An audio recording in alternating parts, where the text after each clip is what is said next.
Okay, now we're started. Okay, welcome to the Tim Vikesbaum. This is episode 69. This is a special episode because it's 69. That's not a... Can we start over? Can we do another restart? Can we start over?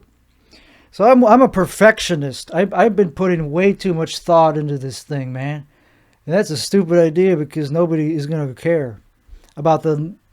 My mouth is fucking... Remember how I said I'm going to do a restart? Keep it all in. This will be the episode. I want to show how frantic. I want to show the bad parts at the very beginning where it gave it. All right, let's start over. Let's start over. Jesus Christ. Okay, welcome to the Tim Vikesbaum Show. This is episode 69. Let's hold it together. You've done this 69 times. This is the 69th. It's a very special episode. I'm putting on a fucking facade of care. I'm doing a character that's called being normal because it took like 5 tries. It's hard, man. Just trying to look normal is hard when you got nothing normal to say. Every thought that's going through my mind is a crazy one, man. It's not, until you say it out loud. When you say it out loud, it's like, that's not that crazy. So that's what therapy is. That's what therapy is. Nah, the only reason I'm so fucking nervous is because I haven't practiced. I haven't talked to anybody this whole fucking week. Since last Tuesday or some shit. It's Monday? Yeah, so the last time I did anything even close to socializing or interacting with another human was like a whole week ago almost. Who gives a... It was a long time ago. Enough for me to like forget how to do it. I forgot how to do that. I live a very isolated life. My voice is hoarse. Why is my voice... Oh, because I was singing. Yeah, because I was singing. I was singing earlier to warm up my voice. For this, it did the opposite. It degraded my voice. It actually did the opposite. Get the joke? Fucking hilarious. It did the opposite. I was like, hey, you should sing a couple songs to make your voice warmed up. It didn't help at all. With the talking part. The talking part is way harder than the singing part. I could sing. It's too hot. And I knew it would be too hot in here before I started this stupid thing.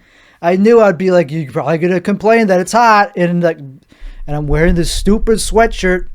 I like this sweatshirt. I like how it looks. I was like, do I really want to wear this stupid sweatshirt? Do I really feel the way this sweatshirt represents? It's like, yeah, I do now feel the way this sweatshirt... I feel this sweatshirt, the way it represents. It's a good fucking high quality. So anyway, I am a perfectionist, and also that's why it took me so many tries to get this shit. I'm always overanalyzing. Fuck that. Even right there, I'm overanalyzing. Because I was like, is that overanalyzing to say that you're overanalyzing? No, it's not. It's just the correct amount of analysis. I'm correct. I'm doing the correct amount of analysis.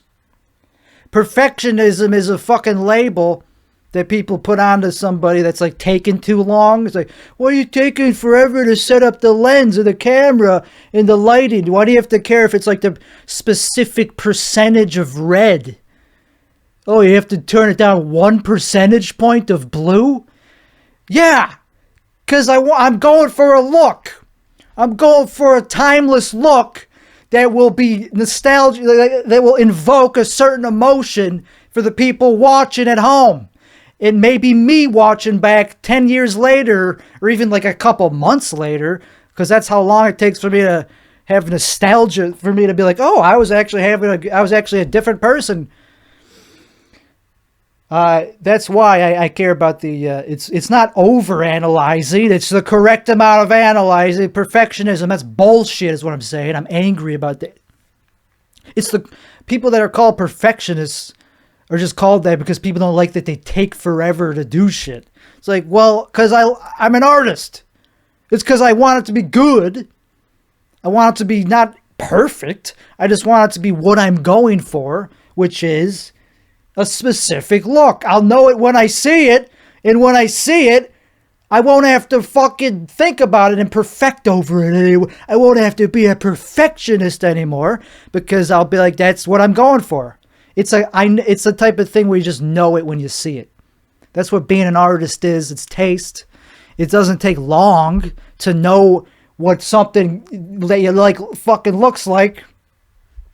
You could just like glance at a t-shirt, which I was doing today. I bought a bunch of cheap t-shirts because I can't afford the good shit anymore. I can't afford the good shit, which is what I'm wearing right now. Sorry to get so over animated. I guess I'm angry about a lot of shit. I didn't think I'd be this angry on this episode. I thought this would be like a relaxed. Okay, so anyway, this t-shirt or whatever the fuck, it's a sweatshirt. It's part of a tracksuit. I have the bottoms. It is a tracksuit, and it's nice. It's high quality material, and I think it costs like, I don't know, over $100 for the who cares? It's a lot. It's a lot of money to just drop on one item of clothing, but the benefit of that is that it looks good. It wouldn't. So now I'm getting angry about a new topic about fashion, about how people think that it's bullshit. It's not bullshit. People ascribe bullshit onto things that are not bullshit. Like perfectionism is not bullshit. It just is being an artist is what perfectionism is. It's just some people have taste and some people don't. How about that? Checkmate. I'm going to cross the T's on that fucking envelope of a thing, because it's a good point is what I'm about to make. I haven't even made the point yet. The point I'm making is that some people got taste and some people don't. That's fucking why, I don't know. That's one of the reasons why designer clothing costs more, is because, is that true? Part of it is the exclusion, because it's a brand and it's just, okay, you're just paying for the brand, just paying for the name. Now my voice is starting to quiet down because I'm actually like thinking about what I'm saying. Oh, maybe there's some nuance to, maybe it actually is not bullshit to just say. No, well, the point I'm making is that like this designer piece of clothing, which is not high end, Jesus Christ, it's not super high end. It's high end, or else I wouldn't be paying wearing it.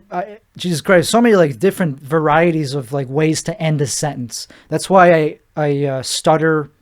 That's why I have this stutter, whatever you want to call it, this speaking problem, is because I'm thinking about the many ways I could end the sentence. I could say, oh, I wouldn't even wear it if it was not high end. No, I would wear something that's not fucking high. But then again, maybe not. These days, I pretty much only am wearing high end clothing. But I'm just talking about clothing. I guess I don't even want to talk about clothing that's not. Jesus. So yeah, anyway, this piece of clothing that I'm still wearing and talking about, I'm okay both talking about it and wearing it. Not for much longer, because fucking. So let's just land this point. I'm spending too much time on this point. The point I'm making is that the reason high-end clothing costs more, or it's just like fashion costs more. They're like ooh, that looks good. Like if you see a new design, like Gucci, and it like catches your eye. That's one of the reasons it costs more, is because it's high, not just high-end, high taste, high art, high fashion. What I mean is it's good taste. I don't know. It's actually looks good. That's why it costs more. I think that's the part I'm struggling to connect the dots with, is because why does it have to cost more just because it looks good? Well, I think that's a stupid thought, because of course it's going to cost more if it looks good. What a stupid thought. It's like going back to the ancient times. It's like you see a king dressed super nice, like, is that just because who decided that looks good, first of all? Fuck, this is getting too existential. There's too many layers to all we're talking about is fashion. I'm learning as I'm speaking here. So if you see somebody that looks good in something, it might just be because society decided that looks good, and you're just going by like you're latching onto some fucking subconscious part of your brain. That's like, oh, it's a suit. I get it, like that's businessy. But that's not what I'm talking about. I'm talking about like that guttural that in your gut feeling of like, ooh, that's fresh. That's a fresh look. That's what I'm talking about. If for that, does that have to cost more? For me, it does. So now we're talking about specific tastes, and my specific taste is when I see something that catches my eye, it's usually something newish that's like in style today. But there might be some retro aspects to it that make it in style today because, of course, fashion repeats itself. I have good taste. Why did I even say for a second that I didn't have good... I was like, oh, now we're talking about specific taste. No, fuck you. I have good taste. I have good taste. That's why I have to care about the lighting. That's why I care about how close this stupid light is. And I like how... Here's like a thing that I just am pointing out right now. It's too bright. It's too bright. It's washing out my face. I look like a ghost. I look like a pasty fucking ghost. Literally, not even like scary. I look scary. And that's why, holy fuck. It's also because I'm still on mushrooms a little bit. I'm on a very good dose of like, I'm coming down from them now, but like I was on like these, fuck. It's too close, man. See, I'm a perfectionist. Now that's better. Why was that? It's just me. It's just me. It's because I'm looking at it. It's because I'm looking at it for too long and I'm thinking about it and my mind is malleable. That's pretty cool. We'll get more into that later. I'm still talking about fashion. I like good, expensive fashion, not just because it's expensive. That's the point. That's why I'm getting so defensive and worked up. It's not just that it's expensive that I like it. That's partial. That's why it's not why. See, we're talking about deductive logic versus the other kind of logic, which I can't remember the name of, but there's deductive logic, and then there's top-down versus bottom-down logic. So the bottom-down, or bottom-up, sorry, my bad, top-down is good. Top-down, good. Bottom-up, bad, logic-wise. The bottom-up people would take what I'm saying and be, oh, you just like it because it's expensive? Because they see the pattern. They see that that's like part of... All they see is the correlation between, okay, here's what he thinks is good clothing. All of these have this in common. They're all expensive. Okay. That's not why I like them, but yes, there's a correlation. So that's why, I don't know, that's interesting though, because, I could be fooled by something that's just like from a different era, from a cheap line of clothing, like from a cheaper designer, for example, and like the Gap. I don't know why but if it's from the Gap, it wouldn't fool me because I have good taste.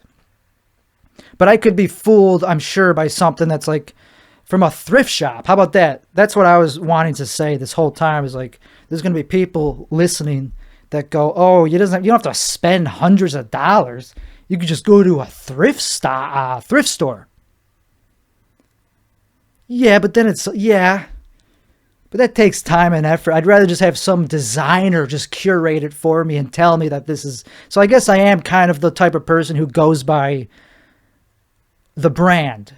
I guess I am kind of like a cult follower a little bit. Like if I see it's from a certain brand, it's built in to my brain to just go, oh, it must be good. That I don't know. That's stupid, man. That's not what I'm trying to say. I'm not like that, but I'll admit I'm a little bit. If I see something that's like, oh, it's from Gucci, well, then it must be good. I don't know. That's stupid, though. But then it makes you at least open your mind. How about that?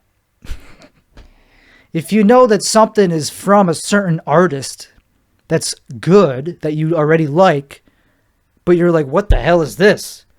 It opens your mind to be like, okay, if he made it, if he signed off, like Kanye, like if Kanye drops a new album and you just go, what the hell is this? But you go, okay, but it's Kanye.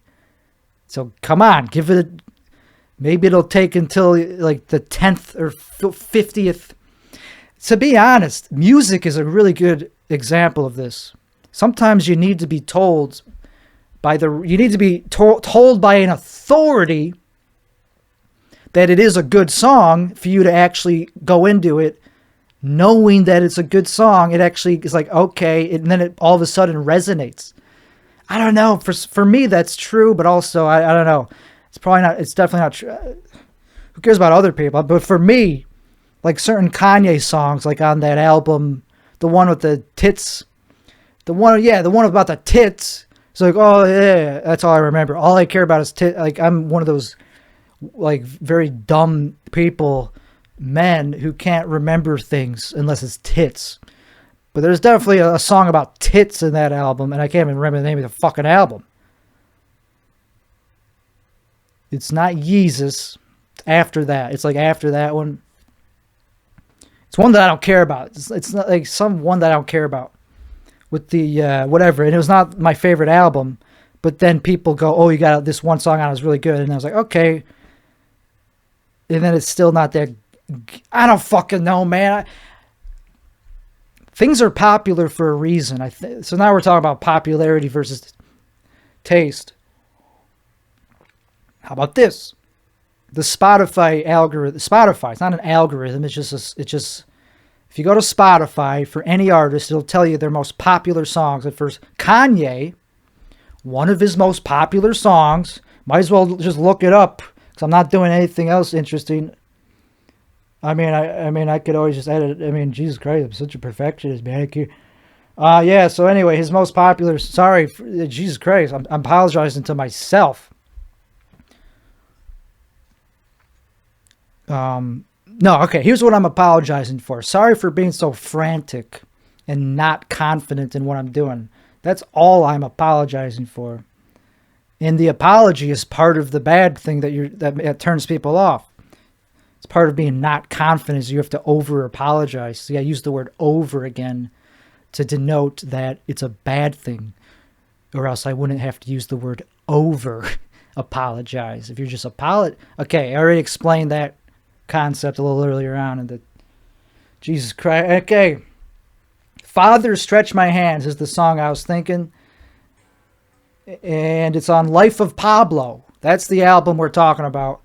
Not, that album is like, I didn't think it was that great, but I'm coming from a different pair of eyes. I was coming from his earlier shit, and now I feel like a hack for not understanding. I feel like an old man for not understanding this album. But anyway, Father Stretch My Hands is one of his most popular songs right now, and it's a good song. It just doesn't speak to me. So who cares about popularity? How about this? There's merit to what songs are most popular on Spotify. I get it. But what speak to me are probably not the most popular ones. Anyway, that was holy crap. That was boring. Jesus fucking.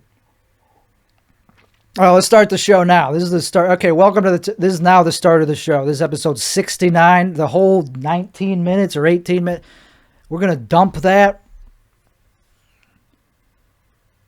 Anyway, I would recommend, I wanted to say this before I started this episode. I was like, say this in the episode. I would recommend taking magical mushrooms and watching a sunrise. That's it. Who gives? What a boring thing. But it was amazing. Like, I can't, like, when you're in it, it's like, wow, this is amazing. Like, you're soaking it in. And, like, the great thing about mushrooms is, like, I've already talked about this. This is why, but not really. Because it's like your mind bending to the current moment. So the current moment is defining, that's the input. They say set and setting is crucial. I don't know, man. I guess I didn't want to make this all about drugs, but like, this is not a drug. Psychedelics. It's a drug, but it's one that you should do. That's like, okay, I take that back. You should do more than just that drug. You should do also other drugs. I condone a lot of drugs on this. Okay, let's start the show here. Sober update. I need structure, man. Like, all these topics are too vague. Like spray tan. Okay, that's a topic. Okay, I needed to plan out a more rigid schedule for this because now it's just off the rails. But we will get back to all those earlier. Not all of them. Some of them we're done with. We're done with some of them. Fashion. We're not done with that. I still want to go back into that. Anyway, I don't see it on here, but I did want to do a... So there it is. Sober update. Okay. Fuck. So the whole point of this podcast, it's not... I mean, there is a point. I mean, I'm not expecting for anybody to listen to it, for it to make me money. I care about it. I care about the quality of it, like the audio quality. I care about that shit just for my own sake. Just to be like, okay, I'm learning how to, I just want to do it a certain threshold of quality. Because then you can't blame it on the audio. If the audio quality is good and the video quality is good, then the only thing to blame it on is you for sucking. Okay, sorry, I'm being so hard on myself. Why am I being so hard? I said the word sucking like so harsh. So harsh, man. Anyway, I guess I'm just very critical minded right now towards myself on this podcast. Because I know this is not a commercial venture. So what? I'm still doing it because I'm... Okay, we'll get more into that later. I can't say with a straight face what I'm about. This is a narcissistic podcast. That's what this is. This is what the subtopic is. The first topic is self-improvement. The second topic is how I'm still just not improving. Okay, I was trying to make it funny there for a second. I forgot that this is sometimes like I'm supposed to be funny. Sometimes it's not supposed to be funny. It's like, pick a lane. It's hard to pick a lane when you don't want to. I like to just be like, I like to go to different lanes. This is a serious podcast, and sometimes I try to be funny. How about that? Was that so hard? Okay, first topic, which I'm still tiptoeing around because I'm not sober, and it's called the sober update. It's not very authentic to be like, I'm sober. I'm getting my life together while you're currently on a fucking drug. When you're currently on a fucking drug that makes you see things. It's like, I'm sober, man. Here's the sober update. But seriously, I am... We'll get into why that's not funny or why that is funny. Who cares if it's funny or not? It is funny to be like what I just said, how I'm sober. But the point is, I am sober from certain things. Okay, Jesus Christ, 5 minutes. I guess I'm just picking this shit apart. It's like, really? You're calling yourself sober but you're still doing amphetamine and other shit? It's like, yeah. Amphetamine, yeah. Amphetamine just makes me confident, and so we'll get more into that later. And I don't give a fuck if you're prescribed shit or not. I don't really go too... Okay, you do... Like, technically, abuse would be if you're taking something that you're not prescribed. If you're taking it not as... You could be prescribed something and still abuse it. I'm not even abusing... Am I? I guess if you put it in... Who cares? Even if you are abusing it a little... Sometimes you need to live life a certain... Like, if you're a perfectionist... Okay, so anyway, let me just get through this sober update, and then we'll get more into the off-the-rails artistic part. Like, the more... What I call is the more, like, artistic part of what I just said. I don't have to repeat. I just said it. This is being recorded. I don't have to repeat myself. Why do I always have to fucking... This is being recorded. We're not going to release... Okay, we are going to... Every time I said that we're not going to release something, it is going to be released. Because I like, at least I like it in the first time I hear it. But this is awful. This is fucking awful. So it should be edited. It should be edited. Maybe this will be the first podcast that I edit.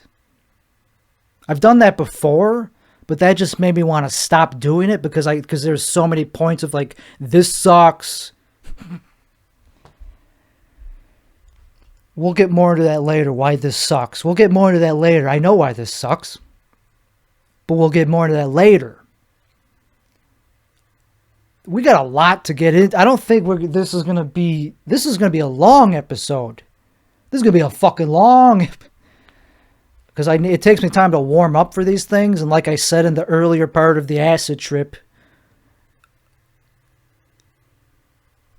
I'm an introvert. I'm a recluse. I was going out, a recluse, however you say it. I took a walk earlier, and I was afraid to go by somebody's house. I couldn't even make it around my own block before I was like, fuck this, I'm scared. I literally said that out loud. I was like, nope, too much for just to walk past somebody's house that was like going to their job. Like all they were doing was like they were in like a pickup truck. Like, that was way too overstimulating for me. Stimulating it was overstimulated. You don't have to say over. I'm being a perfectionist again, but like it was too stimulating for me to see somebody like standing in a pickup. Like he was super high up in, like he was like 20 feet up, or like at least 10 feet up. I was like, what the hell is this guy do? And I was just like, I don't even want to walk. I don't want to get into his, like, I don't want to get in his way. He obviously has shit planned for today. And like, I don't. I'm just somebody that's just like literally minding my own business. I don't got I got no business. This guy does have business. Anyway, so I turned around. I was like, this is too much for me. But I did want to take a walk, but not with other people, not with like people just waking up to go to their jobs on a Monday. Like I could feel their stress from a mile away, and I didn't want to give them more stress. So it was mostly me not being a douchebag to them. I wasn't like I'm the nice guy in this story. They probably were like, what? This guy's a weirdo. He probably I was like projecting, like, what does he probably think of me for just turning around? Well, I don't know what it looked like to him, but what I thought it looked like to me was like, I look like a criminal or something. But the truth of the matter is, it was too much for me to like give somebody stress of getting in their way when all I was simply doing was passing. Isn't that fucking fucked up that I live in a neighborhood that even just walking around the block, you feel like you're bugging people? Because you hear all these fucking alarms going off. You hear all these stupid like sensors waking up. Literally, all these lights turn on because people are worried about security. So literally, all these lights are turning on. I'm trying to have a peaceful walk, and I feel like a fucking criminal in my own neighborhood. Like, woohoo! Like all these stupid security noises. Hey, you're on camera. Smile. It's like, so I turned around. It's like, well, I'm going back to my fortress where I don't get judged for just taking a fucking walk. And I stared at the sunrise, and it was amazing. And it just was very good, high quality moment. In the moment, I was like, this is fucking amazing. Because I was already past the point of like trauma of the mushroom trip, where like it comes on and you're thinking about all the trauma from your childhood, not from your childhood, that you're still experiencing as an adult. Fuck childhood. Can't go back to No, I wasn't thinking about my childhood. I was more thinking about my last, like literally a couple days ago, how traumatic it is that I'm still going through fucking trauma. That's the thing that people don't get about childhood trauma. It's like, did something happen as a child? Yeah. And then that's why you're fucked up for the rest of your life or whatever. That's why you need therapy. Yeah. But it's not like something just happened. It's that it's still happening. You're still experiencing the trauma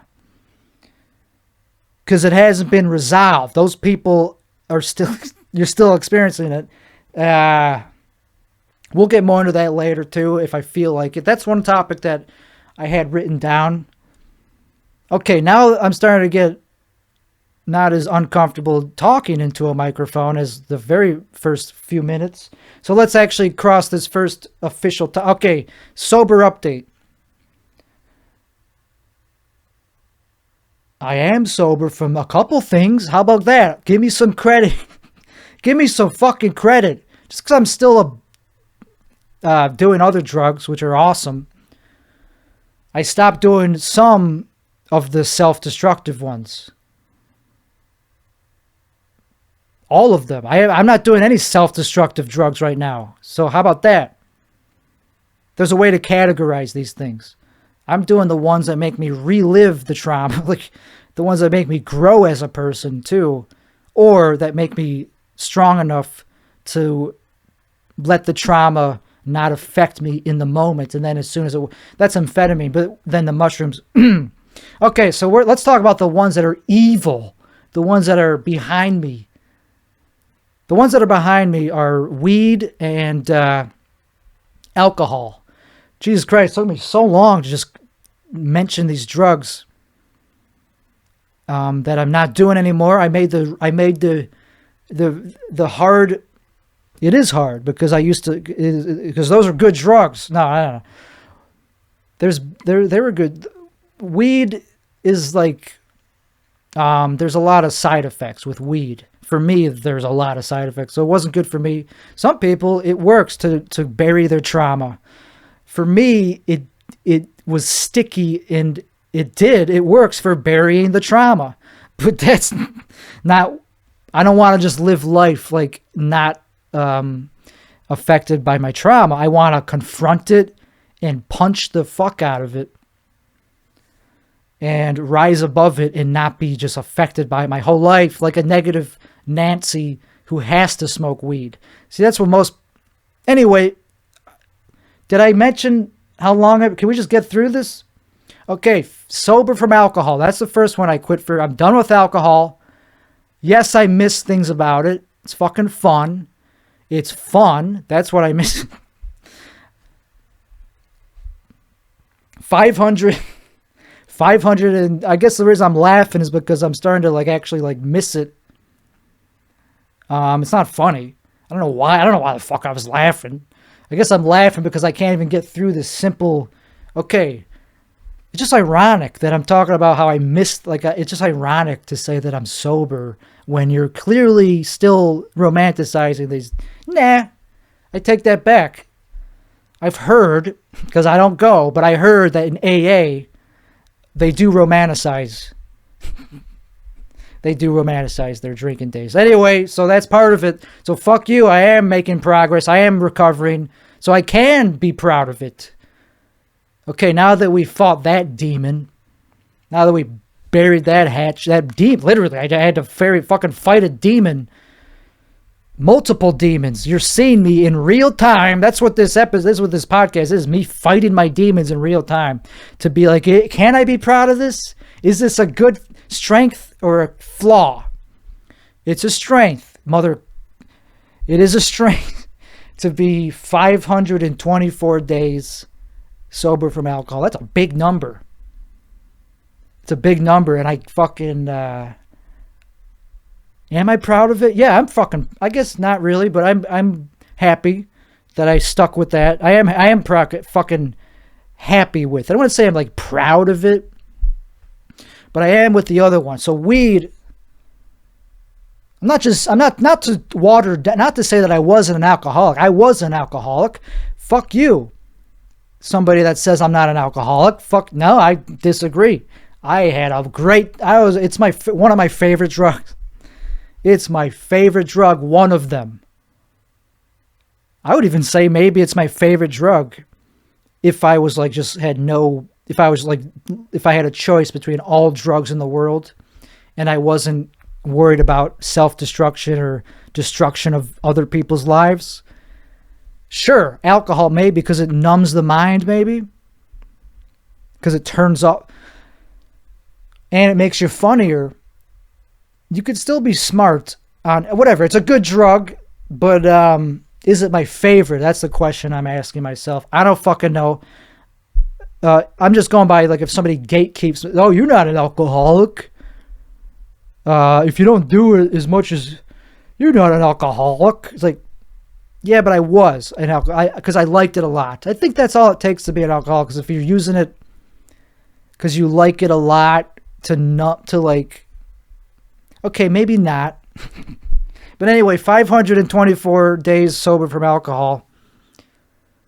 I just knew that I liked it a lot because I had this feeling in 10 years ago, I was because it makes you nostalgic and like really enjoy life. Alcohol does. It makes you enjoy life. It makes you enjoy a small version of like, because that's not, is that life? Not really, man, because you're not sober. So this is a dark fucking, no wonder I don't like doing this. This is a dark fucking podcast. The whole podcast, not just this subject. This is a dark subject too. But this whole podcast is fucking dark. Like, what is this guy doing? Just talking to himself. He cares about the lighting, but then he like talks about how his all his trauma. I like it. Fuck you. Sorry for, I'm saying fuck you to no. I'm being very, I don't like when I curse. Now that I have an adult voice, so this is a topic that actually,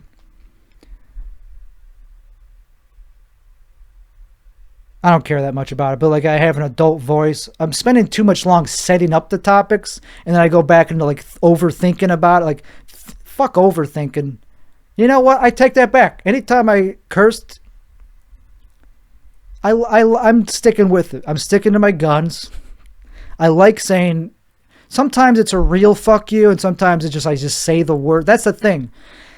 It's such an aggressive word. Do you really have to say it every 2 seconds? No. But sometimes I do want to say it because it's genuine. It's a genuine, but there's other ways to show genuine emotions other than saying that word. Anyway, the point I was going into is my second subtopic of the main topic of the sober update is that it's going very clearly. It's not. Is it going well? Is it going? And I'm not overanalyzing. I'm not overanalyzing. I'm analyzing. And I'm looking at myself. You can catch myself. Anytime my eyes move, that's me looking at myself in the stupid camera. I don't like that I have that. I'm closing it. Because I should be looking in the lens. See? I should be talking to the lens. This is just show business 101. Who cares about what I'm talking about?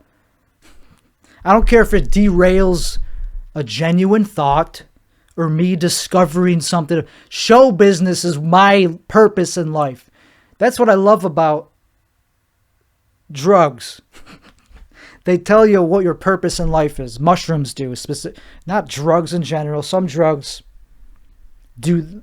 All the good ones tell you what your purpose in life is. Maybe heroin just tells you that it feels good to do heroin. That doesn't really help with your purpose. I think heroin just tells you that you don't want to, that your purpose in life is to not have a life. I don't know. I've never done heroin. It just makes you feel really good.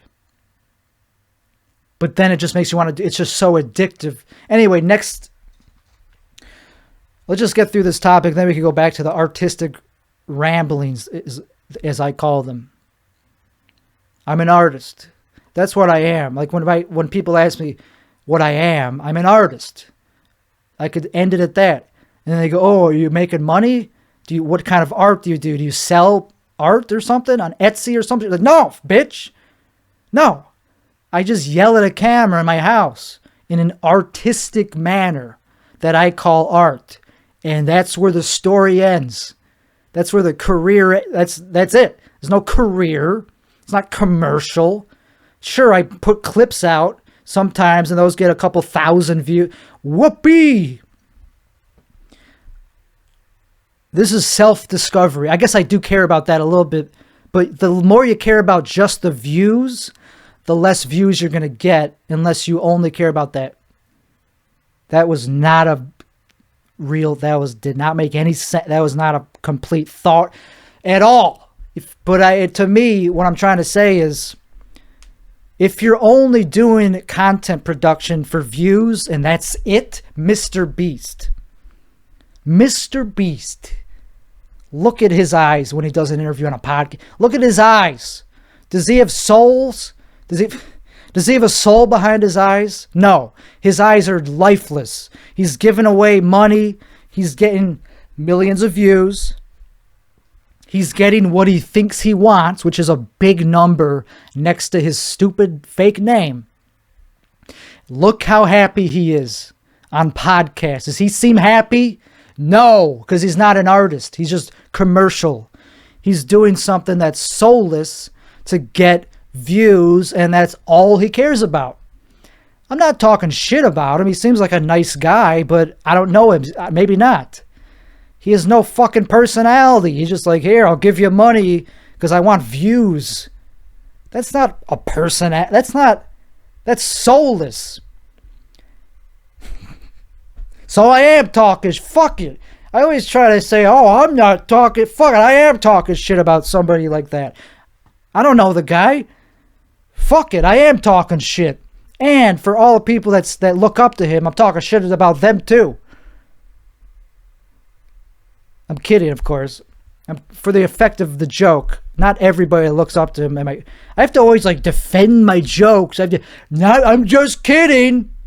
Because there's some people that would look up to him who I would be like, I'm not talking. I like you. Like there's this ASMR guy. Joe ASMR, some shit like that. And he has a shitload of, he has 1 million followers or subscribers. Multiple millions of followers, and he still looks up to Mr. Beast, who isn't doing anything. All he does is give away money. And they're like, oh, look at me. It's the next viral video. Oh, I paid somebody to try to kill me on an island for some reason. It's always gotta be fucking islands. Yeah, I got buried alive on an island while somebody tried to snipe me from a snipe. And I paid him $900,000 while making a bunch of McDonald's and going through a drive-thru. Okay, it's fucking shallow. It has no value. It's just what gets views, what gets people to click the stupid thumbnail. I'm deeper than that. I overanalyze shit. I don't just analyze. I overanalyze. No. I'm deeper than that, is what I'm saying. And Joe, whatever the fuck his name is, why are you looking up to somebody that's doing that isn't better than you? You're somebody people look up to you. Like this JoJo guy, he's a master of his niche, the ASMR niche. He's a master. You can't get better than him. You can't get it. He's top fucking of the line. Top of the line ASMR artist. And he's a dude, so that's how you know he's really good, because he's a dude. Why would I be listening to another dude do ASMR if I'm straight? It's because he's really fucking good at it. I couldn't do ASMR. I wouldn't listen to a straight guy like me do ASMR. Ugh. Get it, grow some tits or get out of here. That's what I say to most people in real life. So I don't really have many friends, is because I go, hey, it's nice talking to you. Not really, but grow some. It's really the most mean thing you could say to another man is, hey, can you stop being a man? Hey, I don't give a fuck about what you're saying at all because you're a man. Can you grow some tits, please? And then I'll pretend to care about what you're saying because it'll give me dopamine, because it's because it gives me serotonin and oxytocin and other chemicals and dopamine. Mostly dopamine, but other ones too, serotonin. I think who gives a fuck? If you're a girl, I'll actually want to be around you. If you're a dude, get out of here and grow some tits and then come back. Don't literally grow some tits. Maybe, that'd be cool. Literally, sure, grow some tits. Get them implanted. Don't do that just to impress me. Don't get fake tits just to talk to me, because I don't like fake tits. I like women that I like flat-chested women too. So, sorry men, I'm being a dick to men right now. I guess it's because I am one that I feel like I could be such a dick to men. But, I'm just being honest. The reason I don't like talking to them is because they don't have tits, and they're not women, is what I mean by that. They don't. So don't take what I'm saying literally, men that want to talk to me because I'm talented-er than you. Like, oh, he's funny. I'll talk to him. I'll talk to him. And then never meet your heroes is what. Because if you don't have tits, they don't want to fucking talk to you for very long. Unless you're flattering them and giving them dopamine. Like, unless you're giving them a reason to talk to you. If you're just like, yeah, man. So anyway, I'm in college. I'm trying to be a comedian. And it's like, that's where the conversation gets boring to me. It's like, oh, you're trying to be a comedian? What does that have to do with me? I'm already a great comedian. And you're not talking about that. You want to do this? You think you could do this? Unless it has something to do with how I'm influencing you in a way that flatters me, gives me a supply of narcs, then I don't give a fuck. Grow some tits and get out of here. So anyway, the reason I bring that up is because that JoJo ASMR guy is a dude that doesn't have tits, and he's still fucking amazing at ASMR, and he looks up to this soulless douchebag, Mr. Beast guy, who just has a career, or not even a career. He just has a big channel. He's just popular by giving away money and like paying a bunch of people to come up with what gets the most views. So anyway, fuck that. I'm an artist. That's where this started. And JoJo is an artist too. He's talented. He thinks of like really creative ideas. He buys like these, he's like, I'm going to buy the most expensive mic. Okay, in that way, he's chasing views too. But that's cool. He's creative. He does stuff that's creative as fuck and gets views. So it's a mixture of what will get views and what's creative. There's room for that. You could be creative and commercial. The Beatles. That opens up. So if you're trying to be creative and commercial, those usually don't mix. It's either one or the other. Like Mr. Beast is full commercial. It's just like a robot could come up with the ideas for the. Sure, there's some creative input, but it's all about what gets views. So anyway, if you only care about commercial, that's why music sucks. And by that, I don't mean it sucks that bad. Like, you'll still get dopamine from it. You'll still get the good, you'll still enjoy it a little bit. Like, there's some banger song. I could go to Spotify and, like, go to the #1 songs. And I'm sure some of them are good. Not albums. Now, I don't want to go to, usually albums, not so much. I want to listen to a whole album. But like that song right there, it's good. What about this? Give me the hook. What's the hook? Okay, whatever. I can't play. Anyway, I'm not just going to fucking play copyrighted music, but the point I'm making is like every song that's on the charts, there's a reason it's on there. It's because it has a hook, or because it actually resonates, or because, okay, there's a million, but mostly, anyway, sober. We're still on the sober topic. Artist, I'm an artist. Let's zoom out. The other drug that I quit, which is also debatable if it's a drug or not. It is everything that changes your brain chemistry or your body chemistry or whatever. Even that is over defining it. It's anything that changes your body is a drug. So oxygen is a drug? Okay. But anyway, weed is a drug, I guess. It grows in the ground. How could that be a drug? Come on. It's a drug, though, when you take it in a concentrated form like I was doing. If you just smoke grass, like Mexican hemp weed, or, yeah, like Mexican brick weed. Literally, if you smoke hemp, that doesn't do anything. I was smoking CBD hemp cigarettes earlier today. It doesn't do jack shit to change your body or your brain, other than it looks cool, it feels good to go like that. But weed, when you take it in a concentrated form, in a dose, it spikes your dopamine and serotonin, I guess. I don't know. And then it's complicated. It has a lot of side effects. It's not just dopamine. It fucks with it arouses your cannabinoid receptors. We don't know anything. I don't know. But that's what it does. And so I'm taking a break from that. Let's get to the point. I'm quitting that, I guess. I'm not just taking a break from it. I'm done with cannabis forever, I guess, because it's addictive. Because it is addictive. I was taking it, you could start with one hit after taking a couple months off, and you'll get so fucking high, and then you'll start having these thoughts that you thought you weren't going to have. This is the bad part of weed, because it's psychologically addictive, not physically.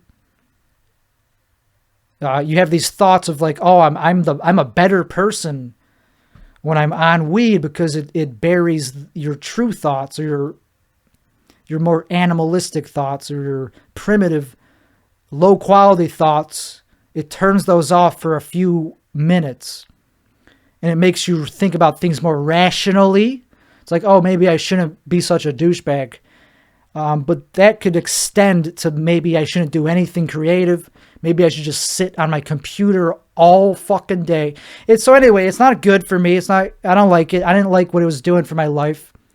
It just makes time go by. Okay, it is good for that. If you want to get through a rough, but there's better drugs for that. Alcohol's way better for that, but also it's more dangerous. I would recommend weed if you don't want to. Okay, I would recommend just weed, not alcohol, for people that are trying to get through a long, extended negative period of their life.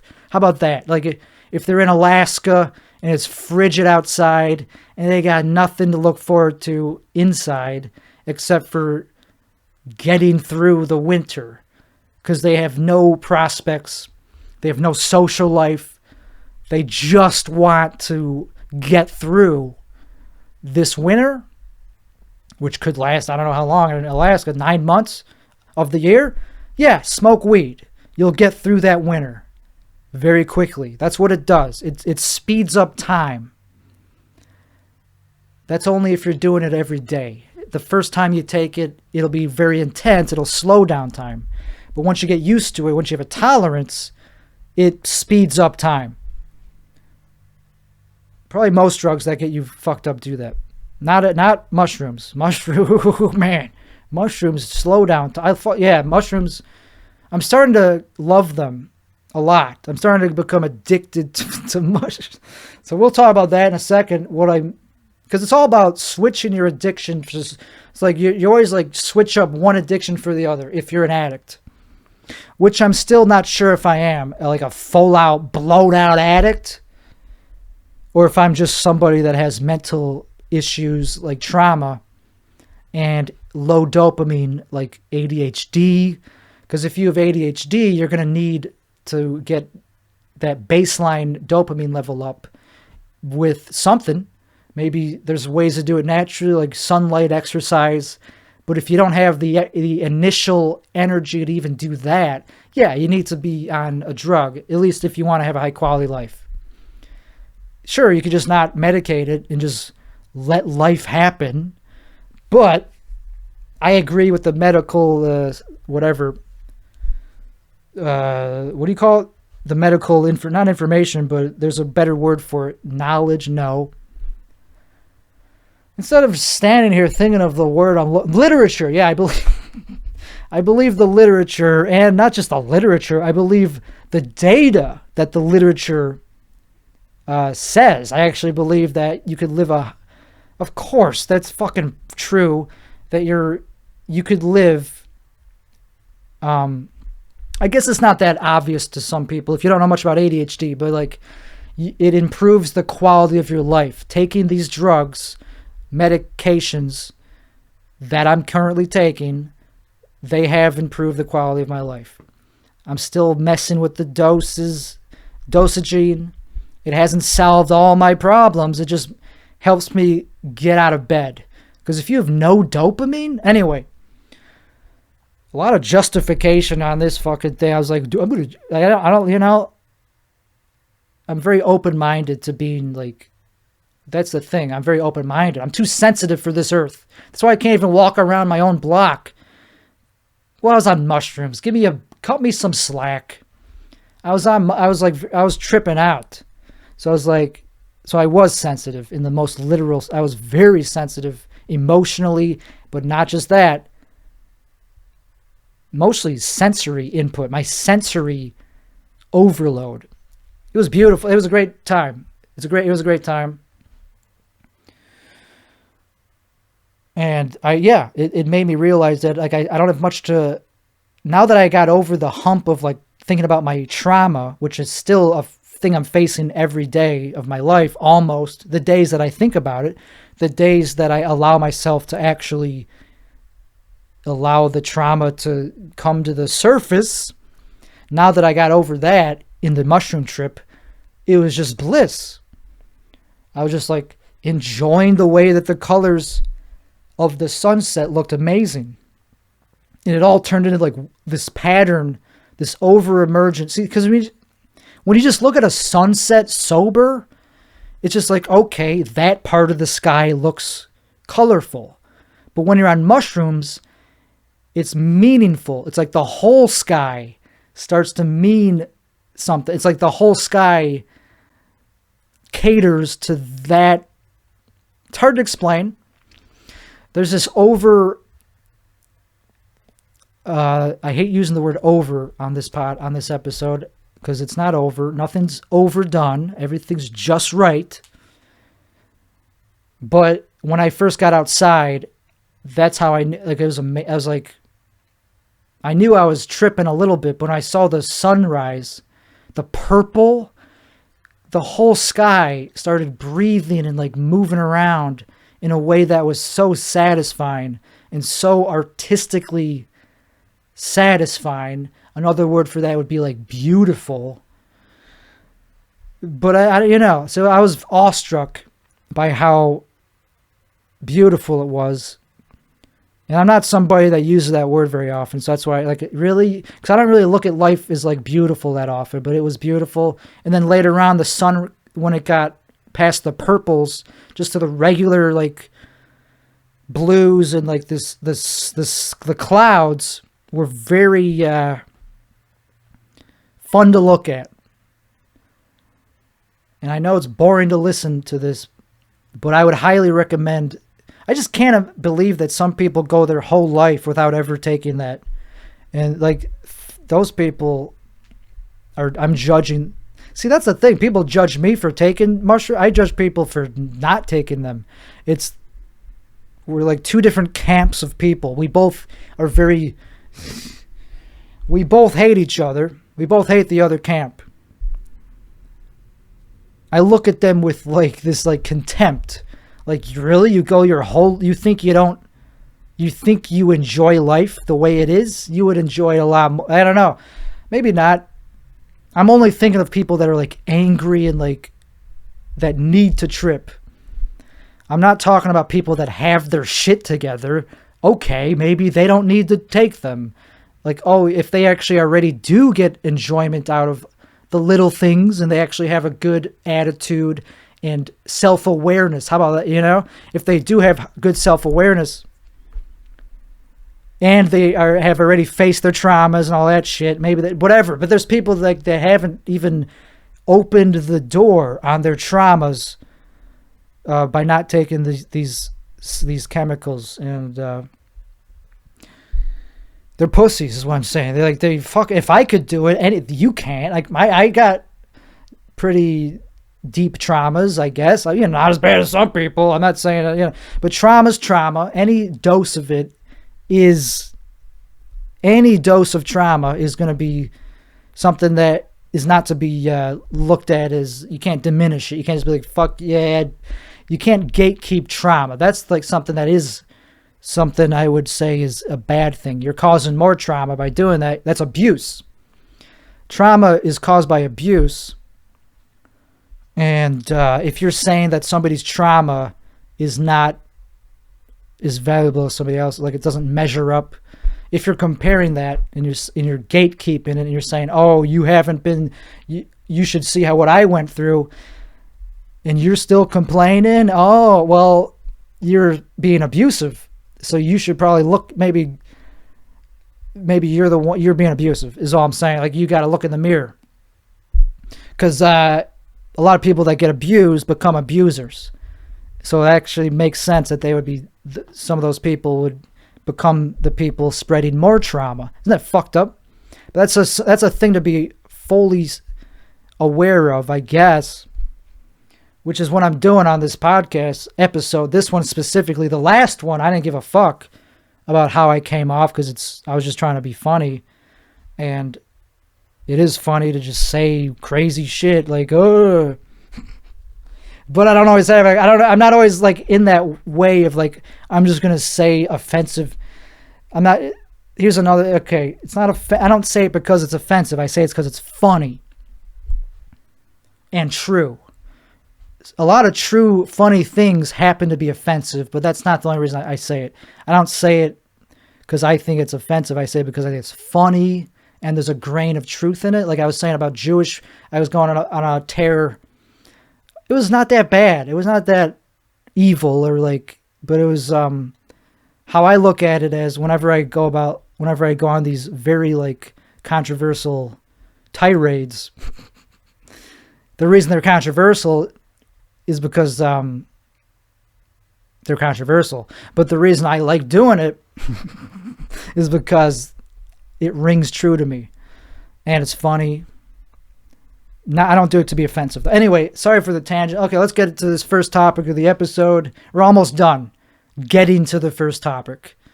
And that is weed. So I think I kind of explained why I quit weed. Using the word quit always puts me... It's hard to say that word because that means final. But it's addictive, man. And like, you know, it has high... I just don't like the feeling afterwards. Everybody loves the come up of weed. The come up of weed, unless you overdose, because that could just lead to paranoia, which is fun in retrospect, but in the moment it's terrifying. The come up of weed or just when weed is working, you feel, I don't know, it just makes you creatively and it makes you like locked in. For me, at least, it makes me able to, it helps with my executive function. It does what Adderall does for people. I don't take enough Adderall to do this for me, but when I took the recommended dose of Adderall, I don't take that much of it to feel this way now, but it basically made me feel like I wanted to do things very well. And it made me a perfectionist. That's what weed does. It makes me a perfectionist, but also in a good way, in a way that's pleasurable, not just like painful. It's like, ugh, it's like it made me get enjoyment out of doing something as beautiful as whatever the task is. It made me get pleasure out of doing the task very well to the best level that I could. It made me want to work my best at something. That's what weed does to me. It makes me want to work my best at something, and I see things in a way that's like, okay, that's great, that's good right there, and it gives me this good feel of like, ooh, that's good what you're saying. It's I don't know. I think all that is just dopamine, which I wasn't getting from being somebody with ADHD. But I'm very skeptical. I don't know. It's just so many people get diagnosed with ADHD. Is it really that common? I don't know. So anyway, I'm sober from THC. That's the point I'm trying to get to, is I quit weed because of the after effects. Once you go down the peak, which is only about 20 to 30 minutes, if you already have a tolerance to it, it's literally only about 20 to 30 minutes of the good quality, the part where you can actually work. After that, you just want to eat, and it makes you hate yourself. When I say you, I mean me. That's just a phrase. It's a speaking thing that I do. It's a language tool. When I say you, I don't literally mean that everybody has this experience. I'm talking about myself. It's just easier to say you than say, oh, this is my experience. Every time you end a sentence, it's easier to just say you, okay? I'm not saying everybody has this experience, but for me, about 30 minutes after smoking weed, I'm just thinking about eating every last bit of food in my house, every last bit of food. So there's no end to it. I would just fill my stomach until the point where it hurts and still want to keep eating. So anyway, that was bad. Binging on food for the rest of for every day, literally every single day, for most of the day and into the night, however long I stay up. So that was a bad symptom or side effect. And then the negative thoughts would come up of like, there's no point to what I'm doing. There's no point to whatever I'm working on. So I would get no reward for even doing the work that I did. Like, I was super excited about it when I first took the weed hit, when I first dosed, and it made things feel purposeful. But then it would be paid back by feeling worse about it and feeling like it's pointless. So that's what I felt from weed. I don't know. And I don't know. So that would last my whole life. And you have to just keep smoking more and more to be like, okay, I want to do something today. Besides, because I was still ambitious my whole life. When I was smoking weed every day, all day, which is most of my adult life, I was still pretty ambitious. So I was like, well, this sucks that I'm not achieving any of my so-called goals, because those goals don't last. They become not goals anymore. You start to realize that they're stupid goals. And when I say you, I mean me. It's just less words to say you than say, I started to have this thought. I started to have this thought that I didn't give a fuck about my own goals. Even though I did, because I'm an ambitious, artistic person who wants to put out as much creative shit as possible that I think is good too, and not just like shitty, like this is shitty, but I'm still proud of what I'm doing in some regard. Anyway, so I'm a very ambitious person and I'm creative, and that's part of why weed is good and also bad. It made me not want to chase my goals or dreams of being a creative artist, because it was like, yeah, you're bad. It just made me feel like there's no point in pursuing those goals, because it's not going to be good. You're not going to get pleasure out of it. You're going to put out a song or something, and it's just not good. You're going to feel like, I don't know. It's hard to explain, because I've definitely done some things that I'm proud of, even on weed, like that. I was like, okay, that's good. But then for them to become long-term, whatever. Okay, this is boring. So like, I used to have long-term dreams of like being a musician. That was my first dream in life. And I still even have that. I mean, it hasn't even gone away. Your dreams don't really ever fully, you don't grow out of them necessarily. Some people, maybe I don't fucking know. But for me, I fucking haven't grown out of that dream yet of wanting to do something with music. So anyway, weed makes you super excited about it for the first 20 to 30 minutes, and you go downhill and you go super low, and you go, well, I don't even want to pick up a guitar, let alone, I feel like an idiot just singing, calling myself anything that has to do with a musician or art. It's like, what's the point of even trying if I don't even like myself? It makes you hate yourself. Lowers your self-esteem. For me. I don't know why it's so hard for me to just say it lowered my self-esteem. I guess I just don't like using the word my. It's easier to say you. It's just an easier word to say. I don't know. There's a reason people do that. I'm not the only one who does this. Like, they'll be talking about something super personal, but they keep saying you. It's like, John Lennon is... Why do you keep saying you? You're the only one in the Beatles. We're not in the Beatles. You can't just say you. Like, yeah, you get tired of doing the same shit with the same people. You get tired of making Sgt. Pepper's every day. It's like, what are you talking about? No, we don't. We don't know what that's... Stop saying you, John Lennon. Anyway, I'm not the only one who does that, is what I'm saying. You get tired of just working with the same 4 guys or 3 guys. Like, do you? Do you, John Lennon? I'm pretty sure you're talking about yourself right now. We can't relate to that. We weren't in the Beatles. Nobody except for you is in the Beatles. Yeah, there's other Beatles, but you're the one who broke them up. You're the one that we're asking why they stopped doing the coolest thing ever. John Lennon, we're asking you for a reason, because you're the one who knows. And he just says, well, you get tired of working with the same guy. You get tired of making Sgt. Pepper's every day. You get tired of like going downstairs and singing a new song about Lucy, about like LSD every day. You get tired. It's like, no, we don't. That's why we're asking you.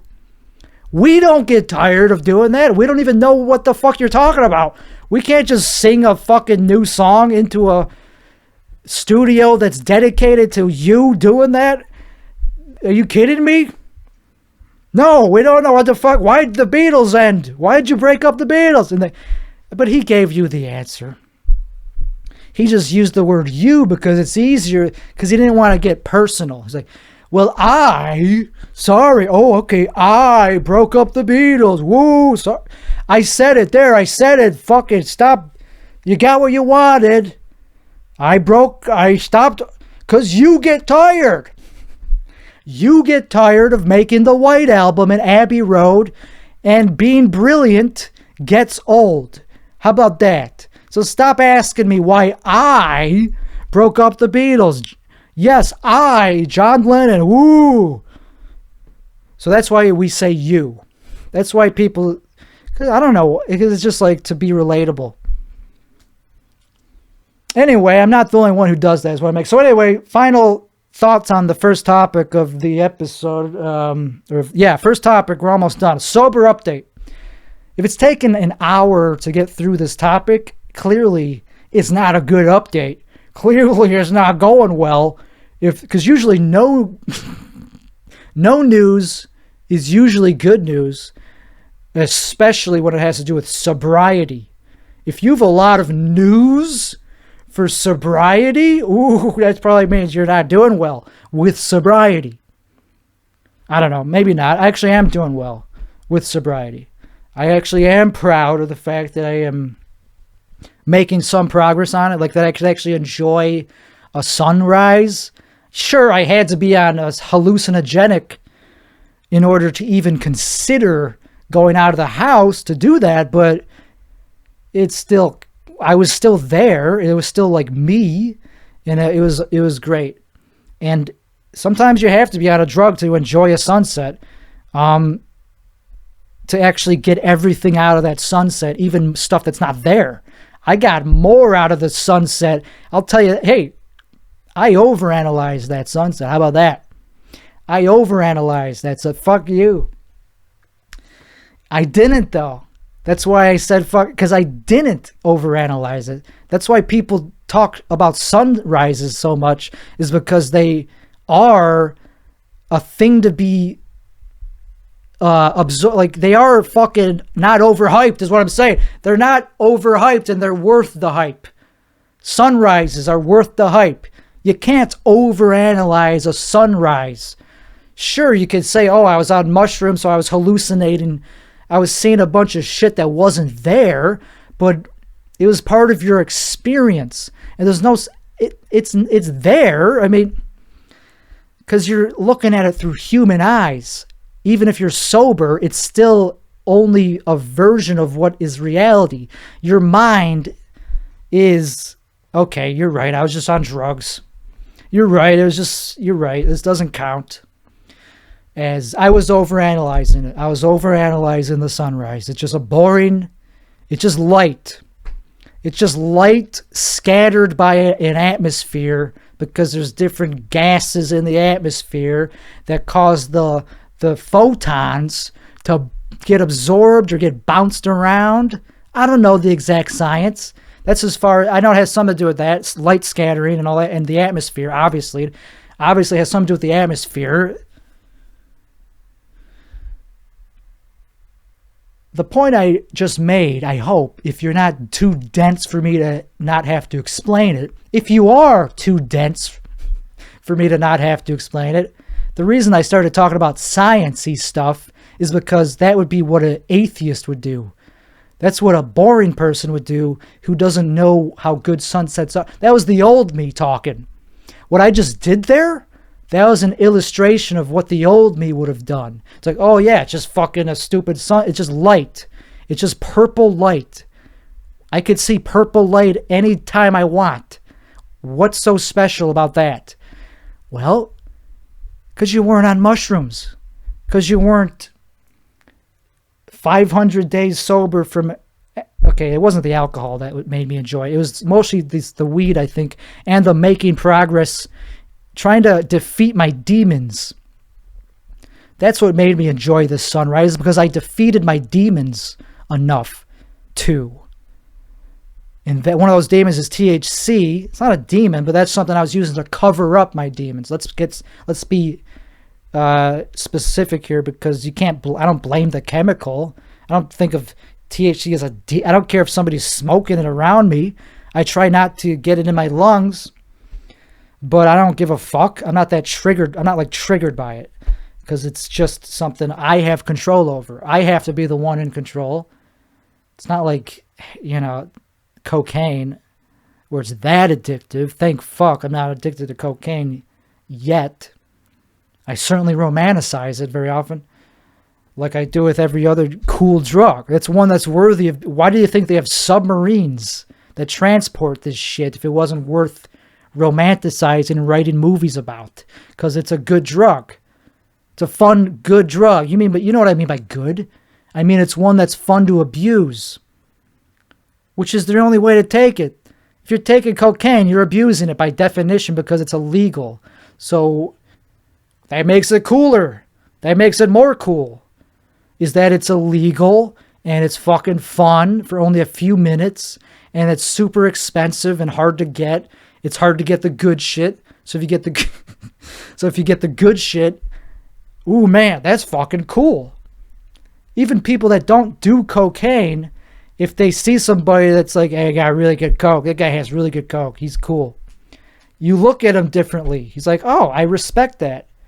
And it puts a pep in your step if you're walking around with good coke. If you just know a guy, if you just have good cocaine, you're going to fucking be confident and like have swag. It doesn't even matter what you're wearing, because you know that you're somebody cool just by having a drug on your person. Anyway, so I'm sober from weed. That's what I was talking about. This is a very long sober update, and a lot of glamorizing other drugs, which is not very conducive to sobriety.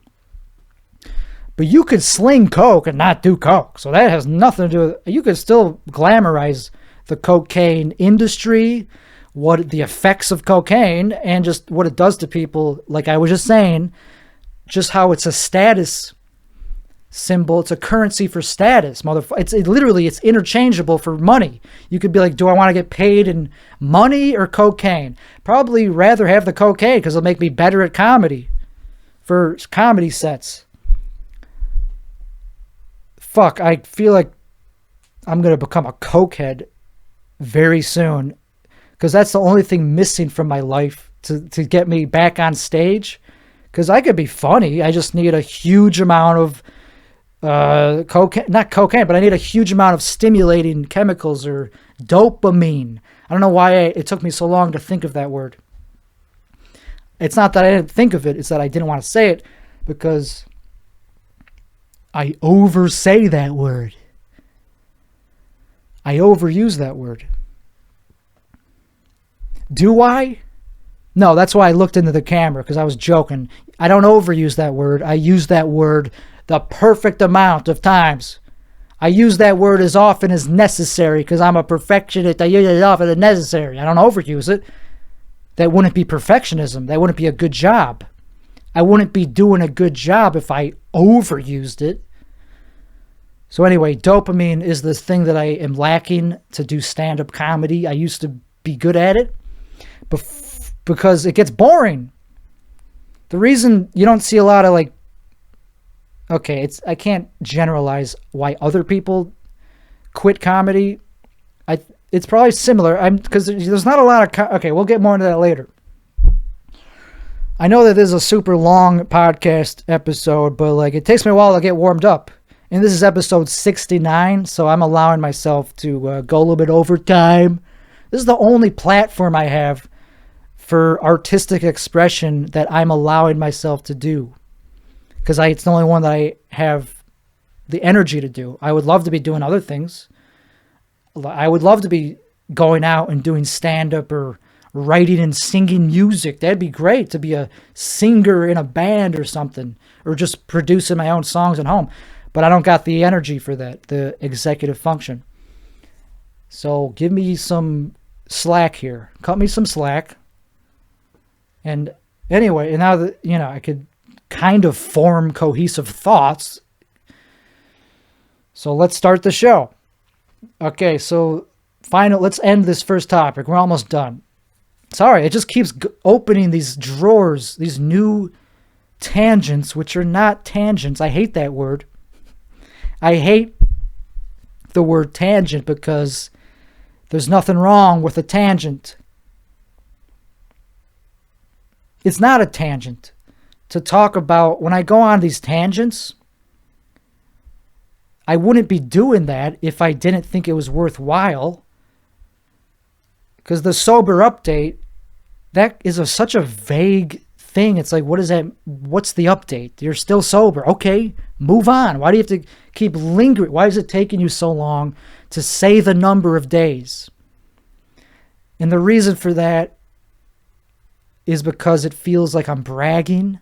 It feels like I'm saying it to like show that like I'm making progress. Like it feels inauthentic. That's why it's taken me so long to say.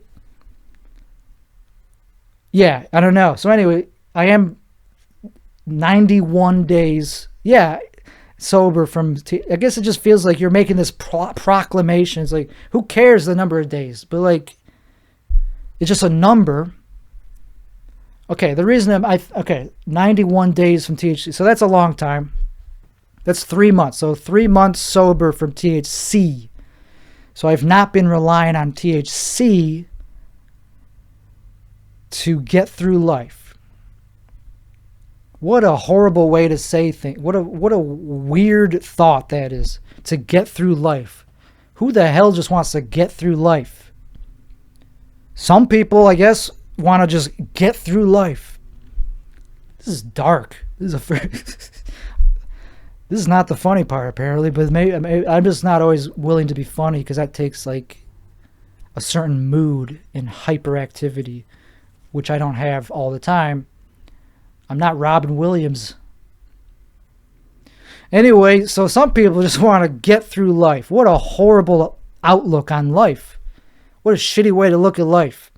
I just want to get through it, man. Maybe live until I'm 70, 60 something, 70. Do I have to be older than that? Yeah, you'll probably want to keep living into your late 70s, 80s. Most people could still be happy in some way, alive into their 80s. Fine, I want to live. But that's so... Nobody wants to be 80. But as somebody that has been around 80-year-olds, they seem pretty happy. They're not like pissed off that they're alive. They would kill themselves otherwise. So being 80 is not that bad. So sure, I'll live until my late 80s. But 90s? Do I really want to be a fucking 90-year-old in this fucking body? With this attitude? There's no way I'll be a good 90-year-old. I'll be the most curmudgeonly... And also, I just don't want to live that long because people will be like, it's better to burn out than fade away because I'm an artist. So most artists, they don't fantasize about living until they're 100 because they want to put out their best work and be remembered by that. They don't want to like stick around and see it all go downhill and be mediocre. They want to go out with a flash, with a bang. I'm talking about me, not you. Not everybody's an artist. We want to stay relevant. We want to be known as like still fucking good at our art. So I don't know, 90s, the problem is because you lose your motor function, you lose your abilities. So that's why it is kind of cool, if you want to be a great artist, to die at a certain time. Because you want to die right when you're still good. Not when you're like put out your... not when it's like very obvious that you're not good anymore. You know? But like that depends on the art. Like Picasso, he was still putting out some banger hits into his 80s. But that's just his medium that allows that to happen. Comedy, you could be funny into your 80s. John Cleese is who I'm thinking of when I say that. And also Rickles and Pat Cooper is even still alive. He's not as well known, but he's a killer. He's hilarious. And he's funny as fuck, and he's still alive. So anyway, comedy. So maybe I will. Yeah, I'm saying for me, sure, I want to live into my 80s, but I don't give a fuck if I don't, is what I'm saying. I will be fine if I die in my whatever, even today. Not today. I don't want to fucking die today. I'm not saying I want to die anytime soon, but you got to be okay dying soon. I think that's the right attitude. You got to be like, yeah, I don't fucking know, man. This thought started on people that just go, oh, I want to get through life. So my point on that is, that ain't life, man. That ain't life. You just want to get through it? No, you want to do something in that. You want to give life hell. That's something I said on an older episode. I was like, don't just let life happen to you. Give something back at it. Throw a fucking grenade. Not that. So this is a good point that I brought up, is violence, and how a lot of people choose violence now over art. I'm an artist. I'd rather be a failed artist than a successful violent person. I hope that's the case for most people. Like, it's easier to be successful at violence, so I guess that's why a lot of people do it. I guess I'm acting as if I don't understand this, because I don't know. I'm not violent, but I understand violent impulses. Like, oh, that guy, I want to punch somebody or something. But like, when it actually comes down to actually punching somebody, no, I'm not a violent person. I don't like to hurt people. I'll take that back. I don't. But there are times where I feel like some people need to get punched in the face. How about that? Like, I think about certain people that I've interacted with that I just despise because they're just awful people. And I go, man, that person should really get punched a lot more often than they do. They should go from getting punched 0 times to getting punched at least a couple. But I don't want to actually do I don't want to punch. Okay, so sure, I would be the one to punch them if I were a violent person. Doesn't matter who punches them. But then if I punch somebody, because yeah, you could just hire somebody to punch somebody. You're still just as bad. So you might as well be the puncher. But the second you punch somebody, you're an asshole. It's not a good thing to do, to punch somebody. You know, it's not nice. It's not good behavior. And we're not animals. But sure, sometimes I have those thoughts of like, oh, this person, they should get punched in the face more, I guess, whatever. But that's just my animal. That's just me just wanting to, this is because I hate them as people, because they're somebody I just despise.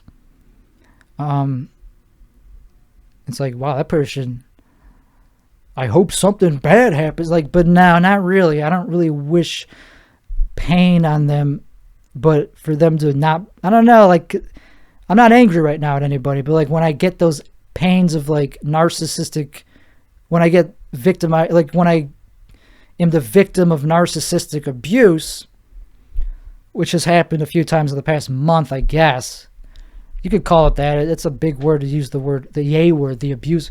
But like, sure, you could call it that. I'm not in relationships with them, but even as friends, friends with narcissists, you could get into these conversations that turn into like them gaslighting you, which is a form of abuse, but it's like, okay, I'm okay. I'll recover from it. But since I keep thinking about it, it's like, wow, they did get under my skin. So it is abuse in that regard, like, because it keeps affecting me. It's like some level of like burden that I had just by having this argument with them. It's like, wow, this person infiltrated my defenses. They got into my defenses just by being a narcissist, because I don't know, that's what they do, because it feels like they robbed you of something. And so you get angry at them, because you should be angry. They're bad people. They take advantage of your empathy and then pay nothing back. They just punch you in the face for giving you the empathy. The second you stop showing empathy, all that empathy that you paid them up front and never got back is still paid up front. So it's like, well, just because I stopped giving you it now doesn't mean you still owe me. So then they punch you, then they disregard you completely as a person. They start insulting you and belittling you. It's like, well, not only was I nice to you and gave you all this empathy, now you don't even value me anyway. So that's why that's what it feels like. You feel like robbed. It's like, I gave you all this empathy, you gave me none back, and now you're attacking me. Now you're actually like shoving me, or like sticking me with a needle, whatever, a sword. You're jabbing me. You're actually attacking me after I have done nothing but be empathetic to you. Okay. So that's why it causes rage at them, justified anger.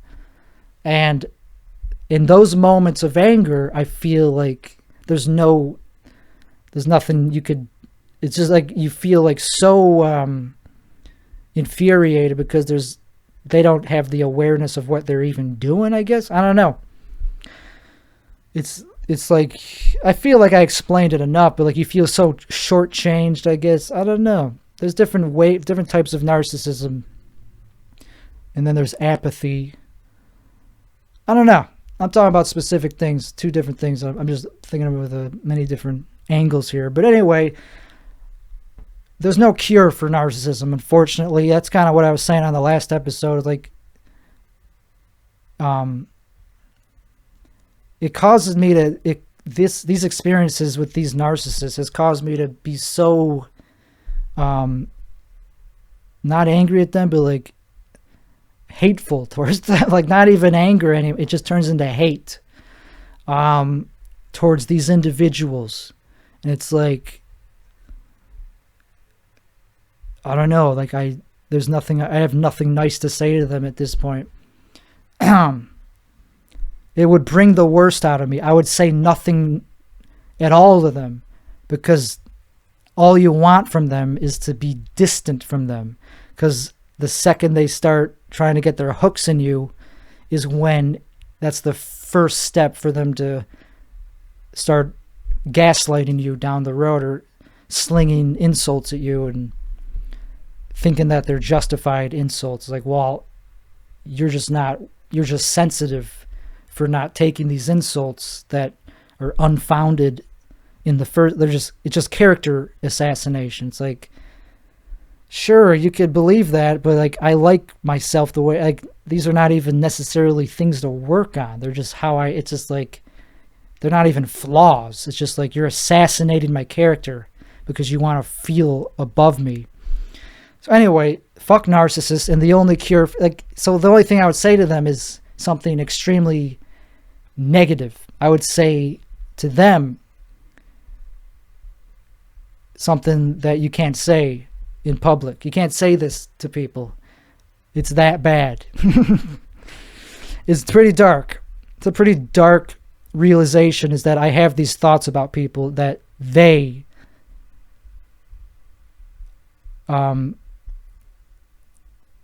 not that they should off themselves, not that they should kill themselves, but that's how I feel about them.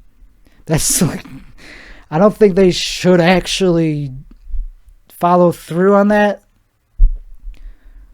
But when I am, that's kind of how I feel about them, is like, that's all I have to say to them is like, kill yourself. That's a pretty bad thing and that's permanent. Like, that feeling hasn't changed since I last talked to some of these people. It's like, not really. Some of them, I shouldn't say I have that dark of a response to. I don't know, because it doesn't come from a super like heated place. It's just like, if I had anything to say to them, it would be, have you thought about killing yourself? I know you're not allowed to say that on YouTube. And I am being serious too. That's why I'm dancing around this subject. But like, let's just use a different word for it. Deletion, self-deletion.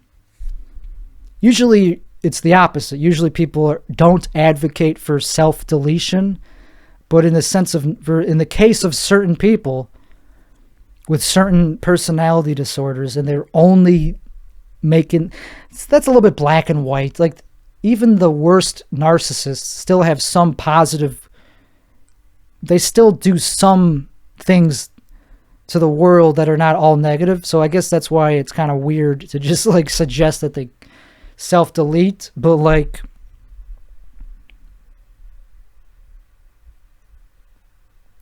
this is a tough subject. Did we get through the sober update? We did. I'm 91 days sober from weed, 3 months. I'm facing life without, so the thing on that is, that's enough time to be getting through some of the, I don't know if I'm getting through anything. So the thing I'm going through right now, to make this the boring part about my life, my blog, my vlog, yeah. I'm too bored to even talk about this at this point in the episode. It's too late in the episode to get into this, but post-acute withdrawal syndrome is what I've been going through for the past 3 months, and it's really bad because of anhedonia. So anhedonia is where you don't get pleasure out of life, out of anything in life. It's like everything just feels bland. It's like, so I had to do, it made me not want to do shit at all. Just lay in bed. Thank God for amphetamines and caffeine and mushrooms, because without exercise and sunlight, and that's it. Other people, I don't have much contact with other people that make me feel good. Unfortunately, most people that I meet in Austin are even more mentally ill than me. That's why I was just talking about how I want them to fucking like that's why I was just talking about like how they should like delete themselves. There's the most people that you meet is in Austin, especially in the comedy scene, they're really like mentally ill, man. But some of them are cool, and I guess some of them do make me, I don't know, it's been a while since I've talked to one that made me feel good, but by a while, I just mean a couple weeks. I don't know, even the people that say good things to me that make me feel good, and like, that all it takes is for them to say one thing, they go, oh, never mind, you're not cool. I don't know, I'm a fucked up person. I'm a narcissist too. Obviously, but like not enough where I have zero empathy. And so it's just trauma. Trauma causes narcissism. And my traumas are ones that I could work through. It only takes about a couple, maybe like 30 minutes of mushrooms to get through the trauma. And then I could just hang. Then I could relax. Once I think about my parents and how I don't have a good relationship with them and how they cause current trauma every time I talk to them, anytime I communicate with my parents, it just causes all the trauma to just come right back up because it's in the moment happening, not being addressed. Once I get over that part of the trip, which is about 30 minutes, then I could just relax and watch the colors change and look at these beautiful impressionistic painting like globular, like the sunrise. It reminded me of Monet. It looked like an impressionistic painting, but also synthetic and a little bit digitized, like Photoshop, like Illustrate, like the Adobe Illustrate, like vector. I was like, okay, that looks like a painting, but not quite. It also looks digital. And it was just whatever my mind was. Like, your mind is what creates the imagery. So if you have a certain look, I don't know, it's fucking amazing, man.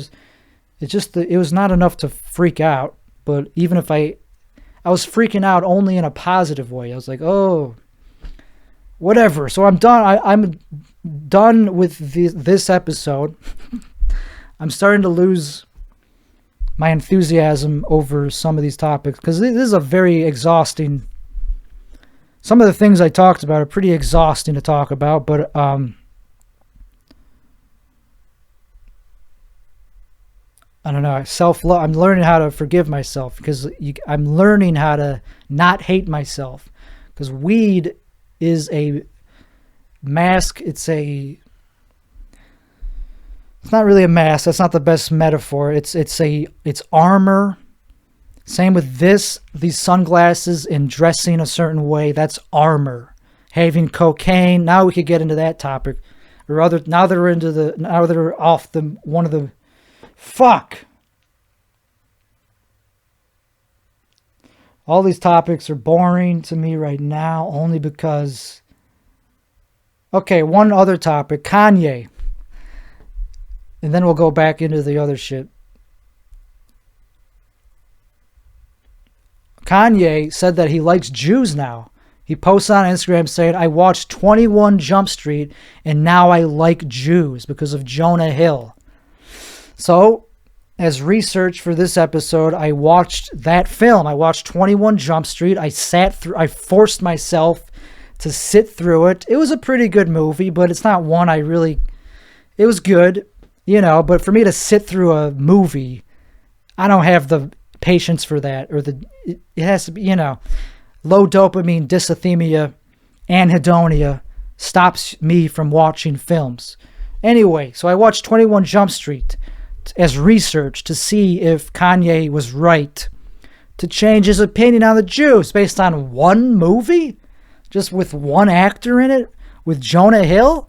Because my first instinct was, wait, Jonah Hill is the reason you're taking it all back about Jews? Just Jonah Hill? He's not the best representation, is he? He's likable. He's funny. But he's also a Hollywood... He represents the stereotype that you're exactly talking about. He's a guy that got into... he's like a super elite Hollywood Jew. Like, how is that the example of somebody to change your opinion, to make you like them? All it does is confirm that they're everything that you already thought. That's what my first opinion was. And I still stick to that. He's a funny, likable Jew. It has a good movie. It's like a sequel. It's like a spin-off of Superbad.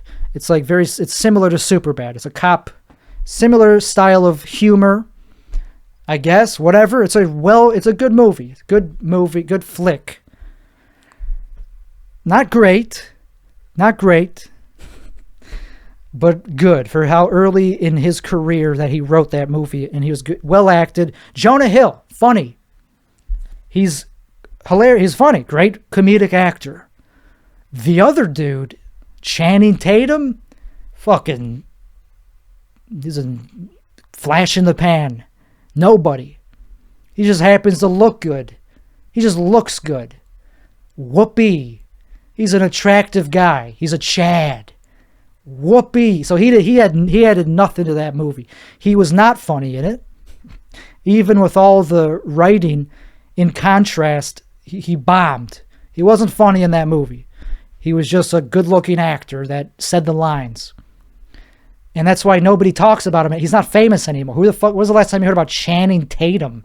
He's a nobody. No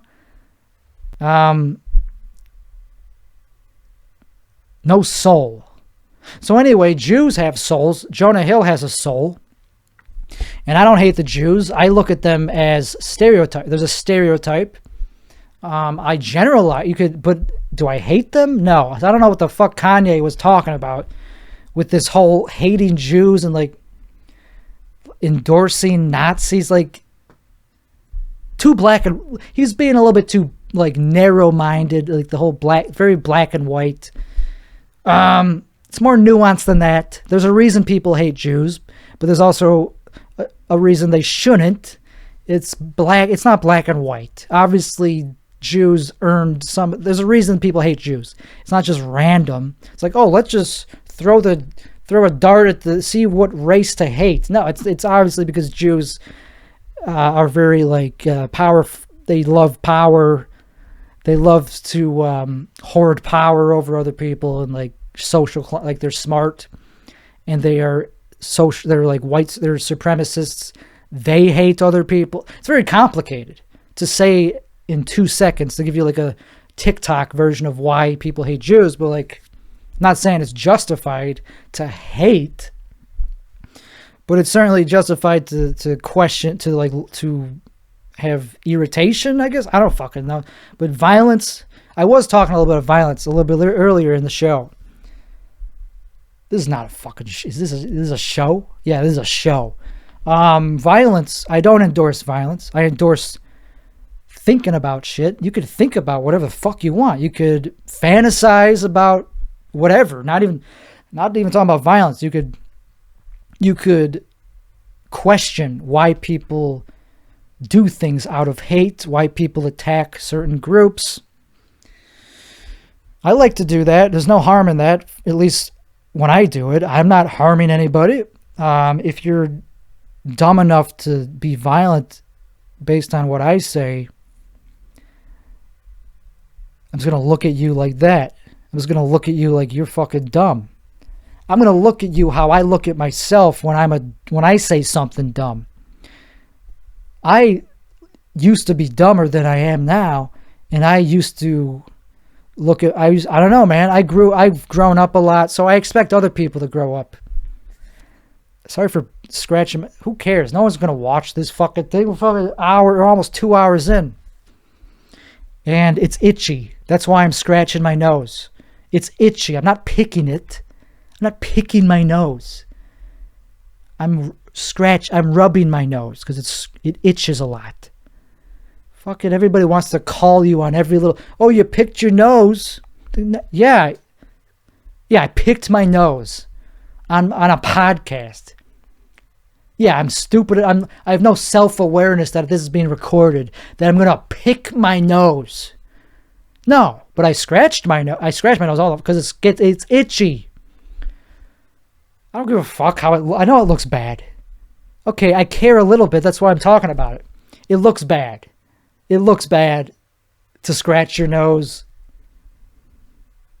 on camera. You don't see that in movies too often. You don't see like people, like actors in movies, like scratch their nose during a scene. Because it looks bad. The nose is the a-hole of the face. It's the asshole. It's true. It's the least good-looking part of your face. So if you're gonna like fucking move it around, it's like looks bad enough how it is. You're gonna move it, or you're gonna stretch it, or move it around. So anyway, I know a lot about show business. That's why I don't watch a lot of movies, because I have this love-hate relationship with movies, because I hate that I'm not making them. I love movies, but when I watch them, I go, fuck, I should be making movies. I should be doing that too. I have just the same creative fucking thoughts that these guys have that are making these movies. It pisses me off that I'm not one of them. I'm just sitting here watching them. I feel like a sucker. Oh, I'm just going to sit and watch a movie when I could be making them? Not everybody has that thought. That's not a relatable thought. That's why I said I instead of you. Because I know that most people don't just go, oh, I could be making that.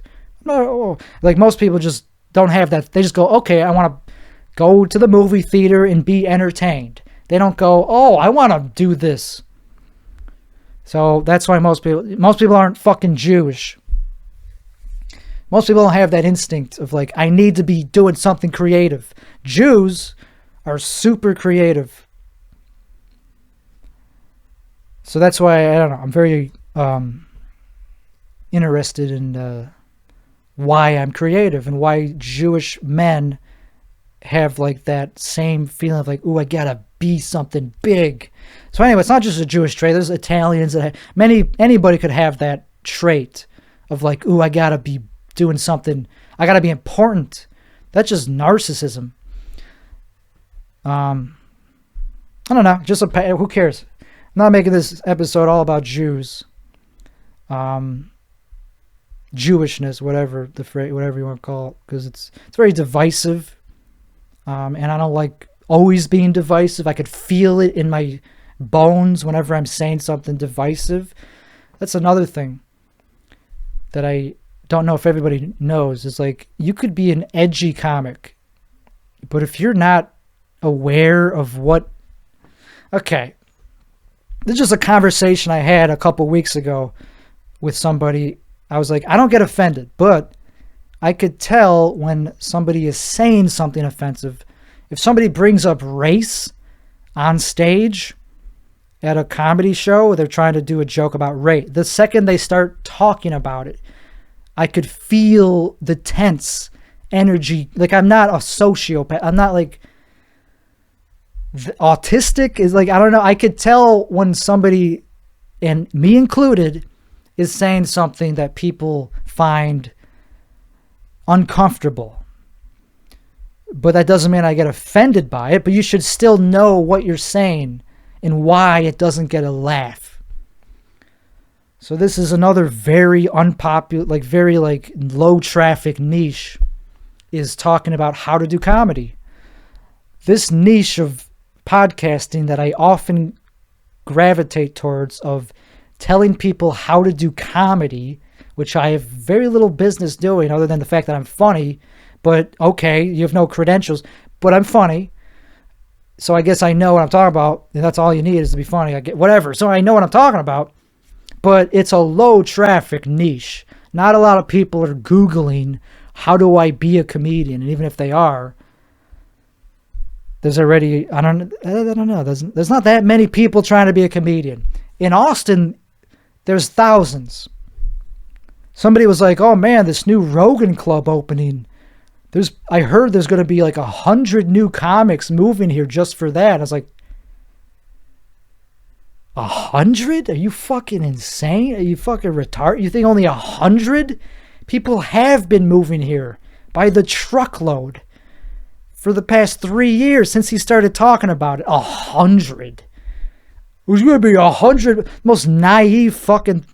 People are so fucking naive. Only 100 people are going to move to Austin to do comedy because of Joe Rogan. Okay. Times that by 1,000 maybe, and you'll be more accurate. It's more like 100,000. Maybe not that moved here. Obviously, but 1,000, at least 1,000 have moved here to pursue stand-up comedy because of Joe Rogan, and that's it. That's the only reason. And because they don't want to, because they can't do it, because their hometown doesn't have comedy. They have like one club, or because it's too woke or something. That's why I moved here, is because of Joe Rogan, because I came from a woke scene and I didn't want to just do woke comedy. Fuck that. That's not the only reason I left. I was doing fine there. But it was awkward. It's just like cringe. It was like annoying being brought up as like controversial, like having people say shit to my face who I don't know, like calling me racist. Oh, you're sexist, you're racist. Like, I don't know you. I've never had a conversation with you. Maybe I am, but fuck, I don't like having negative feelings about other people. Okay, maybe I'm racist or misogynistic. That's for me to figure out. That's for me to look into. But you calling me that word just makes me not like you. I used to, I had nothing bad to say about you, but now that you're calling me these bad words that whether they're true or not, it's like, they're bad. They're bad words. And I'm not a bad person. So like, it makes me not like the person. So that's another reason I left. It's not because I was not doing well there. I was killing. I was pretty funny. I was a funny comedian in Chicago. So who cares? And I was one of the few that was not woke. Like I was one of the few, if not the only one that I could, like that was actually funny and not a cuck. Like actually talked about how maybe it's okay to think about issues on both sides, and like how maybe it's okay to not only go with the leftist agenda all the time. Maybe it's okay to think that, to not hate Republicans. Maybe bigotry isn't a good thing. Maybe calling people bad words is part of the reason that they, maybe that causes the division in the first place. Maybe the people that you think are divisive are actually normal, and you're the ones being divisive more than them. There's people on the right that are divisive, but not as much as on the left. And I think even people on the left will admit that these days every leftist has already been eaten by themselves. Like even like, what is his name? Bill Maher? He's on the left, but even he is not on the left because he's like, yeah, these guys are fucking assholes. They're bigots. I don't know. Maybe not to that extreme. Maybe he wouldn't call them bigots. In some ways he would, I guess, when it comes to like the COVID thing. He's very like, whatever. He's cool. Anyway, I just like cool people that don't call me bad words. If you call me like evil or a bad word that's like means I'm bad, and that's the whole story of our relationship is you, every time I talk to you or am around you, I just get this feeling that you're judging me as a bad person. Yeah, that's why that's a good reason to stop hanging around those people. And so as soon as I left Chicago, that stopped happening, and it's never happened here. So that was the problem, was the locality. The region was the problem, the city, not me. I moved to a different city, and all of a sudden, nobody's calling me racist anymore. Nobody's like giving me evil looks. Nobody's saying nobody's using these attack words, these mean words. And that was it. So that solved the problem. Now I could do whatever I want. Now I could I don't have to feel like wokeness is stopping me. Now I'm confronting myself. I'm the thing that's stopping me. And that's mental health. It's trauma, childhood trauma. It's like current adult trauma. It's being around. That's the bad part, is if now that I am at a place where wokeness isn't a problem, there's people that also came here for the same reason, to get away from the wokeness, which is like terrible. It's a bad religion that's being infiltrated. It's like consuming the culture. So a lot of people, most people don't want to just like bow down, suck the teat of woke, the Pope woke, whatever pretend that it's valid. They want to live life and just be themselves and not feel like they're walking on eggshells all the time. So anyway, there's millions of people moving here to get away from that and to be normal, like a breath of fresh air. So I like Austin for that. The downside is those people that aren't woke, they're delusional. Like, why is that? Because I'm not delusional. I'm not woke either. But why are they so delusional, the ones that are not woke that I encounter? So far, most people that I've met that are also like Trumpers, like also like kind of lean conservative, a lot of them are still fucking crazy. They're still mentally ill. And people I don't want to be around. People that don't make the lives around, like they're not contributing anything. They're bad people, worse than me even. They don't know how to censor themselves. They don't know how to, like, whatever. Some of them are, you know, part of narcissism is you have low like you have a fragile self-esteem. I don't know. So I think they themselves have these thoughts. It's like, oh, fuck, maybe I am a bad person. Maybe it's bad that I am putting myself out there this often. But anyway, I'm just talking about the delusional ones that don't have those thoughts. Man, there's a lot of delusional comedians that move here. And they don't, I don't know. I can't go out. I can't compete with them. I can't go to open mics trying to get 3 minutes of stage time if a bunch of people that are just starting out skip the line because they're Neanderthals and they don't have any respect for other people, except they just, it's like, well, I'm just going to cut in front of the line because that's what I see other people. It's like, okay, I can't compete with, I'm a good person and I don't like to skip the line. Like I don't know. I came from a city where there was an actual established comedy scene, and usually the host would tell the comics, hey, go by the order that you showed up. It's not that hard. Most open mic hosts in this town don't do that for some reason. They're just not from a, whatever, they don't know. They just don't know. It's not because they're new. They just haven't been brought up in a scene that had decorum. That was a good scene. Chicago, as much as I'm talking bad about the wokeness, that's temporary. They still have a structure to it that has basic respect. Sure, people will say nasty things to my face, but they won't cut in front of okay, some of them are assholes, but I'm just saying in general, there's less assholes there.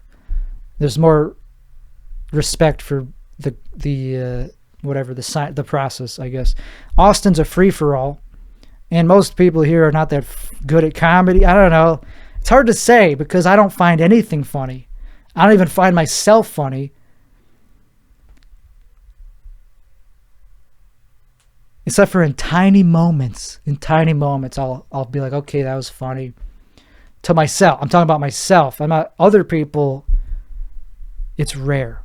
I'm too jaded to be like, oh, that guy, it's actually like laugh. Like, hey, at a comic on stage? No. Only when it's going bad. That's what being jaded does to you. That's what being an older comic, 10 years, whatever, however long I've been doing it.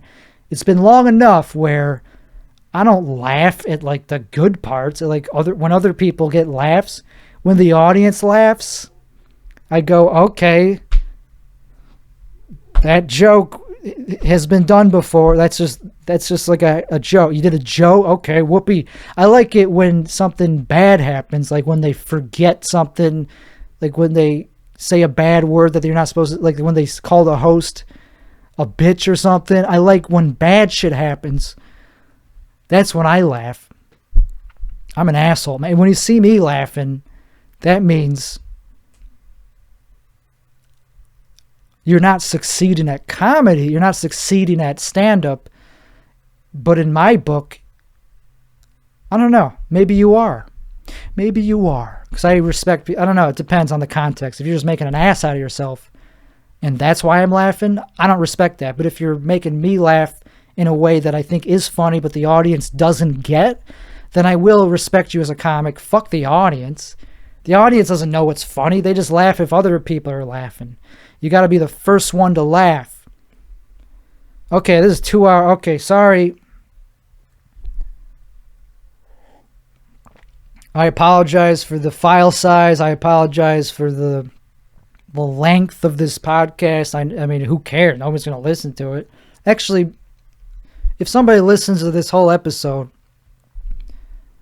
I'm not going to pay you because I don't have much money to pay people just to listen. I don't care that much. I'm not going to like pay people to listen, but just to say that you listened. Actually, I would probably not respect you. I would be like, you really? That just shows that you're that's like shows such a level of, that'd be weird. I'm not coasting off my own fame right now. I don't have a lot of fans. So it would be shocking to find out that somebody actually watched this entire thing. Because, yeah, I know that I don't have a following, and I'm happy. I'm not happy with it. It'd be cool, but I'm not ready for it because I'm too sensitive to what other people think or say about me to actually even, like, build a following, kind of. I post videos that I think are funny sometimes, but it's excruciating to make them. Once I make them and I'm proud of them and I think they're funny, I do feel good about myself. But I don't care. I don't check if they. I don't know. I know I'm not getting famous off talking shit about Jewish women anytime soon, unless you do it in a stand-up. You could do it in stand-up comedy club. Okay, let's end the episode pretty soon here. So I watched 21 Jump Street, Comedy Purist. Okay, here's a topic that also has to do with comedy. My favorite topic, the thing that I don't do ever. I still like talking about it. I'm a purist when it comes to comedy. I won't book anybody just because they're a chick, unless they're a funny chick. If you're a funny chick, and by chick I mean like biological woman, trans girl, that's not what I'm talking about, because it's not what I'm talking about. That's like a biological male. I'm talking about a biological female that happens to be funny. I would book them, but would I give priority to that person more than a dude? Just because they're a chick? Yeah, probably, I guess, just because from a marketing standpoint, or from a giving the audience what they want, yes. Not even a marketing standpoint, because unless they're famous, it doesn't matter. If you put a girl's name on a lineup that's not famous, that ain't going to help sell tickets, I don't think. Maybe it will. Maybe it will, just a tiny bit. Like a couple more people will buy tickets just because there's a girl. Okay, so from a marketing standpoint, sure. But from a what the audience wants standpoint, for sure, you want to have a female comic on there because they want a female voice. Not everybody, but women do. Women, you could observe if you have the brain power to actually look at things on a, not just your own. If you have empathy for what the audience wants, if you know how to read the crowd, the room, you could tell that women get excited. It's not that fucking hard for female comics. Just when they know that a woman is going on stage, they get excited because they're women, obviously. Obviously. But yeah, the point I'm making, so yeah, I would book a female comic if they're funny. If they're not funny and just happen to be female, that's the thing. This is where the purism part comes in. If they ain't doing comedy up there, if all they're doing is bitching about being a woman and it's not getting any laughs, if they're not even making other women laugh, forget about it. Forget about it. I don't care if they suck my dick I don't care if they suck my dick amazing. I don't care if they do it thinking they're going to get something out of me.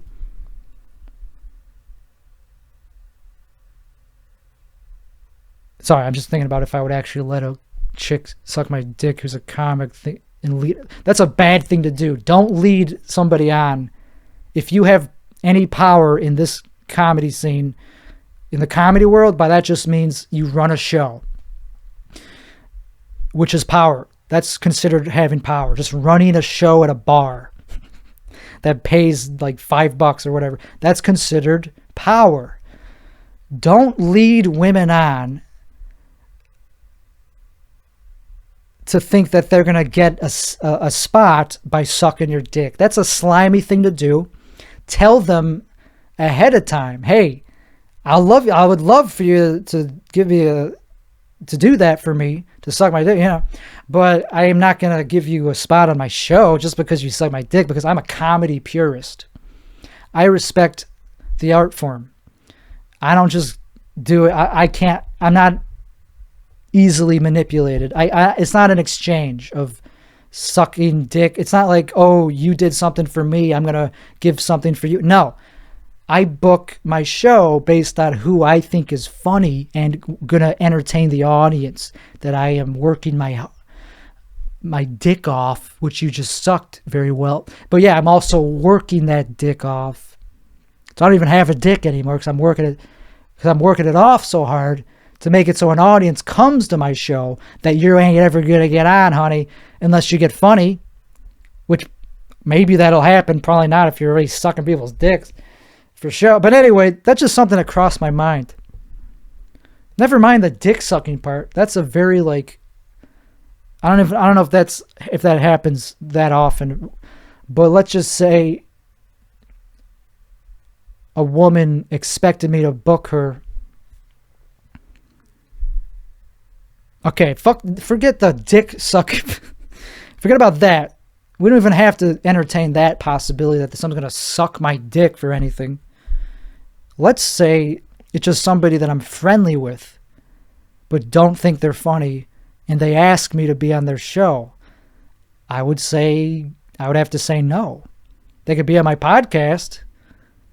That's different. I need somebody to take away some of my... I need a co-host on this podcast. That's way different than stand-up. But no, I wouldn't book somebody on a showcase or a show that I run. I guess, yeah. That's gross, man. Talking about running a showcase just to know who you're going to not book. That is gross that I am having these thoughts. But...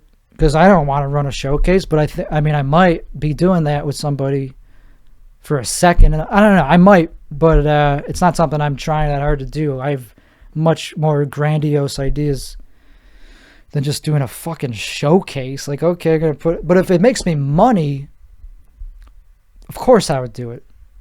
That's the thing. I forgot about the money. I'm so focused on the art and the power part that I forgot that there's actually like money involved. Thanks to Joe Rogan, like you could be 2 years into comedy and selling out shows. Pretty nuts, man, just because of Joe Rogan, just because of him.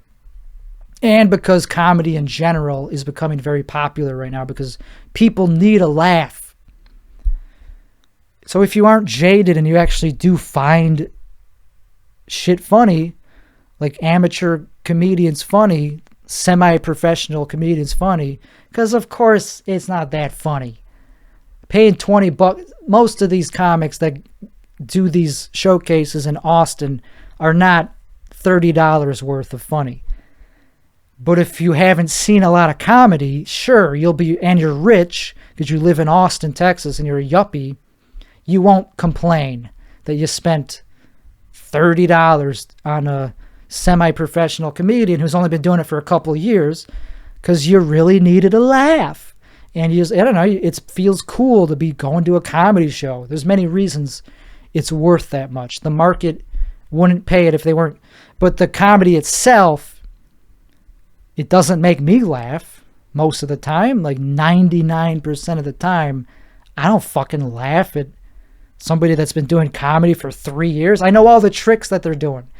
If you're only 3 years in, that's not enough time to think of new tricks. You're just copying somebody else. So I don't really have that much interest in running a showcase except for the money part.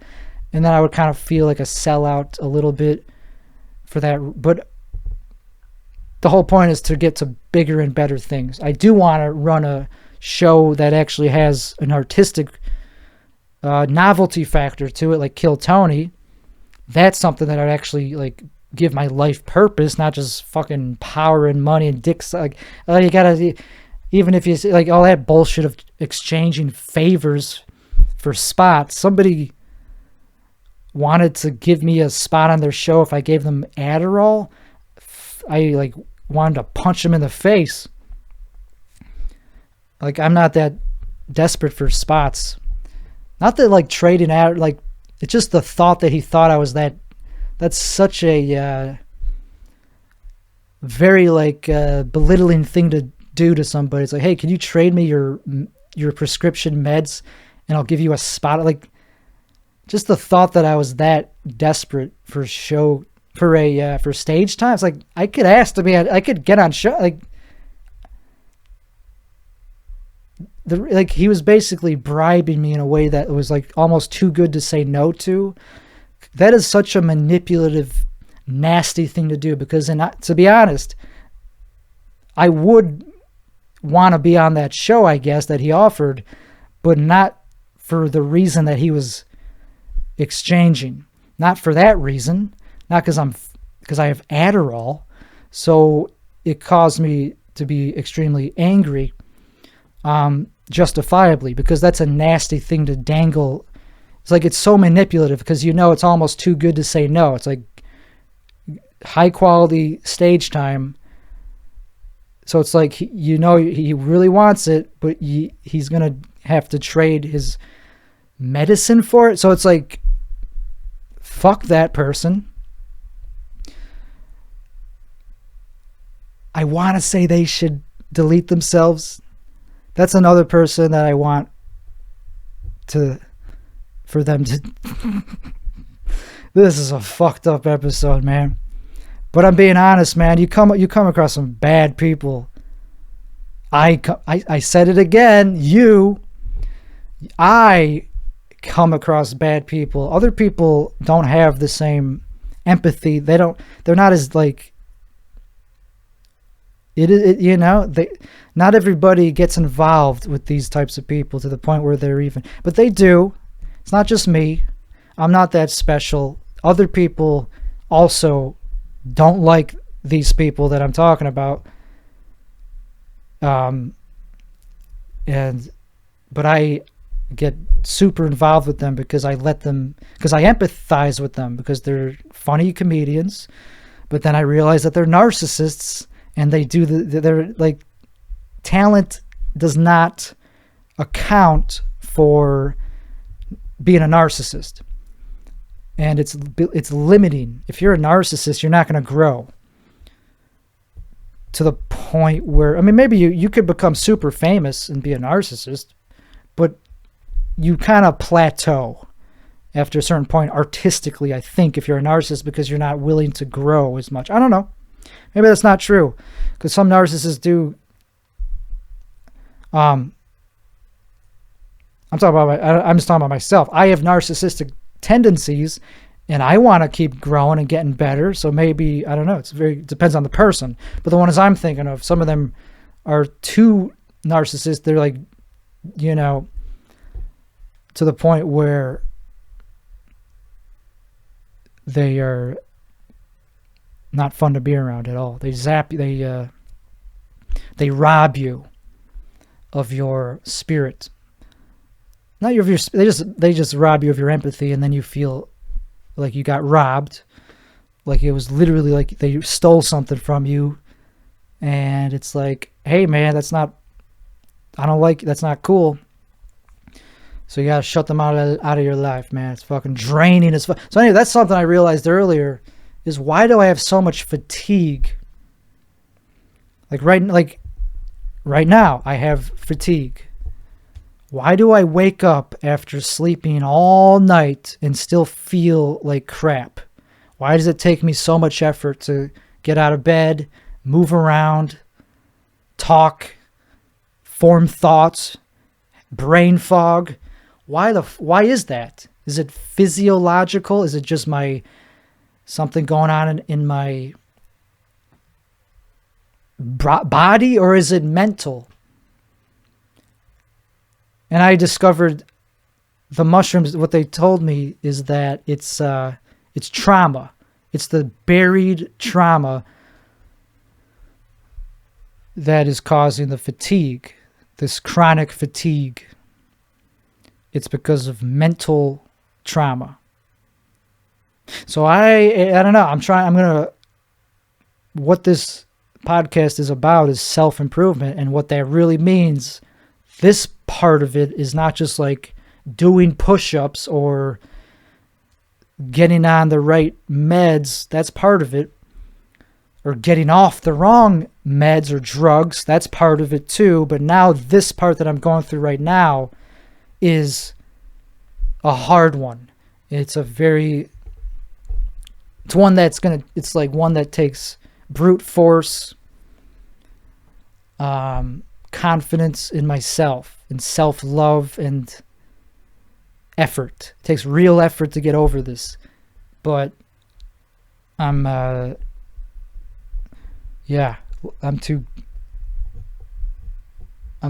know. I keep stopping these sentences because they come off as narcissistic. But the reason I say these things about myself that are very narcissistic, it's not like I'm too good to not do what I want in life. I don't know why I had to say that. It's a weird way to phrase it. I'm too good? Okay, what does that mean? So I do say some very grandiose things about myself all the time. And I don't know if that's narcissism or just true belief in myself. But whatever it is, I think it's true because it's been validated by the outside world. So I don't know. I'm very like fragile when I talk about this stuff because I know how it sounds. But like also, I don't know. So the reason I do that, the reason I say these things is because I know they're true. I know I have certain traits about myself that are true. Like I say I'm funny. That is a very subjective thing to say about yourself. But it's true. It could be proven. It's something that could be measured. I don't know. It's subjective, but it's also some people have it and some people don't. I have it. I'm not funny right now. I like that though. I like that I could say something. I think that's funny to say that you're funny and not be funny, but still think you're funny, because that makes me feel crazy sometimes. Or at least it makes me look crazy, but I know what's going on. From my point of view, the reason I say I'm funny is because I am. I know I am. The reason I have to say it is because, I don't know. Why do I have to say it? Good question. Because I want to do it for a living. I want to do it, and I can't. That's a weird thing. It's like, okay, you're funny. Okay, you're not being funny right now. You're being dead. You're being serious. You're being depressing. This is the opposite of funny. You're talking about how you want people to kill themselves. That's not funny, dude. That's like the least funny thing you could be doing. It's like, yeah, not right now. I'm not funny now. Doesn't mean I'm not funny overall. It's a trait. It's not how I always am. So that's a weird thing, because if you're not ever funny, like 90% of the day, if you're never funny, how could you say you're funny? It's like, oh, you used to be? Okay, say you used to be funny then. Maybe I'll do that. I used to be funny.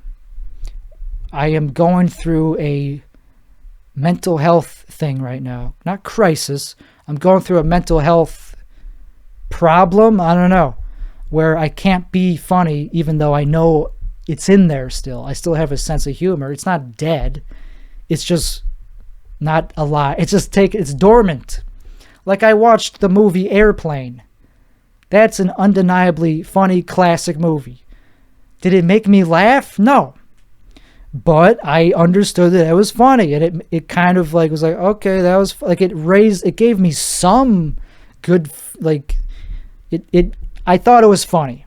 So I'm not saying it didn't do anything for me, but it didn't make me laugh. Very few things make me laugh except for when I say something very fucked up, which I've been doing. When I do comedy, when I do stand-up, I go up there like I do with this. I go up there and stammer. I don't know what the hell I'm doing. It looks like somebody that doesn't know what the hell they're doing. But I have stage presence that doesn't go away. So the anhedonia, the problem with fatigue and long COVID, whatever I called it, this low dopamine threshold, the one thing that hasn't gone away is I still have I can still do, that's easy to turn that on. The way I talk I could still get people to listen. That's the fucked up part. Is I'll have a terrible set content-wise. I'll say something that's not even a joke. I'll just do what I'm doing now. Just talk about how I'm just like, yeah, I'm not trying to get a laugh, right? I don't want to be here. I'll just be like purely negative. But people listen the whole time, and that's the part that gives me adrenaline. And then that adrenaline converts to, I guess, dopamine. And it makes me want to do it again. Unfortunately, it doesn't last until the next day. That's a problem. The baseline dopamine levels are just, they drop off. And it's not enough to want to do stand-up the next day. And today is a day that I could be going out and doing stand-up at the Comedy Mothership. They have a mic there, which is awesome. It's fucking awesome that they have a mic there twice a week. It's new. It's everything about it seems like it's for me to do, not only for me, but it's something that I kind of moved here to do, right? No, because I don't give a fuck about I'm not trying to, I don't have an act. I'm too dark. I'm going through a mental health, not crisis. I got to think of a way to call it, because it's not a crisis. I'm getting better, but I can't do stand-up. You know? And that's what's painful, is that it's something that I used to be able to do. I don't know, not really. I never really used to be able to do it at clubs. Like this is for like a club for a paying audience. I was always not that good at clubs, unless I was like drunk and super not give a fucky. Because you could get away with pretty much anything if you don't give a fuck and you think it's funny. You could say anything. You could say something literally anything.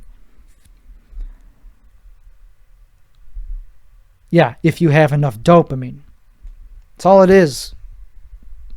I'm not overusing that word, because anytime you see a comedian having fun on stage, it's because they have a dopamine supply. Anytime you see a newer comic kill, it's because they have higher dopamine. And then an older comic like me goes on and fucking bombs. It's because we have less dopamine, because I've been doing it for long. I don't get this. It's not as interesting to me to just do an open mic. I'm not going to get anything out of it other than adrenaline for bombing so hard that it's like, wow, that was embarrassing. But like, I don't have the dopamine to actually kill that a newer comic would have. It's just what it comes down to. Doesn't mean that comic is good. Like, what they're saying is like, okay, that's hack. So you get better even if you're depressed. My depressed sets, I still like. Now, I still enjoy them more than other people's, because it's me. I wouldn't want to watch them back, but there are some moments in them that I go, okay, that's something only I could have done. And it comes from this experience of being dedicated to it and like whatever. I'm not saying I'm completely kaput, but the way that this podcast has been a reflection of my current state of mental health and performative health, not just mental health, how I am able to perform vocally with speech. I'm like Joe Biden. I'm like worse than Joe Biden in some ways. And that's low dopamine. I could have snorted an Adderall before. I could have like done that if I really wanted to, but I'm not a drug addict. I don't just sniff. I don't just chase whatever drug gives me the most dopamine. But I was thinking about, it's like, there's a reason actors and performers do drugs. It helps the performance. Like, and then they need it to perform at their best. And like, so that's why it's addictive. I don't really feel addicted to that, to Adderall, because I don't really feel anything when I'm on it. Thank God. I mean, but I understand what it feels like to be addicted to these chemicals, or these pills, whatever you want, whatever. Because I like how I feel when I'm on stimulants. I just like being stimulated by life. I like performing at my best. I don't like going through life, getting through life, not feeling like I'm accomplishing anything. So anyway, I just need stronger stimulants. I'm not going to start abusing the ones I got. I could just start doing that. I'm thinking about it. I don't know. Cocaine is good for comedy. There's a reason that they paid people in cocaine, like especially people like me who are like, they needed it. They need it, man. Like if they have no motor, you need to take the cocaine, and like it makes you want to move around and tell jokes and hack jokes. They're not hack. I don't know. Whatever. I've been very difficult on myself this episode, but it doesn't mean I hate myself all day. Okay. Maybe I'm going to do this podcast. What if I just did a 7 hour? I couldn't do more than that. I couldn't do more than 6 hours. Definitely not all day, like an all day podcast, like a 24-hour podcast. That'd be cool. Not going to do that today. But that's what this is feeling like. This is feeling like an all day podcast. And it's more like a deposition of like my mental health, of like what is bothering. I need to put it into words until I'm satisfied before ending this thing. And so yeah, I'm very saddened, I guess, by the fact that I can't do the Joe Rogan open mic. I am unhappy that I am not functional enough at this point in my life to sign up for that. I did it last week. I signed up last week. That was only a week ago. It feels like longer because time's going by slow, I guess, Yeah, I just can't get my brain to put an act together, to put a set together. And even if I did, I don't know if it would be funny because I would lose the interest in it so quickly, man. So it sucks, man. ADHD sucks. But not just ADHD. Recovering from pause sucks. Post-acute withdrawal syndrome. That could last up to 2 years, man. But I did enjoy the sunrise today, which shows that I'm still able to enjoy things in life. Yeah, it took mushrooms to do that, but it was stronger than normal of a positive feeling. Like I felt like I was making some progress. I don't know. I feel like usually mushrooms do that. Mushrooms usually you feel like even though it gets difficult at times, you feel like you figured something out afterwards, at least if it's a good trip. And but sometimes you might figure out something very negative. But today I found out that I'm dealing with trauma, and that's something that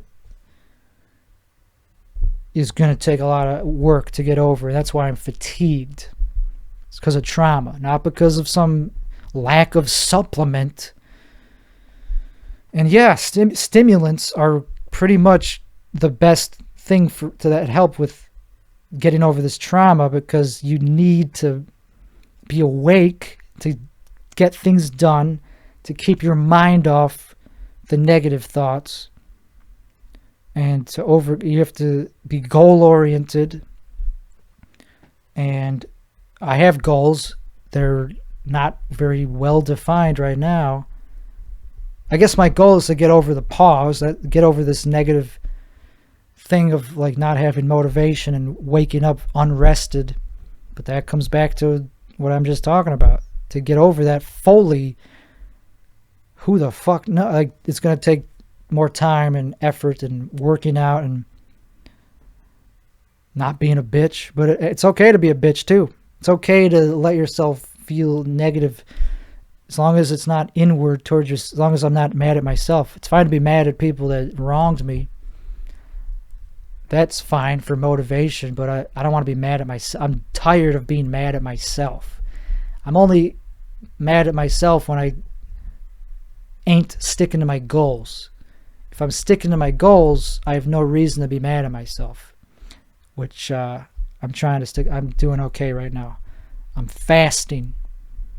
Intermittent fasting is a way to say F you to the world, because it clears up your body and mind. So it gets you through the bullshit. You could see things more clearly, and you could do a lot of problem solving when you're fasting, and when you get into the ketogenic, into ketosis, you have more. You just feel more human. You feel like you're actually looking at things clear, and it gives you more fortitude. So people that just eat, shovel food down their throat to get over their traumas and laugh, I understand. I'm there, right there with you. But life is too short to just be getting through it. You want to leave a fucking welt in the ground. You want to leave a crater in the ground. You don't want to just get through it. You want to be a monster, as they say. And you don't want to just cause violence. So to wrap it up on this topic, which is a fun topic, great topic, I was reading about Columbine and watching a documentary about Columbine. It's just fascinating that these kids that had a normal childhood, for the most part, privileged kids, just these regular kids, just for some reason just decide to do something so violent, and they commit to it. Like they actually follow through with the thing that they know is fucked up. Like it's one thing to have the idea, it's the next thing to plan it, to actually do it and follow through on everything and have self-awareness of it, and know that this is bad, that you still got to do it. I used to get offended when people said I looked like a school shooter, but now I go, fuck yeah, rock and roll, because it's like people now relate to them more. People now relate to mass shooters more than any other time in this. More than any other time. That's just a joke I had. This is a premise for a joke. It's like, yeah, fuck. I used to think that they were saying that I look like a school shooter because I am that's a bad thing. That's like, oh, I'm evil. Oh yeah, I'm gonna shoot. It's like, yeah, but now everybody kind of wants to shoot up something, right? So it's becoming like, fuck yeah, you're kind of relating. You're saying I'm cool. You're not. You're saying you relate to. You're saying I'm a certain type. So it's not that bad that they're saying something that is offensive. I used to just take it as face value. Oh, you think I look like a school shooter? I would just have a knee-jerk reaction of that's offensive because it's hack. It's you could say that about pretty much any white guy who's dark, who has a depressed look to them, and you can. So I was like, that's kind of race. It's easy. It's only you could say that for white people. You can't really say that about anyone else because it's just kind of a white stereotype. But I'm starting to embrace that part, because all they're doing is recognizing that, hey, you have a dark look. You look depressed. You look scary. Sure, that could offend me because I don't feel scary. I don't feel like a dark person, but I kind of am. I do kind of have dark thoughts all the time. Not all the time, but I relate to them very often. So I don't know, and that's fine. It's fine to be somebody with a dark personality, and that's what death metal is about. So it's relatable to have a dark personality. So if somebody says I look like a school shooter, okay, it's implying that I might do something criminal, which I take. It's fuck you. No, I'm not violent. Fuck. I don't like attributing it. I don't like the fact that I have a dark personality mean that I have a violent personality. I don't like that.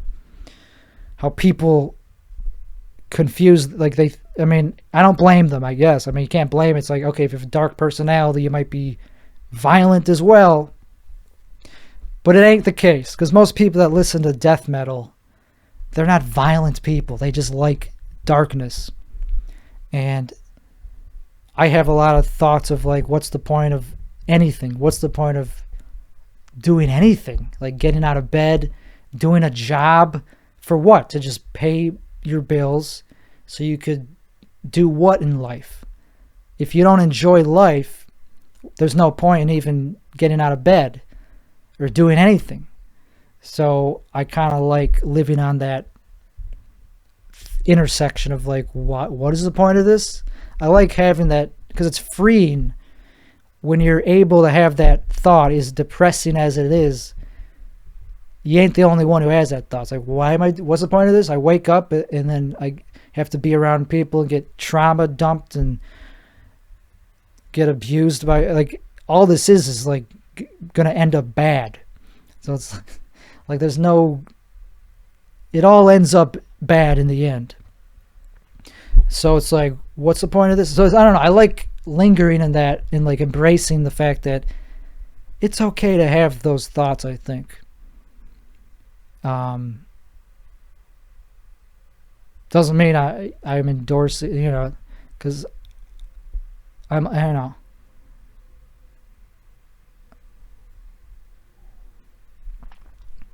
It's okay to have those thoughts. Of course, I'm not advocating for ending your life or deleting yourself, but I don't know. Doesn't mean that's a weird conundrum. It's like, okay, so you don't enjoy life, isn't then? So why are you still doing it? It's like, well, because I don't want to end it. It's not that bad. I don't hate life. I just don't enjoy it. There's a difference. So you could be a dark person and like not enjoy life and think it's all bullshit and be a nihilist, but it doesn't mean you hate being alive, right? I mean, you still get something out of it. I don't know. I do, or else I wouldn't be here, I guess. And then there's some people that say, well, the only reason I haven't deleted myself is because my parents would be sad. Okay, that's the next threshold that I understand. Yeah, some people don't enjoy life.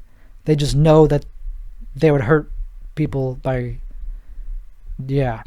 So I don't know. I respect those people that stay alive just for the sake of other people. I respect people either way.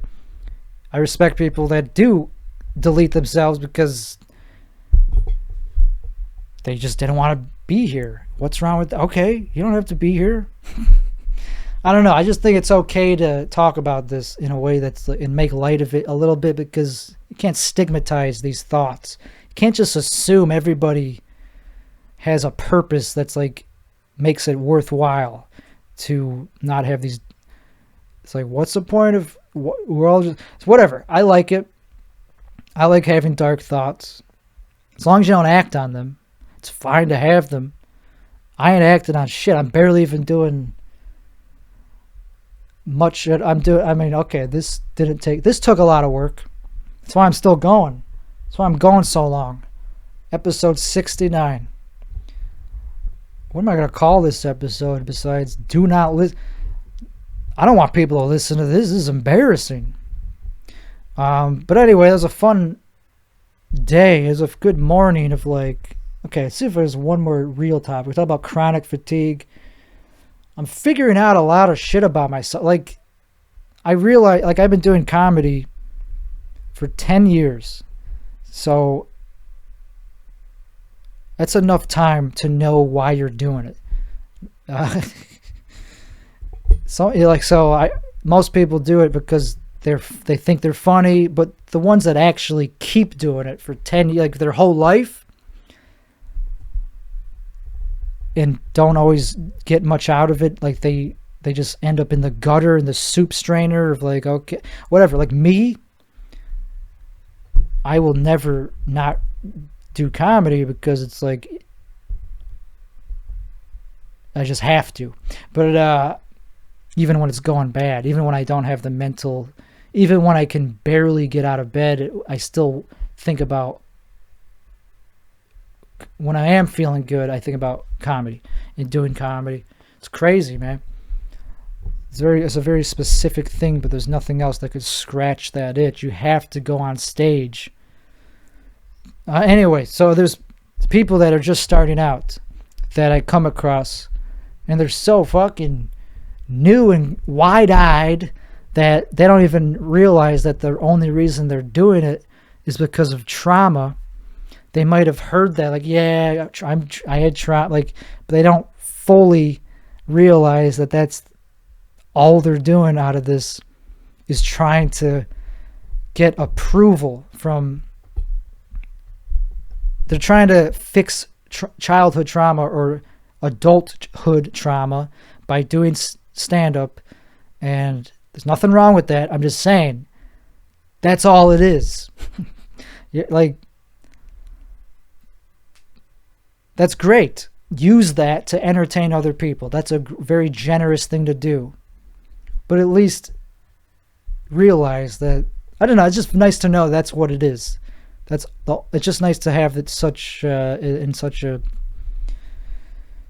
it's like, I don't give a fuck. Like, once you realize that it's all about that, it's like, do you still want to do it anymore? Why not just resolve the trauma? Because then if you had a good therapist and you actually resolved some of these issues, maybe you will be able to assimilate into society and leave your house, walk around the block without getting afraid of the neighbors. Maybe that'll happen and you won't have to do open mics anymore and be around other mentally ill people that haven't done this work. Isn't that probably for the best? It's like, yeah, but then I'll probably even be able to do even better at comedy. I don't know. Yeah, probably. I'll still want to do comedy. Even though that's the reason I got into it, I still want to do it, though, because it pays the dividends. It makes me feel like my life is purposeful, but never. Now I'm talking myself into a corner here because I just said your life only doesn't have, if your life's purpose relies on only what you get from doing comedy, that's a bad place. That means you have some unresolved issues probably. If your life is not, if your whole life purpose is based around comedy,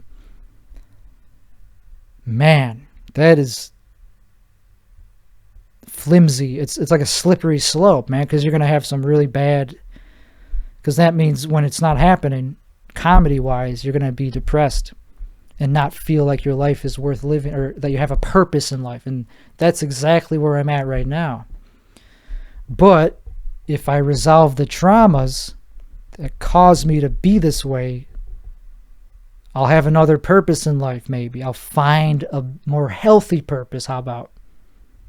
Yeah, comedy is not a healthy way. It's just not a healthy life purpose, man. So, like, it's just very sketchy if that's your whole purpose in life. You're probably, it's just like, good luck. Good luck getting out of that alive. But it's also an art form, so you could still do it even after you work out your problems. I don't know, man. I'm going to keep doing it. And I figured out with the Timmy Gusto thing, there's nothing wrong with that stage name. I had to turn it into a character for some reason, because why not? I just something I did, but like, I started to distance myself from that stage name because it sounded too fake and it just wasn't me, you know? I don't like going up as a fake name, but that's show business. So I just have to toughen up, you know? Because it's not that bad. It's cringy a little bit, like Timmy Gust. Ugh. It has a dumb, like, annoying, self-grandy. It's like I don't like it that much. It's not subtle. Timmy Gust. Ugh. So I don't like it. I strongly dislike it, actually. Just the gusto part. The Timmy part is fine, I guess, but that part's fine because that's my actual name. The part I don't like is that gusto is too in your face and obnoxious. Gusto, ugh.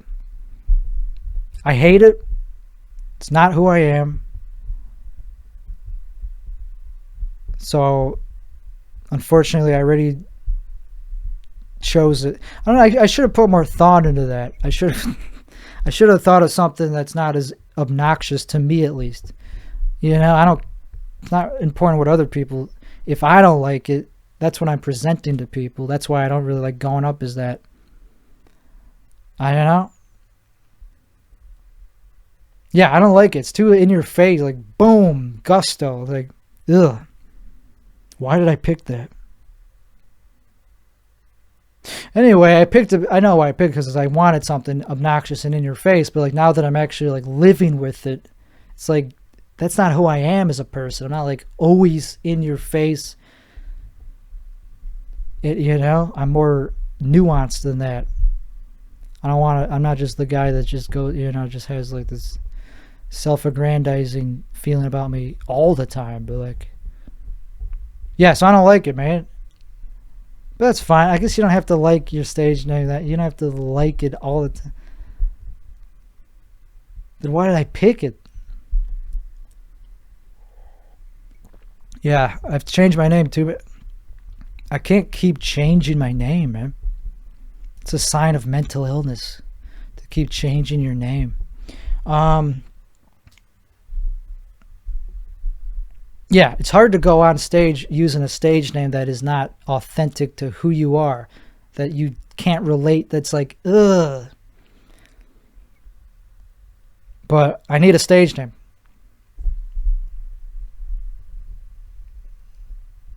I don't know. I'm trying to convince myself that it's okay to keep using that name, but it's a bad name. Because I don't like how it calls attention. Anyway, a good name, the reason I bring that up is because it's okay to have a stage name just like that, like something short and cutesy, but not that glammy.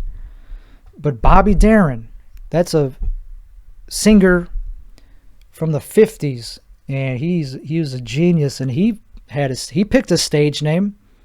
His name is some long Italian shit from a mobster, and he joked about that. It's like, it wouldn't look good. His full name wouldn't look good on a marquee. That's exactly why he picked Bobby Darin. He just looked in the phone book. So that's not too far off from what I'm doing with Timmy. I already got that part. It's just the last name that drives me crazy because it's not subtle. I should have picked a more subtle last name like Darren. There's no like, it's not in your face like Darren, okay, because then it doesn't put all this weight on the name itself. Gusto is another way to say it, Timmy Gusto, and I don't like that either. Timmy Gusto. Yeah, I don't know. Maybe it's just right now I don't like it. I've never liked it. The second I started using it, I didn't like it. So why the fuck did I nail it? Why did I keep using it? Why did I like decide? That was probably just the Adderall, maybe? I don't know. I was like, I don't know. I picked it for Kill Tony. And yeah, I could have shopped around. I could have looked in more phone books and like picked a less obnoxious last name. Yeah, it sucks, man, because you can't change your stage. Like, but also, I'm being a perfectionist, I guess. I'm being a perfectionist because who cares? Who gives a fuck? It's just a name. And you should care more about the content, not the stupid name, not the shell or the cover. You should care about what you're actually doing with the name. And if this is an example of it, I'm glad this is the Tim Weichselbaum show. This is my real name. If this is the content that I'm capable of, Holy crap. You shouldn't be worried about the name. You should be worried more about the fact that you're doing a 3-hour podcast where you just stand there thinking about your stage name that you don't even, because you're not even doing open, you're afraid to even do open mics, and you're worried about your stage name. Well, that's fucked up. Like, is that neuroses or just, I don't know. I think it's fine to think about this stuff, but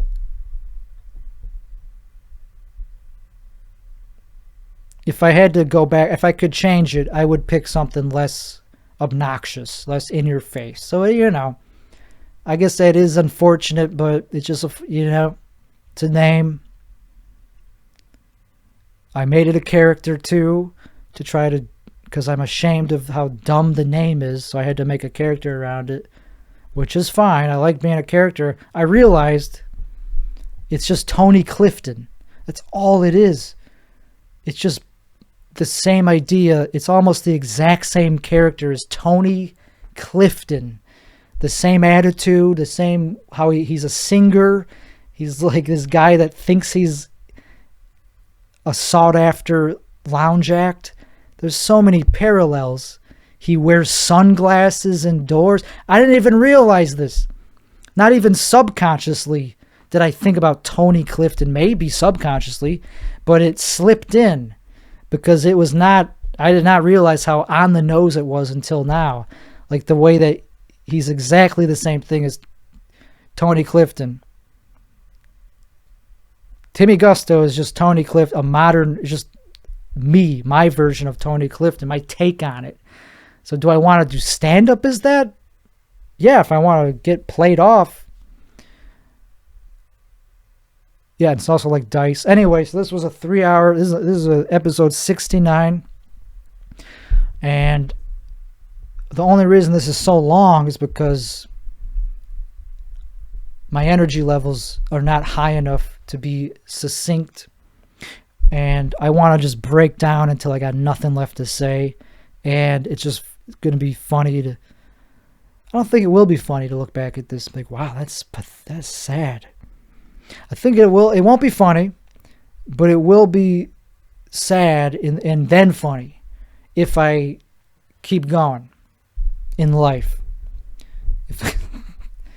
If I actually get somewhere in life where I have people that give a crap about what I used to do, they will be like, holy crap, that episode 69, he was really not doing anything valuable. He was like at such a bad point in his life. But it's not as bad as it looks and sounds. I think I'll get out of this. Knowledge is power. And I've been finding out a lot of knowledge.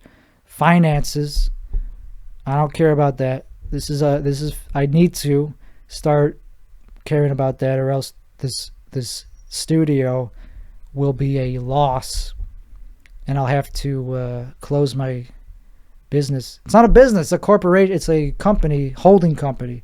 This has to generate some income, or else it's a hobby. You can't, I have to generate income from this studio, or at least I have to try. So I'll have to, I don't know, that's the part I got to figure out. Because this is not a viable product to sell. This is not something I would try to make any money off, unless I had a sponsor. But who would sponsor this? Nobody. I have a better chance of starting my own product and then sponsoring it on this. Okay. I'll start selling a product. Not supplements. Okay, let's spend the rest of the episode brainstorming about how to make this commercial. Not this, but like a product that I'm going to sell on this. Sponsor this podcast by. Same company.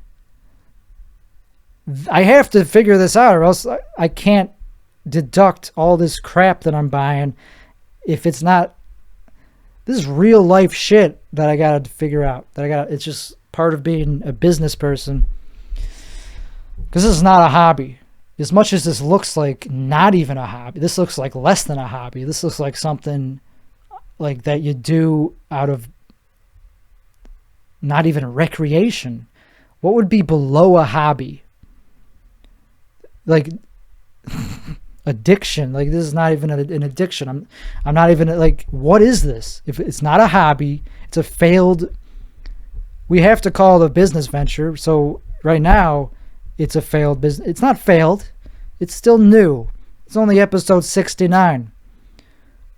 And this is one of the best episodes I've done. I'm not going to, I mean, Jesus, this is horrible.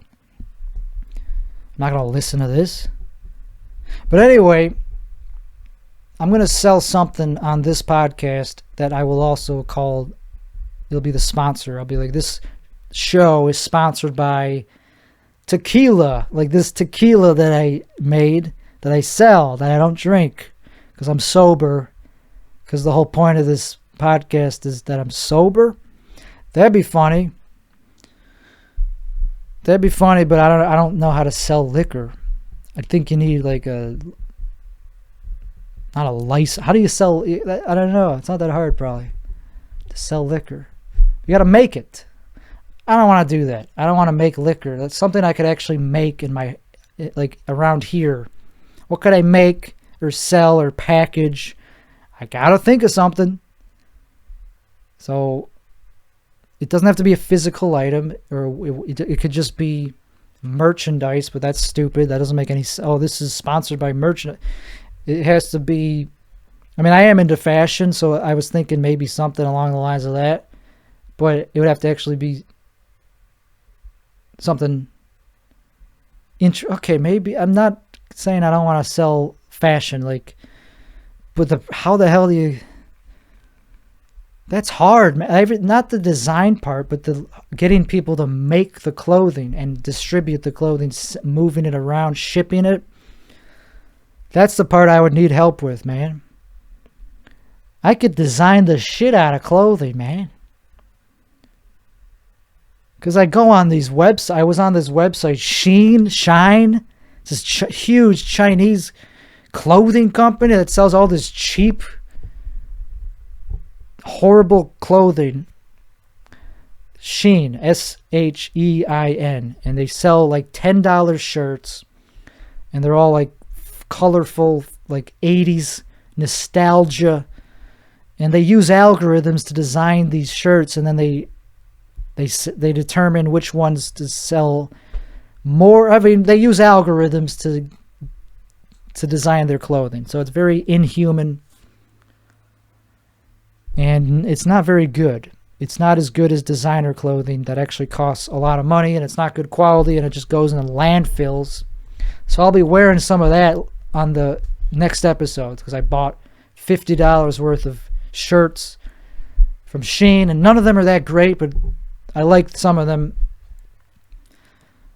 But I was looking at all these shirts, and they're all like so tacky, man. Like they're just almost, some of them are almost good enough to wear, but like the colors are too bright. It's like tacky, man. So I could make something better than that. Doesn't mean it's going to sell. So anyway, fashion, that's one thing. Fragrances, what's something that people would actually buy that, like, product-wise, that I could actually... So it wouldn't be supplements. Supplements, I'm not a big believer in supplements, except for mushrooms, but you can't really sell those legally. And even if you could, I don't really want to just sell drugs or supplements. So it wouldn't be that.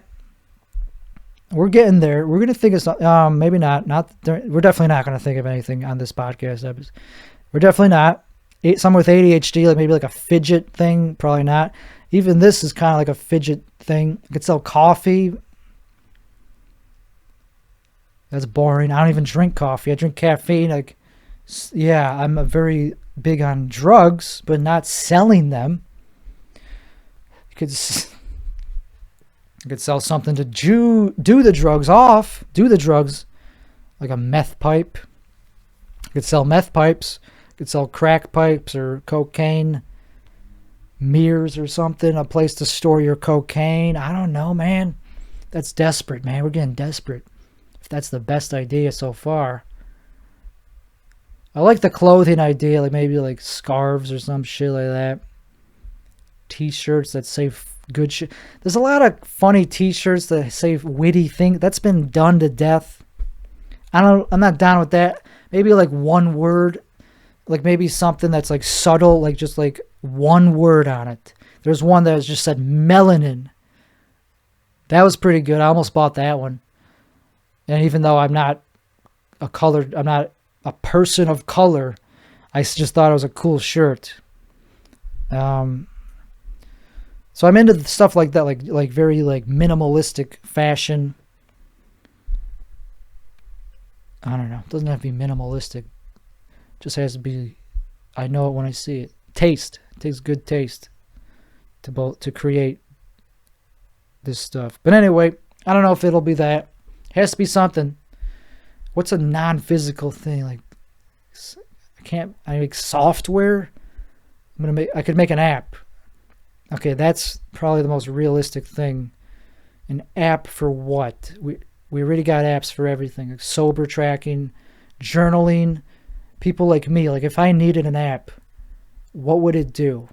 I'm already using a bunch of them. I'm already using the fasting one. Yeah, I already use a bunch of apps. The ones that tell you if you've taken your pill yet. The ones that tell you... I'll think of an app. Maybe not right now. But that's a realistic one. We could just make an app. It could just be a novelty app. It doesn't have to be useful. It could just be novelty. Nah, it has to be useful. Can't sponsor something. Can't be based on something that's just a novelty. Unless it's recurring. Something very interesting that is useful because it's so different every day. It has to be like an app that does something that you need. Like people like me in the self-improvement community. Because there's already a lot of shit for that. There's already shit that like for like giving you quotes, like meditation, like here's a happy quote, like the sober app I have just gives you an inspirational quote and it tracks how long you've been sober. I want it to be funny too. I don't want it to just be like a serious, like, okay, are you getting better? Are you still mentally trauma? How do we make money off that? I want to profit off of people's trauma while also helping them. That's what BetterHelp is for, I guess. Therapy apps. Not quite that deep. Not like the Uber. Not like that. Just something good. Something healthy. Something that helps you work towards your health. I'm not going to put this episode... I mean, I am, but like... Anyway, I'm not going to send it... I'm not going to promote it. Okay. Apps that do something for the benefit of... What do I need in life? I need something to motivate me to do comedy. But what the hell with that? That would be like I don't even know what that would take. I don't even know. You're on your own with that. See, that's just something that you can't just get an app for. An app that helps you do comedy. Or motivates you to do it. Yeah, there's apps that help you organize your jokes and like... But what's one that actually motivates you to be a comedian? Nothing. Trauma. That's what motivates you. Like trauma could be a good thing and a bad thing for comedy. It's what gets you into it. It's what makes you good at it. Motivates you to keep doing it. But when you have to be functional though. It'd be functional to some degree to be funny. So what would make me more functional? Something that boosts my ego would be nice. Something that it would be an app with my face on it. No, I don't know. Yeah, something that boosts, that makes me feel like good about myself. That's personal to me though. Like it would be something that encourages me that I need to keep being myself and not be ashamed of myself, which I'm not. I'm ashamed of this episode, but that's just one episode out of many.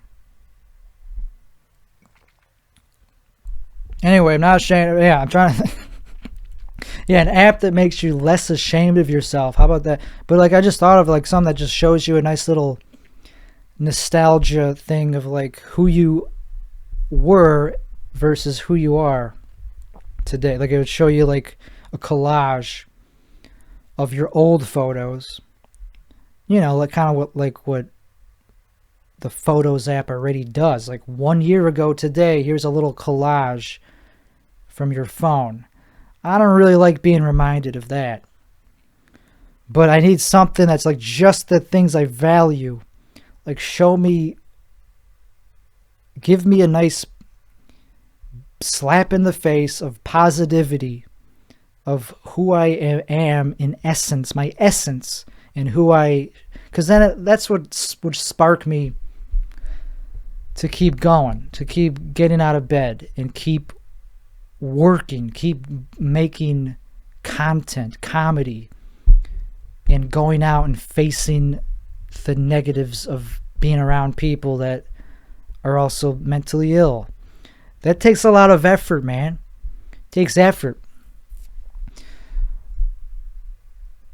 Yeah, I need that. I need an app that gives me that slap in the face every day. It's like, here's who you are. Here's where you want to be. Get to it. And it's like short and sweet, just like a couple. It's an AI generated, like, you know, picture type. Like, it shows me as a person running towards my goals in a way that's different every day. It can't just be the same thing. It has to be novel every day to give me dopamine. Of course it has to give you dopamine, or else it's a failed invention. Every successful invention and song, every hit song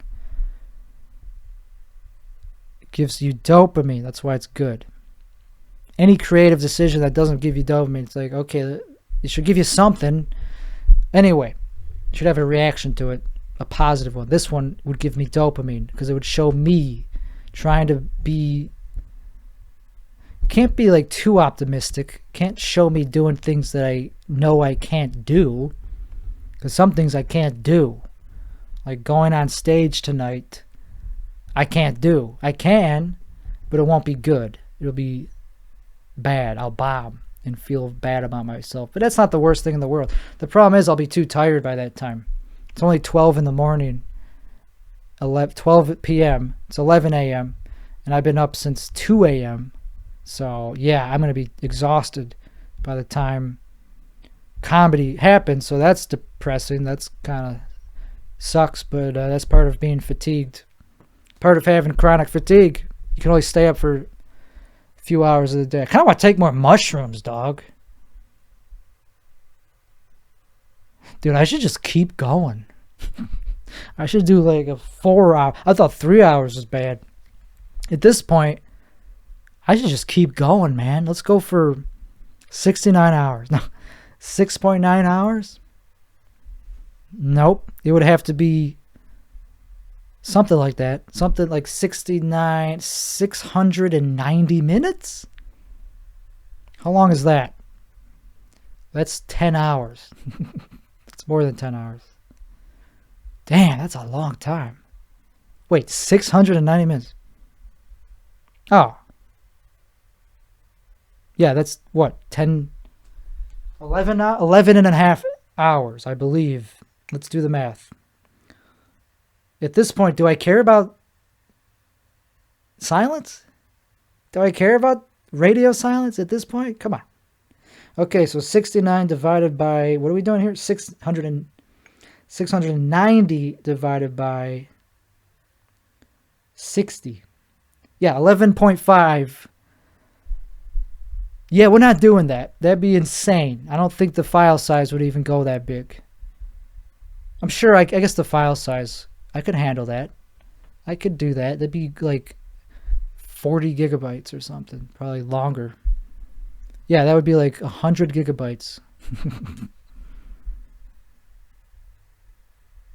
How long? Okay, now I gotta figure out how many gigabytes that would be. So usually it's about 7 gigabytes, or let's just say 5 gigabytes for an hour. So that would be not that bad. The lowest, it would be like around 60 gigabytes. At least. Once it's edited, it usually goes up. So it'd be around 80 to 100 megabytes, around the, give or take. If we did 690 minutes. I mean, that'd be funny. That'd be funny to do a 690-minute podcast. But I'd have to take a break. There would be literal dead air of me. I'd have to take more mushrooms, for sure. Because it makes things less boring. Probably not a good idea to do that trauma, like, for your brain. Because it's mentally taxing. At first, when you take mushrooms, once I got over the hump of like the trauma part and like the anxiety, it was beautiful and I wanted more. I almost did take more because I was just at the beautiful amount where like the I had visuals, like it was fun. It was only positive. And it makes you so creative, man. Like, you think of so many positive, you think of so much creative shit when you're on mushrooms. You just have to get over the scary part. The upswing, the come on of mushrooms is pretty scary, even if you're used to them, even if you've done them 1,000 times. You never know how it's going to go until you're doing it. It's like, well, yep, that's scary. But it's such a recognizable feeling. Like, you've also... You know, it's not good to abuse them because they are something you don't want to keep doing over and over, because it's like they tell you the same thing. It's like, dude, you've been here enough times. When you get the message, hang up the phone. But it's like, yeah, I got the message, but I'm going through a thing where I need more of the medicine. It's like there's a way to justify doing it as often as I do it. Not microdosing. This is beyond microdosing. But the justification is that it's fun, first of all, so that is recreational purposes. It's for entertainment purposes, if you count this as entertainment. But then again, so we're 3 hours in out of 11. There's no way. I can't do 11 hours. I can't do an 11.5-hour podcast. I say that knowing that it's possible, but it would be really sad. Like, this is you not even interacting with other people. This is you just talking to a Like, it'd be different if it was a live stream. I didn't even think to do this as a live stream. Thank God. It'd be better as a live stream. I don't really have a platform to live stream out. And, you know, who cares? I'm not going to live stream it. But if it was, it'd at least be when people live stream, they could kill time by talking to the streamers, the chatters. I've done live streams for like a long time. Like 12 hours, I think, is the longest. When I actually did it in front of people and interacted with the audience. I had some fun live streams. I was drinking. I was drinking throughout the entire thing because I used to be an alcoholic. I used to be able to just consume alcohol for the entire night. And you have such stamina. The alcohol gives you stamina.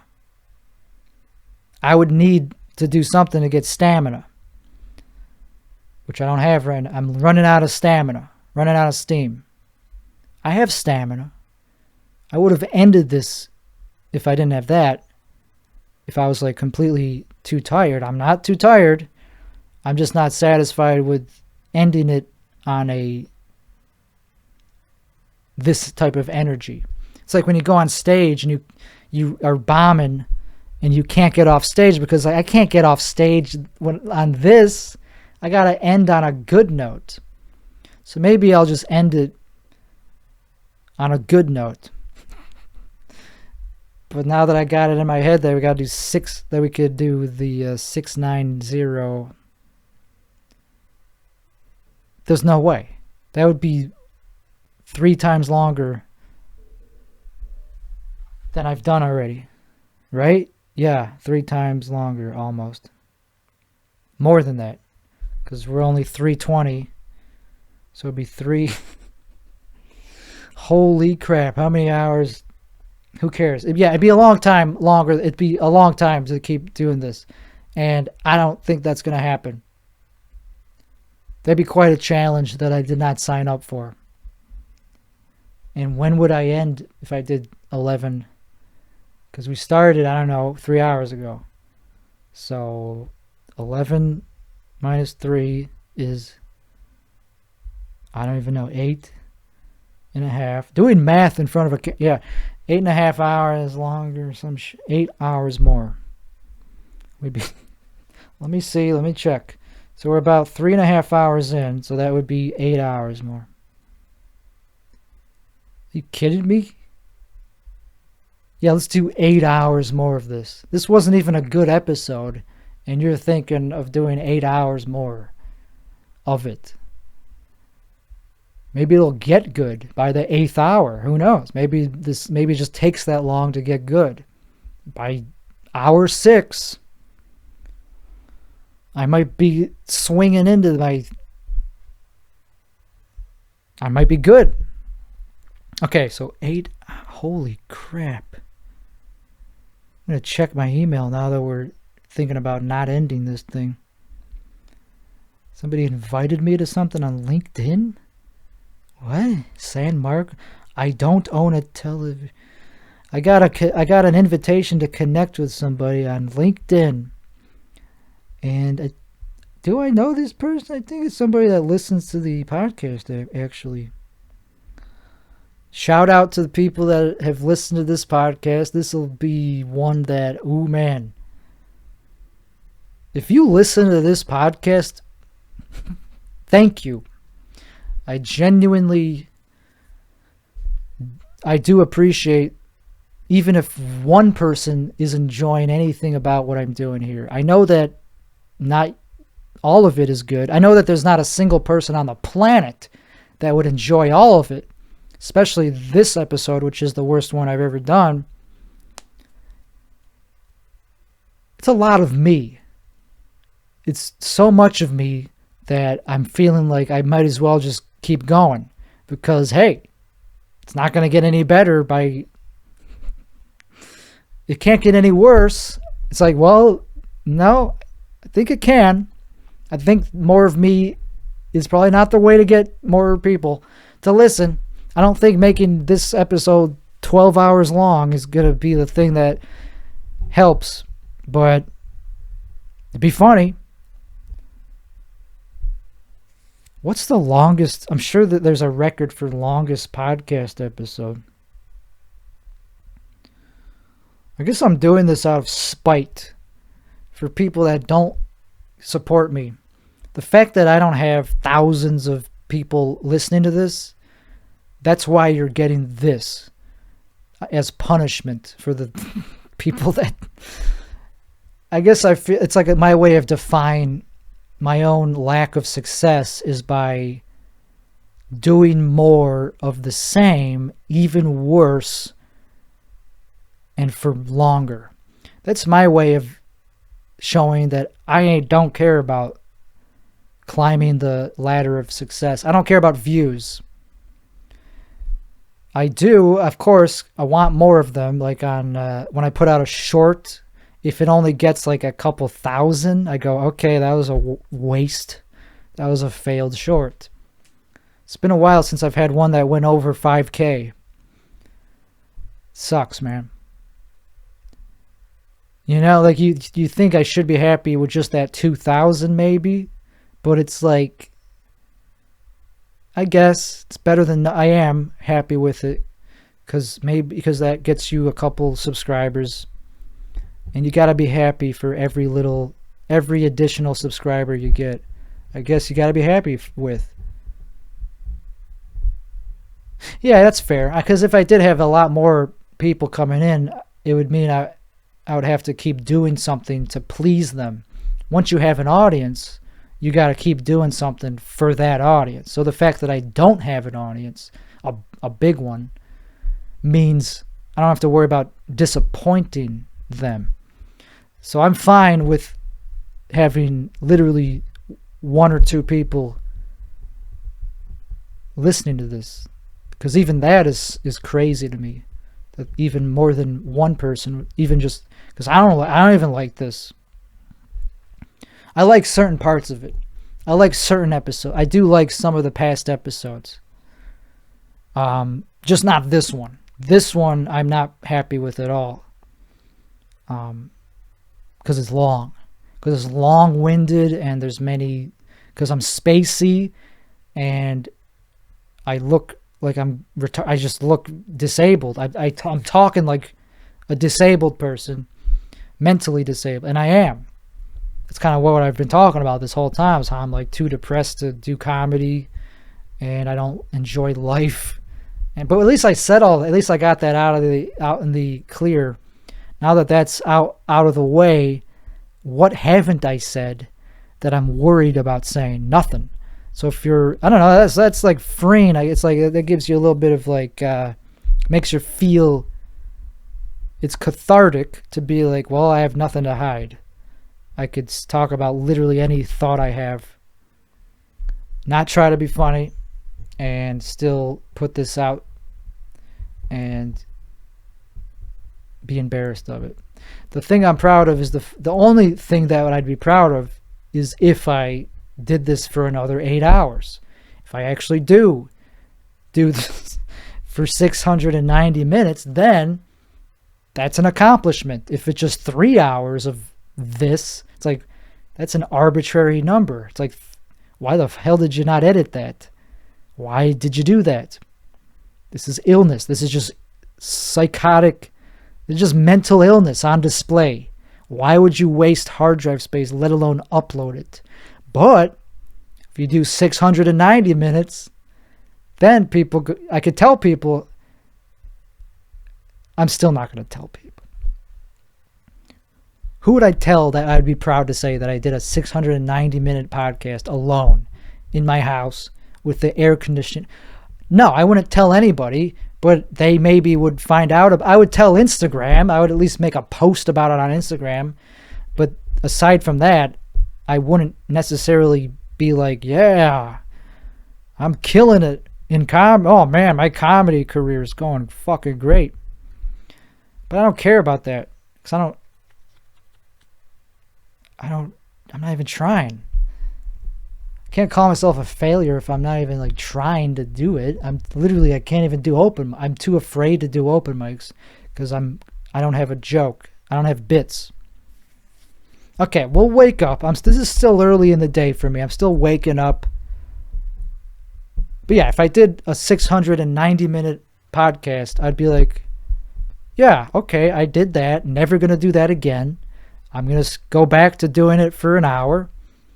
I guess it's just because somebody told me that this is too long, and that made me like, so now I'm defying them by going, oh, you think it's too long? Okay, I'll show you too long. This was too long 20 minutes after it started. I could have said everything I wanted to say in 20 minutes of this thing. And I kept going on tangents. But they were good tangents. I learned a lot about myself on this. What did I learn?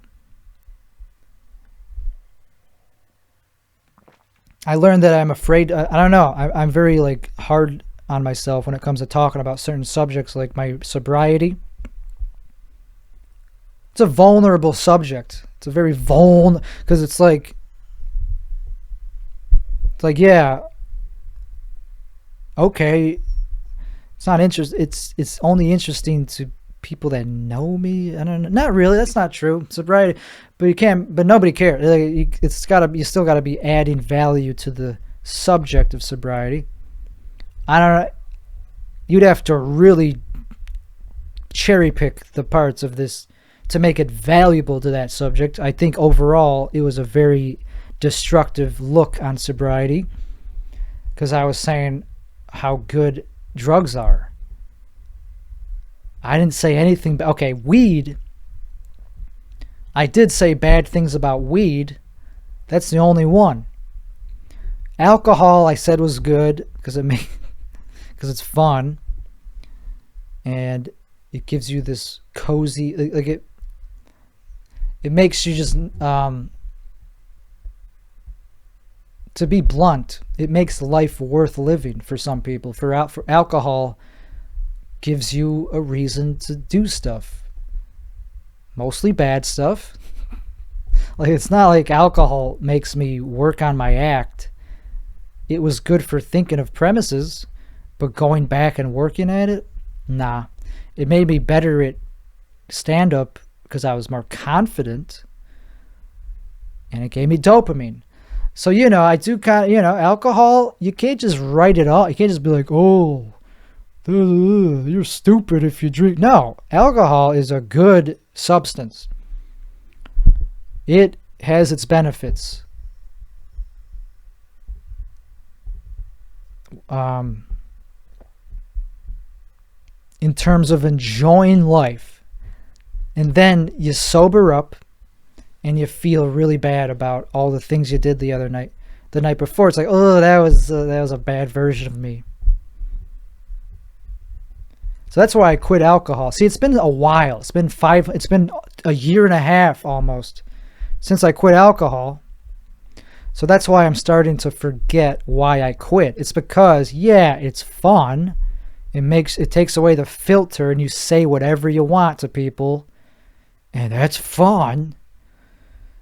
But the next day it's like, well, I would never do that sober, so I don't like that I did that. I don't like that I and then you do it and you just do it anyway because it's fun, because it feels good, makes you feel good, and it makes you talk to people more. Just being drunk feels good. Anyway, but then the next day it's like, okay, that's not how I am. That's not me. That's the worst version of me. So that's why I quit alcohol, and that's why I have no plans to go back to it, is because I'm trying to be the worst version of me without it. That takes effort. That takes, like, confidence. And you have to kind of just lean into it, kind of just let the emotion, like last episode, I was just being outrageous and I wasn't being serious at all, I don't think, for the whole episode. It was mostly ironic. So anyway, I was just using my instincts, my comedic instincts, to get through that episode, and it was fun. I liked it. But parts of it were pretty hard to listen back to because I cursed a lot. But other than that, that's who I am comedically. I'm that person comedically. I'm very, like, outrageous and overconfident, and, like, I just lean into whatever I'm saying, and that's, it's kind of what you got to do if you want to sell a joke, especially if it's a raunchy joke. You just got to keep piling into it to show that you don't care what you're saying. It's a joke, and it's funny to do that. You can't show fear when you're on stage. So on this episode, I'm showing all sorts of fear and negativity, and I'm not trying to be funny. I'm tired of standing. I'm going to have to get a chair if we're going the whole way. What was I thinking about before I got on that tangent of, oh yeah, alcohol. I want to be the version of myself that I got to on alcohol without the alcohol. And that I don't mean the bad parts where I regret the things I say. I'm talking about how I was able to do good stand-up on alcohol. I was. So I want to get there without it. And also I want to have a good time without alcohol. And that's tough. Can't just act like that's easy. You need another substance for that. I do. You, not you. I need another substance to have a good time. Only right now, because of post-acute withdrawal, which lasts up to 2 years. I can't just be without anything. I won't even get out of the house. I won't even leave my bed except to eat. And that's it, except to eat and to look on stuff on the computer. Like if the stock market's doing something very interesting, that would give me enough dopamine to get out of bed.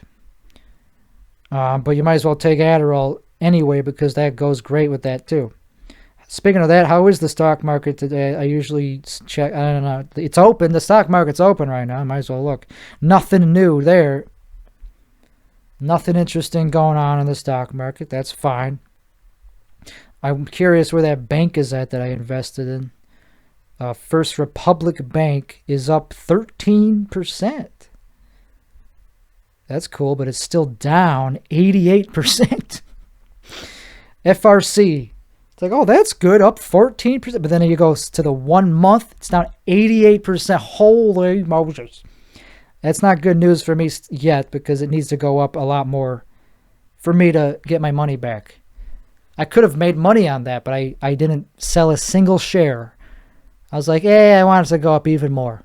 I'm greedy. I want to make the maximum profit. And it turns out I made zero profit. I made a loss. I'm at a loss now because greed. I was like, it was like greed, but also it was like greed. I was like, it'll go back up. Because it's down 88% still. And like, okay, it'll go back up, right? A little bit. I'll at least be able to break even. It's super down, dog. It was just up. It was the stock price was $143 just over a month ago. Now it's $14. So if it just recovers, it's not going to fully recover to where it was because it's going through a crisis. They had to inject money into it. They cut the dividend. But in the long term, if it survives, it could go back to a lot, to more than break even. I could become profitable on it. And then there's another bank that I invested in called Western Alliance. How's that one doing? That one's still profitable. I made money. I'm profitable on that one. It's up 4%. But it could go up even more. So that one I could sell and make a good profit right now. But I choose not to because I'm greedy. And you have to be high risk if you want to build your portfolio aggressively. If you want to double, triple, quadruple your portfolio size in less than a year, you have to make insane day trades like this that turn out to be much longer than day trades. But if I did day trade, I'd be better off, I guess. That was just one day. In the long term, I could pan out. I have two portfolios. One I only invest in individual stocks that I do research on, and I have to check that more often. And then I have another one that's conservative for just index funds. ETFs mostly, just not mutual funds, but index ETFs, which I don't have to check as often, but I do check it pretty often because I'm addicted to the market. I'm just addicted to watching if it's a good time to buy more of the index funds. But anyway, so two portfolios, and one is one's going to slowly grow, and this other one is way more volatile. and it has much more upside potential, more tech stocks. The other one is just index funds. Eventually, all my money will just be in probably mostly index funds, not individual companies, unless they're companies that I really believe in, but like Apple, Microsoft, a couple. I'll still have some individual stocks my whole life, because that's still a very good thing to do, to maintain wealth and to continue growing your wealth. You don't have to, but the most conservative thing would be to just have all your money in index funds if you're talking about stock market. And then I'm not saying not all of your money should be in the stock market, but the money that is in the stock market, the most conservative thing would be to put it in index funds that have a low expense and pay a little bit of a dividend, but not too high of a dividend, just low cost index funds. But then you got to diversify. That is diversification. Index funds, by definition, because they measure an index, usually means pretty diverse companies. But if you're talking about, there's different index funds. There's index funds that measure that have every single stock in them, so that's a total market. And then there's ones that just have different sectors of like tech stocks, whatever. So there's different ways but the most conservative would be just to buy the entire market, to buy a total world index fund that just has every single company in the whole world in it. So that's pretty diversified. It's also very boring. It barely moves up and down because the whole world. So it has to take a lot. It's just the whole market. So anyway, that's the most conservative. But then you should also have your money in bonds once you get older. Bonds is less risky than stocks. And then you should have money in that's it, just stocks and bonds. You don't need to have money in real estate. It's not a necessity. You can invest in real estate trusts, REITs, real estate investment trusts. You can just do that. O is a ticker that has been very successful. Anyway, if you invested $10,000 in O, you'd have like $400,000 in 1995. So it's like 30 years ago. Whatever. It's a very good. That was a successful. Anyway, real estate. I don't know. Diversification, and then there's crypto, which is insanely volatile and risky. And then there's gold, precious metals. Gold is boring. It's a boring one, but when the banks close, people buy gold. This bank collapse thing, people bought gold. The gold value went up a little bit. Thanks to that, I'm bored of gold. Gold doesn't pay dividends, and I'm addicted to dividends. I love seeing money coming in. I don't like it just a portfolio that just goes up and down with the stock price. I like it to also generate income so that it could buy more shares of something else maybe. I just like seeing income coming into the portfolio. Gold doesn't generate income. It just sits there. And crypto. Crypto has changed my life. And we have time to talk about crypto on this podcast. On this episode, we definitely have time to talk about anything the most boring topic in the world, which crypto is pretty boring. Most people don't want to hear about crypto. It's only people that are really are into it that want to hear about it. And even them, it's like, all right, it's not doing anything today. What do I got to hear about it for? There's all this hopium, all these people trying to convince themselves that like it has a future and that it's the future of currency. It's like not even close to that, because you still have to go through a financial institution and pay capital gains on it, and there's only one that has survived that you could do that with. It's called Coinbase. Coinbase is like the only institution that has survived. They've all gone away, so it's terrible. It's a couple more, but that's the biggest one by far, and they are going through a SEC like a thing where they're going to get penalized by the SEC for some bullshit. So that's the latest thing about crypto, is that it's not going well. And I'm going to Google that right now to see if there's any news on that. 13 hours ago, ARK Invest scoops up Coinbase. Good. They should. Yeah, why not? Buying Coinbase stock is kind of like buying an index fund for crypto. It's a way to get exposure to crypto without actually buying crypto. If you just want to buy Coinbase stock, that goes up and down whenever crypto goes up and down for the most part.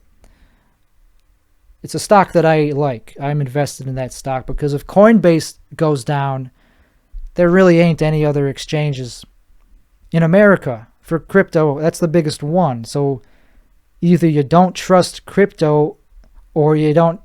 So if you trust crypto, you kind of have to trust Coinbase because there's no way to transact it into your bank account except for a couple other ones besides Coinbase. You have to rely on a centralized party to hold your crypto, to buy and sell it, and then you need to transfer it to your bank if you want to actually do something with it besides just look at it. I mean, the banks are not big fans of crypto because they realize that it's all just, a lot of it is criminal revenues. And it's hard to track where that revenue came from without financial institutions. That's why you have to verify your identity anytime you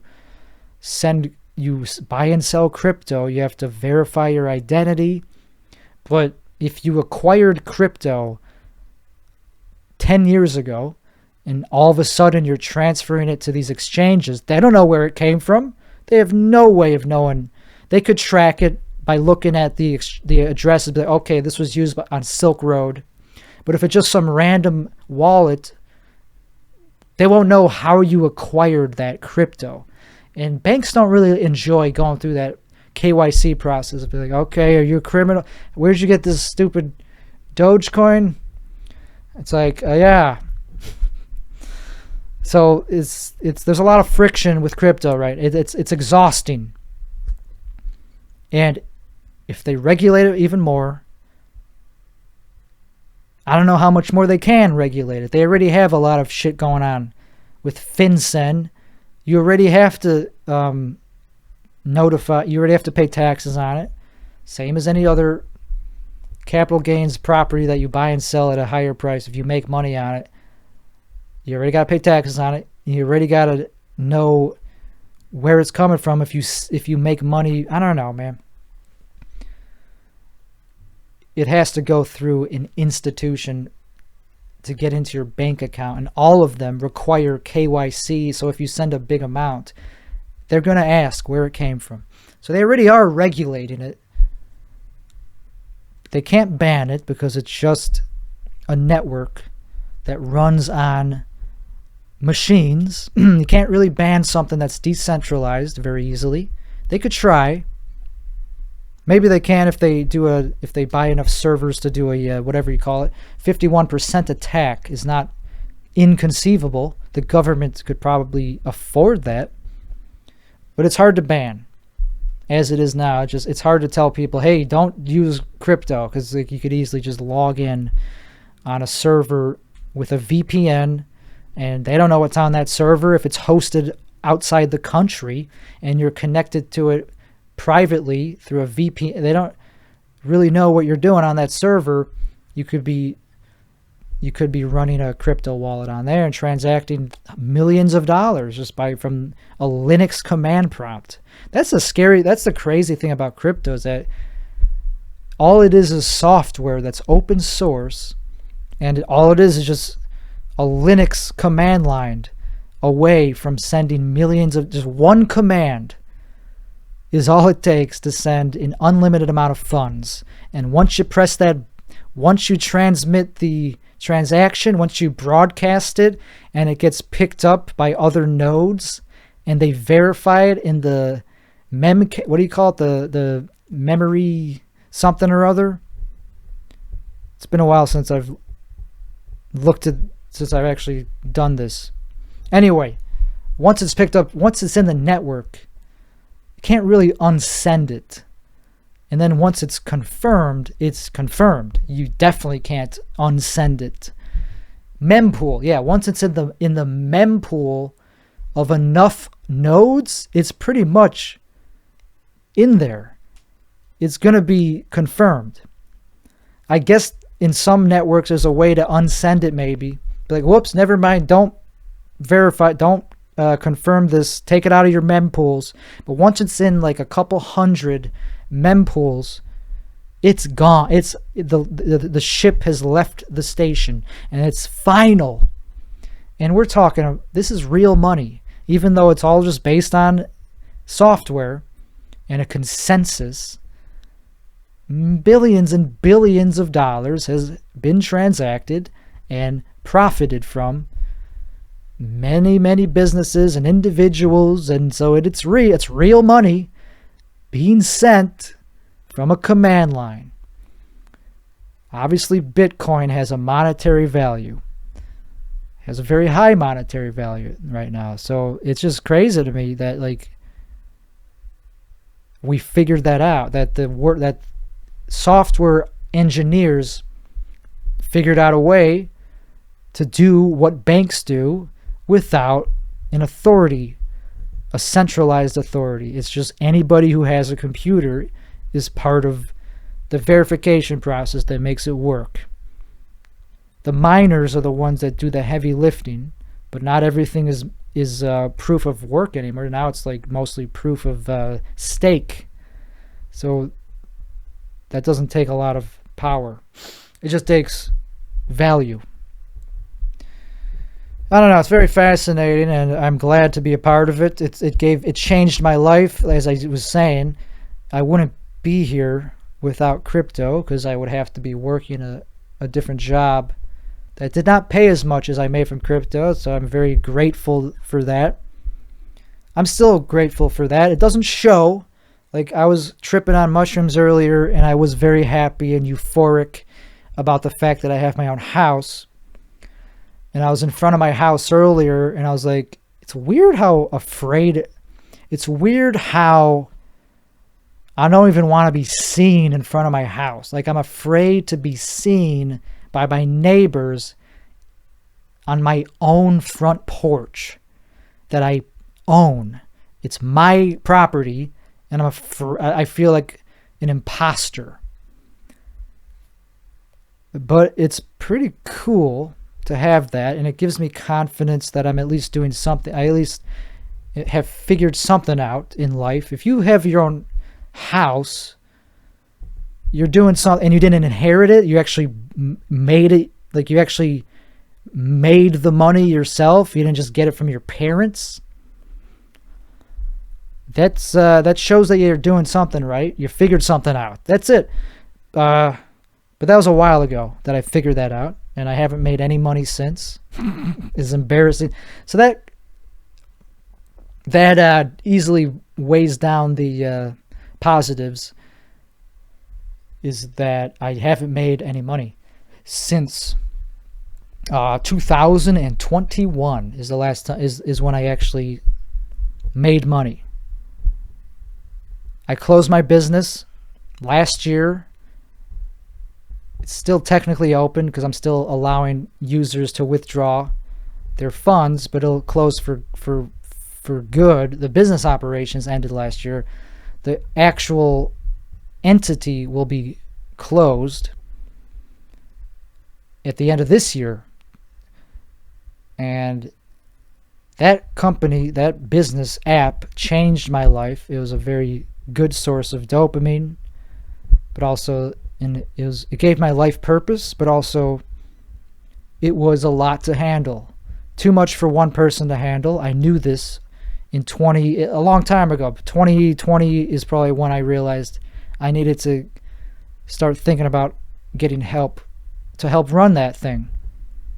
And I didn't do that. I always ended up being the only employee, the only administrator of the entire app, which had millions of users, not daily active users, but it had over 7 million total users and about 70,000, I don't know, 100,000-ish daily users. So not crazy, but that's a lot for one person to handle. Being the administrator, owner, the support system, technical support guy.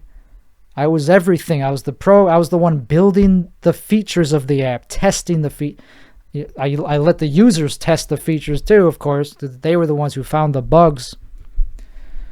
Anyway, I'm very proud of that. But it's over. I ended it because it was too much for me, man. Dealing with all these clickers and these scammers in the crypto world, which I was not. And this is a point of pride as well, is that I actually had a legit business in crypto that was not a scam. It was a way for people to find out about things that maybe were not good, and that's something I had to moderate. I had to delete stuff that was not allowed on the platform to be advertised. It was an advertising platform. Anyway, and it was a good idea because it worked. It's one of those ideas that I thought of it, and I was like, okay, this will definitely get some users. I don't know if it's going to be successful. I don't know if it's going to get, I don't know. I just knew that once I had the idea, I had a good feeling about it because it was based on real life problem. It solved a problem. It was like, okay, I see people advertising these referral links. I need to somehow profit off of people clicking on stuff.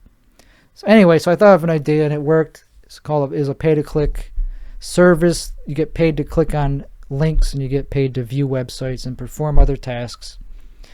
On Telegram, I did it all based on a messaging app called Telegram, and I was the first one to think of it and implement it, and I implemented it pretty well. Like, it was very easy to use. People from all over the world used it. And the only reason I'm going on and on about this is because I'm trying to go as long as possible.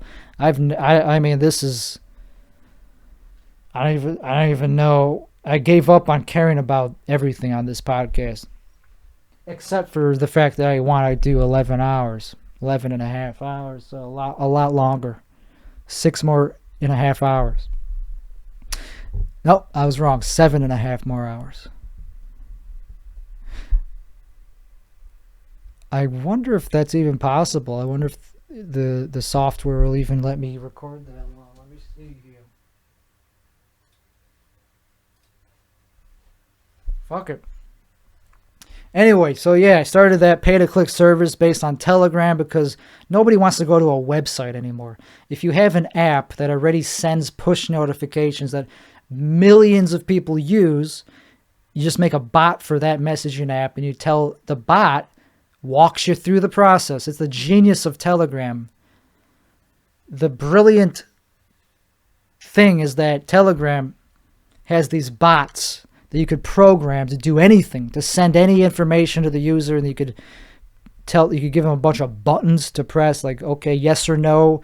Do you want to go forward with this? Okay, press the. Millions of people use Telegram. So if you just make a bot, that bot could perform any action that a server could perform. Anything that a website could do, that bot could do.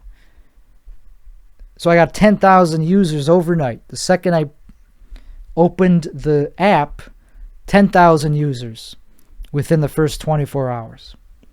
So I was like, okay, that's more than I thought. I didn't think it would have spread that fast, but it had a referral program.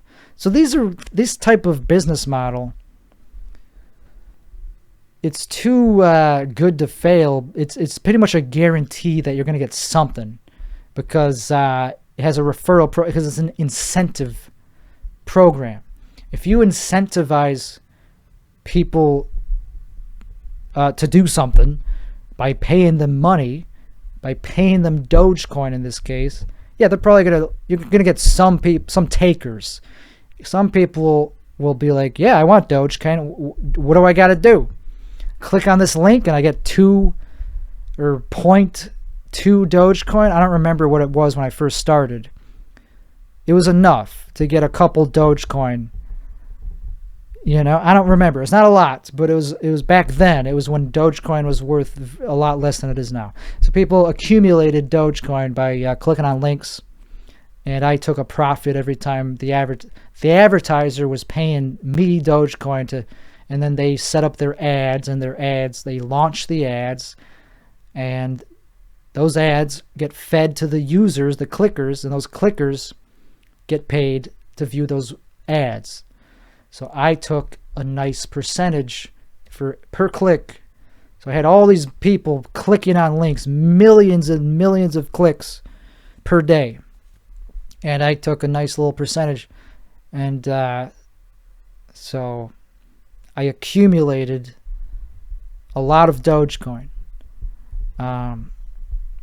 And I had a good feeling about Dogecoin. I liked Dogecoin very early on, not that early. Maybe about 2017 is when I became a big fan of it. It was already hugely popular by then. People had a great community, and it was a meme coin. But what I liked about it was the denomination, the fundamentals about it. I liked that it was cheap. It was one of the first coins that you could buy like 1,000 of them for a couple $100. Or less than that even. You could buy like a lot of them for a couple hundred for like not that much money. So you had like 10,000 Dogecoin, not just 0.01 like with Bitcoin. So that's what I liked about it. And that's what a lot of people liked about it probably. And that was one of the first coins to be that cheap, denomination wise. The market cap was not that bad. It was like a couple 100 million when I first got into it. Now it's in the billions. So I got into it not that early, but early enough. And so I accumulated a lot of Dogecoin. Anytime, I had to track every time I got a little bit of Dogecoin. I had to keep a record of that. Like how much was it worth when you first got it? How much did you give out to people? How much was withdrawn? Very complicated accounting. Mind-bogglingly complicated accounting. That's one of the reasons I couldn't do it anymore, man, because the accounting for it was insane. But I did walk away from it with more than I gave out. So that's all that matters, is I made a profit in Dogecoin. Life-changing amount of profit from Dogecoin. I didn't think, did I? Yes, I did not predict, but I did have a good feeling that it would go up in value along with Bitcoin, because in 2017 it did go up to like a penny. So I was like, okay, it's way less than a penny. If it just goes back up to a penny, I'll make a huge profit. So let's just accumulate Dogecoin. So it did go up to more than a penny. It went up to 69 pennies. So that's a lot more than I even cared about. So it was a life-changing number to me. To me, it was a life-changing number. I'm not a rich kid. I was feeling very successful, and it changed my perception of what it's like to have that kind of money, or at least that kind of monetary value, because I didn't capture all the money. I didn't sell all the Dogecoin when it was at 70 cents almost, 69 cents. I did not sell all of it. I couldn't. I was bound by liabilities because some people were going to withdraw that, and it could have kept going up. I didn't know. It could have gone to $1 or $2. If I sold it all at 69 cents and it went to $2, I'd be in trouble because I would need to account for more money that I had in US dollars worth. So I did what I did to the best of my knowledge at the time. I sold as much as I was willing and comfortable and logistically made sense to sell. In retrospect, yeah, should have sold a little more. But the good thing about not having that kind of money at your disposal is now I actually want that money at my disposal. Knowing that I could have had that kind of money and that I don't makes me really value it if I ever get it back. If Dogecoin ever goes to like $1, I'll be right back to where I was, and I'll be like, okay, now I'm ready to take profit, and I will actually value the money because I won't just be like, oh, I didn't earn it.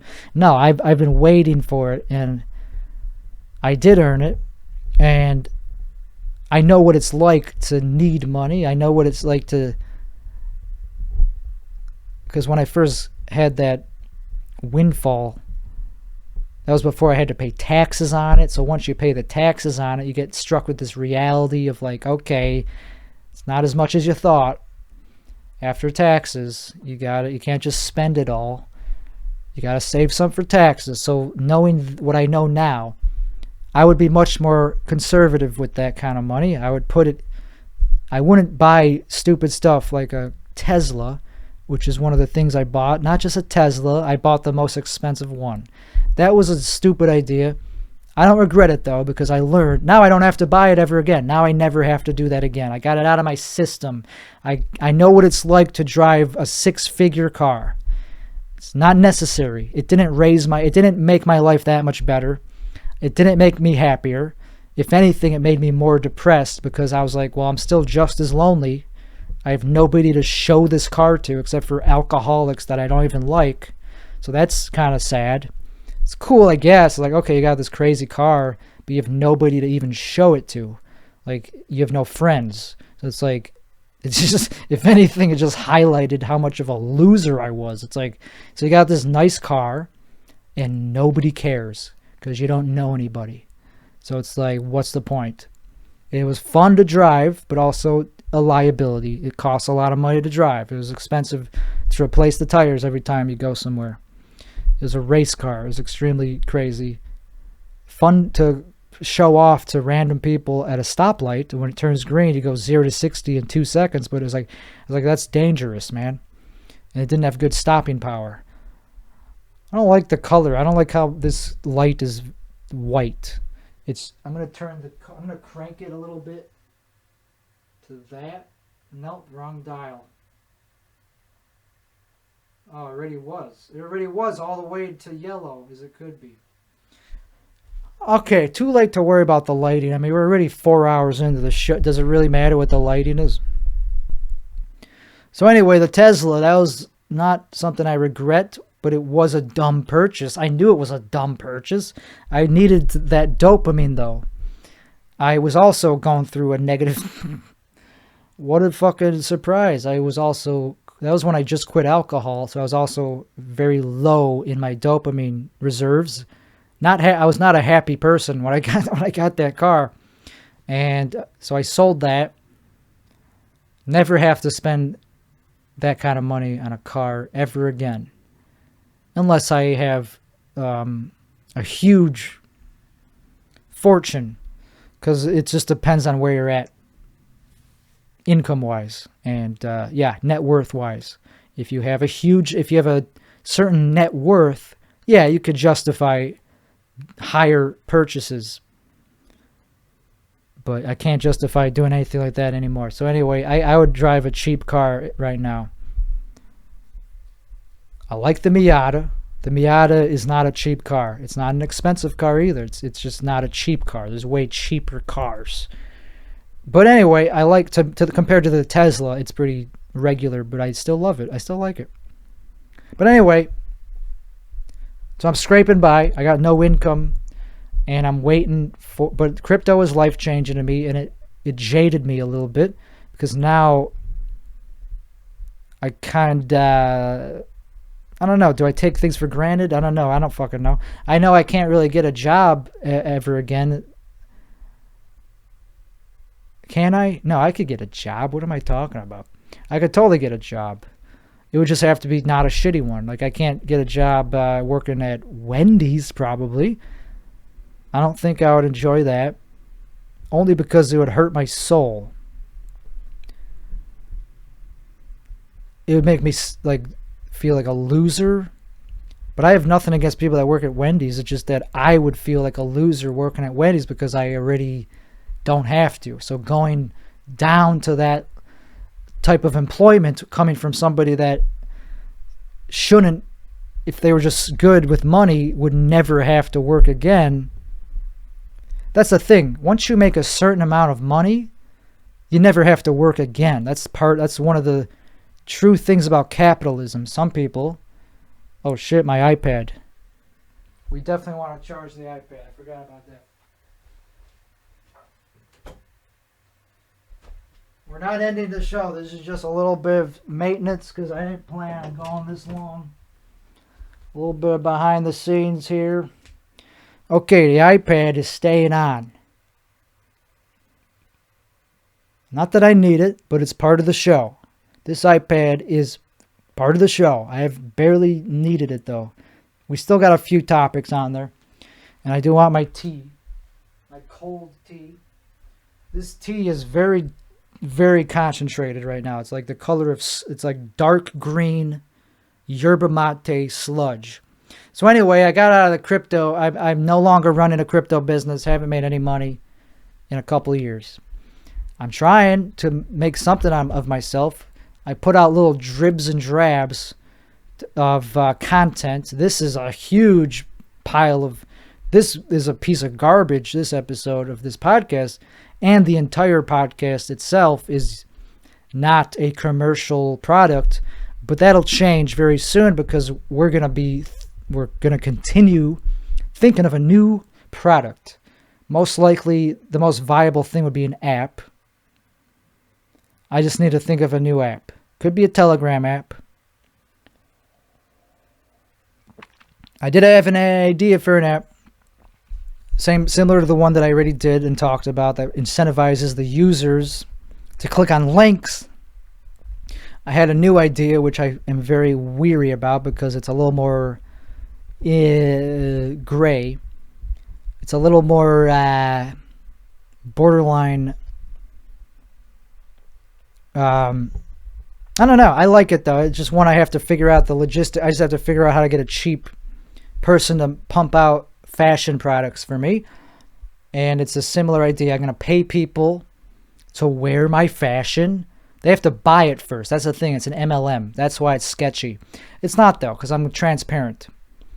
And I'm not going to rip people off. It's just going to be whatever the cheapest I could get them the fashion. And then they could get paid. Not all of them. Just the ones that put themselves in, that advertise the fashion. This is a crazy idea. I can't believe I'm saying this. Good thing I'm 4 hours in because no one's going to...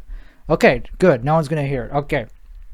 I'm going to pay people by contest. The people that get the most views on TikTok or YouTube or whatever, Instagram, of wearing my fashion products, they will get paid. They will get paid some money. Like a contest. The top 100 or top 1,000. I don't know. It depends. I would like to pay as many people as possible. We could do top... The thing is, you have to advertise the products. You can't get paid nothing for doing nothing with it. So some people, obviously, like, they won't get paid anything. They will buy the product and that's it. They won't get anything back. I need to be making a profit somehow. So it's like capitalism. The people on top get all the money on the from the people on the bottom. So that's why it's a little sketchy. It's like an MLM pyramid scheme, you know? But the worst case that happens is people waste $10 or hopefully not that much more than that. Realistically, it's probably going to cost more than $10 to ship the bare minimum products. So that's why I'm kind of hesitant to put this into action. It would get a lot of publicity. People would copy it. but I would be the first to do it. Just like with the other idea, a lot of people copied it. I didn't get into that. I did it better than anybody else. So I'm good at running. I'm good at not just thinking of the idea. I'm also the best at implementing. So that's why I have such a narcissistic, that's why I'm so arrogant, because I have something to base it on. I actually did something very well and successful, and it was life-changing. So that's where that came from. And it doesn't always translate to comedy, because just because you did something in business doesn't mean you're funny. But the confidence sometimes can bleed over. Anyway, it doesn't often. Right now, if you're just in an entrepreneurial mood, that ain't mean you're funny. Anyway, so this fashion idea, people will spend 10 to 20 bucks around the world. That's a lot of money. That's a lot of money. So I feel that's why it might not work, is because if you have to invest even $20 to even play the game, to get a shirt, maybe even a sticker, I don't know, I'll have to be creative. Something cheap that has the logo on it. I mean, the whole point of it is to advertise a brand of fashion, to get my fashion seen by as many people as possible. That's the whole point of it. So people got to spend money to get the clothing, and then they got to make TikToks. And if they don't get any views on TikTok and they don't get on the leaderboard of my system, of my app, if they're not even on the leaderboard, yeah, they're not going to get paid that for that month or whatever, that week. I don't know. It's based on views. Whoever gets the most views gets the most points in the leaderboards. They'll be paid the highest prize. So it's a brilliant idea if you have no scruples. If you don't care about people, like a pyramid scheme, which it is. It's an MLM, multi-level marketing. It would have a referral system, which is where the multi-level part comes in. So some people will just make money by promoting the marketing system itself, just by promoting the system to other people. They will make money just by referring other people. They don't have to buy a single piece of clothing. So, there's room for that too, if you just want to. But somebody's got to make the purchase price. Somebody's got to purchase the product. So that it is technically an MLM. Just like all other MLMs, it's not about the product. It's about getting people to refer other people to the program, who then buy the product, so they could continue down the road, can keep doing that and not actually sell the product itself. MLMs should be about the product, but they're not. It's like, if it's a good product, you wouldn't need an MLM. But it's all about referring other people. It's a pyramid scheme. It's like a Ponzi. The first people usually are the ones that do the best, and some will sell the product. You could sell the product and get affiliate bonuses or whatever. But my idea, wouldn't involve them selling the product. I'm the only one selling the products. But their job is to either refer other people to the program or advertise the product itself. Just advertise the product. You don't have to sell it. I'm just trying to get views on my designs to make it famous. I'm paying you to make my brand famous. And that's shallow. That's all it is. It's like, millions of people will see this brand. They'll be, what the hell? Why do so many random people have the same t-shirt? And then they'll look into it and realize that it's just an MLM BS thing. Yeah, I don't like that. It's too scammy.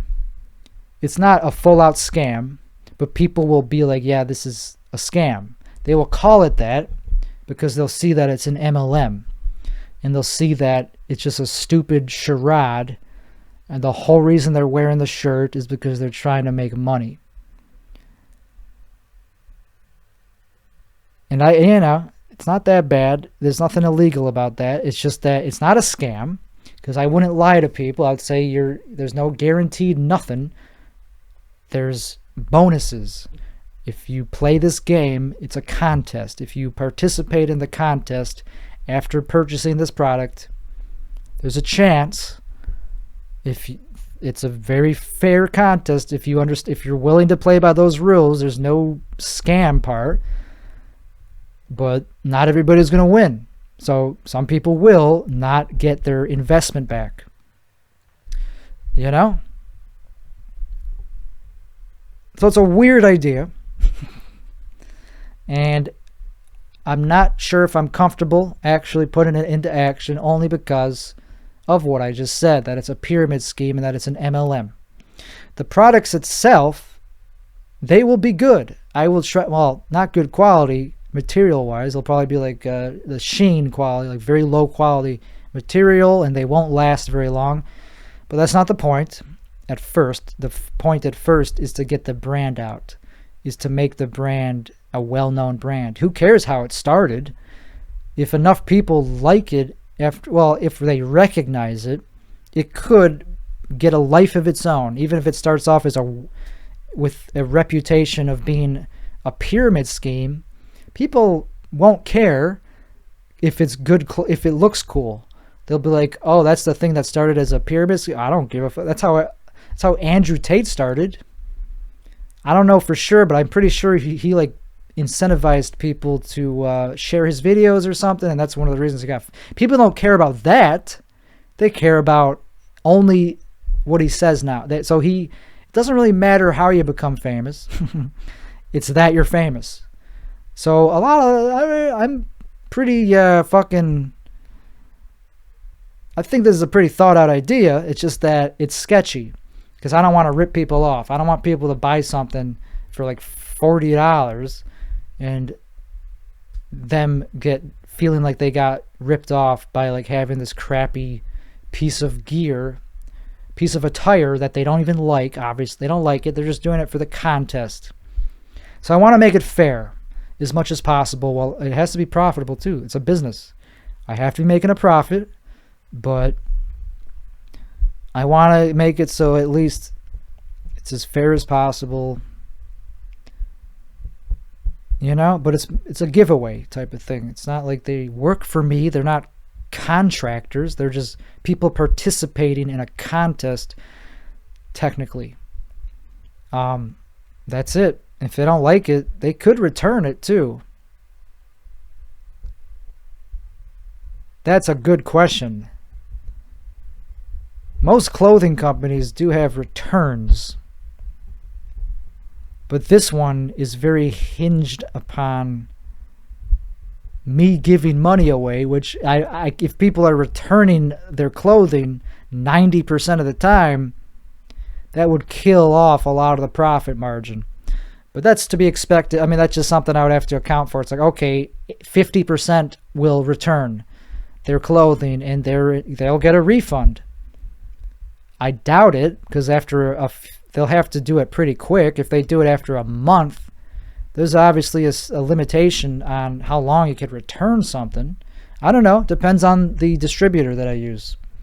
Depends on the policy. I am fine with returns, but that'll have to be accounted for. If 50% return, I lose 50% of revenue. That takes out from how much I could pay back to the people that are putting it on TikTok and making it famous. The problem is, okay, then that's the thing.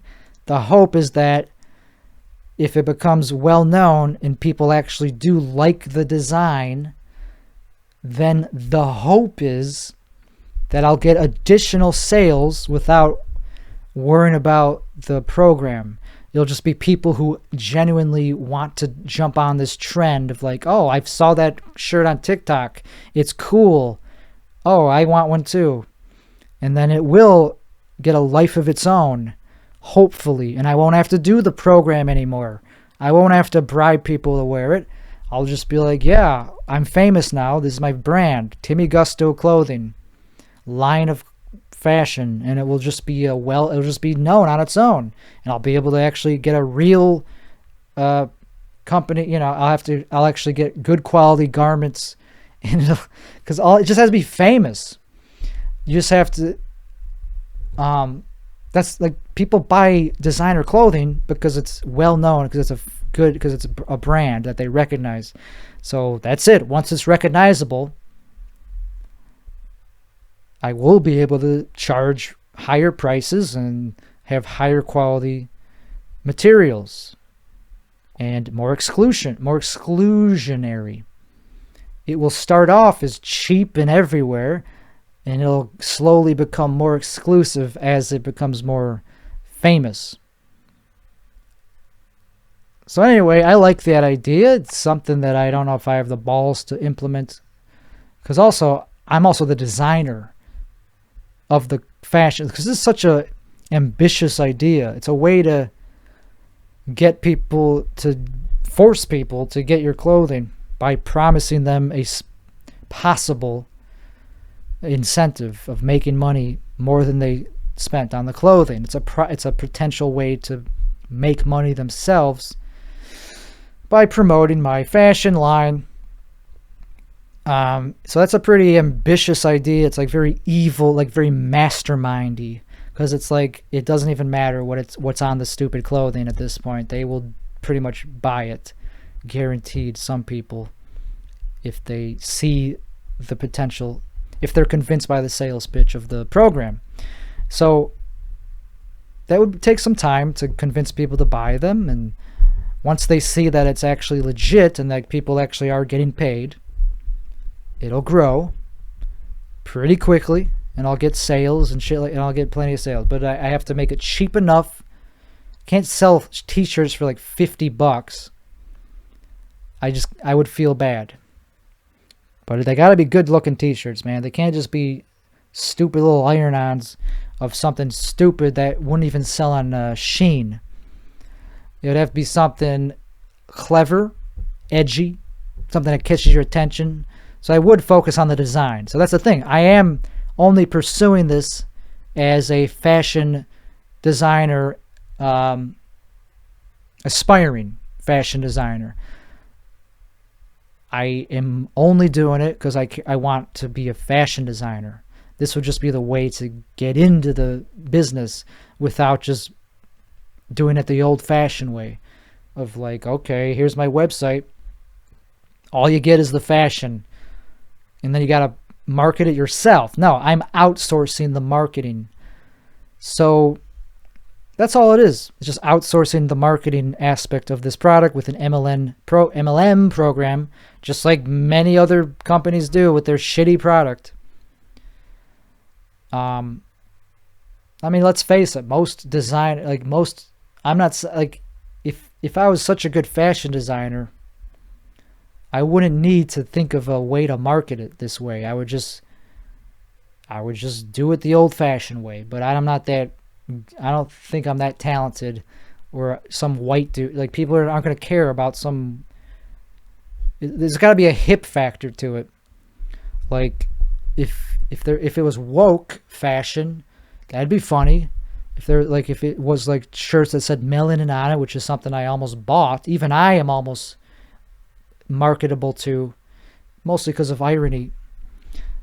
But even people like me still find it cool to wear woke clothing. So anyway, maybe I could think of something along the lines of that, like something that something that signals people's virtues. Because with fashion, with this Shein company, Shein, I don't know if it's Sheen or Shine, but the Shine company, their shit doesn't last. It falls apart, and you got to throw it away. You can't donate it. So it's not earth friendly. It's not climate friendly. So that's another thing. Mine wouldn't be either at first. Mine would be probably very low quality. But I'm trying to get my foot in the door. The vision is to become an independent fashion designer. You got to be cutthroat to compete with the likes of Shein and Shine and all these algorithms that do all the marketing. They got it down to a science. So that's why I got to get it down to a science. I got to be creative in the marketing department. And then the design department, it just has to look tasteful. And it has to have a recognizable logo, I would think. And I guess Timmy Gusto would be the name of the the clothing line would just be called Timmy Gusto. That'd be the company. Because why not? I'm not saying it's a genius. I certainly ain't. I mean, yeah, the clothing itself might not be that cool, but to me it will be, and it'll be called Timmy Gusto fashion line. So I don't care, what it's called. I just think that that's funny, and it'll get me a lot of publicity. It'll be funny to be like, oh shit, you have a fashion line. It's like a bunch of people on TikTok wearing it. How did you get people to do? Oh, you paid them. Okay, that's weird. It's like, no, I didn't pay all of them. It's like, okay, that's even worse. So why should I respect you? It's like, I'm not saying you should respect me, bitch. This is business. What do you do? Hey, I ain't pissing on your fucking parade. I don't go to your house and tell you what not to do. There's nothing that problematic with this idea. I just have to do it and make it clear to the people doing it, participating, that this is an MLM. You ain't gonna get rich doing this. Even if you have millions of followers, I'm still only gonna pay probably the top prize will be, I don't know, a couple thousand. It's not enough to get rich off. It's just like, hey, I made an extra couple $1,000. The top person, I'm talking the first prize, would be somebody that already is successful, but it's like, oh, all I got to do is wear a shirt and I could get a couple hundred, whatever, some extra money. It's like, fuck yeah. So I could see that. And then obviously people will see that shirt and be like, why is he, oh, I want that shirt. Some people, a very small. Anyway, it's a brilliant idea. It's just a little bit, it's one that will take some planning out and design. So it's artistically creative. It'll fulfill me business-wise and creatively-wise. It'll get my foot in the door in the fashion world and get my name out as a fashion icon. It won't have my face on it. I'm just the white dude. That scared me. I'm just some white dude, so it won't have my face on it, but I will be the face of the brand. Okay, anyway, we're not wrapping it up, obviously. We still got a long ways to go. I would like to know what time we got to go until. I just know we're 4 hours. We got 7 hours left. And it is, okay, so about 8 p.m. Seriously? 7 hours. We're going to do this for 7 more hours. I just feel like something's going to break. My computer is going to crap out. The software that I'm using to record this will be like, okay, that's enough of you. My camera will overheat. Probably. What else could go wrong? These lights could overheat. Maybe. Nah, they're LEDs. They'll be fine. They'll be fine. They're hot, but they're not going to overheat. I don't like the color. I don't like how that one is yellow now. Now, for some reason, I don't like the yellow. I even though I wanted it to be. See, I'm very particular about lighting because it's shitty. I just know it's shitty right now. I don't like how this is like yellow, like pasty, the color of like Elmer's glue when it's been sitting out for a while. No, I like it to be tan. If it was tan colored, that's what I'm going for. I could make that one tan, but this one only goes, it's very, let's try putting it back there. That made a big difference. Just a couple, it's like 1 foot away. And also another thing I've been like spending so much time is like, where should I stand? How close to the camera should I be? I might as well be pretty close, right? I might as well go pretty close and personal because this is a very personal podcast.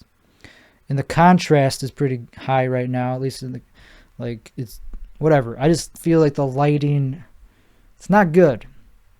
I don't like the yellow. The skin tone, I just look sickly. I look sickly. And let's just see how it looks when it's turned to the white. All right, so that's the opposite end of the extreme, and that's really bad. So this is undeniably bad because I'm the same color as the wall. And that brings me to the next topic of the podcast. But let's first change this back because that's awful.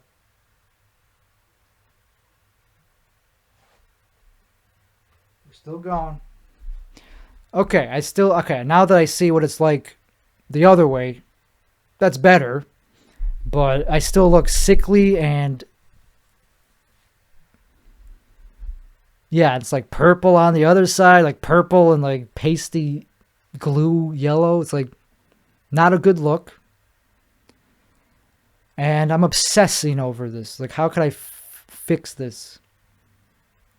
I feel like it's just because that's purple. If it was a different color, it wouldn't be as bad. So we might have to change that. We will change that. But anyway, in the meantime, another topic that I wanted to get into was how I need a tan. Not a real tan. I don't want to go out, sit in the sun for 2 hours, 8 hours, whatever. I prefer a spray tan, which I've never gotten in my life. But I will be I'm thinking about getting a spray tan by somebody that's not creeped out enough to give a spray tan to men. To a single man that lives in a remote part of the town, that not even in Austin, that lives in a remote part of Texas, the state, to go to their house. I would go to them, I guess. Yeah, as long as they're not creeped out by that idea of giving me a spray tan. They gotta be a woman. That's the thing. They gotta be a woman because I'm creeped out by men. Those are it's a conundrum. They gotta be not creeped out by me, and I gotta be not creeped out by them. They could be a woman of any age, just one that's not creeped out by a single dude coming to their home to spray and being sprayed with, for them to be sprayed with a solution that makes them hotter. Full body. I will go nude, but hopefully, probably, I don't see that being a thing. I don't know if that's what they do. Probably not. And that would be awkward as fuck. So I guess I would have to wear a thong or boxers or whatever. I would just wear my underpants. What I'm wearing right now. Boxer briefs. And I want a spray tan. I think it'd be funny to have a spray tan like Donald Trump, have orange skin. I don't know. I need to try everything to like fix my my image. Who cares about what I'm saying? We've already established that I got nothing to say. I want to look cool. I want to look hot as possible, and one of the first things is my skin color. Let's fix that. Spray tan. Hit me up. You could write to me at timweixelbaum@gmail. That's how you could reach me. I don't really look on Instagram that often. That's another way to reach me if you're not in a hurry to get a response. The quickest way to get a response is email. Don't come to my door. If you show up to my house, you won't get any response. I don't ever answer the door. Somebody rang my doorbell 2 times yesterday. They had a dog with them. And it's like, I don't want to talk to you and your dog. I don't want to meet a dog. And they didn't say anything into the camera. They could have just said, hey, I just needed to, here's why I'm here. They don't really realize that everyone's got a camera. If you press the doorbell, you could talk into the doorbell. It's going to record you. So if you have something you really have to say, just say it and maybe I'll answer. But it didn't seem to be urgent because she left. And she had a dog. What could she have been wanting to tell me? I don't know. To clean up my house better? To clean up the lawn? Because people, I don't have a dog. I was thinking about it. Hey, I'm almost good enough. I'm almost taking care of myself enough to where maybe I could get a dog. I thought I had that. I was like, you know what? I'm getting better at taking care of myself. I'm almost good enough to be a dog owner. Not sure. Just because I don't know. That's the thing. I don't really want a dog. Because of the cleanup. Because of the mess. If, you know, that's it. And because they make noise. They bark. And it's same with cats. I don't want a cat for the same reasons. They meow. And they get their fur everywhere. I have never had to clean my floors here since I moved here. Because they don't get dirty. Because I don't do anything. They get a little bit of dust. Okay, I vacuum. I've never had to wash my floors yet. If something happens, I just clean it up right then and there. It would look not any different if I actually washed my floors. You wouldn't notice a difference. They're already just as clean as they could be. Because I don't have a dog. And I don't exist. I barely live in this house. So vacuuming has been enough to get me this far. And the house is holding up pretty well, you know. No tornadoes have torn it down yet. That'd be scary. That'd be cool, though. If I died in a tornado, I would be fine with that. Because that's a cool way to die. You know how I was talking about like being okay with like death? Like, yeah, I'm not looking for it. But there's certain ways I would be okay with dying. Like if somebody, like tornado, that's one. I would not be happy if I accidentally got hit by a car or some stupid shit like that where it's like super avoidable on my part, where it's like, or like I accidentally overdose. That'd be awful. That'd be sad. I would be very sad for myself if I accidentally overdosed. But if I get killed by a tornado, I don't think anybody would be sad. They'd be like, whoa, that's cool. I mean, I'm sorry, but that's commendable. That's like getting killed in a war. It's less sad than that. Because that's sad. Getting killed in a war is sad. Getting killed in a tornado, that's cool. Because that's Mother Nature killing you. And that's not your fault. That's nobody else's fault. Getting killed in a war, that's somebody's fault. That's the other soldiers. That's the person that killed you. Somebody fucked up. Somebody got you into that war to begin with, and that's sad. But a tornado, nobody fucking like sees those coming. Yeah, they tell you the general area. They go, hey, got a tornado in that area. You better buckle up. But there's no basements here. So you can only do so much to not get killed by a tornado. So if you do get killed by a tornado, I'd be fine with that. Because I did my best to not get killed by it. It's like, okay, I huddled up in my closet. You're supposed to just cover yourself in blankets. Like that's going to do anything. If a tornado's ripping through your house, you're dead. If you're unlucky enough to have a tornado rip through your house, your closet, wherever you're hiding, you lived a good life. I mean, that's cool. That's a cool way to die. Seems painful because it'd be blunt trauma. You know, it could be very painful. Hopefully quick death. Probably a terrifying way to die. But nobody would really be sad at my funeral because it'd be like, wow, this guy died in a tornado. That's kind of cool. Glad I didn't die. Glad I wasn't him, but like I respect him. Because now I have a story to tell people about how he died. It's like, tornado. Mother Nature just decided that it was his unlucky day. So I don't really get too upset about tornadoes. I wouldn't want to die from getting bit by a rattlesnake. That would suck. Not that that's that deadly, but I wouldn't want to die from an animal attack. That's similar to Mother Nature. But it's more sad for some reason. It's just more sad for some reason. Because it's not as cool. Which animals even kill people? Like, it'd be sad. I don't want to die by that. Or by cop. That's a sad way to die. Suicide by cop. Suicide in general is sad. I think that's a very sad way to die. That's not how I'm going to die. Unless it's like when I'm already dying from something else. Like maybe I would like take a... I would do medical assisted suicide if I was already like on my deathbed. But that's different.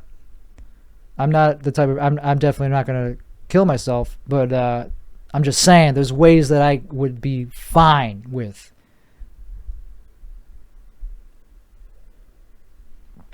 Getting shot on stage would be pretty cool. If somebody just like doesn't like my comedy so much that they commit like second-degree murder. It wouldn't be like first degree murder is pretty cool. But is it cooler than second degree? Because second degree is less planned out. Second degree is like somebody just hates you for like a second spot. They just meet you and they already decided to kill you. First degree is where they plan it out more. It's premeditated, so they knew you already. Maybe that's third degree where they don't know you. Like third degree murder would be like, oh, this guy, I hate this guy. I'm just going to kill him. I don't want to get to know him better. I don't want to give him a chance to defend himself. I'm just going to shoot him. That'd be cool. That'd be funny. Premeditated, like first degree murder, like if some crazy woman killed me, that'd be sad. I'd be martyred. I'd be whatever. People would like miss me probably more. Because it really depends on how you die. That determines if people miss you or not. If you get murdered, everybody misses you. Even if they don't. They go, oh, he was murdered. Oh, that's sad. I miss him. But if he just died in a tornado, it's like, I'm glad he's not. I'm glad he died because now I respect. I have a reason to care about him. No, it's weird how that works. Suicide. Everybody misses people that commit suicide for the most part, except for narcissists, as we talked about earlier. When narcissists delete themselves. That's the only time where a suicide is not sad. It's still sad just because people love them. Some people still had a deep connection or relationship. Some people still love them. You know, their parents will be sad, and some people will be sad that it's just sad when somebody dies, I guess. But that's the one where it's not that sad, when a narcissist does it.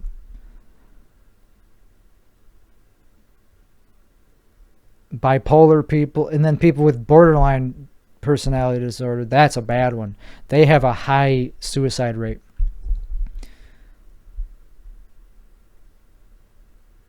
Yeah, I don't know as much about that disorder. It's similar to narcissism, but different. It's not the same. They don't have good relationships with people. They yeah. I don't know that much about it. I don't have it. I don't fucking have it. I mean, I would know if I had it by now. I'm just a mild, I'm just like, I don't know what my diagnosis is in terms of mental, in terms of like full diagnosis. You know, ADHD covers a lot. ADHD covers a lot of depression symptoms and all the shit I laid out, lack of motivation. But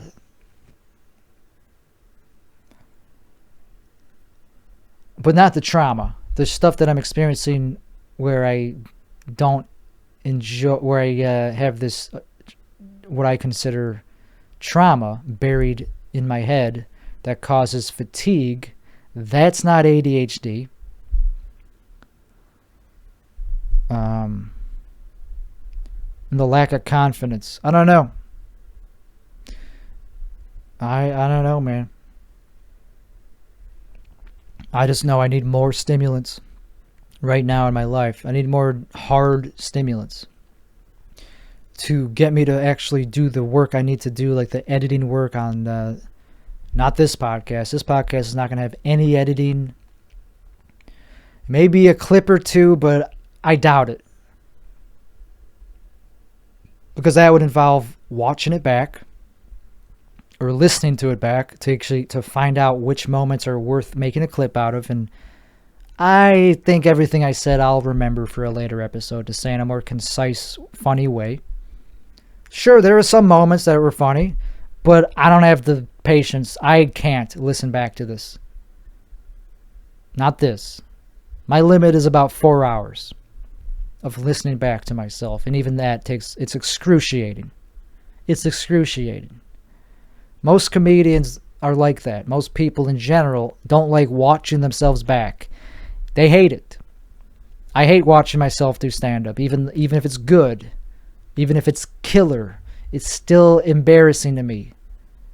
Still fucking embarrassing for some reason, even if it's good. But you got to do that sometimes. You got to edit yourself sometimes, unless you're big enough to hire people to do it themselves who are just as good as you, have the same instincts as you, if not better. It takes a lot of creativity and instincts and skill to edit any sort of media in a way that's consumable. So I have to do it myself to get what I think is the best quality content until I'm good enough to, I don't know. I would be happy. I would be fine with somebody else doing it. But I'm not there yet to have somebody do it in a way that is the way I would think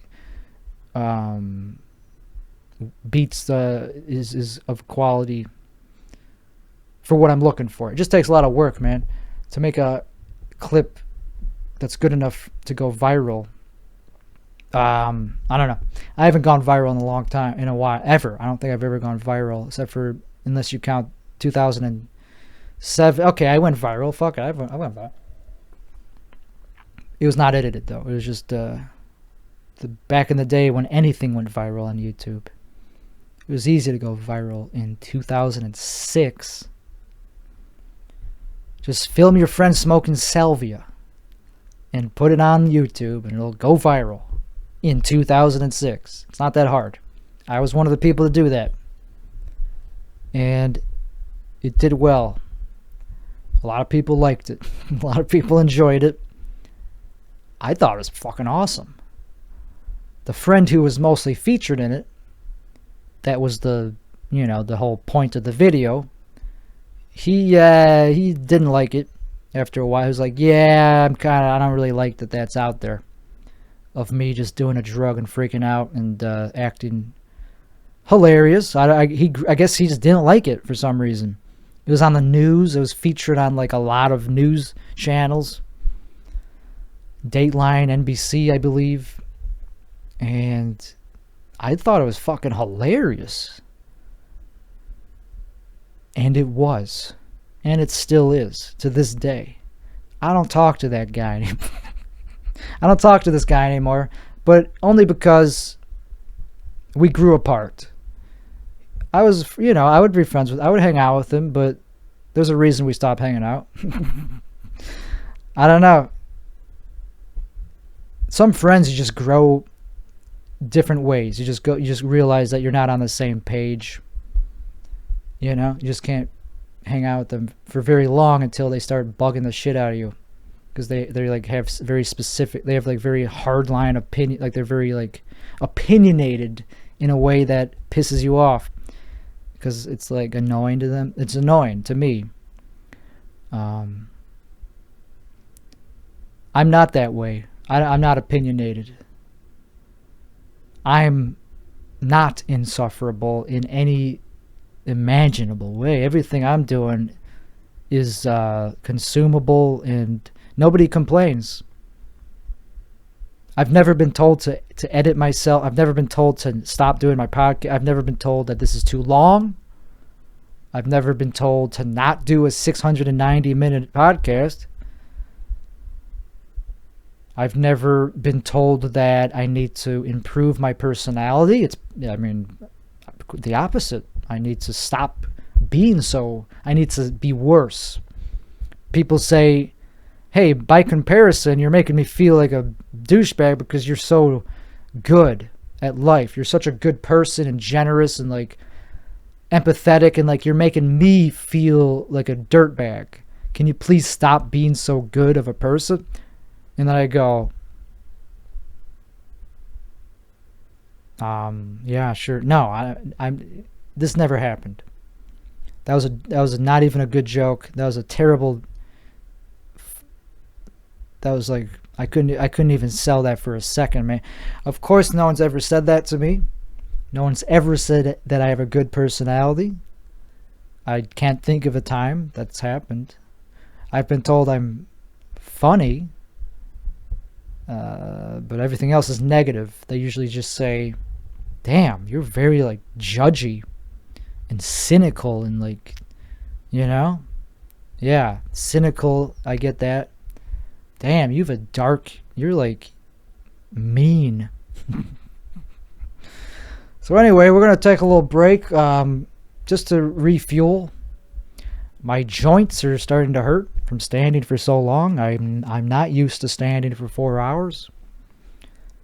You know, I stand a lot. I mean, standing is not unhealthy. It's better than sitting down, they say, for dopamine. It actually gives you dopamine just to stand. And anyway, so we're gonna refuel, as it were. Doesn't mean we're ending the podcast. I just have to quickly go into the other room and fix myself. I'm probably going to have to go to the bathroom at some point. What is it? Yeah, so I'm definitely going to have to go to the bathroom. There's no way I'm going to be doing... There's no way I'm going to make it to 7. There's no fucking way. I'm going to be doing a 690-minute episode. But it's possible. But I would have to take a lot more drugs, stimulants, medicine, whatever you want to call it. Stimulants. I would have to take more Adderall.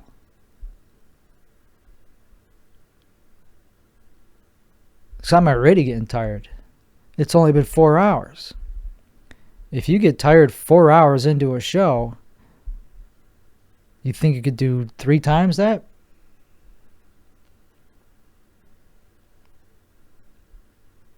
Two and a half. Anyway, I started off in such a euphoric. I was euphoric from the mushrooms, but the way I was talking really threw me down a bad loop. Like the way this episode started was very bad. Like I had to keep restarting it. I was like, oh, okay, that was bad but it was just that I wasn't warmed up. Talking wise, I was warmed up singing wise. I mean, if this was a singing podcast, it'd be much easier. And I was listening to myself sing earlier, and I was like, okay, that's decent in terms of the tonality and mostly the pitch. I was very good in my pitch. I was singing in tune pretty well, more than normal. I was like, okay, that's noticeably better. I've made an improvement in pitch because I do pitch training exercises every single day. So I could hear myself fucking up. But anyway, the talking, oh man, the talking. It's not good to do a podcast while on mushrooms because you can't form your thoughts into cohesive sentences, and I'm still struggling to do that. I'm getting better. I'm getting a little bit more smooth and confident because it takes that long. I don't have any coworkers. I don't have any friends. I don't have any people that I talk to, except my parents, my mom. I talk to. That's pathetic. That's it. That's the only person I actually talk to in long periods of in long conversations. Okay, sure, I have acquaintances. I go out and I talk to comics and wannabe comics, and for longer than a couple minutes. But they're acquaintances. They don't know me that well, and I'm not getting much out of it. Because they don't know me that well, and I can't fully be myself. I can't fully get what I need out of those relations. It's just a fucking. They're not close enough. So that's my thing. Is that I'm gonna be That's a goal, is to actually find a true friend who's not a narcissist and isn't just looking up to me and me being the narcissist. That's another thing. That's not a friendship. If one person has more power over the other person, that's like a job. It's like they're your boss. I ain't looking for that, but my goal is to find a actual friend that I could actually like count on and that could count on me. That I could actually hang out with and not feel like it's a waste of time. That's a challenge, because I often feel like things are a waste of time. This, not a waste of time, because I'm doing it. But if other people were doing this with me, I'd be like, this is not good, because I don't have control. The second I give somebody else control over something is when I feel it's not worthy of me being there. Most things. That's pretty damn harsh. There's very few things that I feel like are good enough for me to even care, like be a part of. Open mics, I feel like, are too good for me to be a part of. Like comedy shows, those are too good for me. I'm not good enough for those yet, or else I would be doing them. So anyway, and this is not something I could brag to people about. I can't just go up on stage and be like, so I just did an 8-hour or however long, 11-hour podcast. They'd be like, okay. And we're supposed to, where's the punchline? What's the funny part? That just means you're weird. That just means you're like very self-indulgent. It's like, okay, you're such a dedicated podcaster. It's like, whoopee, no one, that's something you do alone. Something more impressive would be to do a 11-hour comedy show, but that would suck. It'd be more impressive only because of how long that is. If you stayed on stage for that long, that would be impressive. That would be very impressive, because that's above what I'm doing now. That's way more energetic and takes more energy to be on stage and doing stand-up. You'd be sweating. So I respect people that do 4-hour sets, like Dave Chappelle. I guess he does super long sets. That's impressive. And also, I'm not saying it's impossible. Like, I get it, how he's able to. If you're that comfortable, like if it's not impossible to do that. Like I'm doing, it's just a better version of what I'm doing now. It's with an audience. It's like, and probably not as introspective though. I don't know. I'd have to see it. I'd have to see what the hell it is to really know what it would take. Because I think he's one of the only people on the planet that could actually do that. A 4-hour stand-up set. But if I could podcast for 12 hours, then I should be able to do at least 3 minutes on a stage of comedy. Turns out, not the case. I can't even do 3 minutes. That's not that it's too long. It's that I won't have the energy. I don't have the confidence. Because if you're confident, you could make anything funny. If you're funny. I'm not saying you, like, not you, but me. Me, I could make anything funny if I'm confident. Pretty much. Not every single sentence, but I'm saying it would at least be worthwhile enough where it would feel like a full set. It would feel like a good set if I was just confident. Not every single thing I say would be amazing, but in the overall, it would be a good set even if I didn't plan it out. Even if I just go up there with zero plan, I could get huge laughs just from being confident and feeling like I'm funny and like pretty fun. It's pretty nuts. And you do it mostly with your voice, not with what you say. It's with your voice.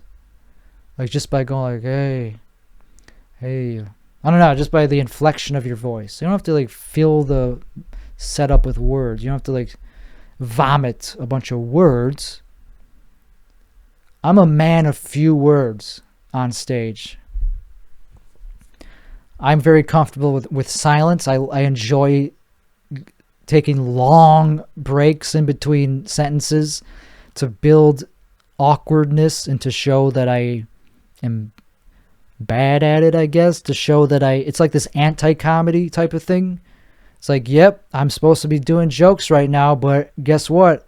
I'm going to change it up by not doing anything. How about that? I'm just going to stand here and look at the crowd.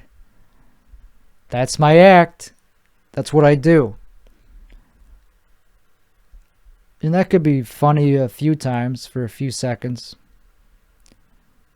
It's weird to do that all the time. It's weird to just be like somebody that is like I'll think of it. We got time. I'll think of the word. Somebody that like has no energy, that they can't even bring themselves to like move their mouth. I've been there. I was too lazy to get off stage, you know. Last time I went up, I was like, fuck, I'm too lazy to even get off stage. But that was fun. Sorry. Well, now I gotta... Can somebody help me get off stage? I'm just too lazy. I don't have the willpower, the energy. Yeah. There's a word for it. It happens to people that are severely mentally ill. Not cathartic. I keep wanting to say that. It starts with a C, I think, though. It's just me. It's when you can't even do any... Catatonic. That's how I am. That's my comedy. That's how I would describe my catatonic. Literally. I literally go up there and I go, well, I'm standing. That's about all the energy I have for you, is to just be up, not lying down. That's all I could do. Catatonic. That's how I would describe it. I'm a catatonic comedian. That's how I get catatonic laughter as well, which means none, because catatonic people don't laugh. They're too busy not doing anything. So yeah, I'm doing well, as you can clearly see. I don't know. I feel like this is like, can be described as a mental breakdown, but I don't have to do this. I could just be spending my time doing nothing, which is all I would be doing otherwise. I mean, yeah, I really don't have much energy or motivation or desire to do anything really else today. Like there's always a desire to do other things, but when you have this type of fatigue and mental blocks, you know, when you don't have the ability to, you can't. So you just lie in bed and watch Netflix. You know, I was watching Netflix earlier. Was that today? Before I did the podcast, I was watching.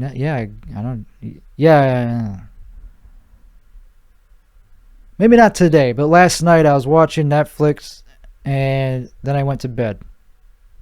Today I woke up and I went straight to.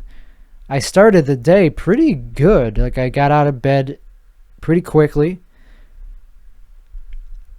and I went straight to the exercise machine and watched a little bit of an Andrew Huberman video while exercising. I did about 45 minutes of cycling. So I was in a pretty good, energetic mood.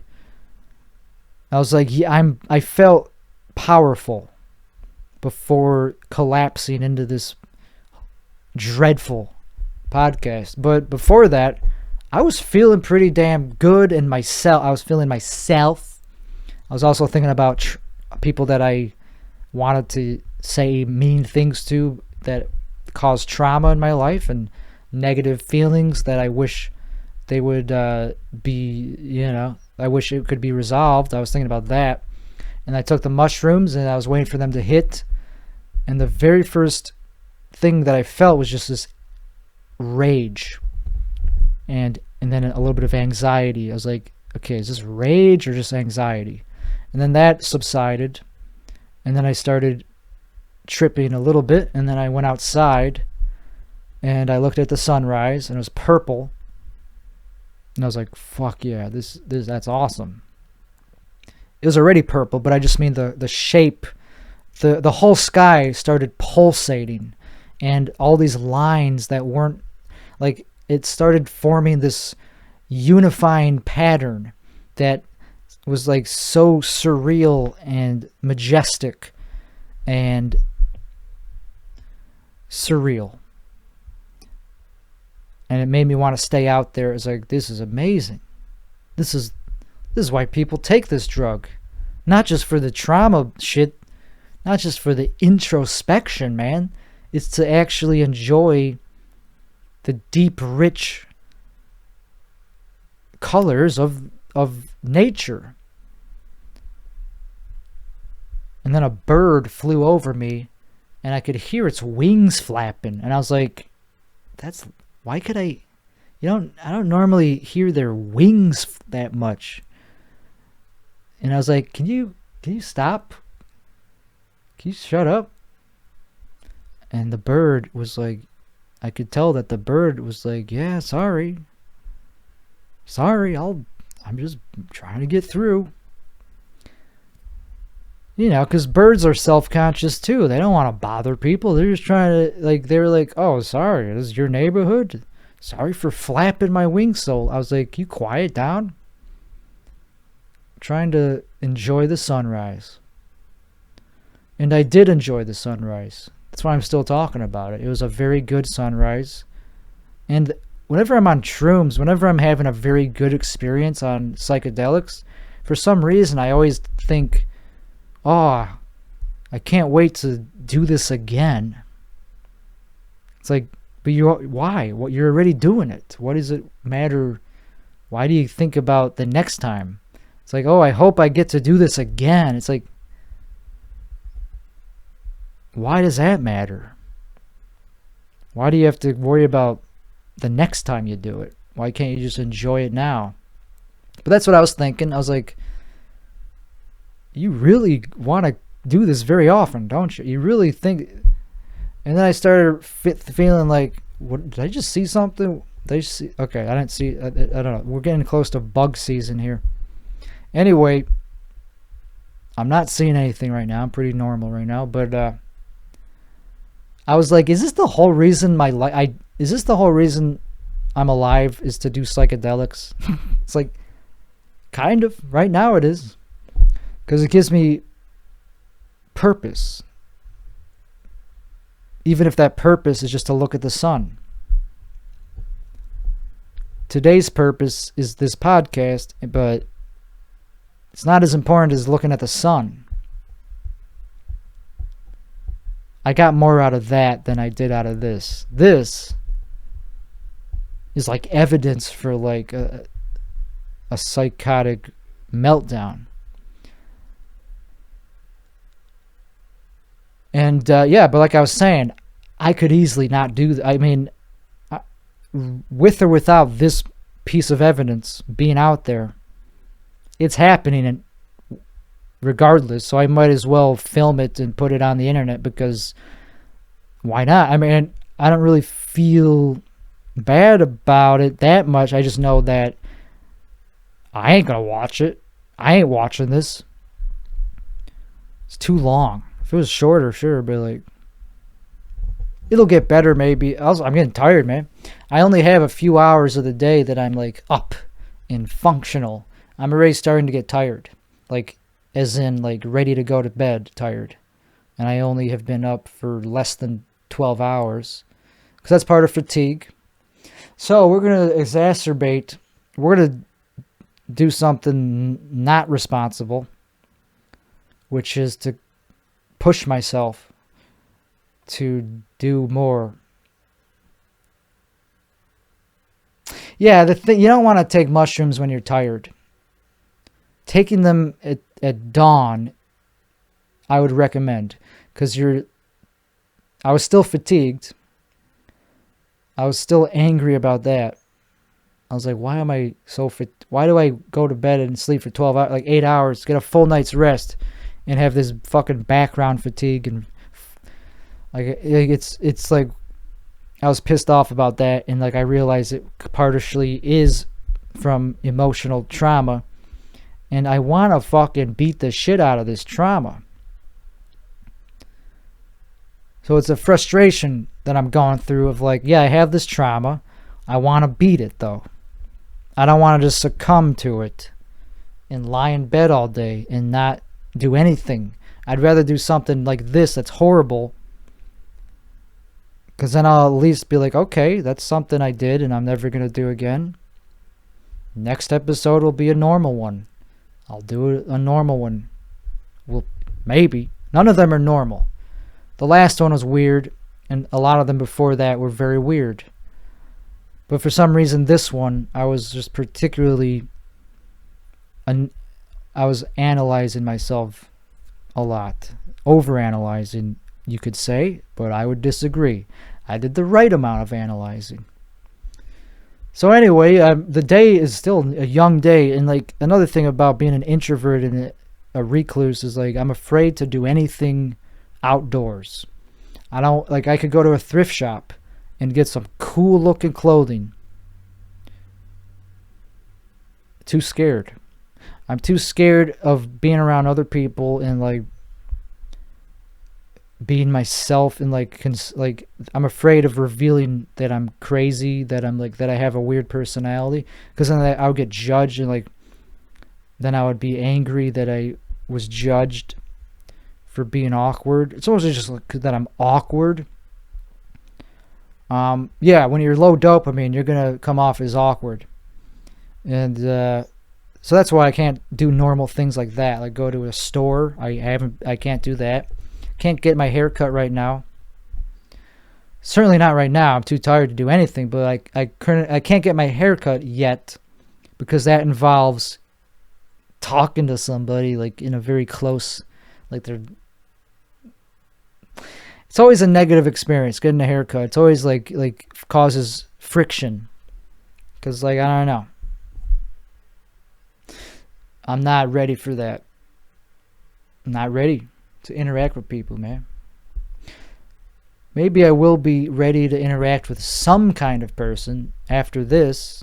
I'll be too tired to go out, unfortunately, but I'll be warmed up enough and comfortable in my own skin enough that if I were awake later on, sure, I could try to do something, interacting with other people, like go to a comedy club, open mic, whatever the fuck. But I'm too tired. And I've only been, so this is what it's like to have chronic fatigue. Anyway, on that note, got about 6 hours left in the stream, in the podcast, which is something I don't believe is to be. I don't think I'm gonna make it 6 hours. That would be insane. But insanity goes with it. See, this is not a manic. I'm not manic right now. That would be the time to do a 12-hour podcast, is when you're in a manic state, which I am in the opposite of. I'm not manic. So that's why this is really dumb and bad. Being manic makes for good content. It's delusional, but it's funny sometimes to be manic. You could be manic and put out good content. At least I'm not manic. At least I'm reasonable. Like everything I'm saying, yeah, it's crazy that I'm doing this, but I'm not saying anything that is like crazy. I'm just going through a dark time.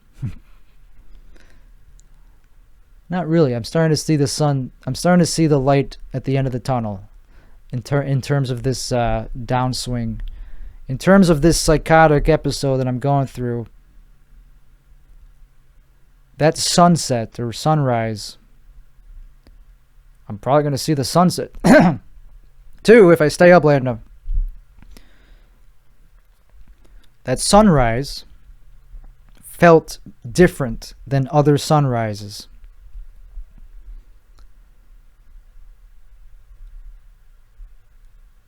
And I exercised today, and I had energy to get through the full exercise.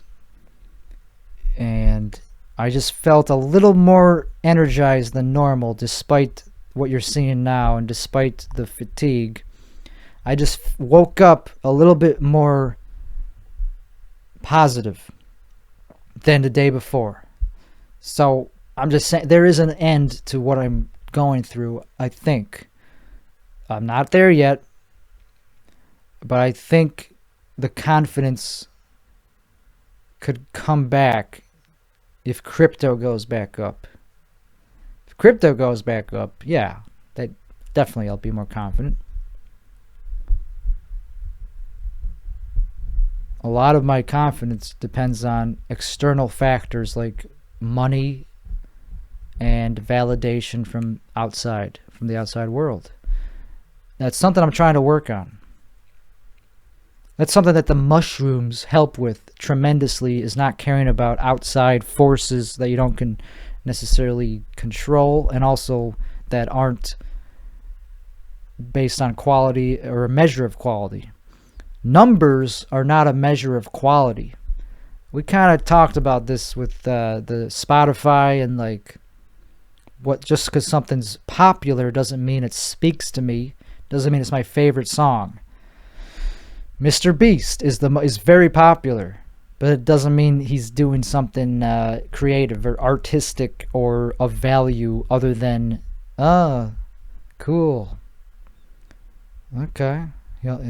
He paid somebody a lot of money to try to kill him or something and bury him in a hole, and he survived in a hole.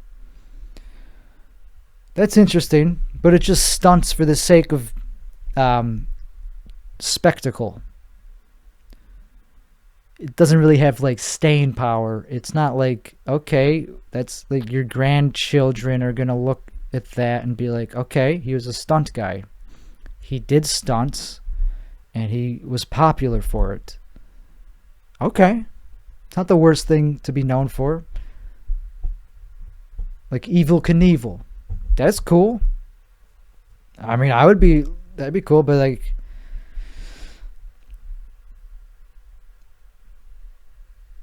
fine, there's a place for that.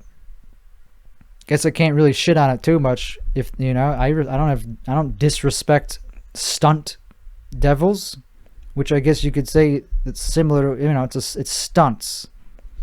It's not like pieces of art.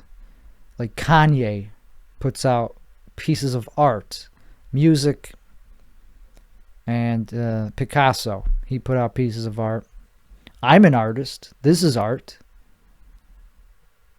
It's like a documentary, a self-produced, unedited documentary that is very poor quality and very poor quality.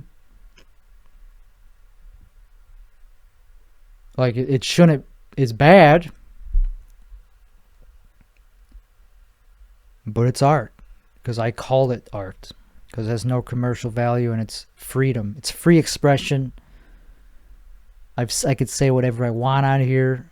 I have said whatever I wanted to the point where it's becoming monotonous. It's been monotonous, but it's becoming psychotic. I'm starting to induce a little bit of psychosis, actually, and I like that. That's I'm not ashamed. I want to be psychotic right now, because then maybe it'll get good.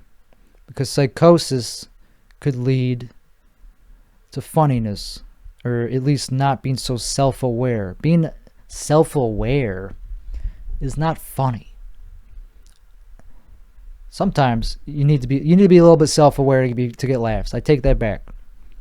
But to the point where it debilitates you from driving home the point of whatever you're trying to make a joke about, that's bad. You need self-awareness in comedy. In most things, self-awareness is good. But when it really affects your delivery to the point where you have to stop yourself before getting to the punchline, and you flub the punchline because you're thinking about the way you're going to deliver it, and if it's,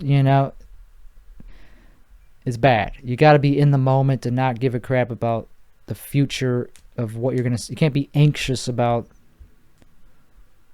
You just got to be confident and sell it like a salesman.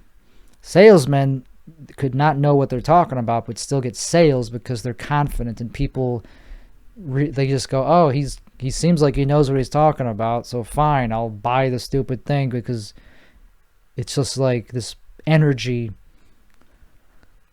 People look at the performance of the sales pitch and they go, okay, if he put that much effort into the pitch, I guess I'm responsible to appease him by buying whatever crap I don't need or want. I'm not buying it because I want the product. I'm buying it to appease this guy's performance. It's like giving him a tip. That's true in sales, I think. If you're a pushover, it's a psychological thing. It's like, oh man, I don't care about whatever the fuck you're selling me, but good job. Now I feel obligated to buy the stupid thing, but I don't actually want it. But good job. I'm not going to buy it. But good job on the sales pitch. That must have taken a lot of Adderall. I don't know, something. I couldn't do that. I couldn't be a salesman. I'd be the worst salesman in the world. I can't even sell myself to people as a comedian. Most comedians have that problem. It's like, oh, I don't want to sell I hate that part of it, marketing myself. I've gotten better at that. What I haven't gotten better at is telling jokes.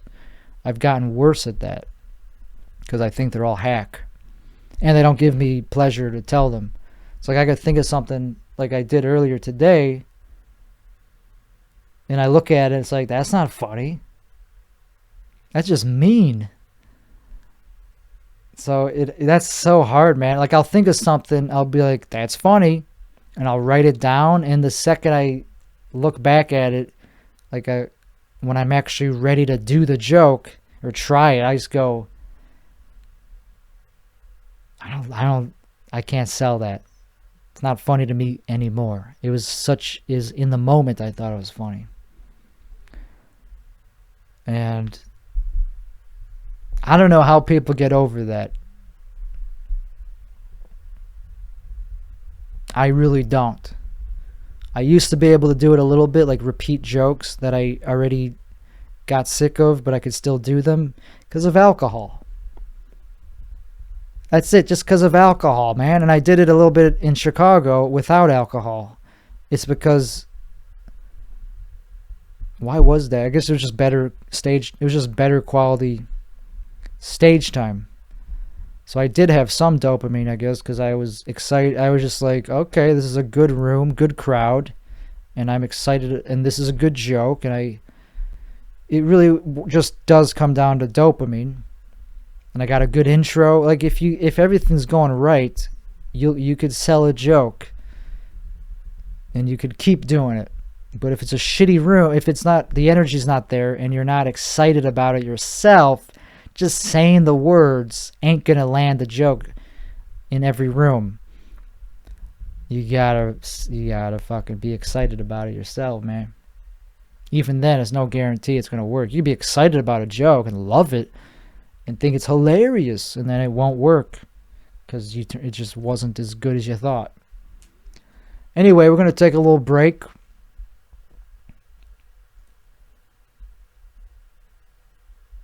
Okay, we're back. Fuck, I'm too tired. I'm too lazy to even walk in the next room. I'm going to take a quick break.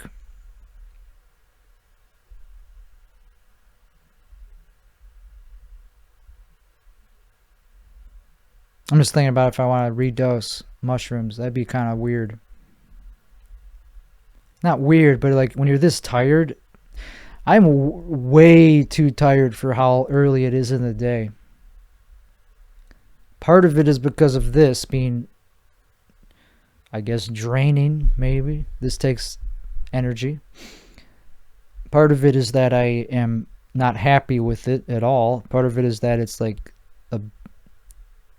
just not like something I'm going to be proud of. I'm making something that I'm not going to enjoy, that I am not going to be proud of. That's not a good feeling. That adds on to the negativity. I could just end it, but I already committed to doing a 609. That's so dumb. But yeah, I don't know. I guess also part of it is that I only took a tiny bit of Adderall, and that's not enough to get me through the whole day. You got to redose. I mean, I ain't lying. I ain't just somebody who is like taking them for fun. They actually help me like get things. They help me stay awake. They help me like. They help me. Do I have to explain it? They help me. And a lot of people that take Adderall, it only lasts a couple hours. It's been more than a couple hours. So is it that crazy to have to take it again? No. But I'm already so tired that it feels kind of like a bad idea, because I'm not just like a little bit tired. I'm pretty exhausted actually. I know I still got some energy. Maybe just because this is draining. But anyway, either way, we got to take a break. There's no getting out of this. So please excuse the slight amount of downtime. I'm not quitting the podcast. I'm not editing this. There will be no cuts. It's nothing. It's all staying in. Nothing has overheated yet. Nothing is on fire. This is the first half of the show. Still, we're not even at the end of the first half. Unfortunately. Not even there yet. But it is a good but it is the first time that we're going to take a break. How about that? It's a good time to take a break. I need a break. I am tired of standing. I need more medicine, man.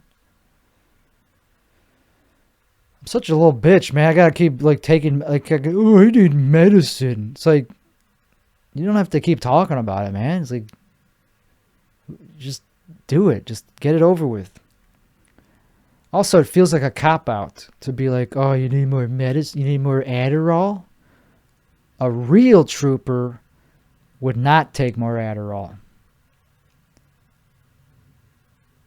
Adderall just makes me tired. It would just make me want even more tired.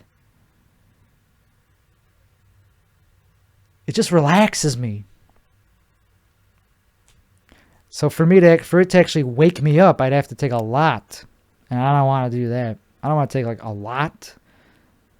I already had this thought earlier of like, oh, be careful with this shit. Don't get addicted to this. Because I do worry about that a little. I do care about that. Just because you don't feel it now doesn't mean I ain't ever going to feel like I'm dependent on it.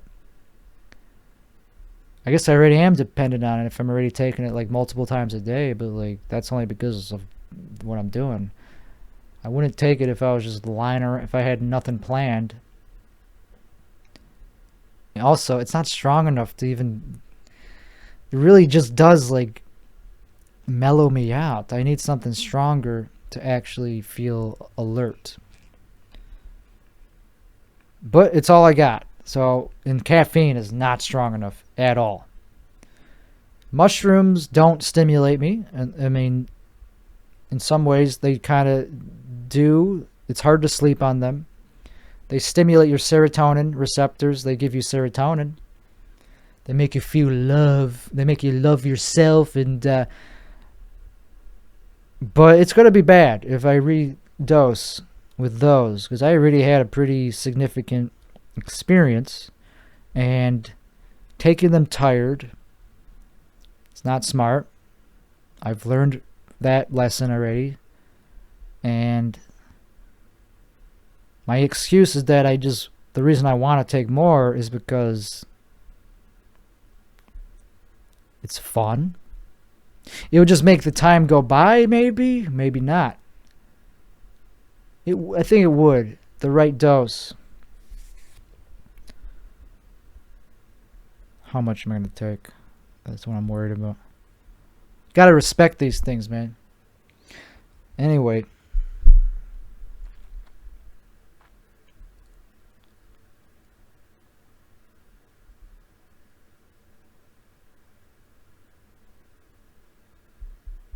I'll probably get a second wind after a certain point. But I ain't there yet. I'm not experiencing nothing close to a second wind. I could use some, maybe electrolytes. I am fasting. I'm almost 20 hours into my fast. Fasting is good. I love fasting. I wouldn't be able to do this if I wasn't fasting for this long. So fuck it. We're just going to keep leaning into this. We're going to take some fish oil and a little bit of electrolytes. I might have to go to the bathroom. I definitely will at some point. Not right now, but I'm just worried about the downtime because I feel like if you take too long of a break, that doesn't count as podcasting then.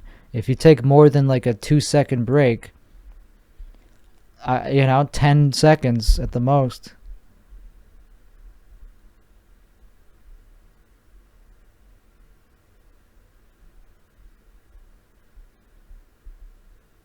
Also, I'm very cooped up. Like, being in the same room for this long is not healthy. That sucks that I can't bring the podcast outside. Because that would be much better to do it outside. Especially if you're... Yeah, being cooped up indoors, just looking at yourself on a camera. Oh, man. This podcast is getting bad. It used to be good. 2 hours ago, it was good. Now... this part is bad. But 2 hours ago? Oh man, that was a good podcast 2 hours ago. This podcast is going to put me on the map. People are going to be like, oh man, that guy, it was more about, he shouldn't have been focused so much on quality, man.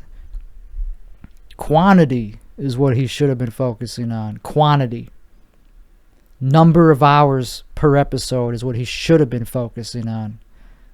I feel like something special has to be done with how I release this thing. I have to be like, okay, obviously I'll have to make a thumbnail that says something about how it's long, how it's a special 690. And then I'll have to... oh man, I'm embarrassed. And I'll post it on Instagram. I'll just make a post saying, yeah, I did a 690-minute podcast of just me alone. And it's probably one of the most glaring signs of my struggle in life. Like, this is something that only a sick person would do. And I'm owning it. I own the fact that I'm sick. And I'm trying to get help. I'm in there. Like, I'll just be very honest. I'll just be like, this was not something I did on purpose. It kind of just started happening until I realized I was 3 hours in, and that it would be funny to do 690 minutes because of 69. And I'm trying to help. I'm trying to get help. That's it. That's all I could be. I just gotta be honest. I just be like, this is not a bit. Yeah, it's a bit.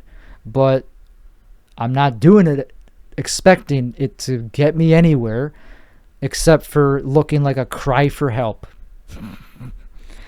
I mean, it is what it is. I'm not going to be like, this was a creative, I'm such a creative person. I'm doing so well. No, this is a cry for help. And I'm a perfectionist, so I'm still worried about how everything's looking and sounding. It's fine. I don't like the colorations of my skin still. There's nothing I could do about that, though. We already talked about how I need a spray tan.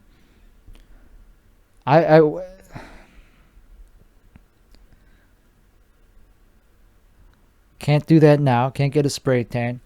Anyway, crypto scams. We talked about that a little bit. All you need is one successful... Oh, okay. That's something I could talk about for another 20 minutes when I get back from this break that I've been talking about for 2 hours. Okay, we are going to take the break. It's only going to be a couple seconds because otherwise it'll count as a separate podcast. It'll count as like, oh, that doesn't count. You can't take a break if you call yourself a marathon podcaster. You got to podcast the whole time. You can't take a break. That defeats the purpose. Just because you kept the camera going, whoopee. Oh, you could have taken a nap during that time. So it's only going to be a couple of seconds, like 10 seconds, and then I'll come right back in. Probably more than 10. I'll keep you posted. How about that? And I can't bring the microphone with me because I wasn't planning on doing this. But fuck it. I'll aim the microphone towards the kitchen area where I'll be, and I'll yell at the microphone to keep you guys going. Okay, I'm leaving the podcasting room. I'm in the kitchen. I'm still podcasting. This is still a podcast. I am just taking a quick break to get some water. Oh, I wouldn't mind one of them cigarettes. I'm still podcasting. This is still a podcast. Just because I'm not on camera doesn't mean this isn't a podcast. Okay, I got my cigarette. I got these, my Redwoods. Let's get it into the camera so you can see those. Redwood CBD cigarettes. They're cool. I like them. They don't really do anything except for make me feel cool. And I don't know how to get them out, but there you go. I got one. I almost damaged. So we got that. Okay, now I'm going to get some other shit taken care of while I'm podcasting in my echoey living room kitchen area.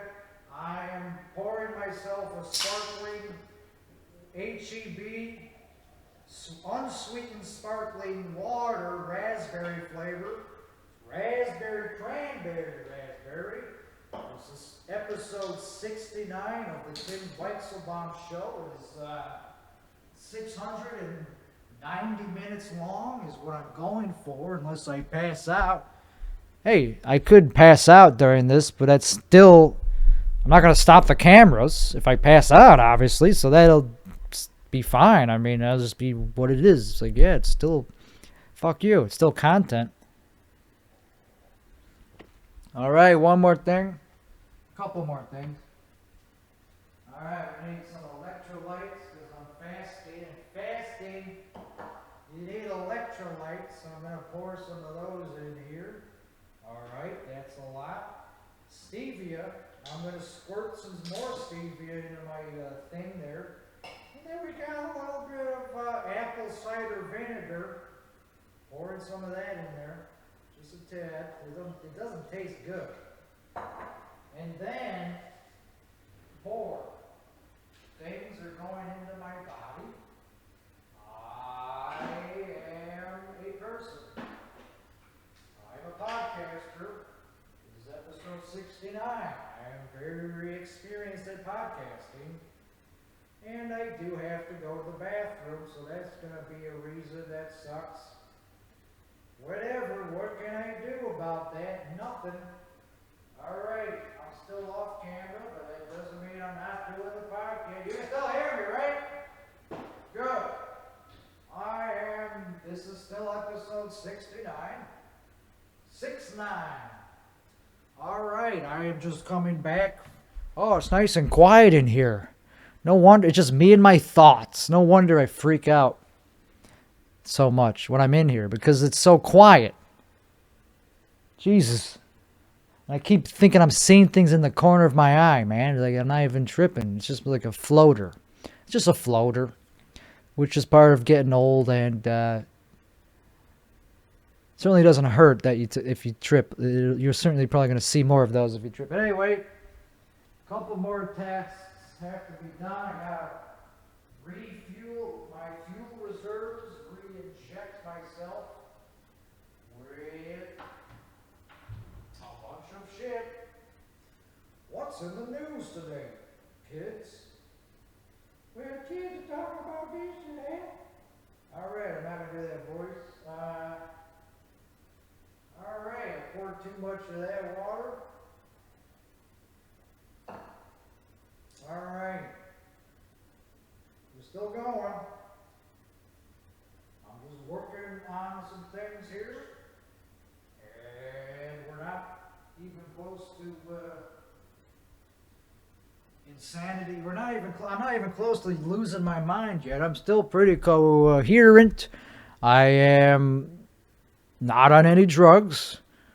Not ones that I care about, at least. Not the bad ones.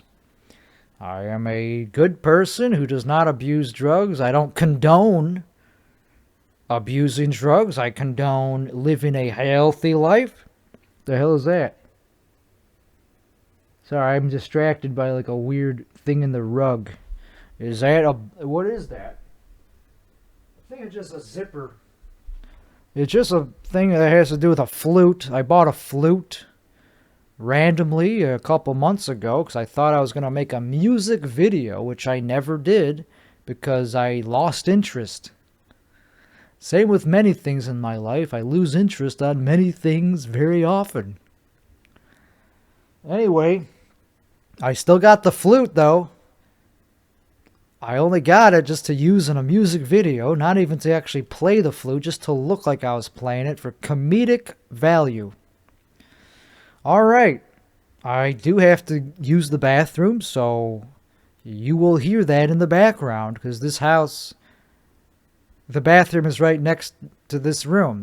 There's two bathrooms. No, I could use the one this way. I have two bathrooms. One is this way, which I never use, which is weird that I have a bath. It's like that I don't use, but it's not that weird. And then I have one in the master bathroom, which I do use, and I enjoy using it. It's my favorite bathroom in the whole house. But it's right next to the podcast studio, so you will hear me using it, which is kind of disgusting.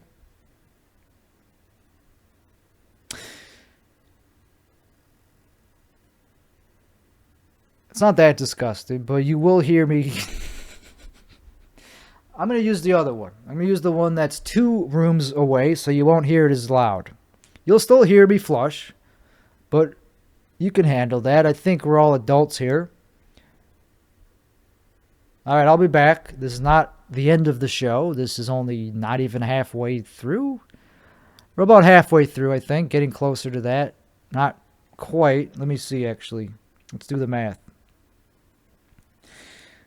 Yeah, we're about halfway through. Wow. That's saying something right there. That is certainly saying a lot that I'm only halfway through. All right, I'll be back. I got you. Like I said, this is not the end. This is just a break. I'm going to close the door behind me so you don't hear all the rooms of deep.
I gotta turn a stupid thing here off.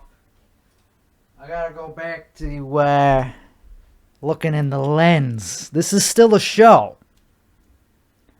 I can't get all loosey-goosey and look at the stupid monitor. I gotta be looking into the lens because I'm talking to a huge audience. Let's get realistic here. Clear. I mean, obviously, this is gonna be seen by a lot of people, man. So stop slacking off, man. I'm a slacktivist. That was how I was gonna start the show. I was gonna be like, "Hey, I'm a far-right conspiracy theorist and like slacktivist or something." I was gonna work the word slacktivist in. I'm a far-right slacktivist. I don't know. It doesn't ring. Doesn't work. But far-right conspiracy theorist is fine to say that. Forgot my drink. Where's it? Oh, here it is. All right, we're gonna start the show soon. All right.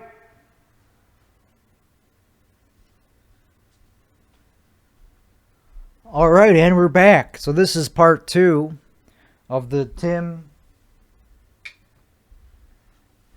I gotta start a second timer here. Do I? It doesn't. Does it really matter? Does it really matter? Let's do the lap thing. There we go. Perfect. Okay. Like I was saying. This is part 2 of the Tim Weichselbaum Show, episode 69. I am Tim Weichselbaum. I'm a far right-wing conspiracy theorist and slacktivist based in the periphery of Austin, Texas. Not in Austin, Texas, just the periphery. Austin, Texas is like, wish you ain't in my periphery. Do we got a Alex Jones fan here? No, I'm not an Alex Jones fan.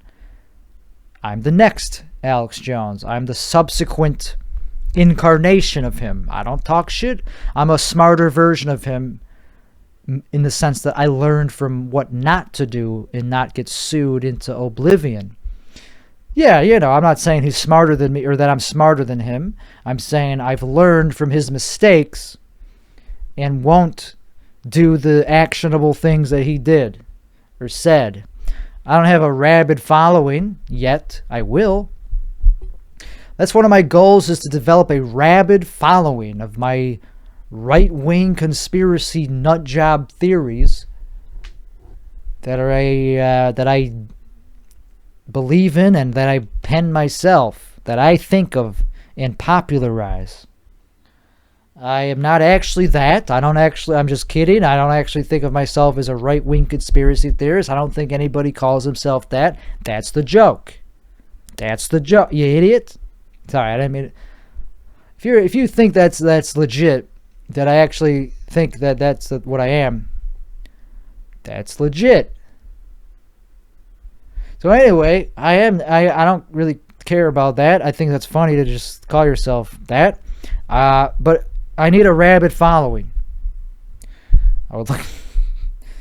So now we're getting into like things that I desire, and like there's always a negative side, even if you do have a rabid following. Like Andrew Tate, I hear, has a rabid following. I've never met a single person that's a fan of him, but that's what I hear, is that he has a rabid following. And the worry of that is that people will come after you if you have a big following that's rabid. I just love saying rabid. I just love talking about that, man. I want to, because they will do things on your behalf that you don't necessarily want them to do. They will harass people on your behalf. So I don't want a rabid following. That's not actually one of my goals. I would like a following. I think I can handle a following. I feel like you don't get a follow. You kind of gotta do like a following just for me being all vulnerable and talking about my mental problems like I am doing on this thing. What kind of following would that get you? That's not gonna get you a following. That'd be a weird. I don't understand how that would get me a following. But doing funny stuff would get you a following. If it's consistent and you're putting it up and it doesn't, it actually gets traction, that would get you a following. If you're putting up high quality content of comedy, of you doing comedy, whether it's skit or whatever, random funny videos, yeah, you could get a following. And people will throw offers at you. Eventually you start to get offers to do bigger opportunities. And eventually you'll be like, yeah, I don't even care anymore about those opportunities. I used to care about those things as badges of honor. It's like, but then once you get them, it's like, okay, I'm used to that. So everything loses its novelty after a while. It doesn't matter how big it is. I mean, even like people that make millions of dollars, they lose interest in making millions of dollars. They need more. They get used to having that. And that's one of the things I was saying with the fact that in a world of that, in a capitalistic country, there's no limit to how much money a single individual can have. And it doesn't take much to become independent, financially. All it takes is a few $1 million. More than that in New York. You need more than that in in certain places, but like on average, you only need a few $1 million to never have to really think about money again, unless you have a terrible, until your health gets bad, maybe. If you have like a crazy expensive health incident that it could cost, who knows, $1 million even.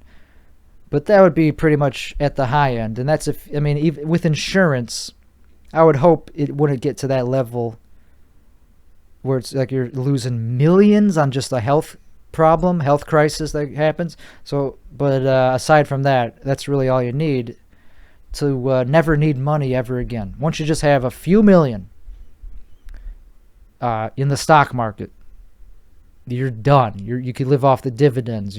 You'll make enough where you don't.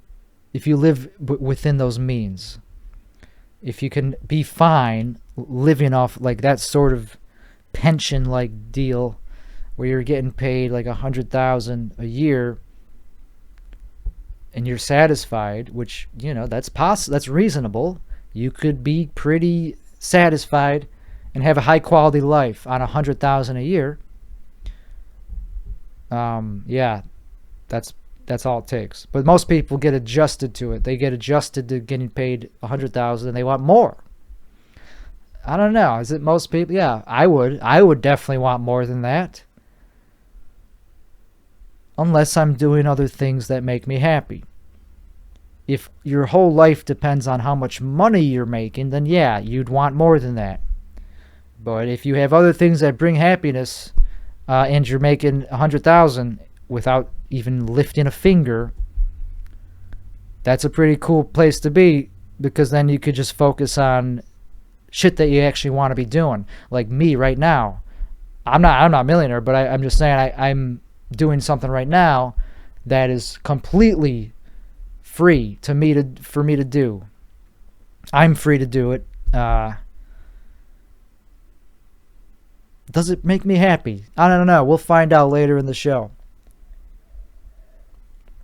This is going to be a long episode, by the way. I usually don't say it. I usually say this is going to be a short episode. I have a feeling this one's going to be a little longer than the other one, just because we're already 6 hours in. And I usually don't go that long. I usually go about an hour.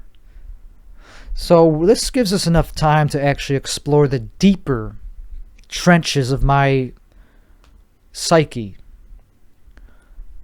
You're going to find out a lot about me in the next 6 hours, which, I mean, what else is there to really find out? I've done this 69 times. In this one, I've already done 6 hours, so that's 6 episodes worth. So that's already like on episode 78 or some shit. So what have I not... So that's 78 hours of content. Or just me talking to myself about myself. What the hell else could you possibly need to hear about me in like that I haven't already said? Let's not go there. We don't have to talk about me. We already have. There really isn't anything new to learn about me. Talk about everything I'm pursuing, everything I want to pursue, everything I want in life. What I want in life right now is a home. Not literally. Do I have to? Clearly, I'm not talking literally. I got a home. It's behind me. I'm in my home. But it ain't a home. There's no love in this house. I'm trying to love myself. Then maybe I'll start making the house more decorative and more wholesome looking. This house is very like ominous looking on the out. There's nothing. There's no decorations. I guess there's some bushes and like the landscaping is taken care of. But other than that, there's no decorations, man. So this house is not a home. And by that, and I don't even really mean literally home. I'm not talking about where I live. This is just where I live. It's not important. It's comfortable. I got pretty much everything I need, but there's not a lot of like sunlight. Like I keep the windows closed, so like I'm very isolated. And I barely look out the windows, and I just feel like a weirdo living in this isolated house. And I need a home. Creatively, I need a home. Not just a place to sleep. I need a creative life is what I'm getting at. I need a place where people know my name. Like Cheers. A place where everybody knows my name. Like the show, like that's why people go to bars, because people know them there. Otherwise, they could just drink at home. That's sad, and not as sad as doing it in public. It's cheaper, but there's a reason people go to bars. It's because at least they get some socializing out of it instead of just being isolated on top of being an alcoholic, which is not the end of the world either. Even if you are doing that, that's still kind of fun. Even just drinking alone and watching YouTube or watching Netflix or jerking off and singing karaoke or live streaming, that makes it fun. That turns drinking alone at home into a almost not bad thing to do. I was doing that, and people told me like, "Yo, man, you shouldn't be. It's probably bad that you're drinking all day while you're doing this." It's like you're still an alcoholic. That's like bad, right? It's like, yeah, but I'm social. Like, fuck, what's the difference? It's like the same as going to a bar. Like, yeah, I'm at home drinking alone, but I'm connected to a bunch of strangers that are watching me and judging me for doing it. So it's not that bad. At least I'm exposing myself to the outside world where people are unafraid to tell me exactly what I probably need to hear. So I stopped doing it. And now I don't live stream anymore. I would if I had the grit for it. Yeah. I'm not saying I would never live stream ever again. I like live. I enjoyed it. It was fun. I met a lot of dumb people and crazy people. Some cool people. But I just only remember the dumb ones. Sorry, I'm being a dick. I only remember the dumb ones. The nice ones I barely remember. I do remember one person in particular who told me not to get the vaccine, and I didn't, because he was so passionate about it. And he was one of the main reasons I guess I didn't jump to get that thing, is because this one dude talked to me on Discord. He was like,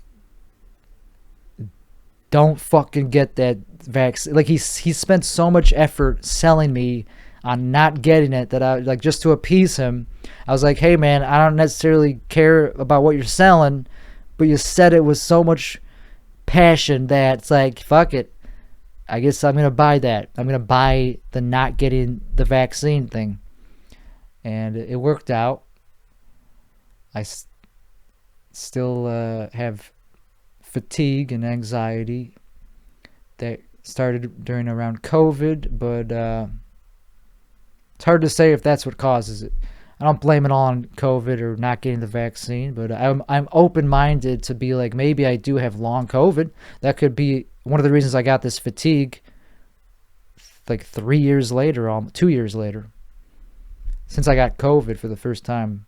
That's when I started noticing like this anxiety, and I wasn't myself, and my joints, I felt more like just moving around. I felt like, I feel like more like heavy, and like it was bad. And I guess I got used to it, or it went away, but it hasn't gone away all. It's hard to remember how I was before COVID, but I do remember a shift, a distinct shift in my cognitive abilities before that. After getting COVID, I had more anxiety, and I felt a heaviness in my bones and joints rubbing together. Like I just felt more, weaker, and like I was like aged, like an older person, and like my brain was diminished. Anyway, I went on to do very well. I went on to have one of the most successful years of my life, financially. That was the most successful year of my life afterwards. And I still did comedy, and I drove to Austin, and I was still pretty functional. So and I ran a comedy show, but I didn't perform that often on it. And that was when I started noticing that I just lost my ability to be funny throughout the whole set. I just started having these moments of like losing myself on stage, where I was like, fuck, I can't keep going. I would get like this, like just deer in the headlights. I was like, okay, I lost it. I lost my enthusiasm or something. I just lost the ability to get through this entire set and be good. So that sucks, and that's something that hasn't stopped, hasn't gone away.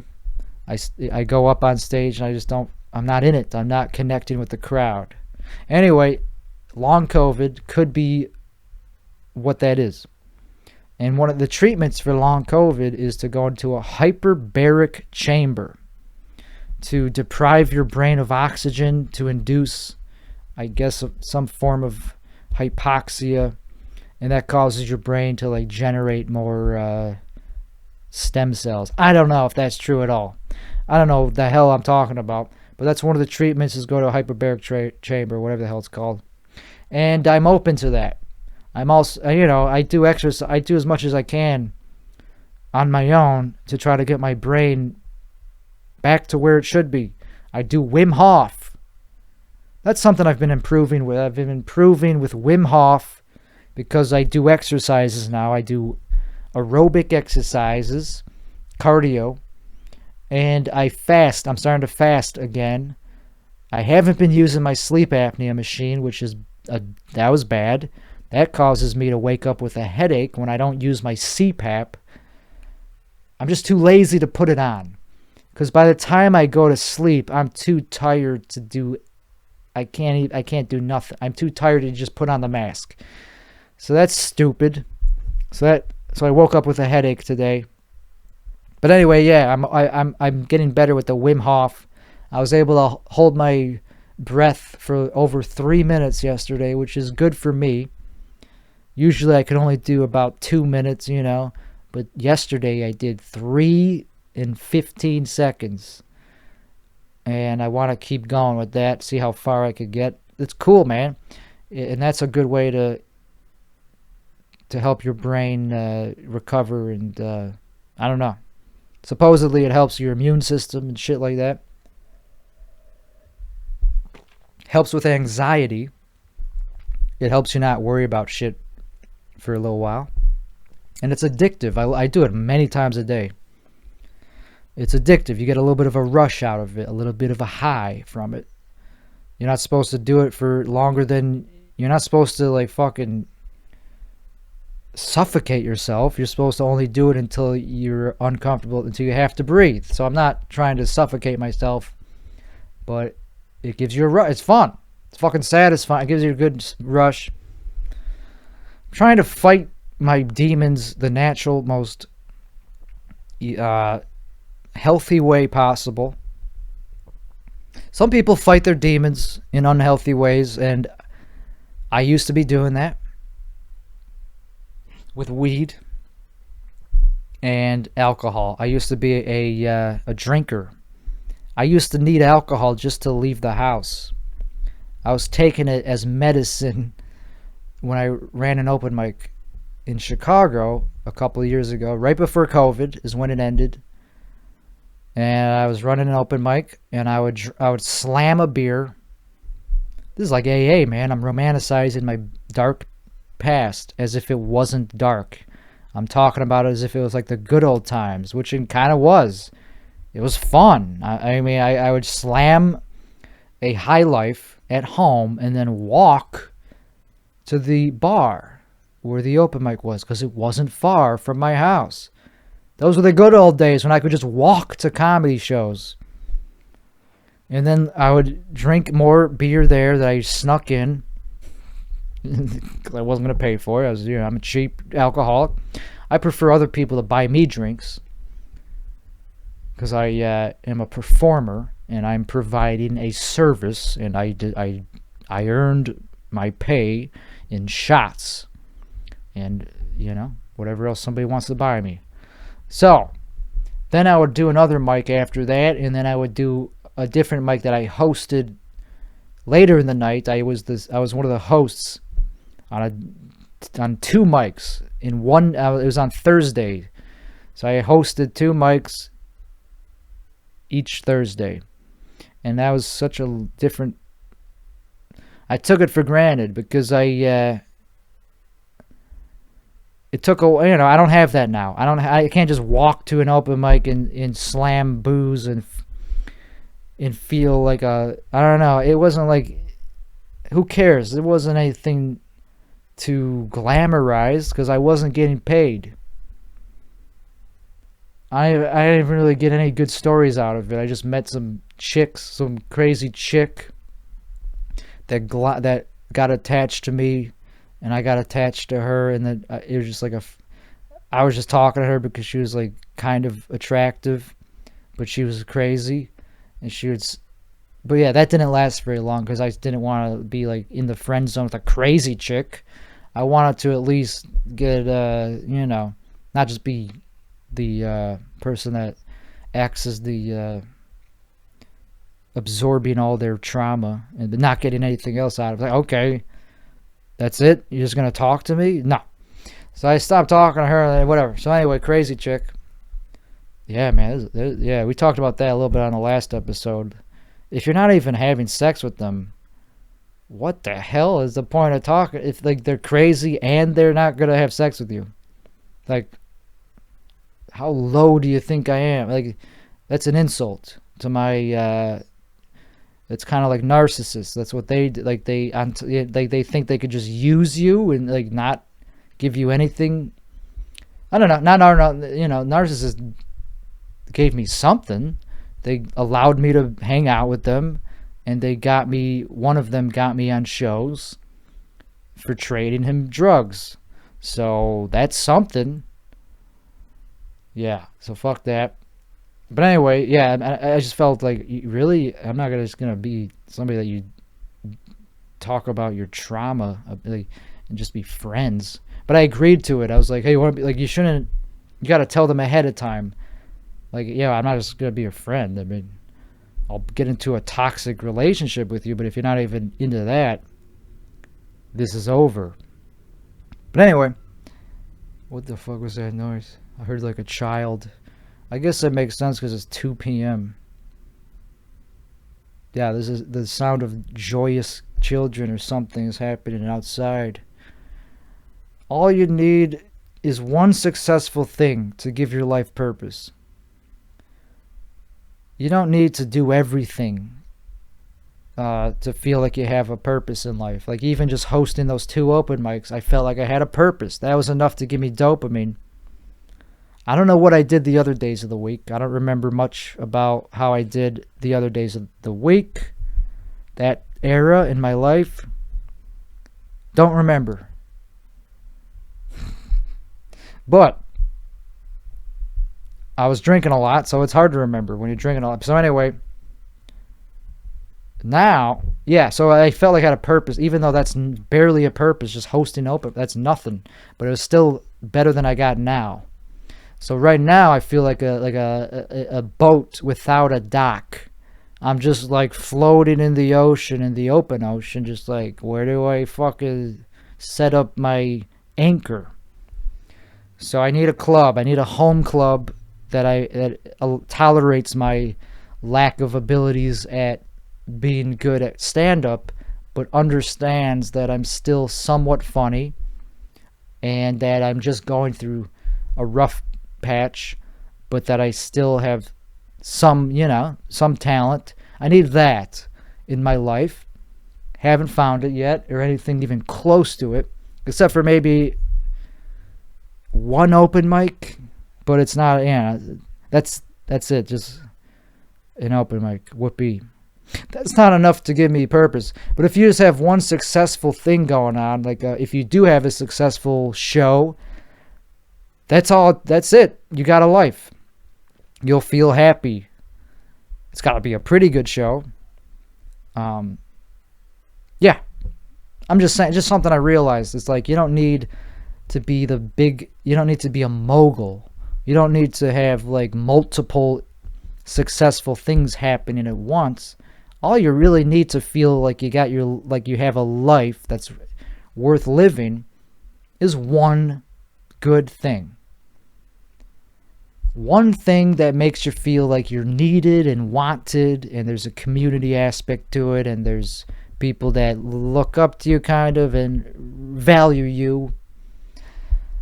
Yeah, that's it. You just need one, and that could last a lifetime. Like hosting a show, like hosting the Tonight Show.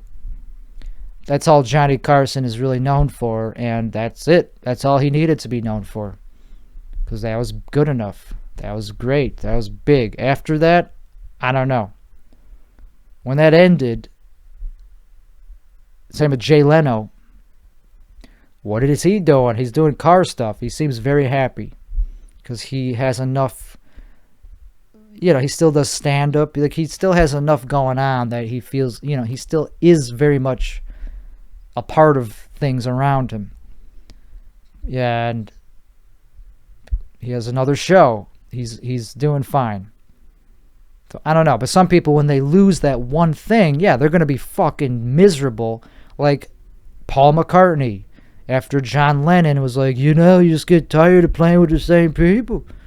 That's why you break up the Beatles, man. It's like, no, that's why you break up the Beatles. We are not in the Beatles, John Lennon. Like, you just get tired of writing the same music, the same people. You just get tired, man. Plastic Ono Band. Not tired of them. Anyway, but Paul McCartney was super depressed after the Beatles broke up, because the Beatles were pretty big. So going from Beatles to nothing.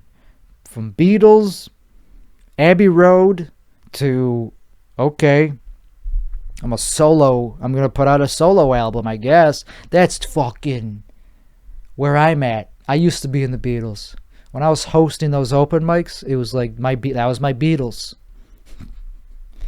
And now I'm just trying to put out a solo album. And it's rough. When you don't have bandmates cajoling you to keep going, where the fuck are you going to get the dopamine to keep going? That's why Paul's first album wasn't that great, because he didn't have the bandmates cajoling him to keep performing at his best. Like, you just need the energy of people around you to help bring your best out.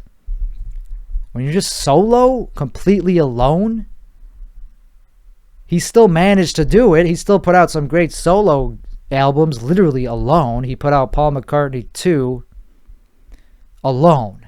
He did that completely isolated in a farm. No other musicians. I don't know how the fuck he did that. And it still had some good songs on it, but most of them not very good. Only like one good song, Coming Up. The song Coming Up Great song, but that's it. So when you don't got people around you twisting your arm, that's why you end up like me. Just a dude in this vacuous cavern that very well acoustically treated, where you could hear nothing but your own thoughts and the hum of the laptop that's overheating because it's been at full CPU for 6 hours and it's mad at you, and the air conditioning isn't on, and you're wearing this stupid child-sized sweatshirt with a bunch of photos of planets on it that you're never going to visit. I'm never going to visit Earth or whatever that one is. I don't know what that one is. Venus or no? Mercury? Who the hell knows, man? It's an ugly planet. But anyway, what's this one? Is that Pluto? Oh, that's Pluto. Pluto used to just be a bunch of pixels. It used to be just be a couple pixels. Now it's like beautiful. Now you can actually see the detail. So this sweatshirt would have not been as cool before we got that picture of all the planets that we have. This is a cool sweatshirt. And it costs, and I'm glad I got it.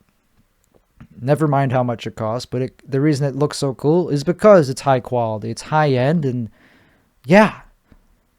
Good quality clothing costs money.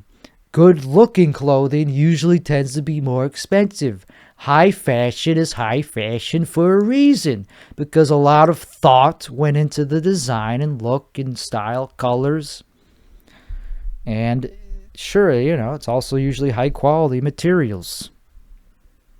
Not always, but that's generally why, if you're spending that much money, you might as well at least make it out of good quality materials. So anyway, I'm into fashion. Right now, I'm not into how I look. I need a spray tan. All right, we spent enough time talking about a spray tan. I'm going to get a spray tan.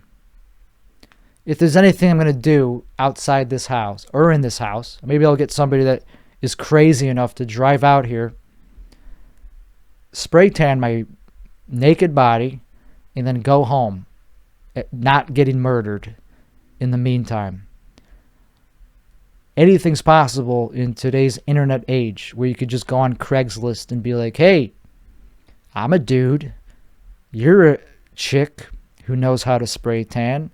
How much do you charge to go to creepy single dudes' houses and hope that they're not creeps? That much? Okay, well, sorry, never mind. I'll just go with a gay guy. I'll just go with a gay guy who'll gladly do it and, look at my dick. But sometimes you gotta pay the price to get what you want out of life. Okay, we're getting warmed up. I think I'm finally getting warmed up to actually do a podcast. Too bad. Oh man, too bad that the first part happened. That first half was pretty rough.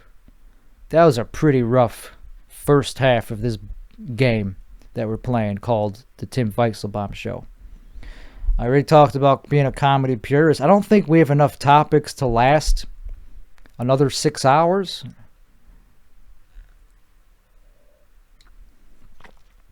But I'm good at stretching. If there's one thing I learned in 69 episodes, that I could stretch a topic until there's nothing left. Oh man, am I good at that. Some people can't even do an hour-long podcast. Well,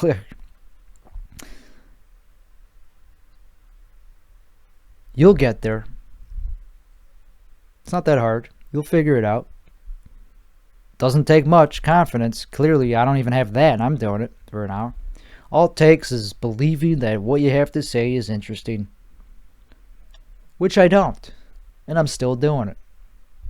So it doesn't even take that. All it takes is wanting to do it and not caring about the end result being negative.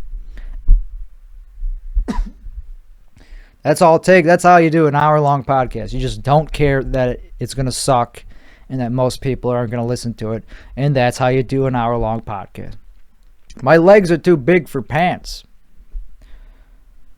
I'm starting to work out on an exercise bike. My life is very good, healthy. I'm living a very healthy lifestyle, which includes cardiovascular fitness routines.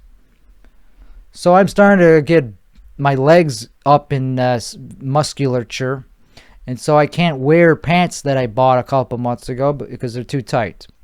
So that's because I am building thicker thighs, which make me more attractive to some people. I would say most people prefer a slight little bit of thickness in the thigh region. That has not always been popular, but in today's day and age, that is one of the things that is now trendy, is to have a little bit of thickness in the thighs. And we're coming to you live from KLS Las Vegas. And another thing. So that's it. My legs getting sexy.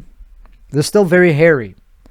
That's another thing, because I keep wearing the same sweatpants over and over again. Like I sleep in the same sweatpants that I go out, that I live my life in for the rest of the day, because I'm a mentally healthy, contributing adult to society. So I go out in the same sweatpants that I sleep in, and without taking them off. So I'm just noticing that I have a lot more of ingrown hairs. Like they're just because they're being pressed up against the same greasy, it's pretty weird and not appealing. But I have hairy legs like Joe Biden, and that's a reason that I'm going to need a lot of spray tan. So if you want to come over here and spray tan me, bring a lot. I think we covered that subject. Okay, 2022. Let's talk about that year. That was just a year. That was less than a year ago. We're only almost 4 months in to 2023, which is a substantial part of the year. That's over a quarter of the year. But 2022 feels like a long time ago for some reason. I think that's because I quit weed. Because I remember I was saying, because of course you've been watching this whole episode, of course. You remember, it was only 4 hours ago. Remember how I said that weed makes time go by quicker? Yeah. Now that I'm not smoking weed every day, all day, it already feels like 2022 was like 2 years ago.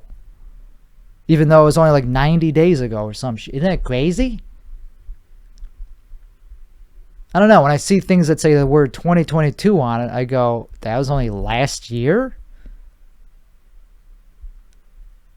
I really feel like we're in 2024. We're in the fucking future.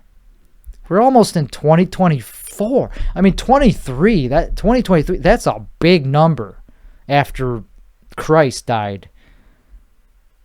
That's a very futuristic sounding year. It's the year 2023. Most people are dead who talk like this. Most people who know what I'm talking about on the radio, have a transatlantic voice, are dead. Everybody who uses the transatlantic accent is dead in the year 2023. And so it's a futuristic year. I can't believe we're almost at 20. It's going to be like we're in the future.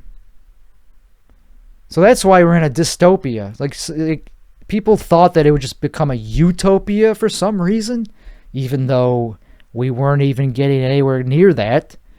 Why the hell would they just assume that things would be sorted out, even though nothing has been sorted out ever in the history of ever? We haven't sorted out anything. Nothing's becoming more utopic. In the 60s, what was an indicator, or 50s, when they thought that we'd have flying cars by now? Why did they think that? Because they had trains? Because they had highways and byways? They thought, okay, since we're so good at making cars and shit, we're not that good at making cars.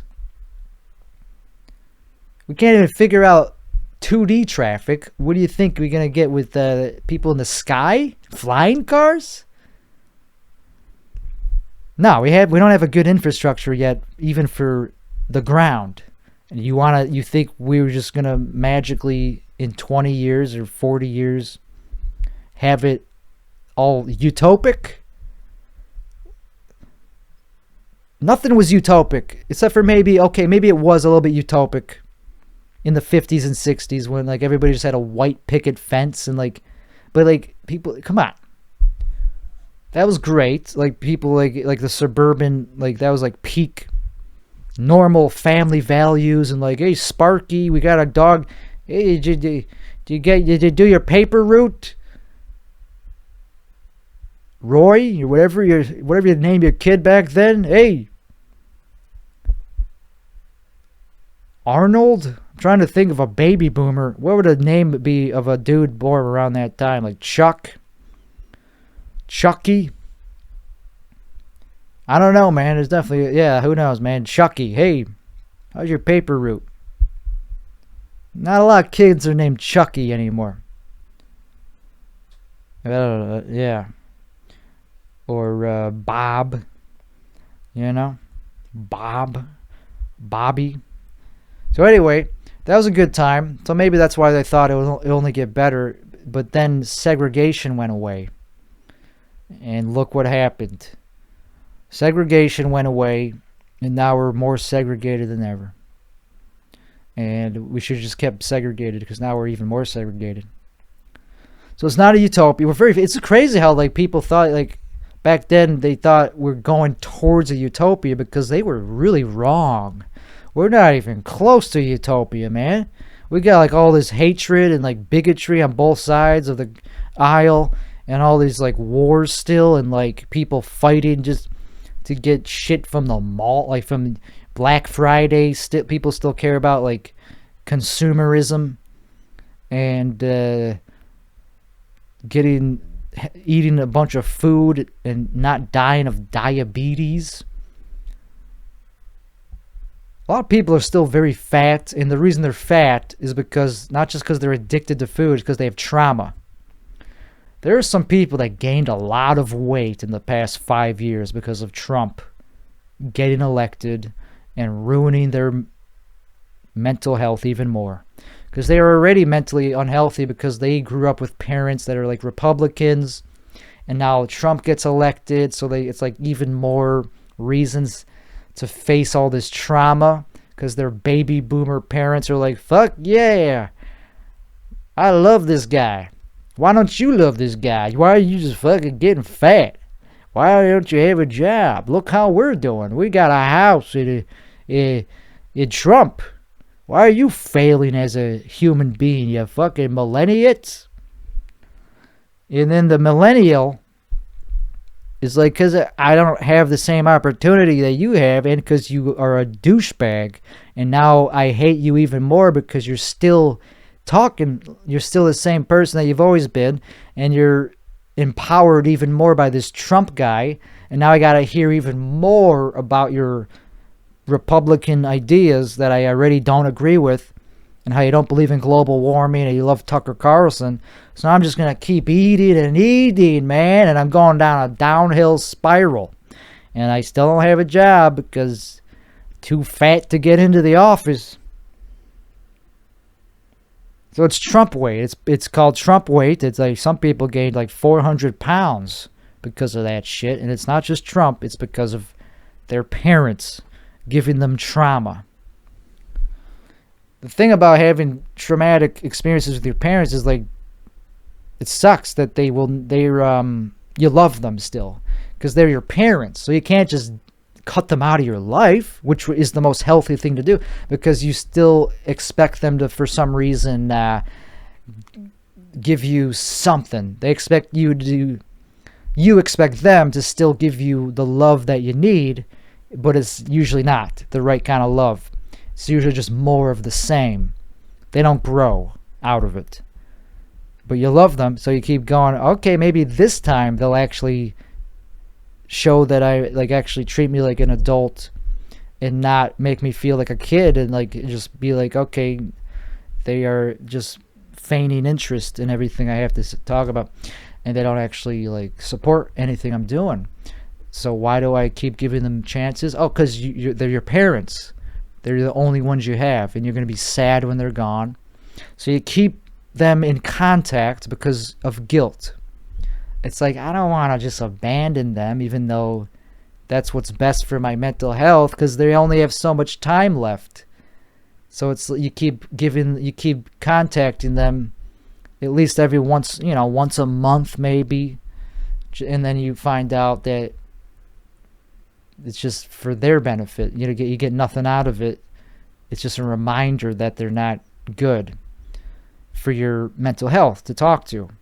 So it's like this repeated, recurring trauma that doesn't go away. And after they're dead, doesn't mean it's going away. It just means you probably feel guilty even more. You still feel guilty, and in addition to the missing out on what they already never gave you in the first place. So it doesn't resolve the trauma. You're not getting any new abuse or whatever, but you got to forgive them at some point, and you miss them too. So it's complicated. Even though they were bad for you, you still miss them because they're your parents. So that's rough. And that's why I'm a comedian. That's why most people get into comedy, is because they have a bad relationship with their parents. If you have a good relationship with your parents, it's still possible to get into comedy. It's called being a Jewish person. It's called being a funny Jewish person. And I think that's overgeneralized. And I think most of those Jews that happen to get into show business or comedy are also have some bad relationship with their parents. I think it's impossible to not have a good relation. I think it's impossible to get into comedy and have a good relationship with your parents. I just don't see that very often. I can't think of many examples of that where they have a great relationship with their parents. But anyway,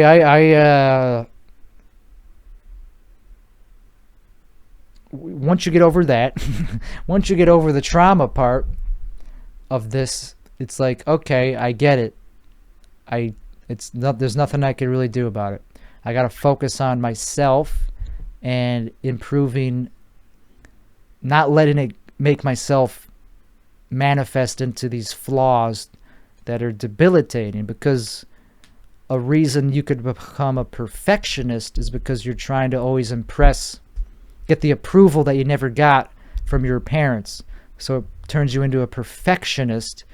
And one of the bad things about being a perfectionist is you don't want to do as much stuff because you know that it'll take so much more effort to actually do it right. So you don't even try. So that leads to more despair, because now you're not doing anything with your life that you want to do. You're not you're not pursuing your goals because you wouldn't be ever good enough, you think. So that's a bad manifestation of trauma, of abuse from parents. Perfectionism, I guess. There's a reason people get these qualities, man. There's a reason people get the qualities of narcissism themselves, because of abuse, trauma, or because their parents don't correct their behavior at a young age. Their parents enable their narcissism, or it just transfers onto them somehow. I don't know, man. I gotta sit down. I can't stand for this long. We talk a lot about narcissism on this podcast. It's one of my favorite topics to talk about. I like it as much as yeah. I like it because you could talk about it without worrying about being censored. All right, I need this chair, man. I can't do that. I can't just not stand. Maybe I can. I could keep standing for like another 2 hours. I don't want to throw in the towel on this, man, by sitting down. It's like, oh, your knees are a little bit achy. Doesn't count. It's not a podcast if you're sitting down. Okay. I really want to sit down. This is bad. So anyway, I like talking about narcissism because it's not like a blacklisted topic. It's not like the other topics that I talk about, like drugs sex, blowjobs, Jews, and that's it. Oh yeah, and then the other one, self-deletion. That goes with narcissism. That does come up with narcissism, because that's the only cure for narcissism, is them not existing anymore. There's no cure. Because if narcissism is all you have, that's all you know. If you're a narcissist, you don't know any other life. It's like, oh, I could have normal friends that aren't high status and don't give me a narcissist that can't help me get anywhere, and I can't manipulate them. Why would I don't speak that language.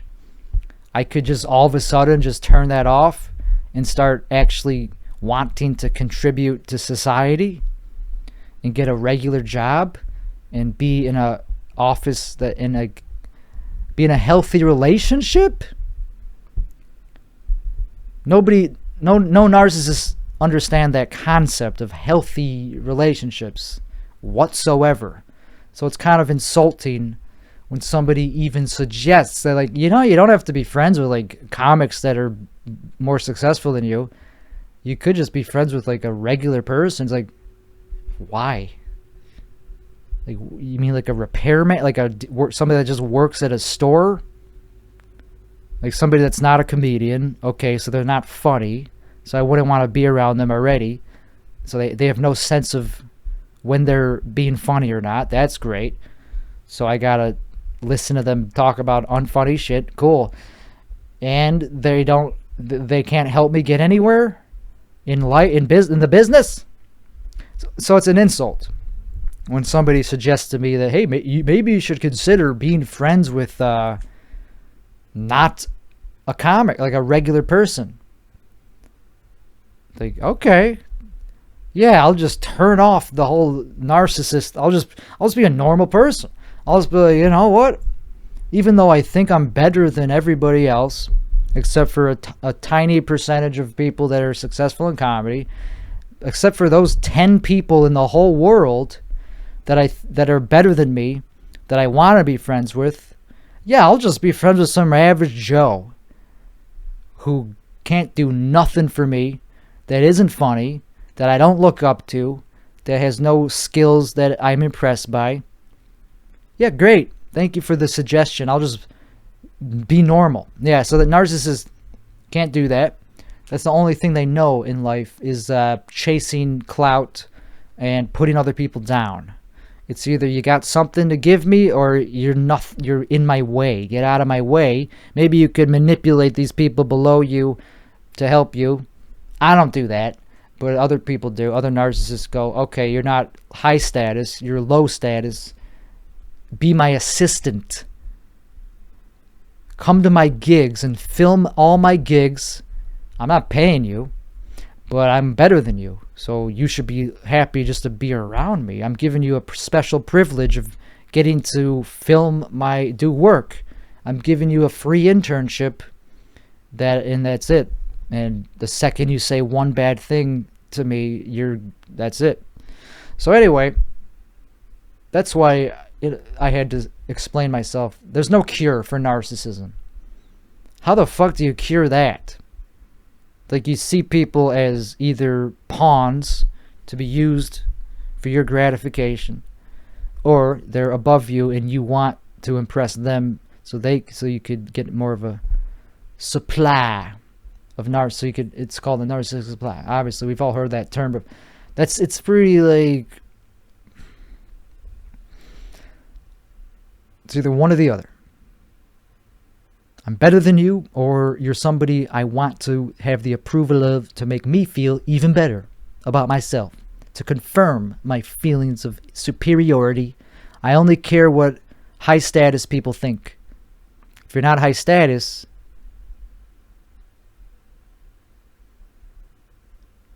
anyway, that's narcissism.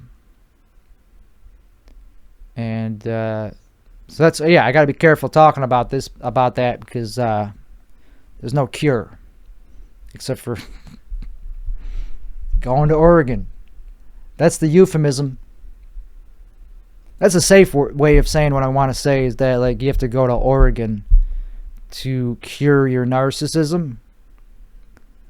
That's the only place in the country that has the cure for it. And that's pretty dark. That's a pretty dark thing to say, but I like it because it sounds even darker when you put it that way, instead of just saying that they should kill themselves. I like that. I'm starting to become more sensitive to what I'm talking about. Because I'm a very sensitive person, and I don't just throw words around and not worry about the consequences. I know that if you say certain things, there's consequences to your words. You might not like those consequences, so that's why you should not say them. If you're not prepared for those consequences, like if you are worried about getting fired from a job, maybe don't do a 7 or 12-hour long podcast where you wring out every last bit of your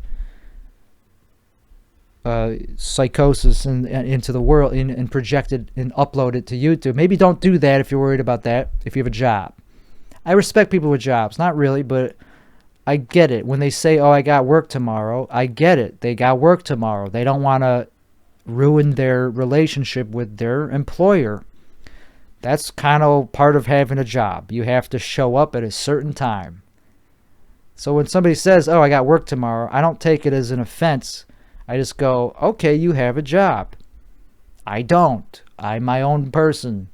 But I understand you're not as good as me at life yet. You're not as good at life as me. And you still have to have an employer. You still have to commingle or collaborate with like other bigger forces that have more control over, that have more power. You're not quite as powerful as me in that sense. But I respect that. You got work tomorrow. I'm better than you for not having work tomorrow, but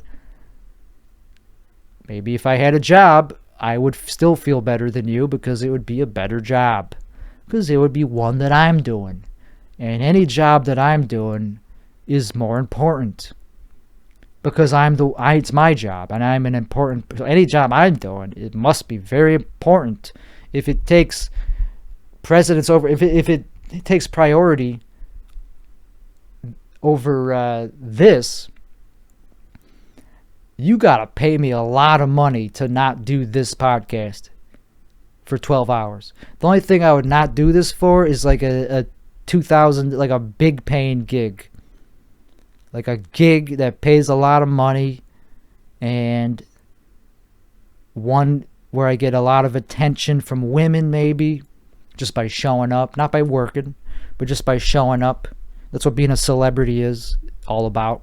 It's just like you show up at a gig, you get paid up front, and you get female attention. You just show up. It's like a party. And you take drugs maybe if you indulge, and you take selfies with people, and women ask if they could go home with you, and that's pretty fun. And that's what I would do instead of this. I'm not there yet. I'm not good enough yet. McConaughey is better than me. He's one of the few in the whole country.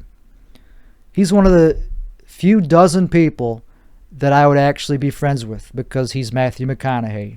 And that's what people don't understand about narcissism, is that we can't just turn it off.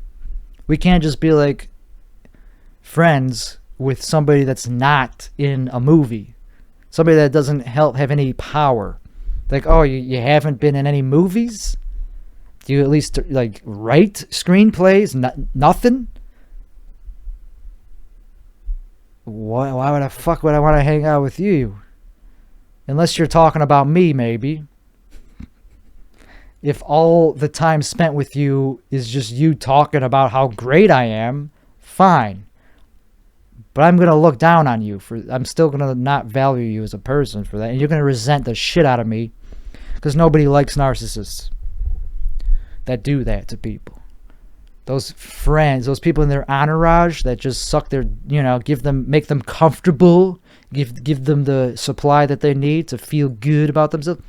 They resent the narcissist and the leader of that entourage. No fucking one in that entourage. I'm sure there's some exceptions. There's some narcissists that maybe aren't like this, that have some equals and friends that are just equals. I don't know. Then that probably wouldn't be narcissism. There's plenty of regular people that have friends that are not narcissists at all. Some of which are in comedy. That's the defining thing in comedy. If you have no friends in comedy, you're definitely probably a narcissist. It's either that or autism. Just a heavy dose of something. If it's just autism, I feel bad for you. But also not really, because that's your choice. You probably don't want friends. Very many, if you have autism, because you don't like other people. It's a similar end result. You end up pretty isolated with both conditions. But I think autism people might be happier because at least that's how they want it. Narcissists don't want to be alone. They're in pain. They are tormented by their existence of not getting what they want. It's very rare to meet a happy narcissist, because how many narcissists are getting what they want out of life? Very small percentage. They just want a lot out of life. So if you have no friends and you're a comedian, that's a sign. That's a telltale sign. You're either a narcissist, or you got some other problem, personality thing. One is worse than the other. Autism is not even bad. It's not even like a negative thing. That just means you don't like being around people. You don't like other people because you don't relate to them. You don't have much serotonin or whatever. Doesn't mean you're a bad person. Means you're probably annoying, but you're not a bad person inherently, like a narcissist is. Uses people. Anyway, we spent how much time on narcissism? It's hard to feign interest. Okay, that was like a joke for the stage. Too good for the podcast. It's not good enough. It's not too good for the podcast. I just don't think it's funny. I don't think it's funny, and I already talked about a little bit of it. Gay dreams. Alright, we're almost out of topics here, so I might have to riff for the rest of the show, which is pretty much, it's going to be tough, because we got about 4 hours left. 5 hours? Yeah, and so that's going to be tough. So, I mean, of course, I could riff. I know how to riff. But for 4 hours.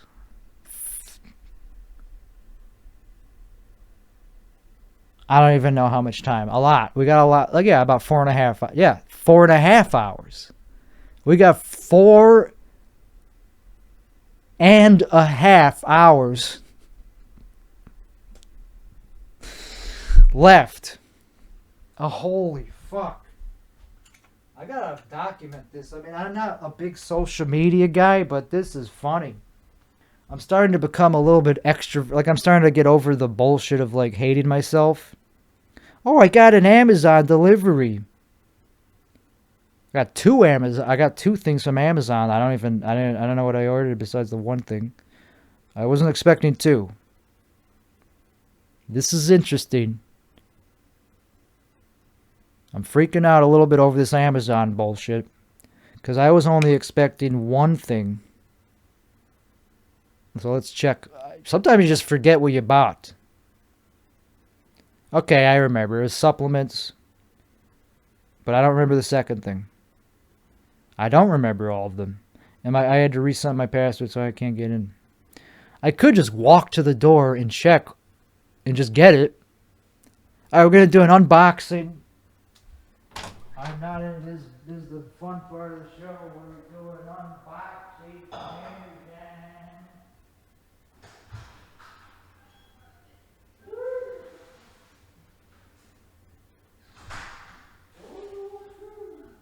Whoa, what is this? All right, kids. This is the first time segment of the show where we're going to do an unboxing of two items. I don't know what this is. This looks like an electronical. Okay, we'll start this one. We'll start this easy one because like, you just rip it open very easily. And this is probiotics. I heard that probiotics are good for getting out of some problem that I have. I don't know which one. I don't remember because this was like last night that I bought these things, which was a long time ago. That's like 2 mushroom trips ago. So what did I buy these? I know it's for like either long COVID or just fatigue. I think it was for long COVID. For that thing that I self-diagnosed, as well as many other things that I self-diagnose. Probiotics, I guess, is supposed to help with, I don't know. But I bought them. And they're not bad. They can't hurt because it helps you get your gut biome in tip-top shape. You know, if you're trying to live your... Because gut, okay, yeah, I'm starting to remember because like somebody said like your gut is your second brain. Okay, I think it had to do with depression maybe, like, or getting through anhedonia maybe is why I got this. Because your gut, if your gut is unhappy, your brain's gonna be unhappy.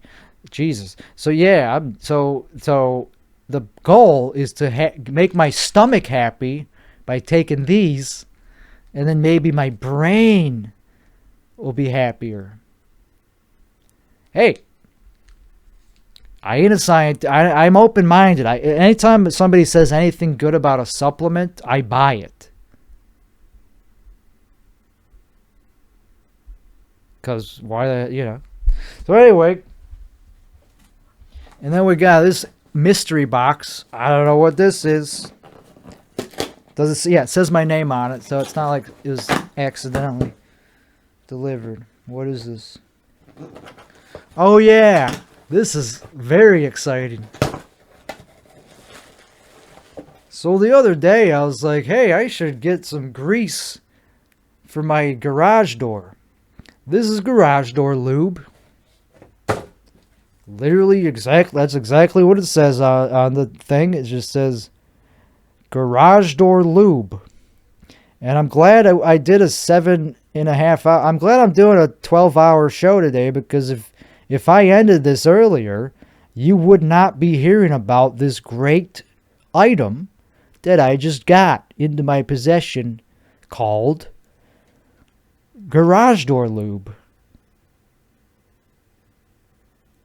And the reason I got it is because my garage door is pretty noisy. I was like, hey, maybe I'll just look into that. I'm a homeowner. I mean, I can't just call my landlord. There's no landlord. They won't pick up. They'll be like, I'm not. Who are you talking to? I'm not you don't have a landlord. Nobody would answer.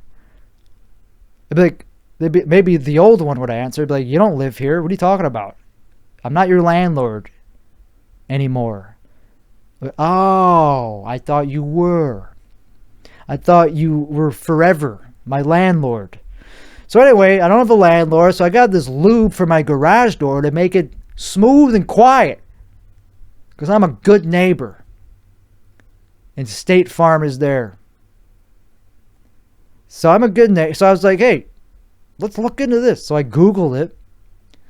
And I learned a little bit about like which chemicals to use, like silicone based. And this one is just a 3-in-1. It doesn't say what's in there. So I just went easier. I just skipped the research. Doesn't say what's in there. I'm not going to keep it in the house. I'm going to put it in the garage, probably where it belongs.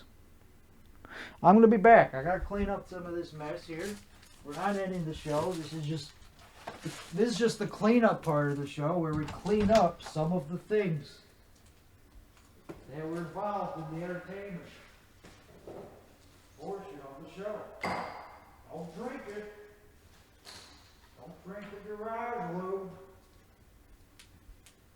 I'm a good person. I lube up my garage door once a year, twice a year.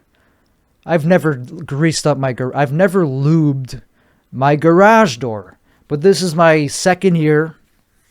So I was like, you know, I think it's time I lubed up my garage door to make it a little bit less. Because I heard somebody else's garage door the other day. And I was like, ooh, that's loud. Is mine that loud? I'm going to be a good guy and buy some lube for the garage door so that other neighbors won't even know if it's closing or open, and they'll just be like, I can't even think the last time I heard his garage make noise. I don't like making noise with the garage door. Sometimes I come home late. I'm a comedian sometimes in my life. I'm not famous and making money from it, but I do comedy. So I do comedy, and I come home late sometimes after bombing from doing a very bad set. And I don't like to bother my neighbors that actually have real jobs in the morning. So I lube it up. They got jobs in the morning, and here I'm just some asshole. Here's a catatonic set.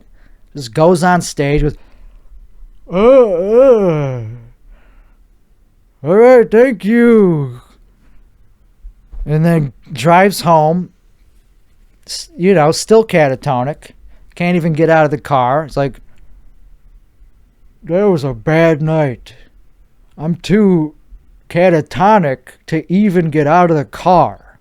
I'm just going to sit here and absorb how sad this night was. And because why not? I just sleep. I could literally have nothing waiting for me inside. I don't even have a dog. Nobody gives a fuck.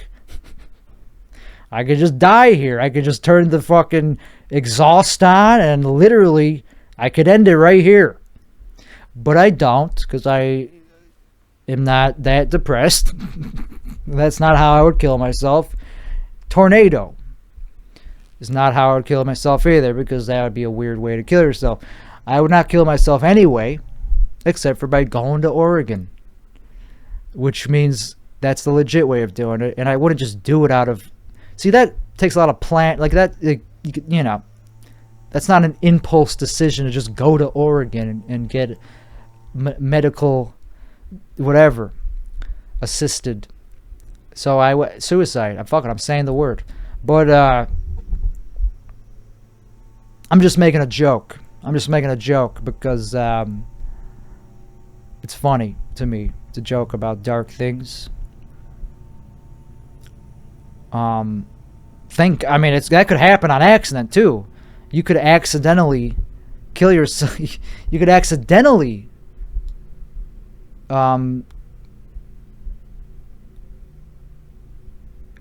whatever. We got time to think of the word. Kill. You could accidentally suffocate by closing the garage door. You might not even know because it's lubed up. You might not know that the garage door is closing because you lubed it up so nice. And then before you know it, you're dead because you also forgot to turn off the car. Maybe I shouldn't have gotten this garage lube.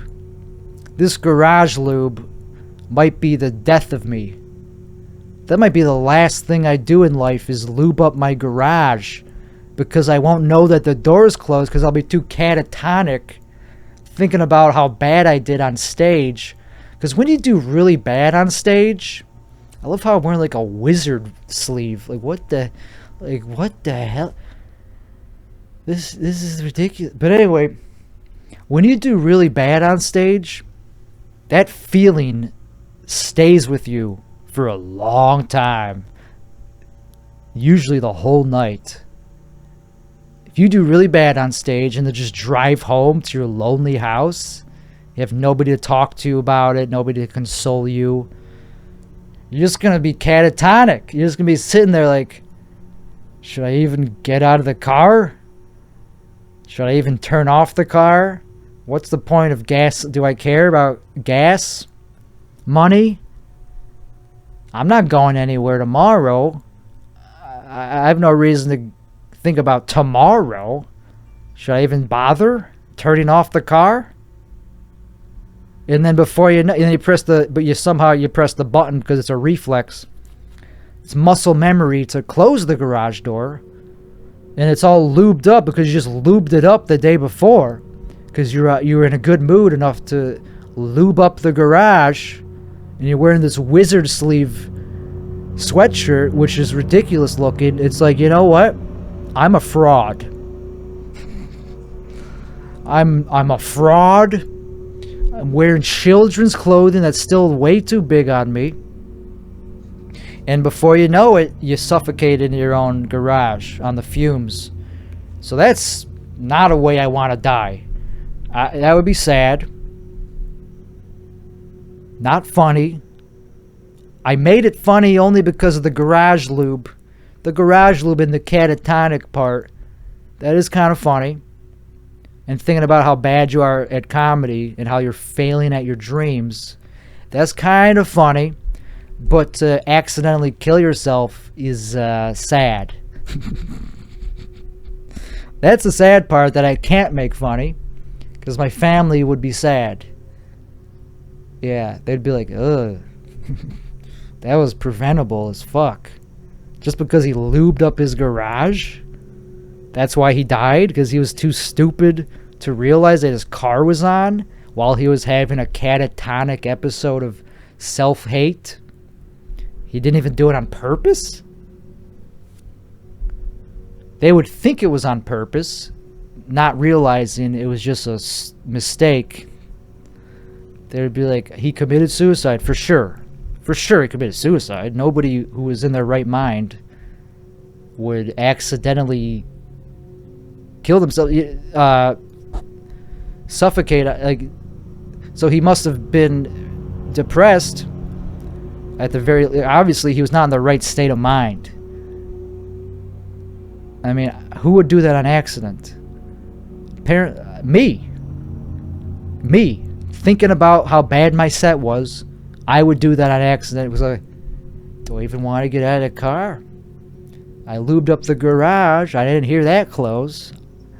I wouldn't even be thinking about the stupid garage. I'd be too busy thinking about how bad I am at comedy, which is the whole reason I'm still in the car to begin with, because I have no reason to go on. So it kind of is like it's like an incidental, like it just happened to work out that you killed yourself without even trying, because you kind of, the stars align. It's like a passive form of, you know?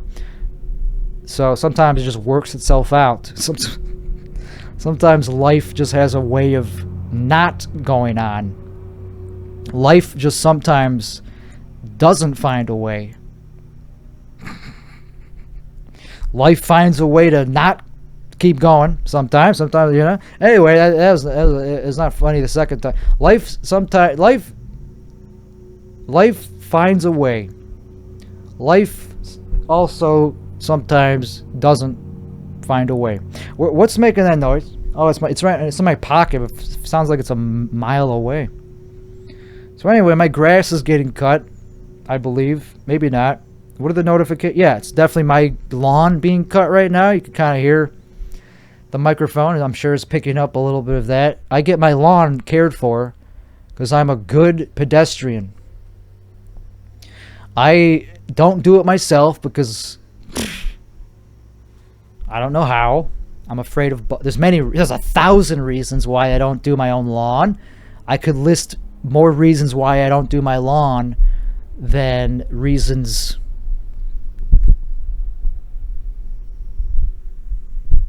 Sorry. Reason number 1, I don't know how. Reason number 2, I don't have the equipment. Reason number 3, I'm afraid of bugs. Reason number 4, I don't want to.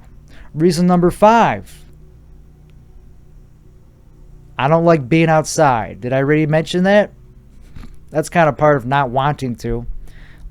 Number 6, I really don't want to. Number 7, I don't like cleaning up. Number 8, I don't like people looking at me.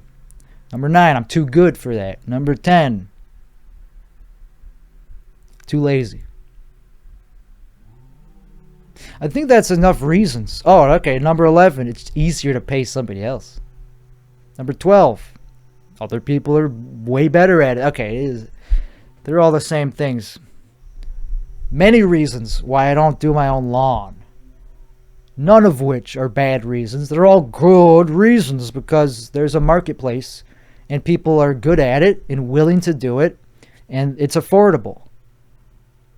So I am not even self-conscious about that decision right there at all, man. Like, if you're going to shame me for something, shame me for something good. I would feel cool if, okay, I'm shaming myself. It's not that I'm shaming. I just feel like it'd be kind of weird to do my own lawn when I don't even have anything. I don't have I have nothing interesting going on inside. Why am I spending so much time on my lawn if I don't even care about my own self-esteem?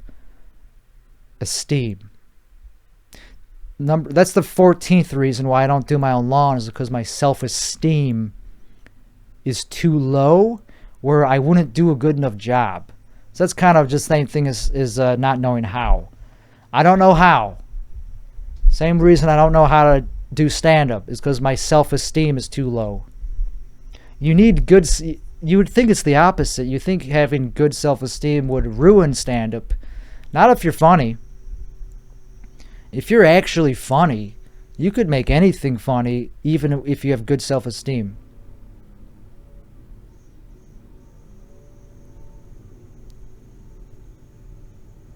Dude, that noise is irking me. That's such like a violent... It's such an irritating sound. It's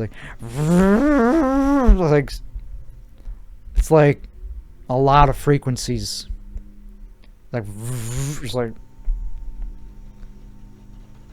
that is such an annoying sound, dog. But also, most sounds are annoying when you're on mushrooms. When you're coming up on mushrooms, like you're not through the peak yet. All sounds are annoying. Like you can't listen. I can't listen to music. I can't listen to music when I'm coming up on mushrooms because it's too much sensory overload. It drives. It's like infuriating. You get the opposite of enjoyment out of music. The come down is you love music. Yes, you. I'm talking about every other person on the planet that's ever done mushrooms. They all love to listen to music even more, like they make it even louder than normal because they really absorb it and it resonates. They love it. All of them. Yes, you. Not me. I'm talking about me. I'm not John Lennon. You enjoy music a lot more on the come down of mushrooms. On the come up, it's like, get out. It's like infuriating. Same with the sound of people like scratching up the people doing your lawn. It's not that bad. I like the sound of work being done, so that's kind of counteracting the sound that's annoying about it. It's somebody doing a job. So I like the sound of hard work. So I actually am not perturbed at all by the sound of the grass.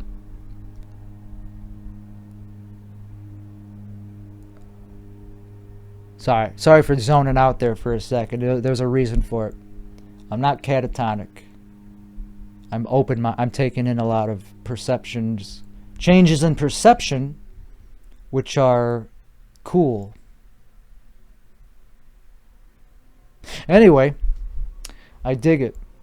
So I had a dream. This will be a good one. I had a dream a couple days ago where I wanted to start. I didn't even start it. It was just a dream about an idea I had where I wanted to start a insurance company. And It's hot in here. I gotta turn the air conditioning on. It's like we're at this point. Doesn't matter if the air conditioning's on. Like, I'm over the hump of like perfectionism, way beyond the point of caring about perfectionism. I care about longevity, and that's it. And my commitment towards longevity, not towards quality. Quality, oh man, we lost quality. 20 minutes, like, I don't think anything about this was quality. It's becoming high quality. I think it's getting better as it goes. Now that I have like this weird second wind of intoxication. Nah, I'm not intoxicated. I feel good. Had to put the air on, and I didn't smoke. Did I smoke a cigarette? I don't think. No, I didn't smoke. I did a long time ago. I did it like 6 in the morning. It's very beyond 6 in the morning. Okay. I got to stop getting distracted by the thing. This is the third time that I had to turn that off. I keep getting distracted by my own beautiful picture of myself. I had this monitor of me. It's hard to not watch myself. So anyway, we're not going to do that. This is a show. We're watching the camera. This is the longest show I've ever done. Not the longest I ever will do, but in terms of this podcast, yeah, no, I'm not going to do a longer podcast on this one. This will be the longest Tim Weichselbaum show episode I think I'm ever going to do. At least I know that there's a barometer for what the longest episode will ever be. I could be like, somebody will ask me if I ever have a guest, which I felt really bad that I had to cancel on somebody, but if they ask, how long do you normally do? I'll go, on average, because I had one really long one, 4 hours. But that's on average. That's only because one was 4 days long. So don't worry about the average. Usually, it's only about an hour. But on average, because of that one 4-day episode, on average, 4 hours. Why do you ask? Why the fuck would you ask? Oh, because you're the guest. Oh, because you want to know how long it's going to be? I don't know. I don't decide that until 4 hours in is when I decide how long we're going to go. Is that cool with you? We're going to go 4 hours, and then I'll tell you how long we're going to do. Might be 4 days. I hope you enjoy meth. I hope you have a high tolerance to a lot of drugs. I hope you are willing and ready to go on a bender. Anyway, this will be probably the longest episode I'm ever going to do of this podcast, but let's not say never. I like to be original or outdo myself. Like if somebody challenged me to do a 24-hour episode, I don't even think YouTube goes as long as I'm doing. I gotta Google that. I think YouTube goes to 12 hours. Let me see.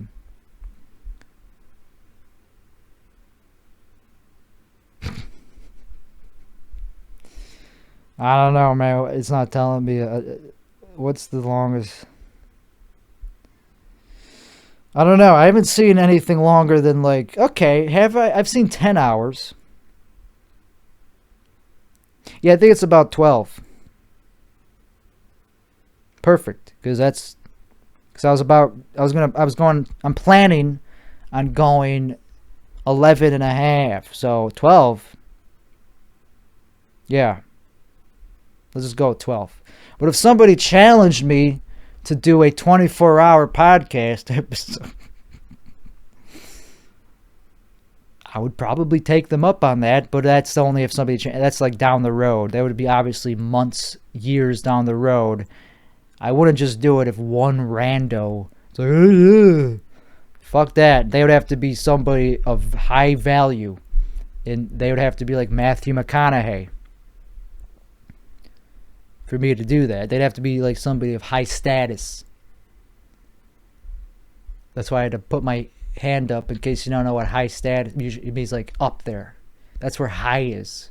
High is up there. Okay. That's the first time I stopped myself from doing a joke. Now I'm hack. Now I'm starting to think I'm hack. It's like, okay. Oh, funny. High is up. Oh, funny joke. All of a sudden, I'm mad at myself for making a hack joke. That's the line. I found the line. That's the line. Doing an act out.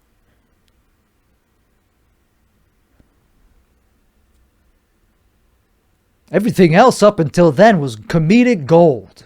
Even the part where I was just standing there sobbing, talking about how I have all this trauma and how I want other people to go to Oregon. That was gold.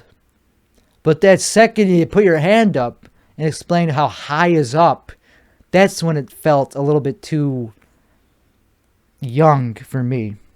Like a child could think of that. A kid could think of that. You're in your 30s. You're wearing a wizard fucking vest.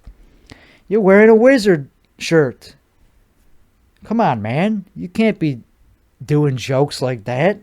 You don't force jokes. You don't point upwards and be like, that's what high means. And expect that. Are you kidding me? You're old. You're in your 30s.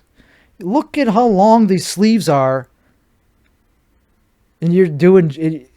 Now I'm mad at myself for this joke. Like, dude, we get it. The sleeves are like, how many times are you going to point to the sleeves? Now I'm mad at myself for that. It's like, how many times are you going to do that joke? Now, we get it. You're wearing a stupid shirt. It's a sweatshirt, whatever it is, a tracksuit shirt. It's ridiculous when you point out how big the sleeves are. If you don't call attention to the sleeves, then it's not that bad. It just has planets on it. Big whoop has planets. You don't keep making fun of it.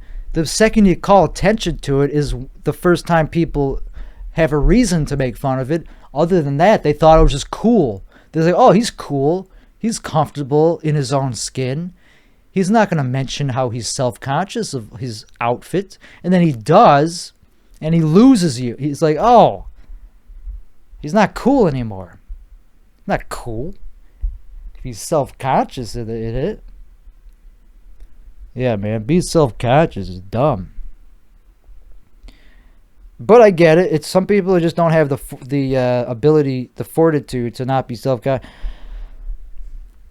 I was self-conscious. Dude, I was so self-conscious a long time ago. Like, when I first started doing this podcast. Ooh, man.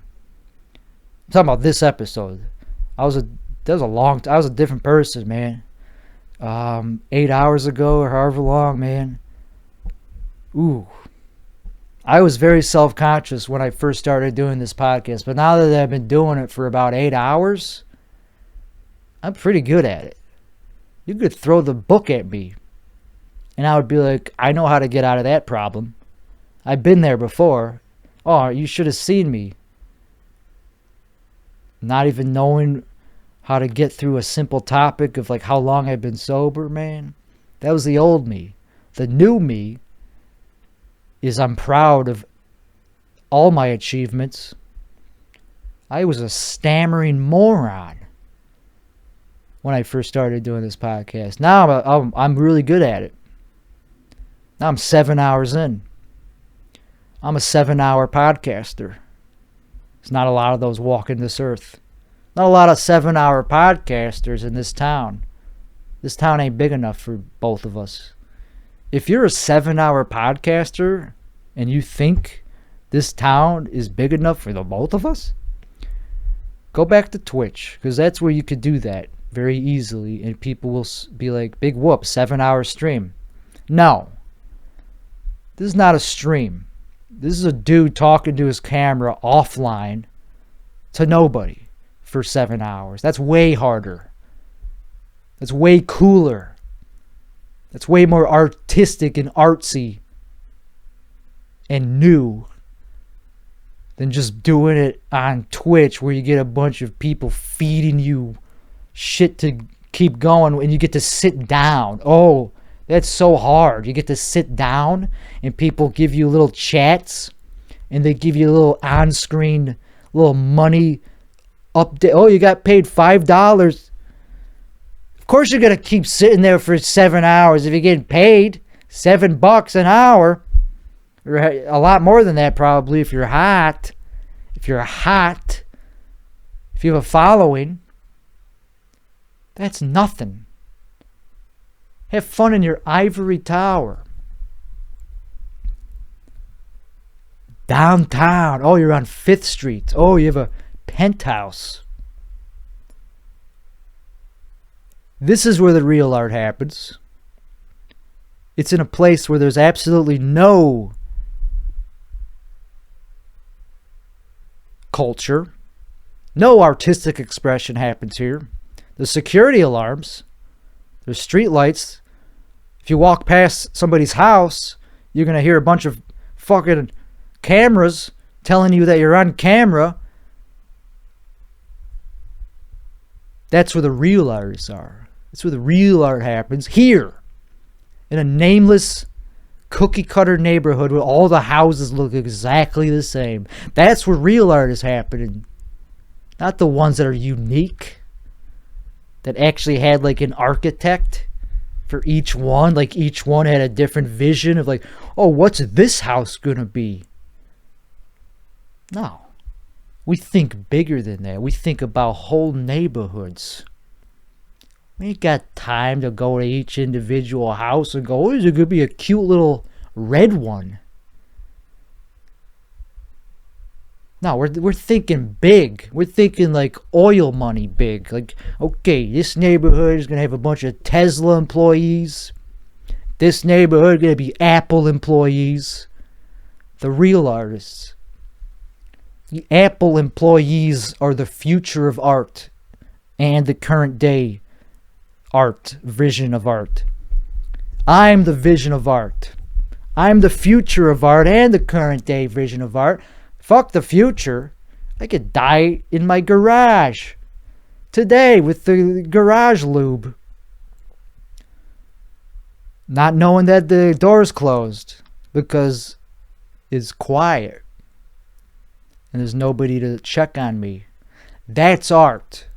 That's where art happens. Not in a fucking dingy roommate, 1 bedroom, 2 bedroom, 1 person on the couch. Nobody dies in their garage. In Riverside, where a bunch of losers live with roommates. Nobody has glamorous lives there. Not a lot of art happening in Riverside. This is where the art happens. In a nameless cookie cutter neighborhood that I don't even know the name of because it's so boring that I don't even care and I live here. People ask me, hey, what neighborhood do you live in? I don't know or care. I don't care or know. But I don't care more than I don't know. That's the answer to that question. Next. Hey, what neighborhood do you live in? I don't care or I know, but I just really don't care. So how about don't make me even look into my knowledge banks because I don't want to even say it. Because it's embarrassing, because I don't care. I didn't pick this neighborhood to care about what it's called. That would be embarrassing. The less I know, the better. Somebody could be getting murdered 2 houses down. And I don't care. I would move to Riverside if I cared about that type of shit. If somebody's getting murdered here, that's their business. I'm an artist. I care about art. I care about not getting murdered by my own garage lube. That's the real murder. Suspect. They'll be like, oh, who murdered this guy? Well, the only suspect is this can of garage lube. Very suspicious. Very nondescript can of garage lube. It just says garage lube. Like it's from a cartoon that was Like, it doesn't even have a brand name or nothing. It just says Garage Lube. There's no way that this is not part of the puzzle, man. Don't ignore the Garage Lube. And then he talked about it on his podcast for 12 hours.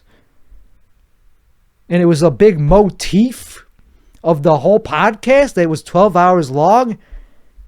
It's obviously connected to the crime. We can't just discount the fact that there's a perfectly good can of Garage Lube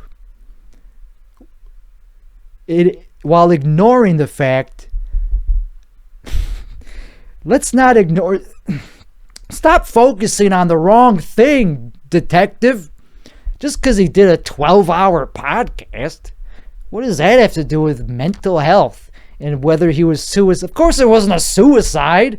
Nobody who's suicidal would do a 12-hour podcast. It was clearly the lube that killed this guy. Let's blame it on a inanimate object. Holy crap, that's zany. That's a zany bit that you'll only get it if you've watched this whole episode. At least the last 2 hours of it. Whenever I started talking about the Garage Lube, at least an hour ago, you wouldn't have known why that was so funny if you only started watching 20 minutes ago. That's why this is 12 hours long. I was building up to the crescendo. Yeah, I started weak. Yeah, I had a couple false starts where I pretended to restart my phone, and I actually did, because I literally did want to restart it. I was being fake. I wasn't in my own. I was out of my comfort zone. I wasn't in the flow state like I am now. I don't think I could do that bit on stage. I don't think I could go up there and be like, there'd be a lot of setup. It's like, so I got this Garage Lube. Nobody would, and then what? What's the punchline? Okay. So I'm thinking, yeah, I can't condense this down to a 3-minute bit. It's only funny on the context of this podcast. Me doing a bit about how I did a 12-hour podcast in a 12-hour podcast. That's meta as fuck, man. And I'm trying to think about how I could do it on stage. You can't. You can't go up there. I love always saying that. Go up there. Whenever I say you can't go up there, I'm talking about on stage, obviously. But in my life, going up there is the most important thing you could do in your whole life, is go up there and have something to say that's about something funny. And I'm saying you can't just go up there and do that all the time. If you could, I would respect the shit out of that. But you can't just go up there and be like, so I did this 12-hour podcast, and if I get killed, if I accidentally commit suicide, how the and it's because of the Garage Lube. It's not because I did a 12-hour. I'm sure there's a way to make it funny, but obviously that doesn't make any sense. You gotta lay it down. You actually gotta write it as a bit. I don't know why I'm bringing this up. It's perfectly fine that where it was the whole time. No reason to put it closer to my dumb face. The audio level is something I already checked. It's mocking me. Dude, I'm such a amateur. I have such this weird what do you call it? Imposter syndrome. Wherever I see a microphone, I go, "Oh yeah, you think I'm not good enough to talk into you? Oh yeah, you're a fancy microphone. Only for professionals who went to college or who have work in radio or are successful podcasters can use that microphone. Fuck you. I'm good enough to talk into any microphone. I don't care if it costs $10,000. It's not worth the money. I wouldn't ever spend that much on a microphone. But I don't feel like I would feel pretentious with a 10. Okay, that's a different story. If it was like a $8,000 microphone, that would be pretentious as fuck. So never mind. I take that back. But other microphones like this one and the Shure 57 or 58, if I see a 58, I'm no longer intimidated by that thing. I go, I am good enough to talk into you. I'm a real comic. My voice deserves to be amplified. I'm not just a poet. I don't just go to coffee shops and share my poetry in a room. I don't just do improv theaters where you don't need a microphone. I'm bigger than that. And that is a conceited thing to think about yourself now that I mention it. Because improv, you could be pretty good at improv.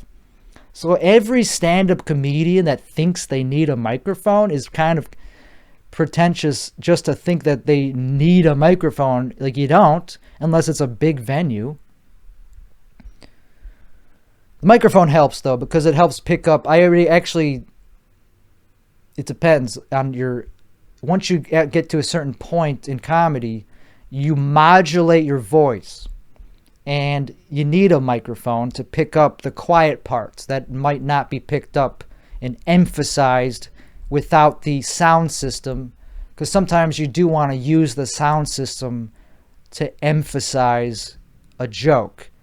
Because you don't always have to be talking right into the microphone. If it's a good sound, if it's not a crazy huge venue, you don't have to be talking right into it. You could be holding it farther from your face. But then if you are talking very quiet, it could help the joke to put it up right next to your fucking mouth, because then it picks up the subtleties better. It's called proximity effect. It's actually a name for it. There's a fucking word for it, label for it. There's a fucking name for it. It's called the proximity effect. So there's a reason that microphones are necessary for stand-up. Because it's a vocal word. Vocal word? What? It's a spoken word art form. And you do use the sound system to make the performance better. You go like you yell into it and you get a distorted effect. That could be funny. Having a loud sound system can make a comedian funny.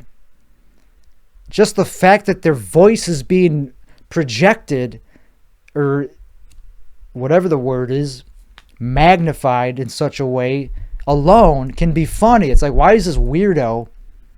Why do I need to hear this guy better? This guy's an introverted idiot. This guy's a nut job. Why do I gotta hear his voice like across the room? So just that alone, the fact that there even is a sound system already is a joke. If you're a good comic, you would pick up on that. If you're a shitty comic, you'd be like, yeah, of course there's a microphone. I don't give a fuck. What does that have to do? Of course there's a microphone. I'm not gonna do stand-up without a microphone. And they don't have any idea how to take advantage of what I was just talking about with the proximity effect and the modulating and the whole concept of the fact that you even think your voice is good enough to be thrown around the room and magnified, and how it's much bigger than you as a person. All these things you could make fun of. It's like, I'm a small person, but you could hear my loud voice across the room thanks to this sound system. That's kind of funny in and of itself. Just the fact that I'm here. Why am I doing this? Why am I projecting my voice? I would never have the confidence to yell at people. Why am I using a thing that is the same thing as that? Why am I using technology to magnify my voice when I wouldn't even want to do that ever unless somebody asked me to? Why the hell? I'm only doing it because it's a joke. I would never just go to a bar and be like, hey guys, listen to my voice more than anything else. Listen to my voice as loud as if I'm singing a rock and roll song. Okay, I'm done now. You guys can go back to drinking now. I would never do that. It's because other people do it too that I got into it. I thought it was funny that other people were doing it. It's like, really? You do that? You go to a bar and have people listen to your voice through a sound system way louder than you would ever want to talk to them off stage? Why? And then I started doing it. I was like, oh, because it's fun. It feels powerful. It gives you this gratification. It feels amazing when you do well. But it's still pretty ridiculous to do that. I hope you remember that. If you really boil it down, stand-up at all is a ridiculous thing to do. You're making people listen to you talk into a sound system. Why? Why would anybody want to listen to that? And then you won't even want to talk to them then the second you put the microphone back and leave the stage, you don't want to talk to anybody. So what the hell's going on there? I don't get it. I've been doing it for years and I still don't understand the even basic concept of why that is a thing. Why, as an introvert who doesn't really want everybody's attention, I like some people's attention, but like the whole bar? No, forget about it. Why do I do it then? Well, I don't.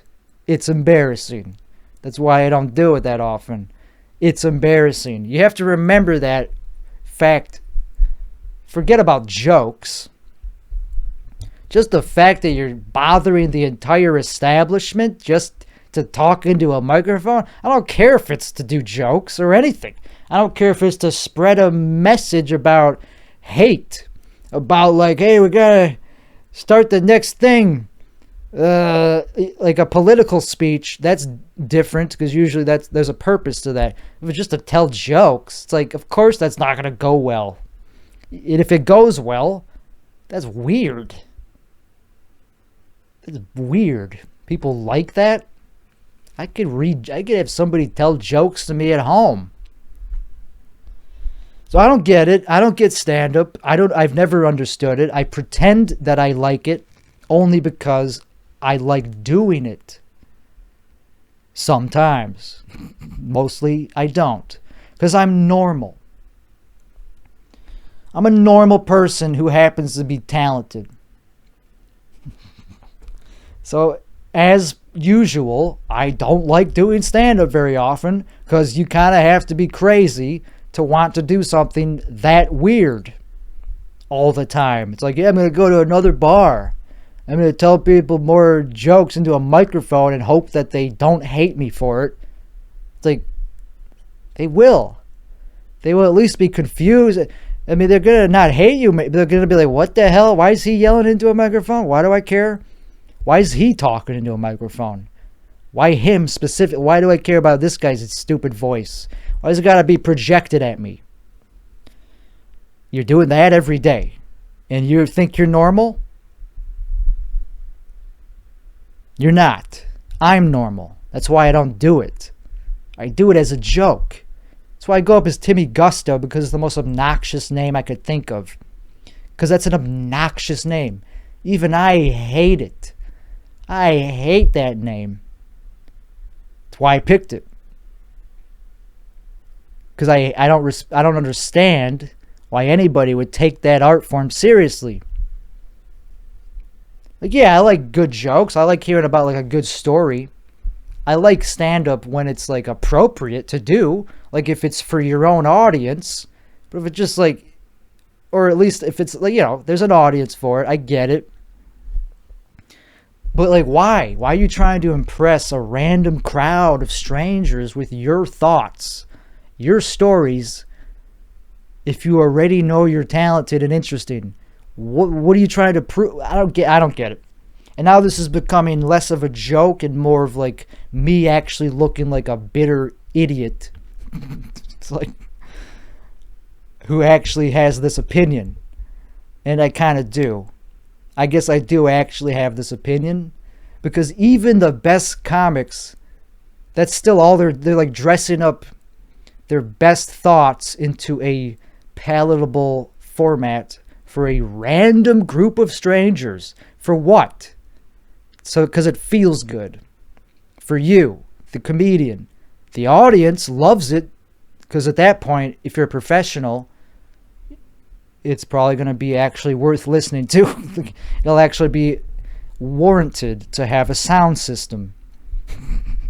Yeah, fine. It's just when you're not a professional, when you're just doing it on the amateur level, that's when it's ridiculous. But once you become a professional, okay, it's not that crazy to be talking into a sound system alone on stage, doing professional level jokes. That I respect. I understand it completely.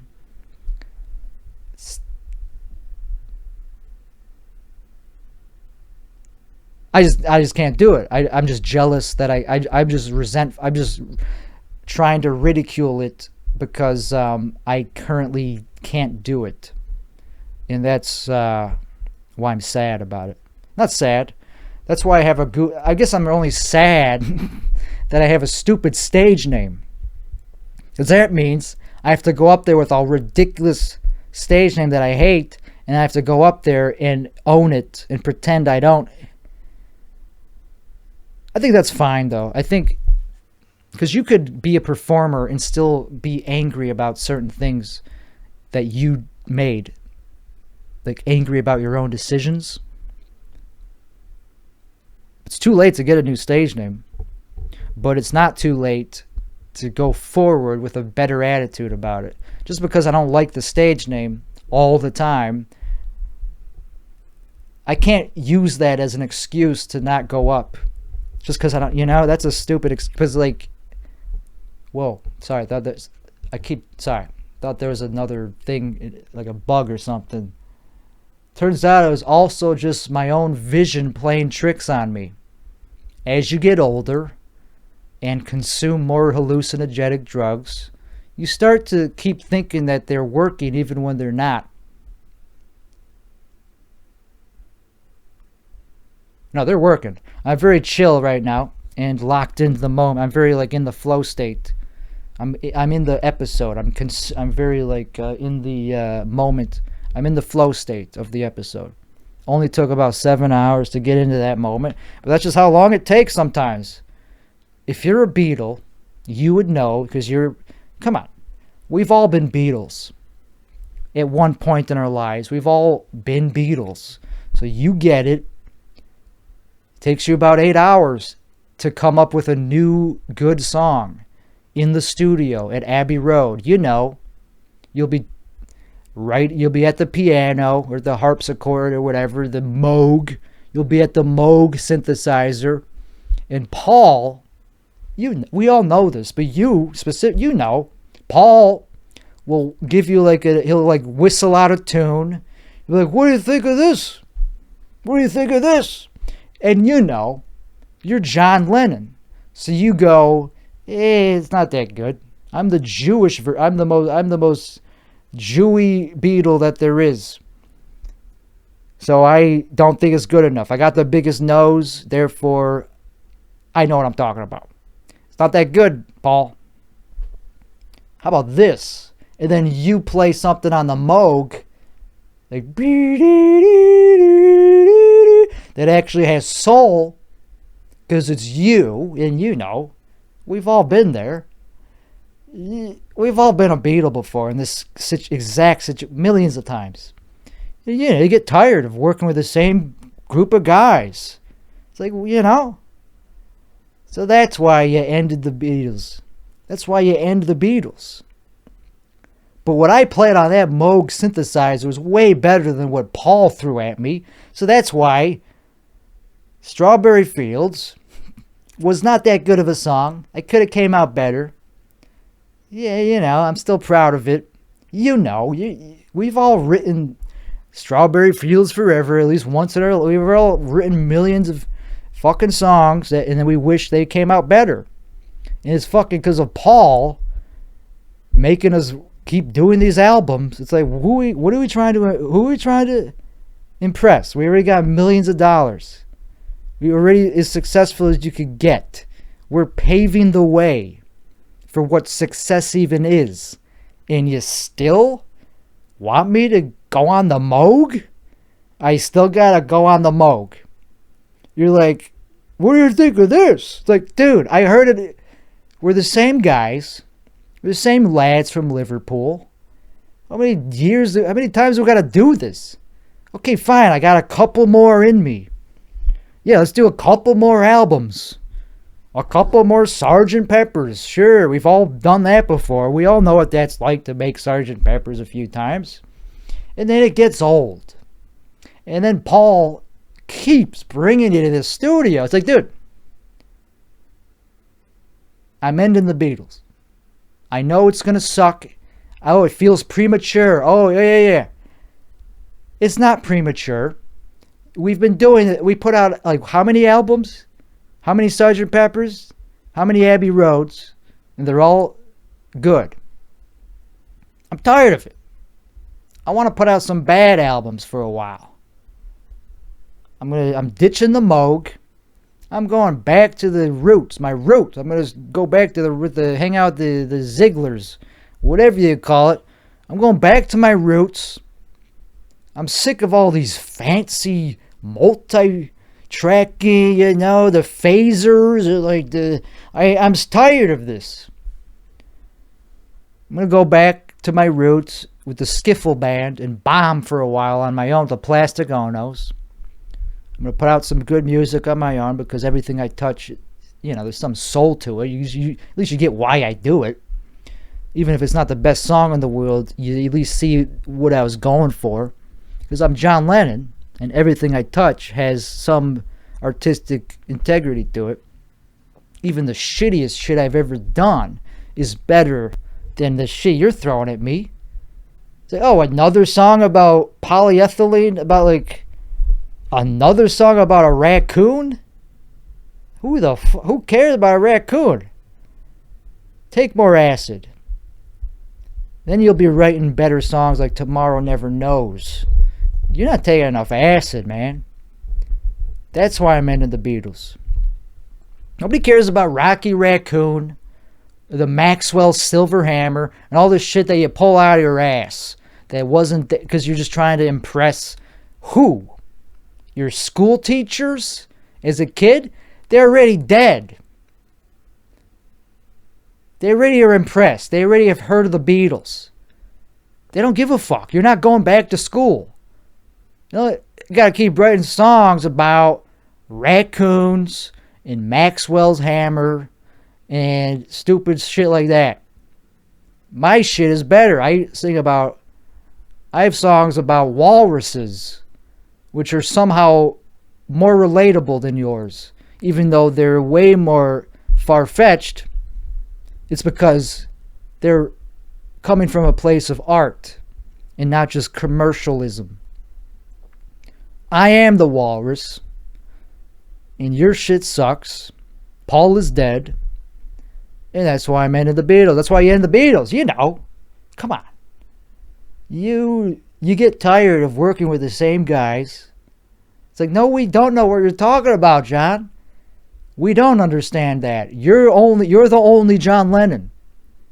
You're the one that we're asking this. If we all have been there before, we wouldn't be asking you why you ended the Beatles. Like, well, okay, so I gotta keep. Sorry that I used the word you. I was talking about me the whole time.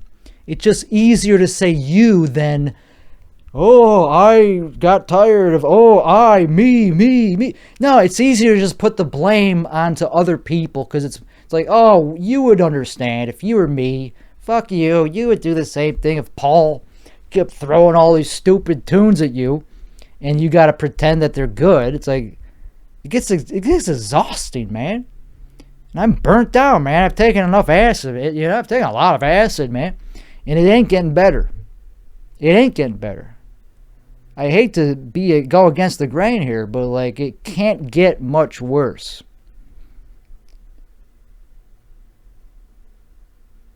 It ain't getting better. And it's not all good day sunshine, man. Some days are rainy as fuck in this Liverpool, wherever the fuck, in London. Oh, we're in London now. Big difference. We went from Liverpool to London. 4 miles.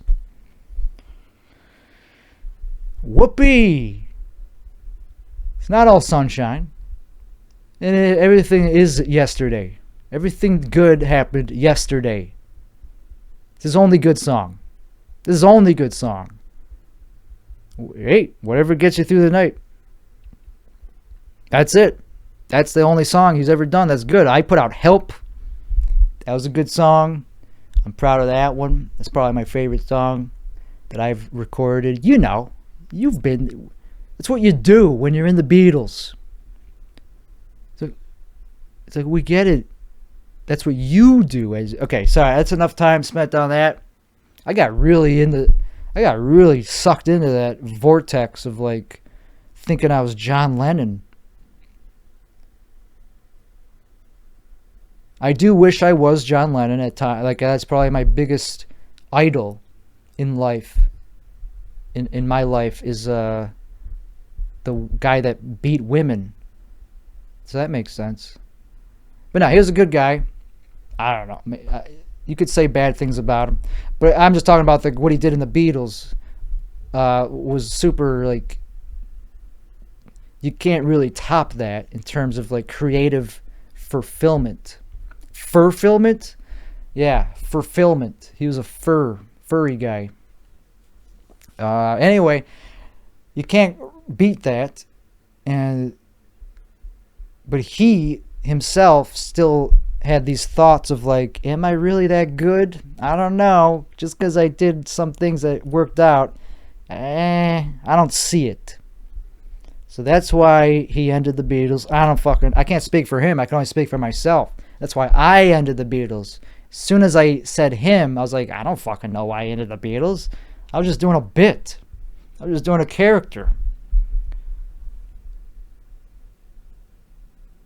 I love John Lennon, and George Harrison too. Why not? But John Lennon was like more involved in the formation of the band and more of the leader. He took the leader role more than Harrison. So I can't say Harrison was my favorite Beatle. Fuck that. Not even close. But he was good. He's not even. He's pretty close. It's pretty close considering there's only 4 to choose from. It's a big difference. Whatever. I'm idolizing an individual. That's a very narcissistic pathway pitfall. I'm not saying I'm a narcissist for kind of. If you idolize people, that doesn't mean you're a narcissist. It means you're susceptible to narcissistic abuse, probably. That's my guess. That's my hypothesis. It's my hypothesis. If you idolize people, be careful, because they will take advantage of that. Some of them. John Lennon was a good guy. I'm dying on that hill. He was a good guy. He never hurt anybody. And he was self-aware enough that if somebody idolized him, he didn't take advantage of them. Yeah, you know, I'm sure he did it maybe earlier in his life, but not in his old age of 39. When he reached the old age of 38 and 39, he was old enough to realize that he was one of the greatest artists of all time. But he still realized that, I don't know, maybe he was probably, maybe he did treat people badly. I'm sure he did. All people do if they're that good at something. They don't take it, they're not dicks necessarily, but they have an air about them that shows that.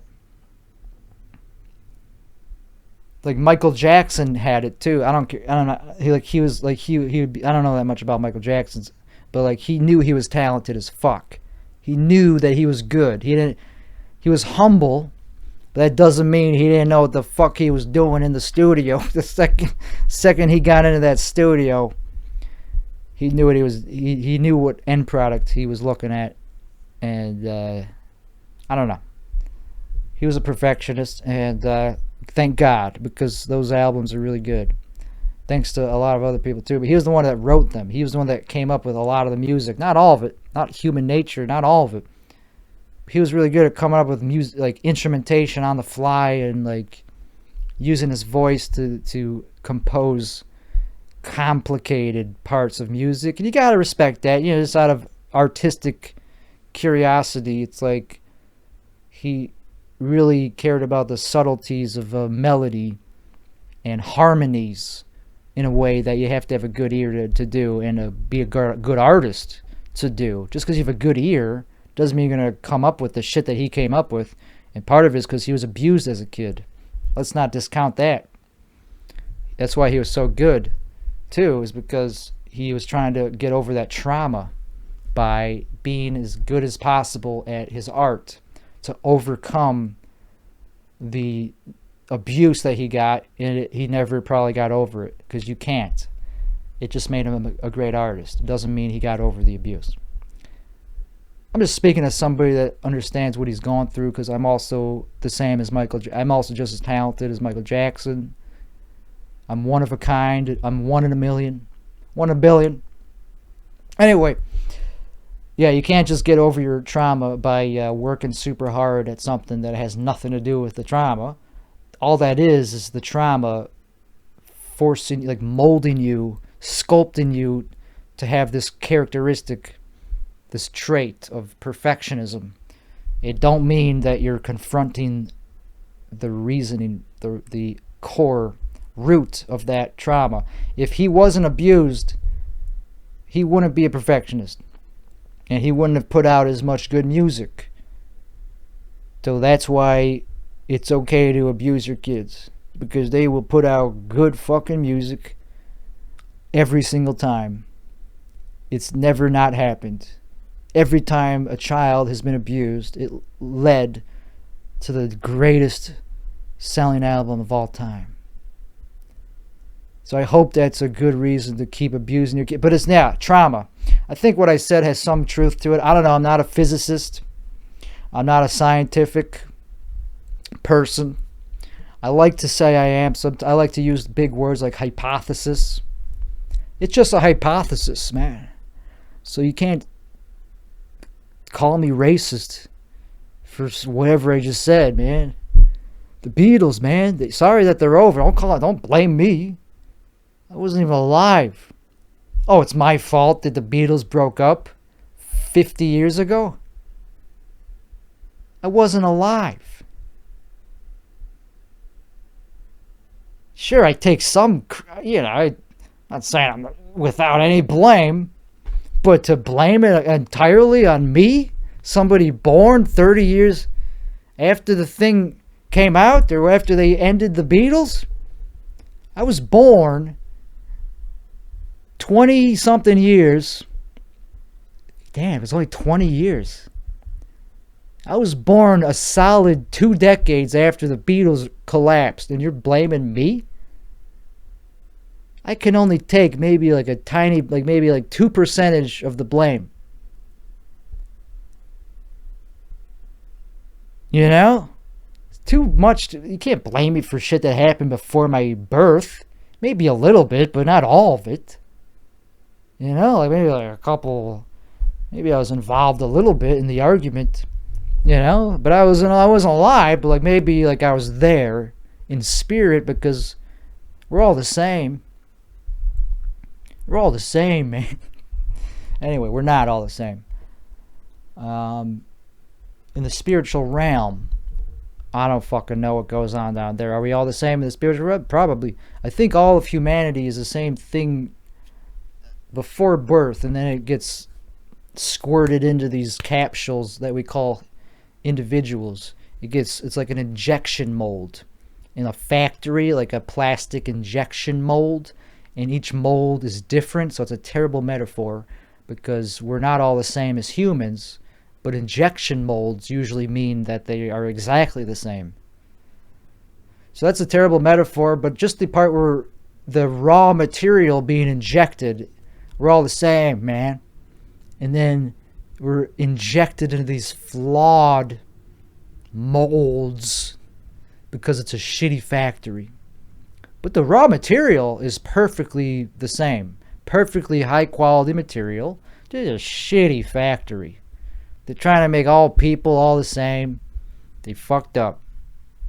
Terrible factory, DNA.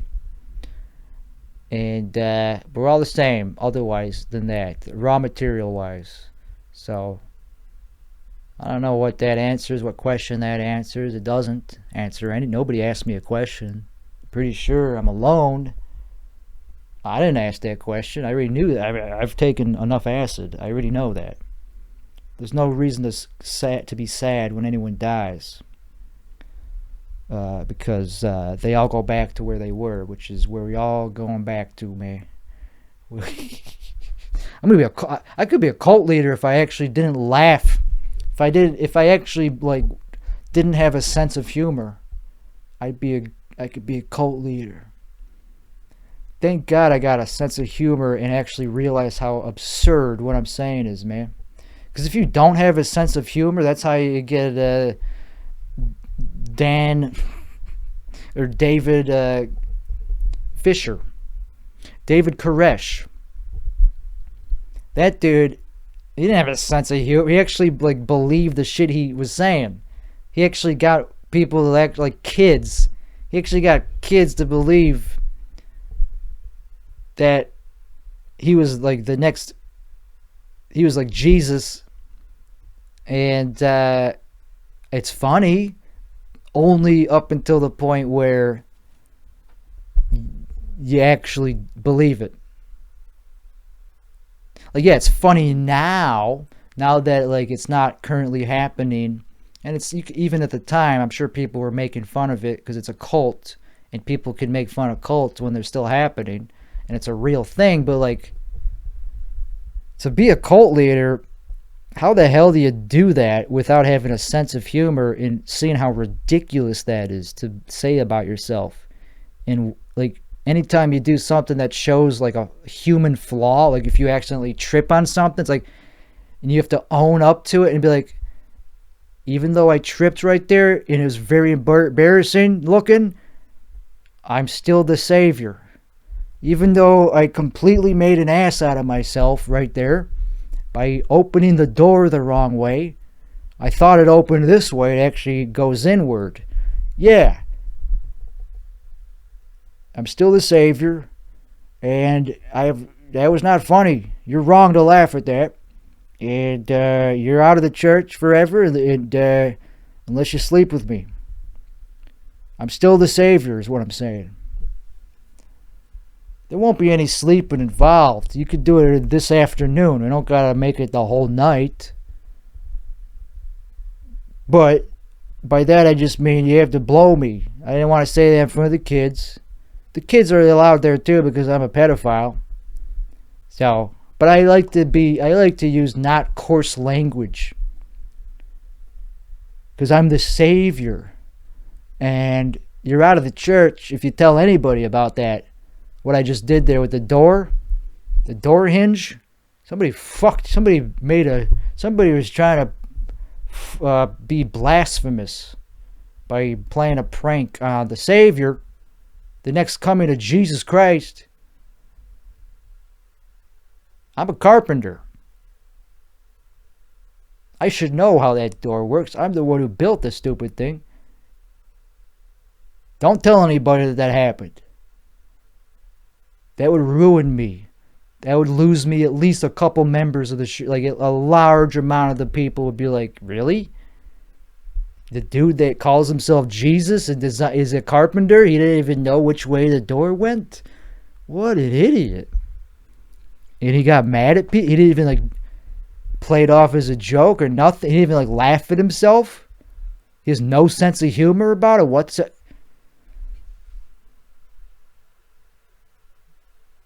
Well, I'm in the cult already, so I guess I'll burn with him. I'll die with him. I'm already in the cult. I wouldn't be in the cult if he had a good sense of humor in the first place, so this is a weird hypothetical argument. You're asking me? Yeah, okay, he looked like a douche, but I'm already in the cult. He's in a human body. Humans make mistakes. Just because he's the Lord and Savior. You don't think the real Jesus which he is, but let's say the first one, you don't think he ever accidentally opened the door the wrong way or tripped on something? You don't think the real Jesus ever did that? Come on. The real Jesus, which David Koresh is also, but when I say, I'm just using the word real because I don't know the other way to call him, the other dude that called himself Jesus. You think he never had a bad day? It's because he's a human. He's a human. It doesn't mean he's not the Lord. Humans do dumb things. He has no sense of humor about it, man. Stop trying to make a joke of that about David Koresh tripping on that door. He will still have sex with your family tonight, whether you like it or not. So I would recommend not calling attention to the fact that he just made a jerk out of himself with that door thing, because he will make a jerk out of you later with his wife, with your wife. So that's how you get out of it. Oh, I didn't make it through the door. Oh, I thought the door opened a different way. Well,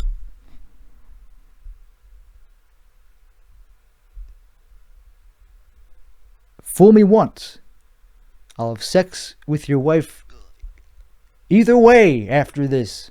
I don't give a fuck which way the door opens. I got nothing. I don't even know where I have the doors. It's an open door policy. I don't fucking knock on. I don't care about doors. I'm gonna fuck your wife anyway. So who's the asshole now? Me. You. Because you ain't the Lord in Christ. You ain't the Lord and Christ. Same thing. You ain't both of those things. You ain't either of those things. I'm both of those things. I'm the Lord and Christ. And the first guy that called himself Christ, he was just the first coming of Christ. He ain't special.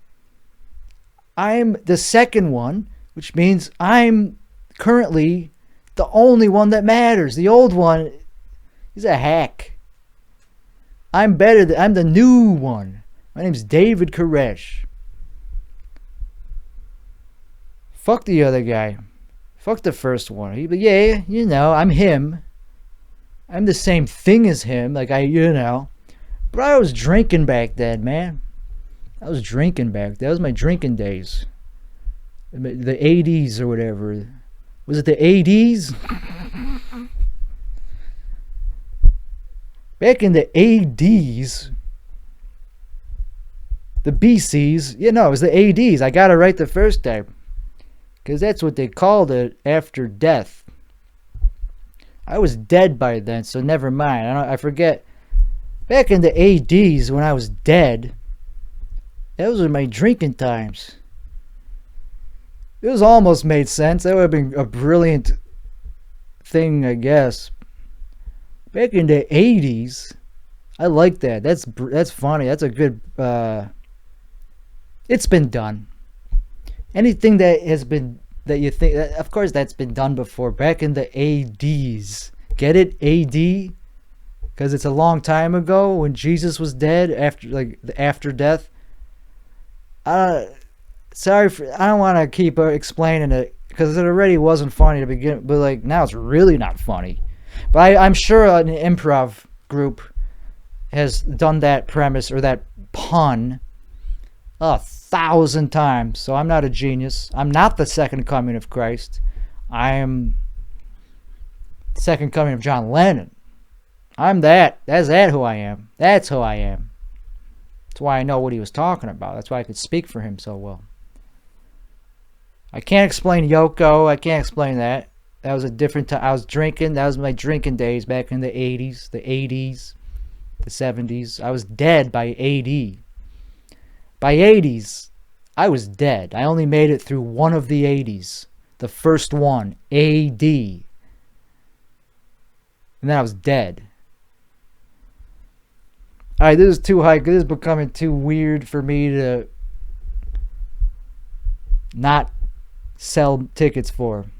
This now is going to cost $40 for the rest of the show. Now that I'm hitting on all these weird, what do you call them? What I call Anyway, so this is going to cost $40. I'm not doing this for free. Now that I am in the swing of comedy, now that I'm a talented one-man show podcaster in this very hot apartment, let's just call it an apartment. Why am I doing this for free, man?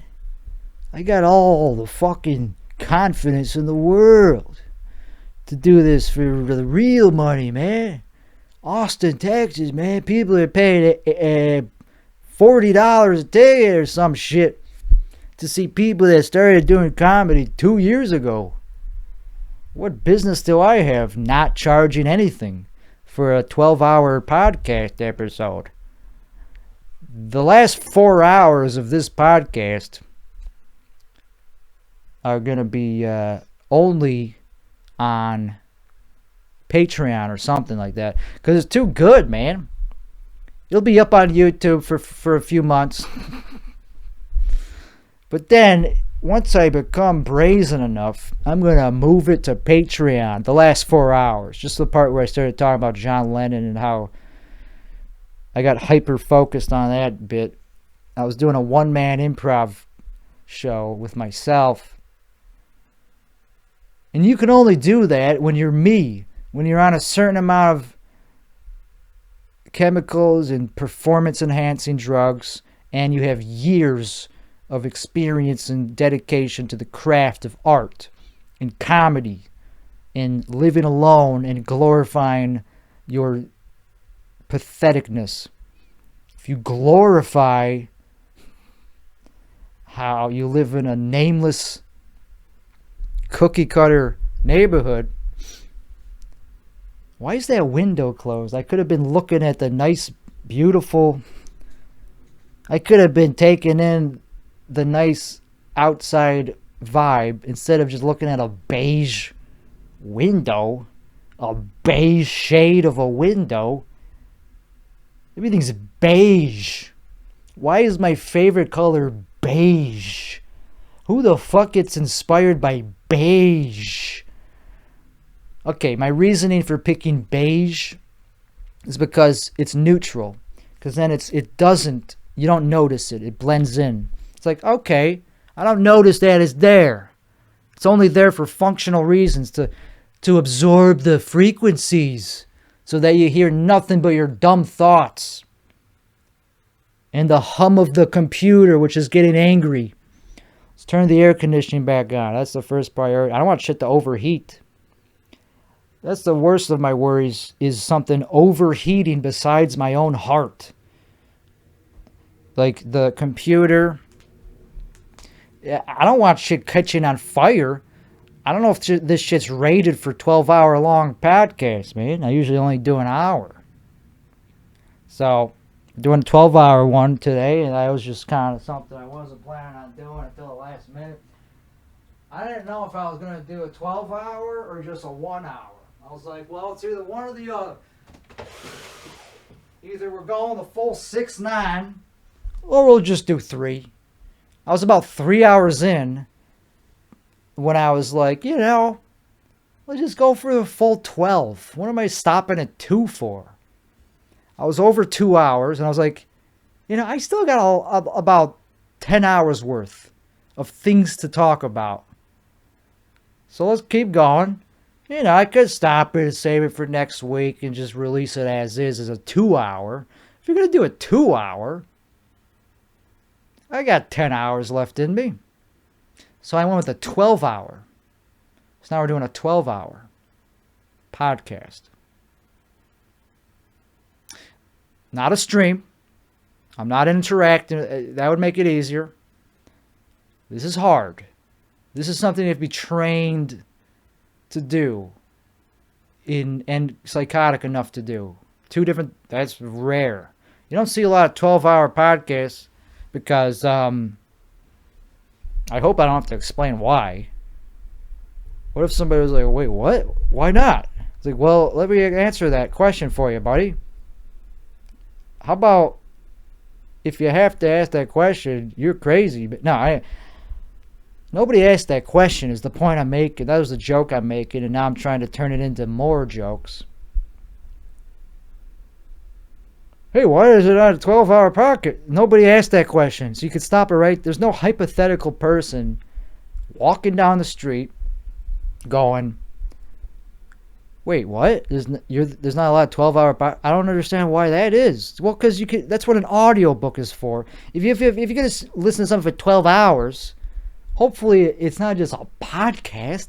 Hopefully it's something with like a book, something you're actually going to not regret spending 12 hours listening to.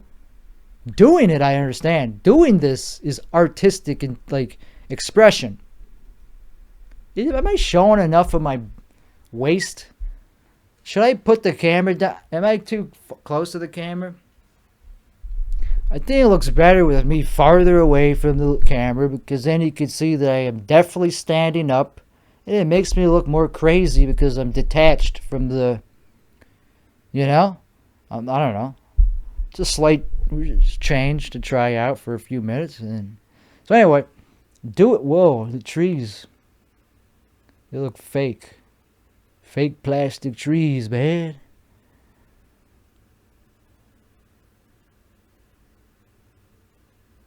Sorry for zoning out there for a second. I was thinking about, should I take more? I think we got time to do more. All right. Let me think about it. So we went through the thing about the gas lube, or the garage lube, right? We talked about, did I mention the lube? Pretty sure I mentioned that, yeah. I think I spent enough time on the garage lube, the garage opener lube. I feel like if I was just tanner, this wouldn't be that bad. If I just had a tan and shorter hair and didn't look crazy, like facial wise, like if I wasn't like looking like all dazed and confused, maybe this wouldn't be that crazy. But it isn't that crazy. It's only crazy if you don't think it's crazy. That would be crazy. If I was doing this thinking it was like a good idea, and I was like, this is fucking great, that would be crazy. The fact that I'm calling attention to it, how crazy it is, that's not crazy. You're normal. You're a normal, boring, everyday Joe. You have no business behind a microphone. You have no business talking into the business end of this microphone. Anyway, I'm starting to get some gastric distress, like slight, okay, it's like bloating. I don't know what it is. I'm about 20 something hours into my fast. Yeah, I'm 21 hours into my fast. So I shouldn't be experiencing any problems with digestion. I'm done digesting food. Now I'm digesting my life. I'm digesting the aura. Anyway, I'm having a good time. I'm starting to wane on... Things are starting to wane on my enthusiasm towards what I was talking about. That makes sense because it's about 2.5 hours since I... Okay, we're going to take another little break. We're going to take another 10-second break to refuel. I'm going to be drinking some food, or... not food, I'm going to be drinking some liquid in the next room over. We're not stopping the podcast. I'm just, that would be a quitter. I'm not quitting the marathon podcast. I'm just refueling by taking some water. I just need some water with, other things. I'm not quitting. I'm not a quitter. Quitters quit after about 2 hours. I go 8 hours. I go 12 hours. Because I'm not a quitter. A real comedian and an even realer podcaster. I'm the most real podcaster ever. All right, I'm almost done with the break. Arr.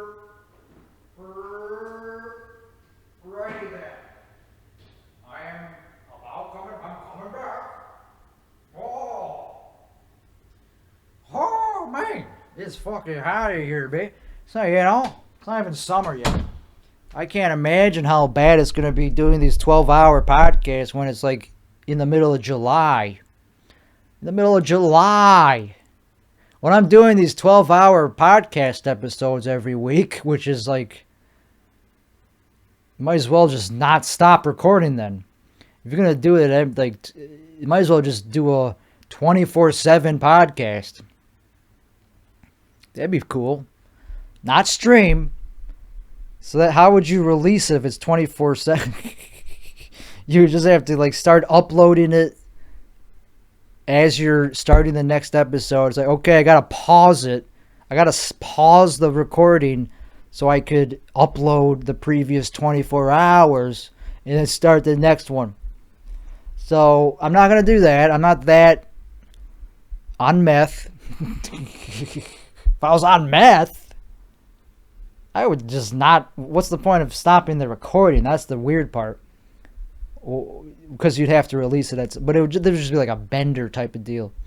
If I was actually on meth and doing then I would just do a long, like a 72-hour podcast episode. I wouldn't do a 24-hour, 7 days a week. That'd be insane. Nobody could do that. It's possible to do that, but like, it wouldn't be good. It'd be mostly you like living life and sleeping and also trying to call a podcast. That's funny, but like, it's also, no, it's funny. I take that back. It's great. That'd be a great idea. I'm not going to do it because I'm not that desperate to go viral. You're going to hear about the guy that does a 24-hour-a-day podcast, not a live stream. He literally records himself for 24 hours a day, then uploads it as a podcast, and then does it again with zero time in between as a podcast. Isn't that cool? Isn't that a cool gimmick? It's like, not that different from being a live streamer, right? I mean, might as well just be a live streamer. Yeah, but that's been done. Yeah, but everybody does that. Everybody does 24-hour live streams. Now this guy does podcasts. Back to back. His whole life is a podcast. Get it? That's the bit. That's the bit. I gotta turn this away. Just making sure it's still recording, man. I mean, I don't think it's good for my computer. I think my computer is gonna need like a detox from all this shit going into it, man. My camera, my computer. I'm not too worried about the camera, but I wouldn't be surprised if the camera was like, yo, man, that's enough, man. But the computer is going to need a detox. It's going to be hungover. It's going to need to slowly be nursed back to health. I can't just go right into like another hardcore task. I got to let it relax with some softcore. You know, you don't want to like turn it off altogether because that would cause a withdrawal syndrome.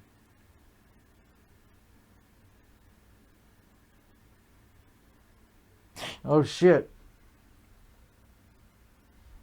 Okay, this is part 3 of the show and the final part of the show.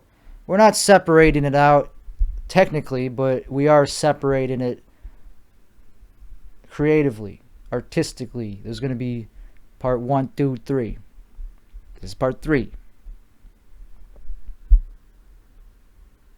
I don't know how much longer we have to go because I'm not good at math. I think we only got about 2 hours left, which seems too good to be true because, like I said, I'm not good at math. I believe it's 3. Yeah, it is 3. Good. I wanted it to be harder than I thought originally. I didn't want to be like, oh, that's easy. Only 2 hours? No, we got 3 hours left. We're going for 690 minutes, which, as we found out earlier in the show, that's 11 and a half hours of podcasting. 690 minutes to celebrate the 69th episode of me being a podcaster. Soon I'll be a professional podcaster if I keep it up at this quality and quantity. If I keep it up at this quantity, I'll be professional in no time. Fuck quality. Dude, those trees are freaking me out, man. They're ugly. The one on the left just looks like it's getting banged by the one on the right. It's like all twisted up, man. Because the ice brought it down.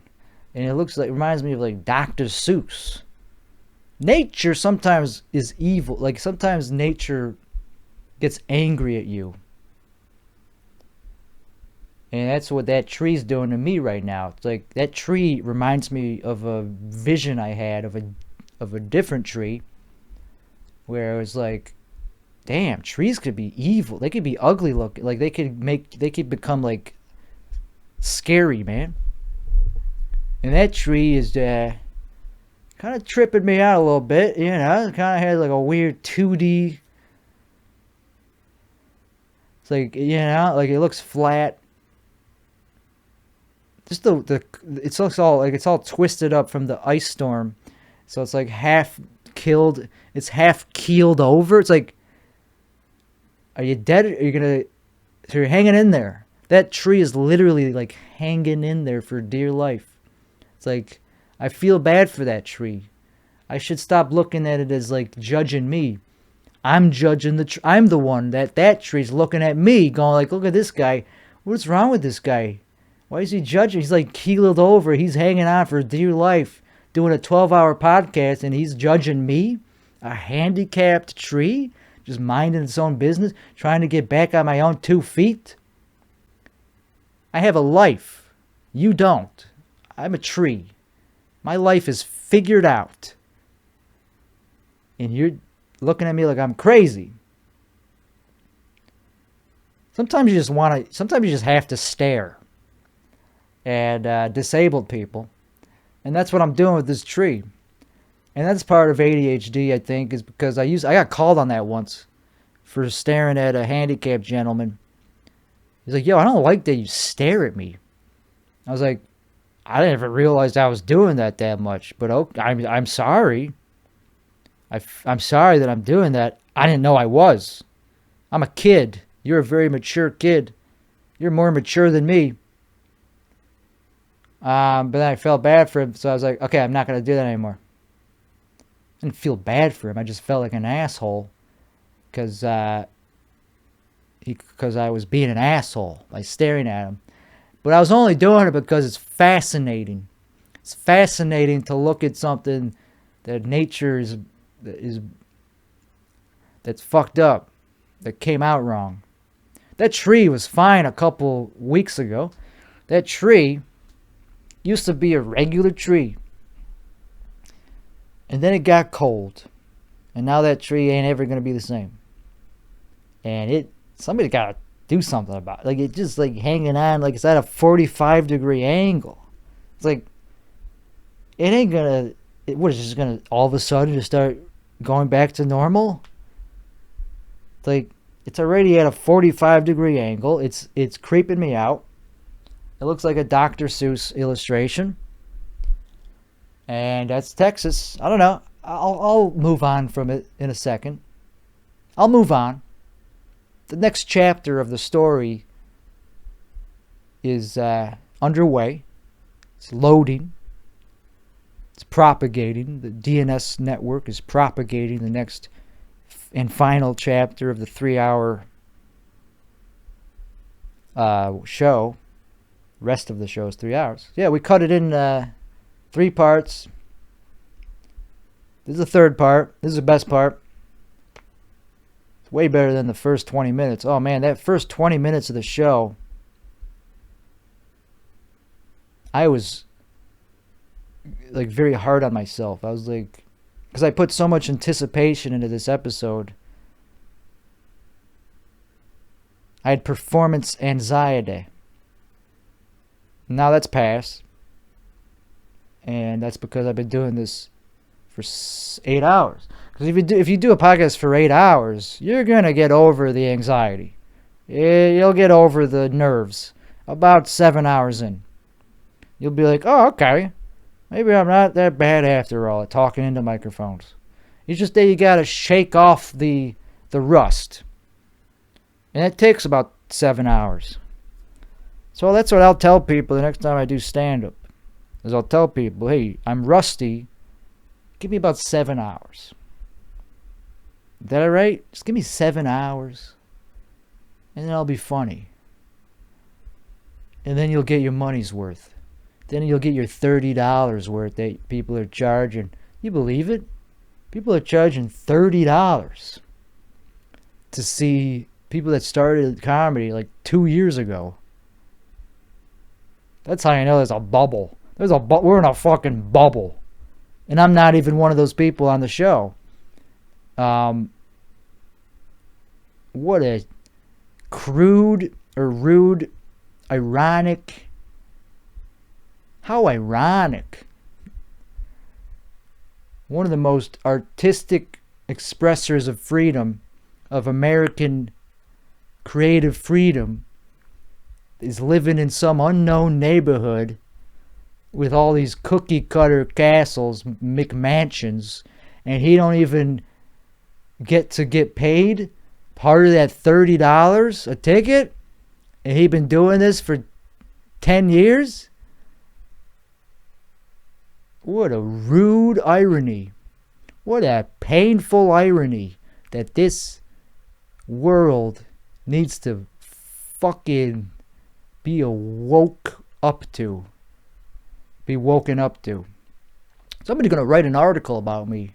Or a fucking article. Somebody's gonna write a fucking documentary about me. And if you need footage for it, I know a guy. Who could get you footage of me doing a podcast where he lays out a lot of quantity content. I don't want to say quality, but a fair bit of quantity content. So if you need high fidelity, low quality content, I know a guy. His name is, he's the dude.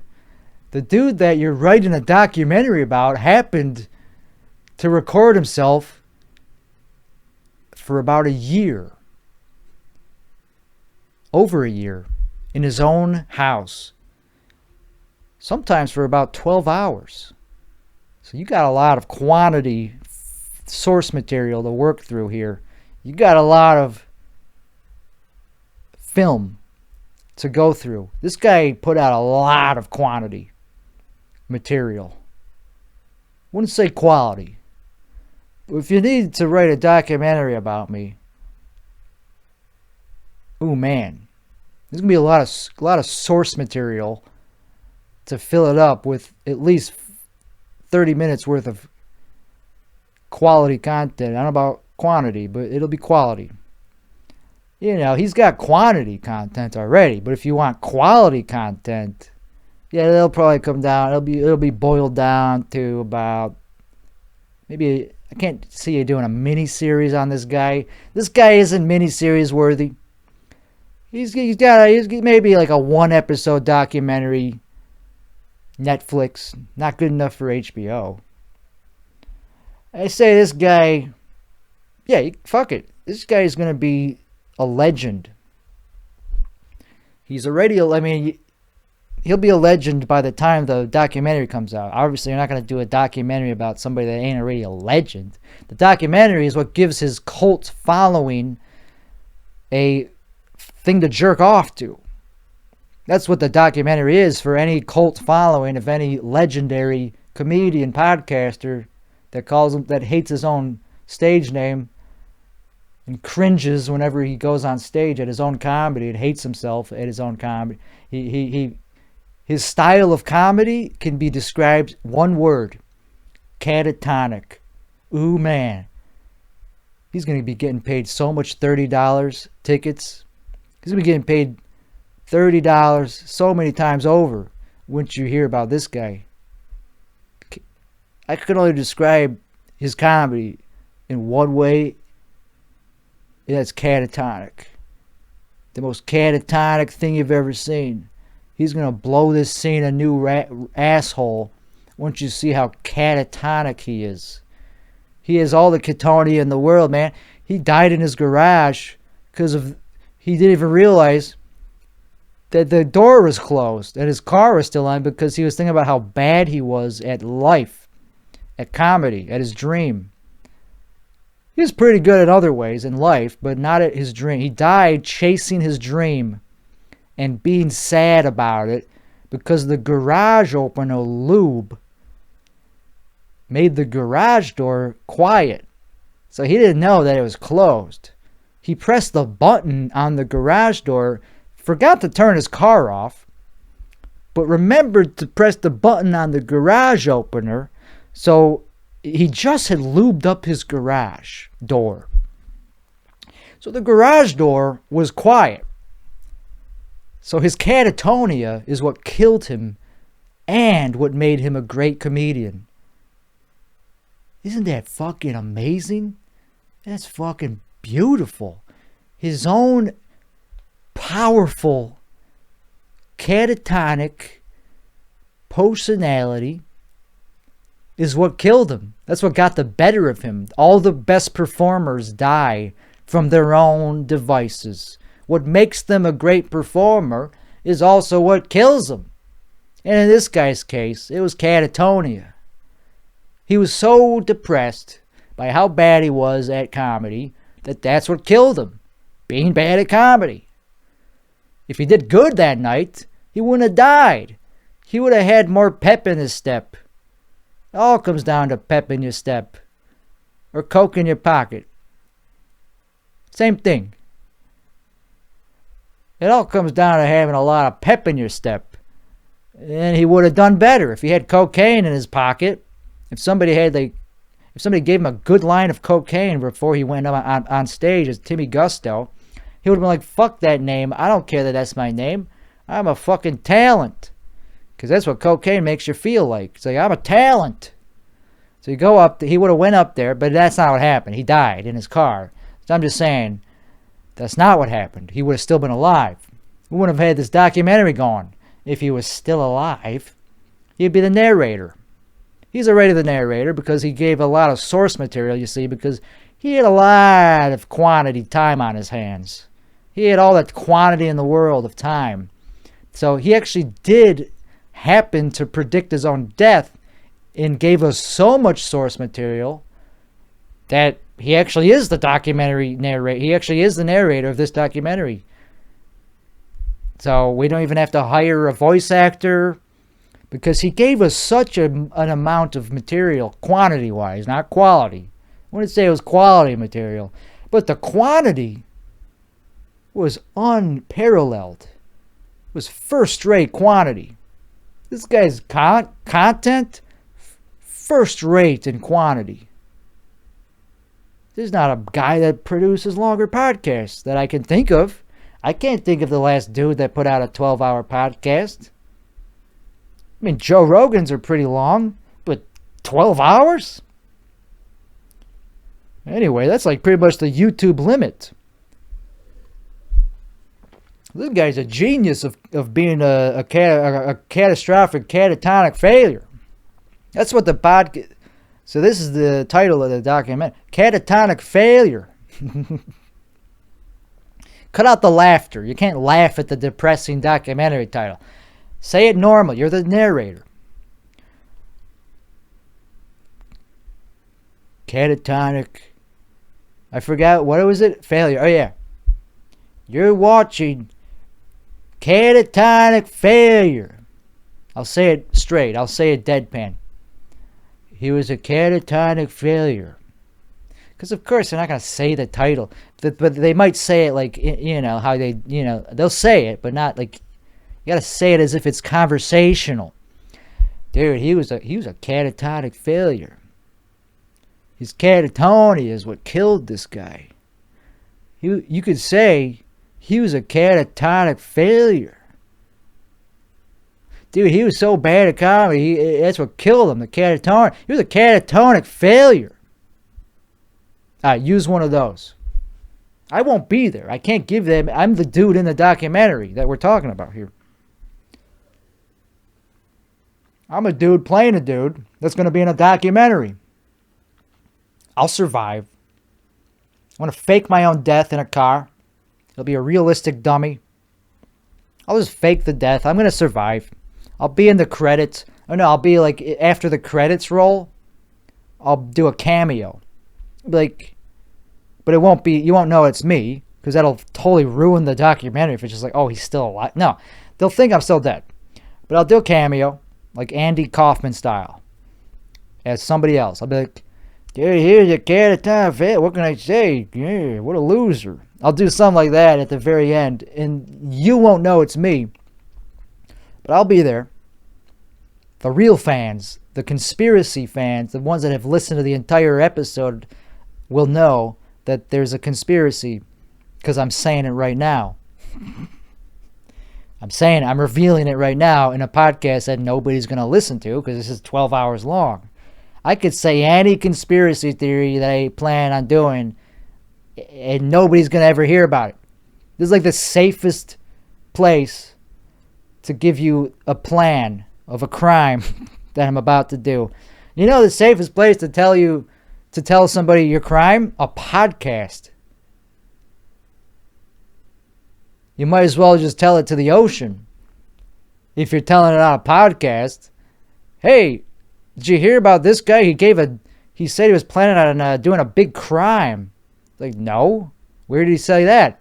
On a podcast. Oh, well, that's why I didn't hear about it. Of course I didn't hear about it. It's on a podcast. Might as well have been doing it in the middle of the ocean. On the Fiji Islands. Oh, so he didn't tell anybody is what you're telling me. So he didn't confess to nothing. That doesn't count as a confession if it was on a podcast. Nobody listens to podcasts. Not even for evidence. Even if he gets accused of a crime. Nobody's going to dig up a 12-hour podcast for evidence. Not even the truest detective of all. Not even first season of HBO True Detective would anybody have the patience. Not even that guy. Matt McConaughey would not even listen to a podcast for evidence. That's not a good reason to listen to a podcast, man. Just because somebody committed first-degree murder? Tell me when it's 0-degree murder. Then maybe I'll listen to a podcast. Tell me when it's negative 2-degree murder. First-degree murder? I don't give a crap what he said on a podcast. He was just trying to get people to listen to a stupid podcast. He could have said anything on there. I don't care if he planned Watergate or if he planned the Ohio... I don't give a crap if he started 9/11 or like... I don't care if he's the mastermind behind the Oklahoma City bombing. If he said it on a podcast, we'll never know. Because I ain't listening to that podcast.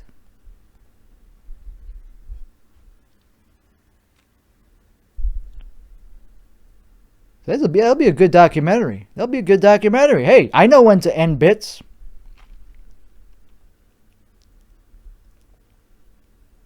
I'm just thinking about any other conspiracy theories I could start or like give information because nobody's going to hear this. I could literally say that I'm about to do a mass crime and people will be like, it came out of nowhere, man. You didn't tell anybody. He didn't tell anybody that he was going to do this mass crime. And then I'll do the mass crime, and I'll be like, what do you mean I didn't tell anybody? I said it on my podcast. Like, yeah, that's what we said. We didn't tell anybody. What do you mean it's said on a podcast? That's what we just said. You didn't tell anybody. Nobody listens to your fucking podcast. You fucking loser. Fucking, that doesn't count. Oh, you said it on your podcast. Oh, yeah. So that means we should have seen it coming because everybody loves your fucking... Because you get millions of listeners. You might as well have told it to like a fucking dead person. You like whispered it to somebody that's not even... Like, might as well have whispered it to a coyote or something. Like...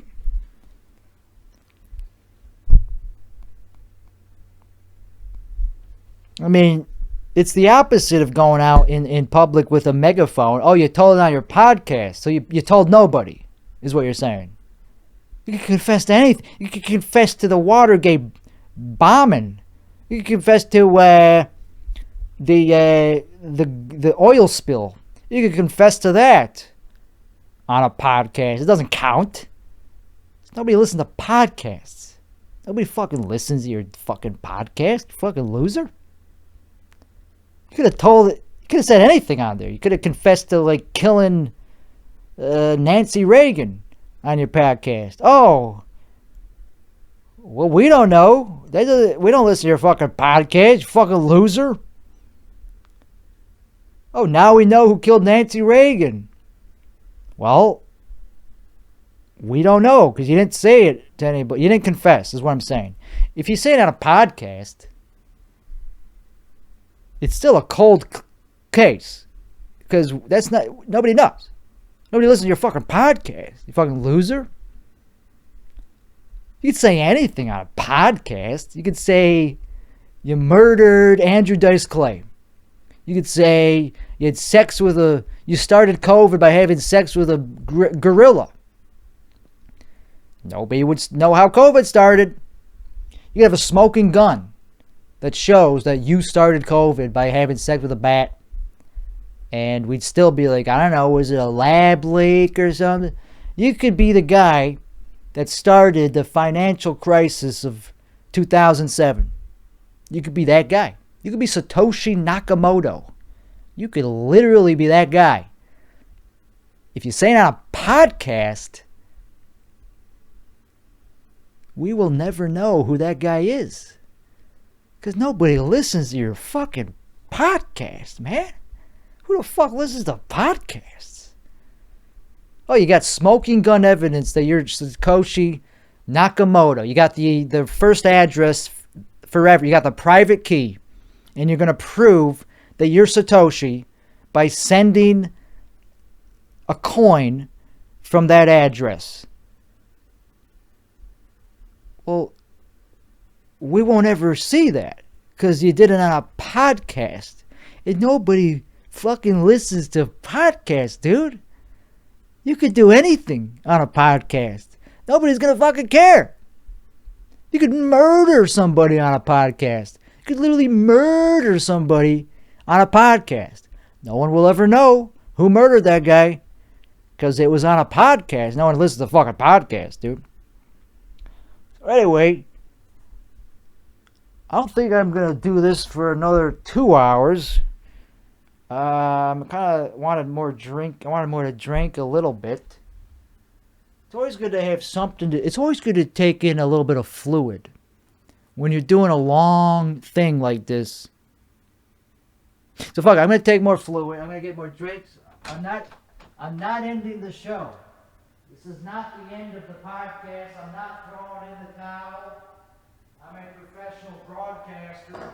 Self-taught broadcaster. I didn't go to school. I didn't have to. I'm natural born killer instinct. I got natural instincts to be a killer at podcasting and talking in an accent. A fake accent from Chicago where I no longer live. I don't live in Chicago. I don't have to. Wherever I go, Chicago happens. I'm Chicago.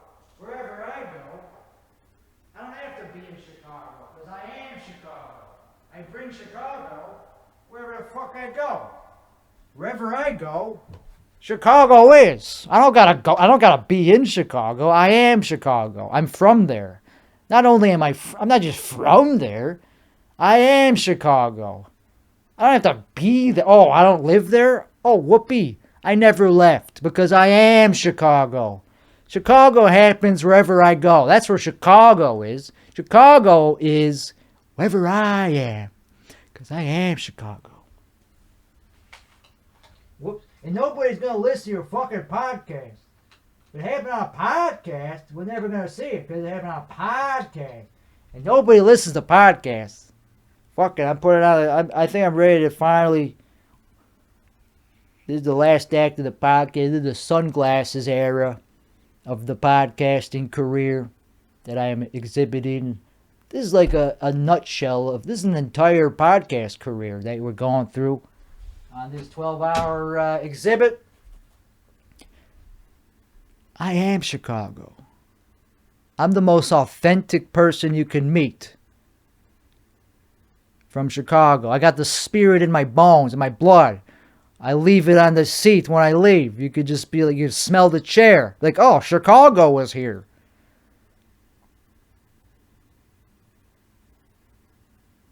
You could feel it in the room.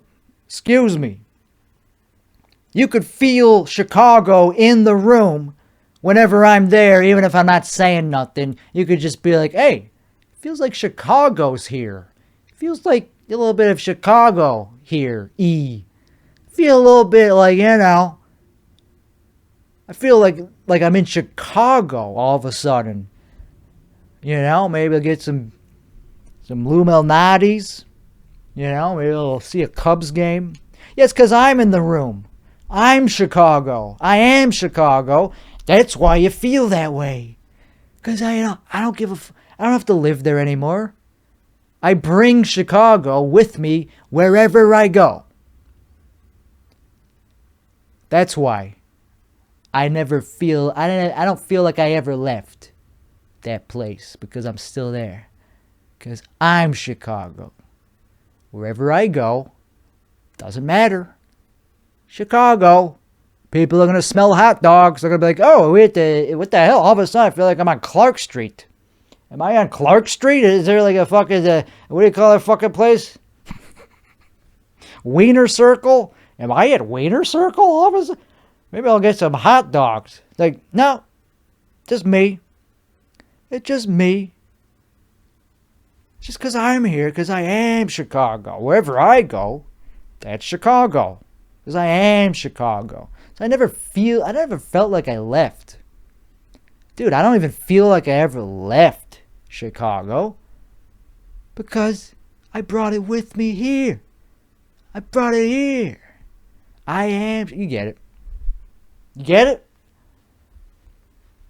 What am I stepping on that is so, like, what am I stepping on? Why does it have to be right there where I'm standing for 12 hours?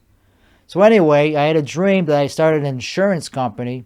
I was like, ooh, man, I want to start an insurance company. And that was a dream. That's what I dream about. So that's why I'm a professional entertainer, because that's what I dream about, is running an insurance company like Warren Buffett, owning one. Maybe not running, but just owning one and playing with the money like it's mine. Playing with the money like a sandbox. It's just making a bunch of people rich. And be like, yeah, buy Berkshire. You'll be happy that you did in the 1990s, because in 30 years it's going to be worth like $400,000 a share, because I own an insurance company. And I get to play with all the money. All the insurance money that comes in as premiums. Yep. Owning an insurance company is the best policy for any emergency if you own an insurance company. Hey, fuck tornadoes. I am covered. I am covered from any emergency because I own my own insurance company. Fuck the client. The customers are fucked.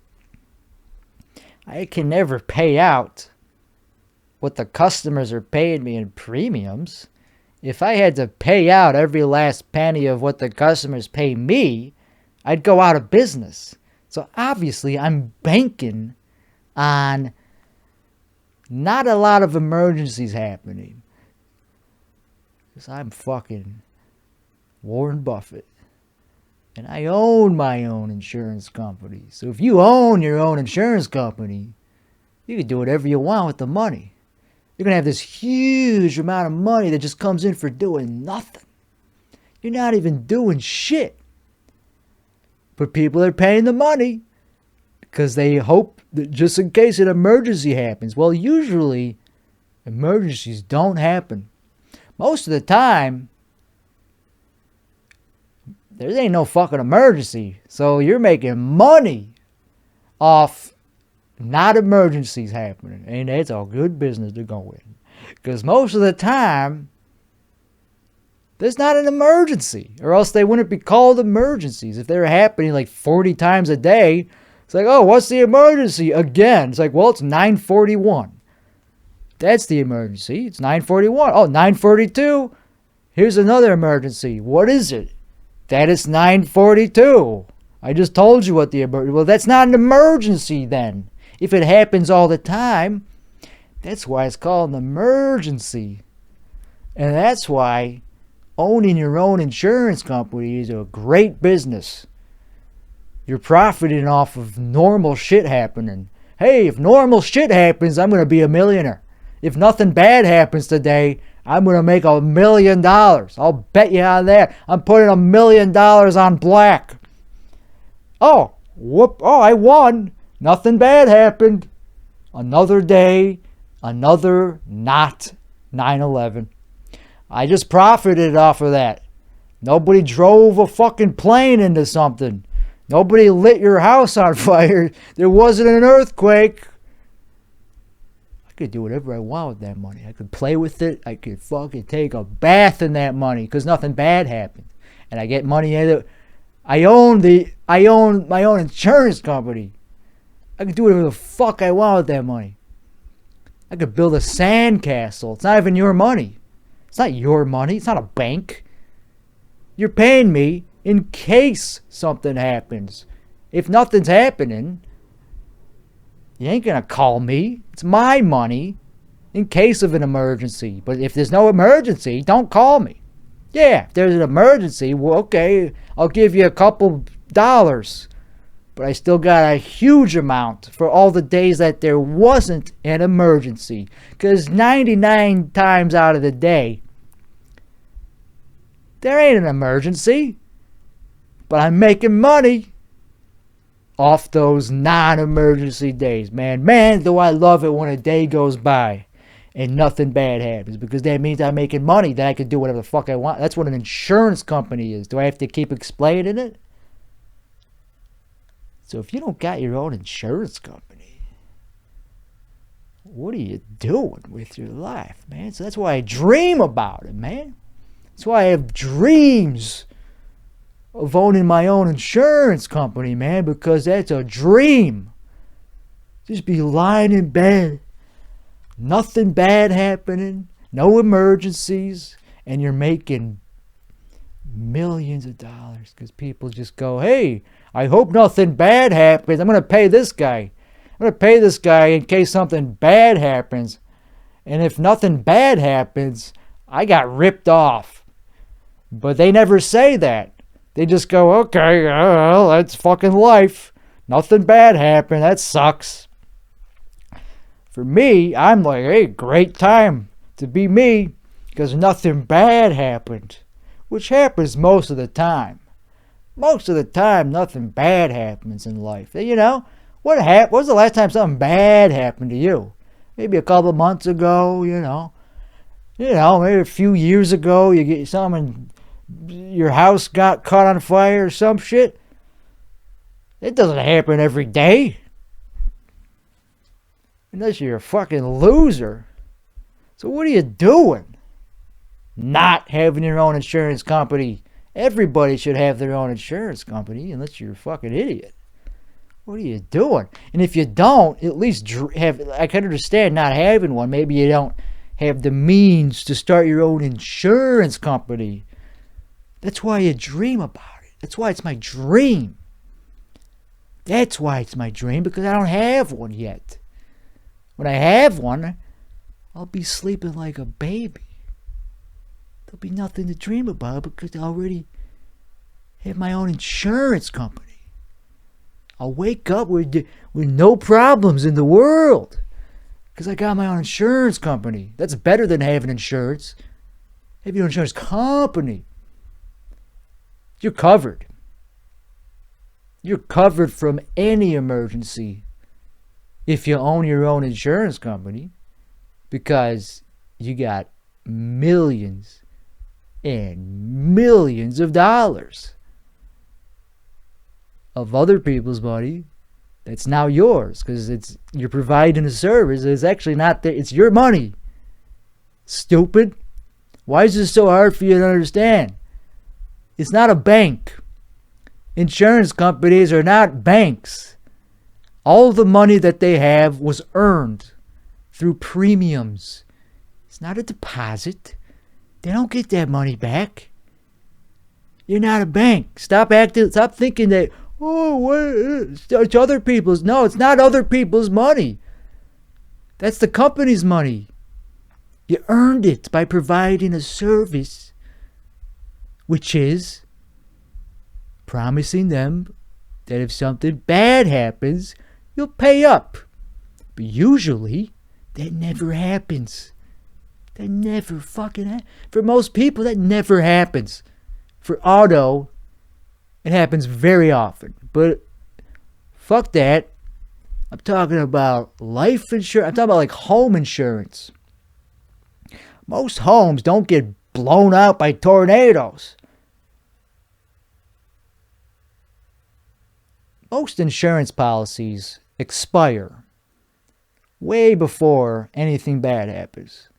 So they're paying you hoping that something bad doesn't happen. So it's a win-win. They feel like, oh, I'm getting my money's worth because nothing bad. I'm getting my money's worth because I hope I don't have to use this policy. And if they do have to use it, they're still unhappy. I don't know. They're happy. I don't know. Are they happy? No, they're in terrible shape. So you can take advantage of them. If they have their house blown over by a tornado and they actually have to use their insurance, which, by the way, if they live in a place where tornadoes happen, they ain't covered by insurance, but let's say they are. And you actually have to pay out the money. Just be like,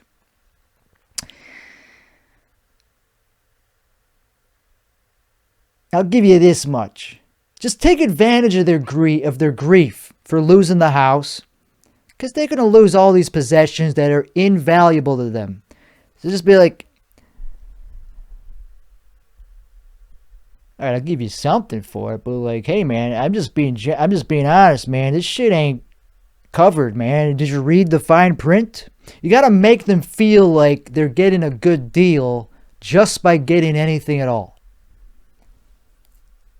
Tell them about the fine print. Make them feel like they're lucky just to get a penny out of you.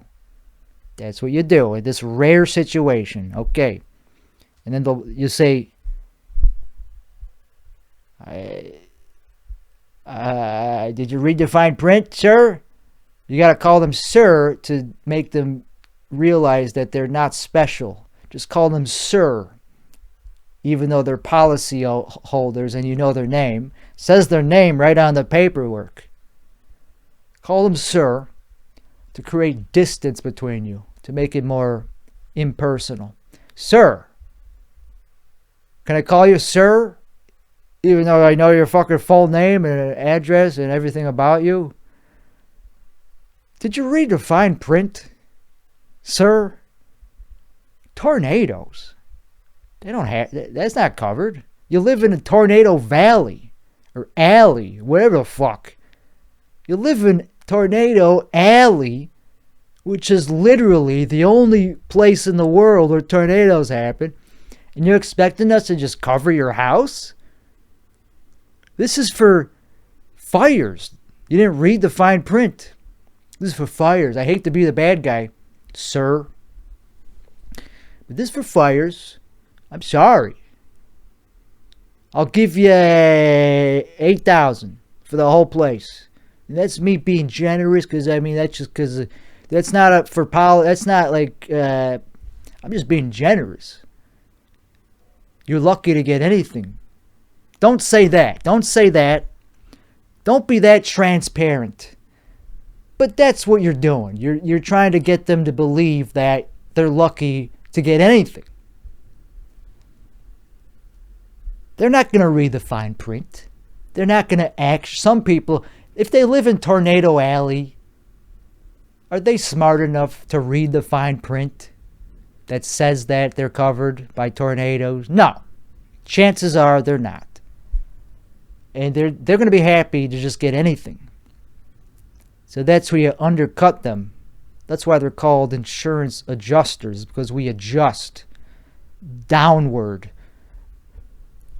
below. That's what it means. It doesn't mean to go up.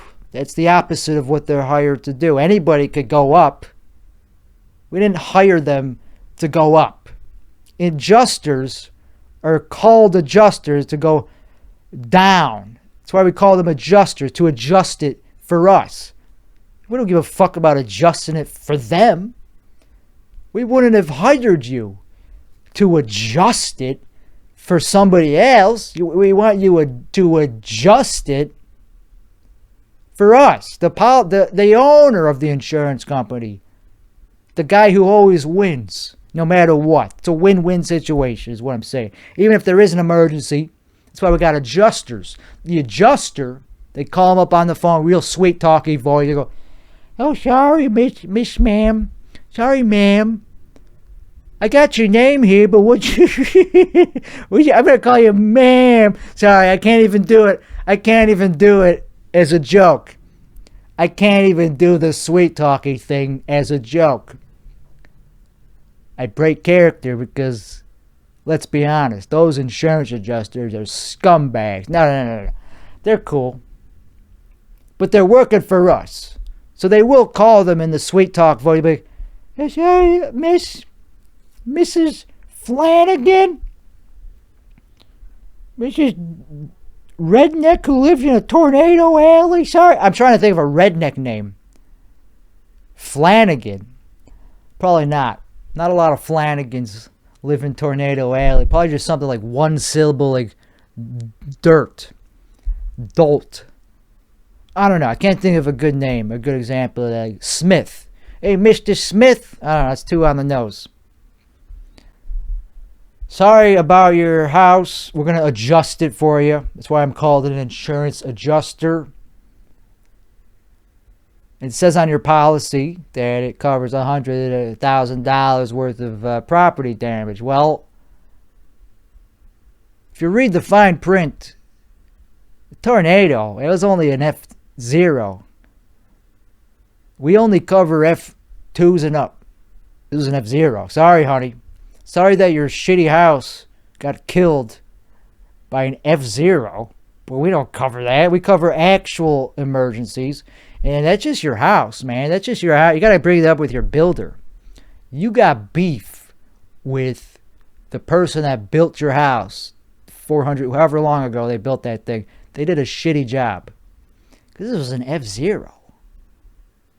You're calling us for an F0? Okay, anyway. Sorry, that's what the fine print is for. And so we're going to adjust it downward to maybe, we'll give you still some money because we're nice people. We want you to keep giving us the premiums, which will go up, obviously. You understand? Anytime you use insurance, like for the actual reason that you got it, obviously it's going to go up in price. We don't want you to actually use it. We want you to just give us the premiums. So we're going to increase the premiums. Otherwise, fuck you. Go to a different guy. You know, we still want the premiums because, you know, we could just adjust downward. We got the best adjusters in the business. They could adjust anything. Fire, terrorism. I don't even care if Osama bin Laden himself blew your house away in a tornado. I don't even care if he was the one that orchestrated that tornado. We'll adjust it downward for us to keep you on our plan. You know, because it's a bump in the road for us.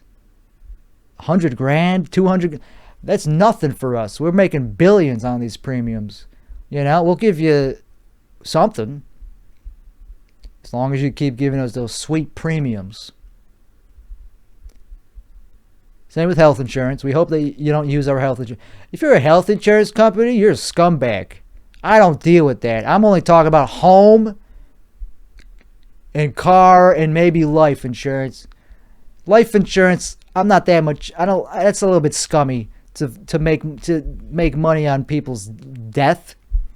But that's funerals too, so fuck it. Some people are into that business. I'm a home insurance guy. Because nothing bad happens to homes. Like, how often does a fire happen? Once in 1,000? Fires, psh, I'm going to take the gamble. But I'm not going to take the gamble on a car or somebody's body not exploding. People's bodies are crap. So if you're a health insurance company owner, that's a risky thing. I just don't respect that, because everybody's body breaks down after a while. How do you make money doing that? You must have to charge a lot to be a health insurance company. Everybody's body is going to have an emergency.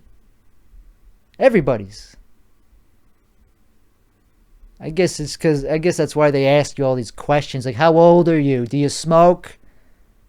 Do you do hallucinogens? Are you crazy? You're going to die. Like, they want you to die. If you do hallucinogens, they don't give a fuck. They want you to be doing something that causes cancer. They don't want that. If you're doing something that causes cancer, they'll be like, okay, that'll be $10,000 a month in insurance, because we're trying to make money. We're an insurance company. We're doing this for the money. That we could do anything we want. We don't want to actually pay for people's cancer treatment. Are you kidding me? So that'll be about $10,000 a month if you show signs of having cancer. If anybody in your whole family history has ever had cancer, both sides, we're going to cut that right, nip it in the bud. We don't treat cancer. We only want people that are going to stay healthy forever into their hundreds and 20s. And we're going to keep collecting those sweet premiums. And if they have to get a drug, we also, we make profit off of that. So we don't mind if they need certain drugs. Certain drugs that we get good deals with, sure, we'll help with that. But you still got to pay for the good ones. We'll give you the shitty drugs for cheap. The real drugs, the name brand shit, you're on your own.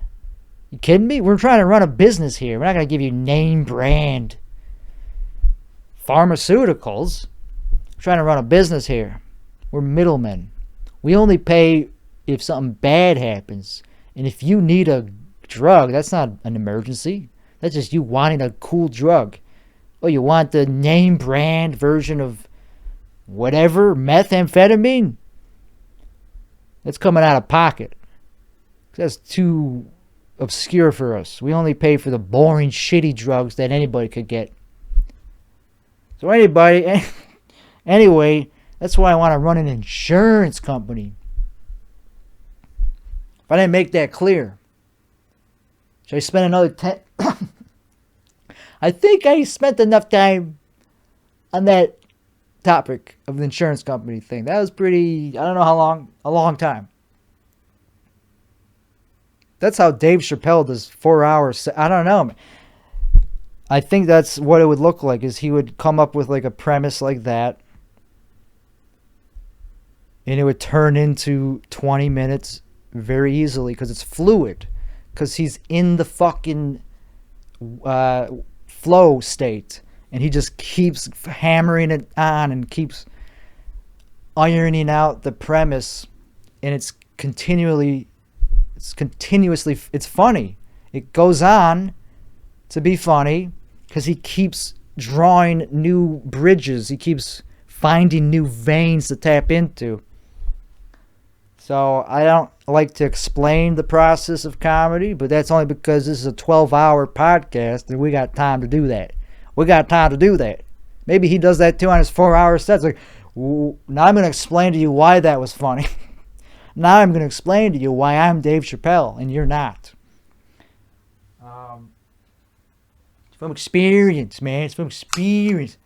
Is this a good... I don't want to burn the house down. Speaking of life insurance, I don't want to go on a tirade about how emergencies don't happen and then light my house on fire. That'd be ironic. But luckily, emergencies rarely happen, because most people are not stupid enough to light a cigarette in their own house with this kind of lighter. This is only for show. I don't want to break the show. I don't want to cause a ripple in the performance.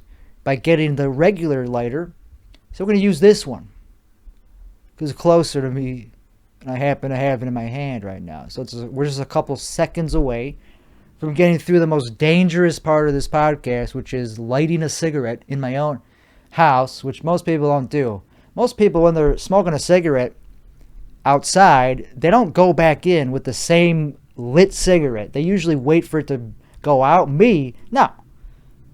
I'll smoke a little bit of it outside. I'll go back in to smoke the rest of it.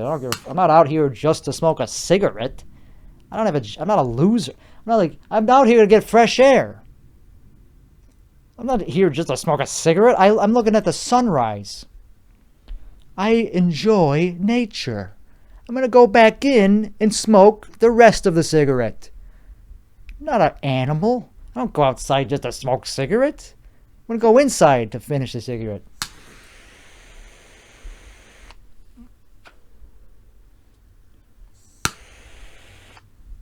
All right, it's lit. It's lit. I don't need to keep lighting. I don't know. I just got to be careful, man, because after going on that fucking 20-minute tirade about how emergencies never happen. Well, yeah, they don't happen unless somebody's an idiot enough to light a cigarette in their house and they're cocky and they're doing a 12-hour... Excuse me. I got ash in my mouth or something. I got cotton mouth. But anyway... This is a rare thing that I'm doing, and it's possible I could light my house on fire at the end of this thing. I'm not a fucking sane person by now. By now, I'm pretty insane. As much as I'm legally allowed to be, as much as I'm allowed, not legal, I'm definitely not doing anything legal. I'm not saying this is legal what I'm doing, but what I'm allowing myself to do in the confines of my own sobriety. This is about as insane as I'm willing to get.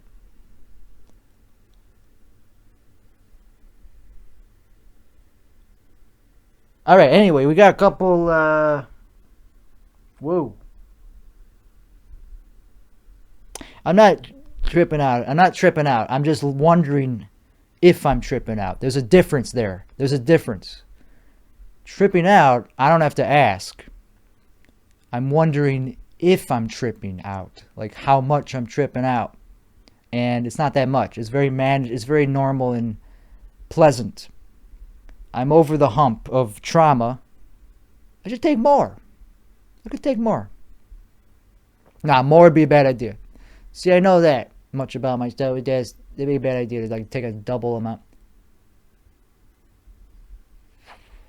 I don't know, man. We only got a couple hours left of this show here. You don't want to abuse psychedelics. You don't want to be taking them like as a replacement to other recreational substances. I think that's a bad idea.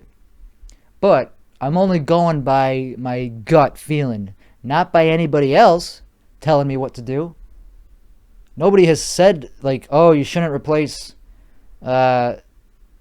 alcohol, for example, with mushrooms. Nobody has ever said that because nobody likes mushrooms that much as alcohol. It doesn't do the same thing. But I'm a special breed of crazy. I don't think it's that weird. I think it's people do it. I think it's just people that...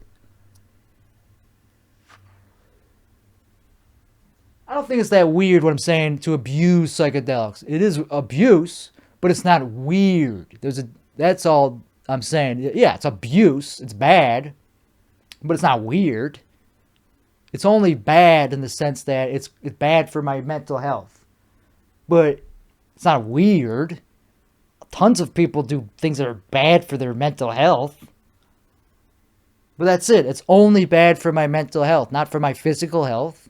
My physical health, I mean, sure, it could turn into physical self-harm, but it won't. Yeah, I can't guarantee nothing, but I can guarantee, unless the garage door opener gets me, the cum, the lube. Sorry, I misspoke there. Whoa. Getting ash, this is disgusting, man. Becoming a fucking person that smokes in their own house is fucking nasty, man. I mean, I get that you're doing a 12-hour Like, I get it. You're going a little bit zany. You're doing a 12-hour podcast. I get it.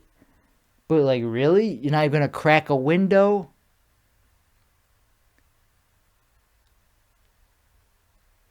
You're not worried about the fire alarm? Like, anyway, it's only bad for my mental health, is what I'm saying, to abuse psychedelics. And that could translate, it could convert into physical self-harm. Because mental self-harm, or whatever, mental, what do you call it? Illness could absolutely cause self-harm. But I'm not mentally ill. This neutralizes the mental illness. Does it? That's a weird thing.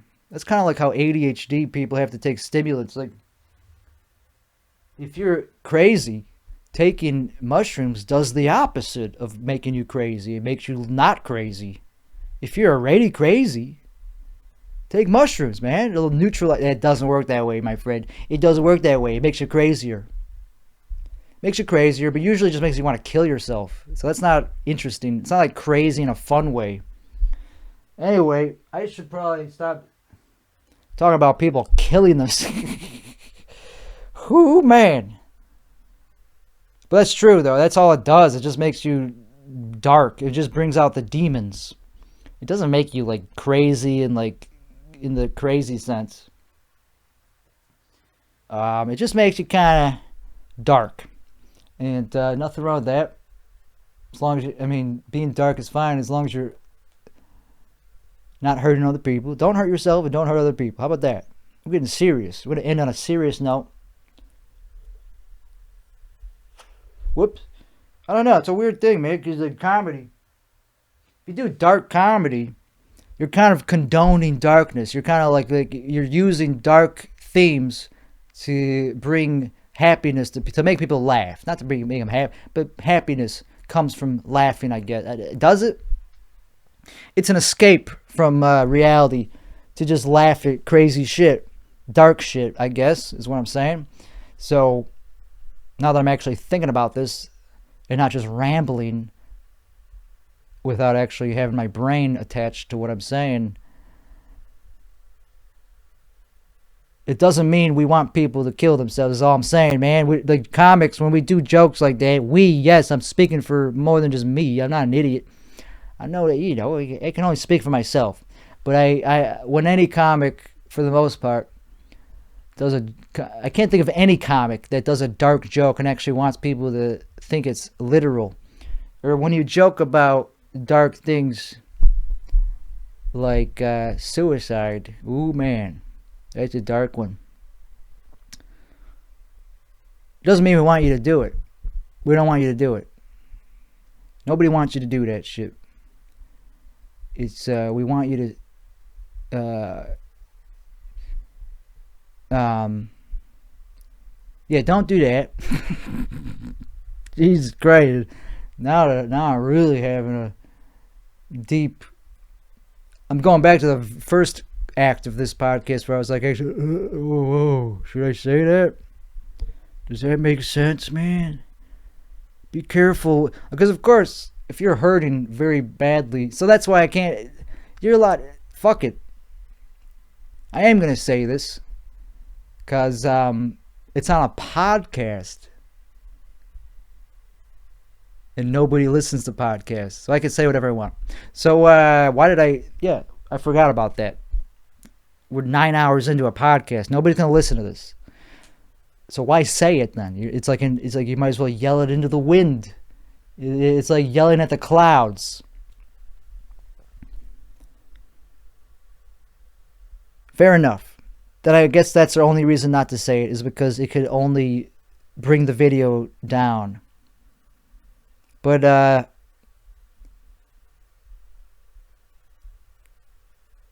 yeah, I feel for people that go through that, man. I'm not making light of this. I should take the sunglasses. I can't talk about. What am I doing? What am I doing, man? I'm losing it. I'm not losing it. It's like, do I really want to talk about a serious topic, I feel like I'm obligated to finish the thought I have on it because I opened up a can of worms. I was like, don't kill yourself. But everybody says that. Some people are going to do it anyway because they are in pain. So that's why I'm having this like profound, like deep, not knowing what to say next, is because what do you say to the people that have no other option, man? They're in pain. So yeah, I don't know. I'm like, you can't tell them to keep going. You can't just be like, well, don't keep going anyway, even though you're in pain and there's no solution. Keep going anyway. Like, you can't always say that to them. So you have to be empathetic to what they're going through. But I'm just saying, hear about this. Don't do it frivolously. Don't think about it first. How about that? Just make sure you really, really want to. Don't just do it to impress a girl. Don't just jump off a bridge because it looks cool to impress your friends. That's an insult to people that actually want to go to that bridge to use it for what it's meant to be used for, which is to jump off and not to impress a girl because they had a long life of emotional trauma and they thought about this for years and years. That's an insult to them. He's going to jump off for fun and survive and then be like, yeah, it was just to impress a girl. I didn't actually want to die. Fuck that. That's not what the tourist attraction's for. That's disrespectful towards the people that actually go there for what it was built for, which was to jump off. Don't be disrespectful. So that's all I'm saying. Is just don't be flippant. Whatever. Frivolous. Don't be any of those things, man. That's disrespectful to the people around you, man. They will miss you. They will miss you. So don't jump off a bridge unless you really have no other option. And even then, give it another day. How about that? Give it another day. I'm just acting as if I'm actually talking to somebody off a bridge. I would tell them this. I would tell them, give it one more day for me. That's what I would tell them. Because then it makes it them feel like a dick if they'd be like, oh, fine. You're asking me for a favor? The last day of my life and you're asking me to do something for you? You scumbag? Okay. It's all about you. Making this all about you. Fine, I'll stick around for one more day. But then I'm definitely doing it, and I'm going to do it even harder. I'm going to jump even higher because of you. I'm going to write you in my suicide. I'm going to be like, this guy made me wait one more day. I resent him. I'm going to jump even higher. So anyway, and then the next day, if I'm there the next day, which I won't be, but let's say I was, because I'm a crazy person who goes to the same bridge 2 days in a row, to not jump off it, just to talk to suicide people off a ledge, which would be draining. That'd be so draining to be a suicide hotline operator. But anyway, let's say I am that, and I go to the same bridge, same time. I go, okay, so you're still here? You still want to? Yeah, I waited another day. I'm gonna jump even higher. I don't know what I would tell them. I would be like, well, can you not? Can you just do it when I'm not here? Like, do it. Don't do it. But if you're going to do it, don't do it in front of me. Don't give me trauma. Yeah, so that's how I would look at it. Don't give other people trauma by just living your own trauma until natural causes happen. That's the American way.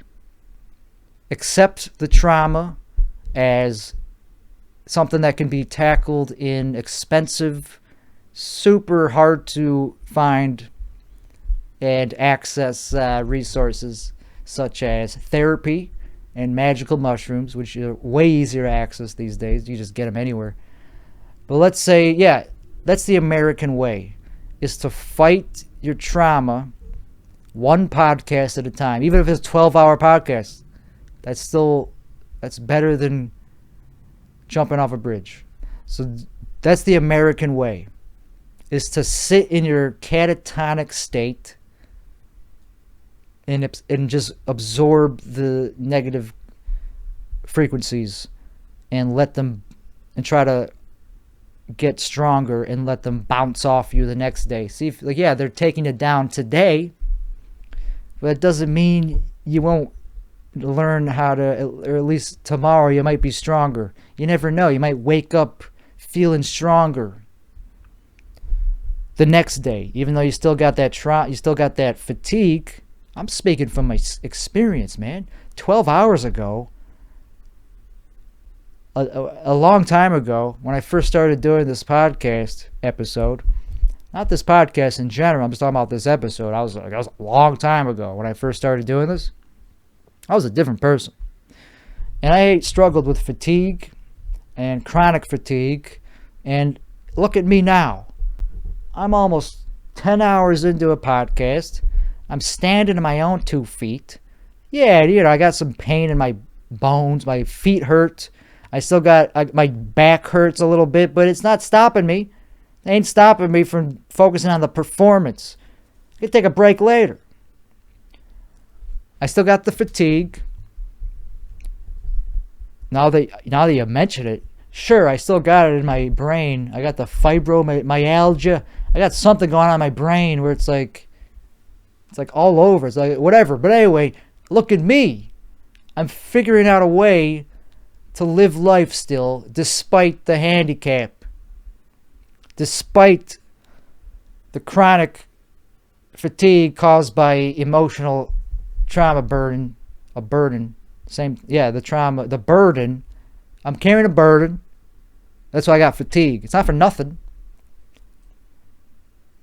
It's very hard to diagnose that, because if it's in your head, the patient will be like, "Fuck you." It's in my head. Fuck you. It's not in my head. I feel horrible every day. I can't get out of bed. It's in my head. But it is. It's trauma. That doesn't mean it's not a real disease. It just means that the cure is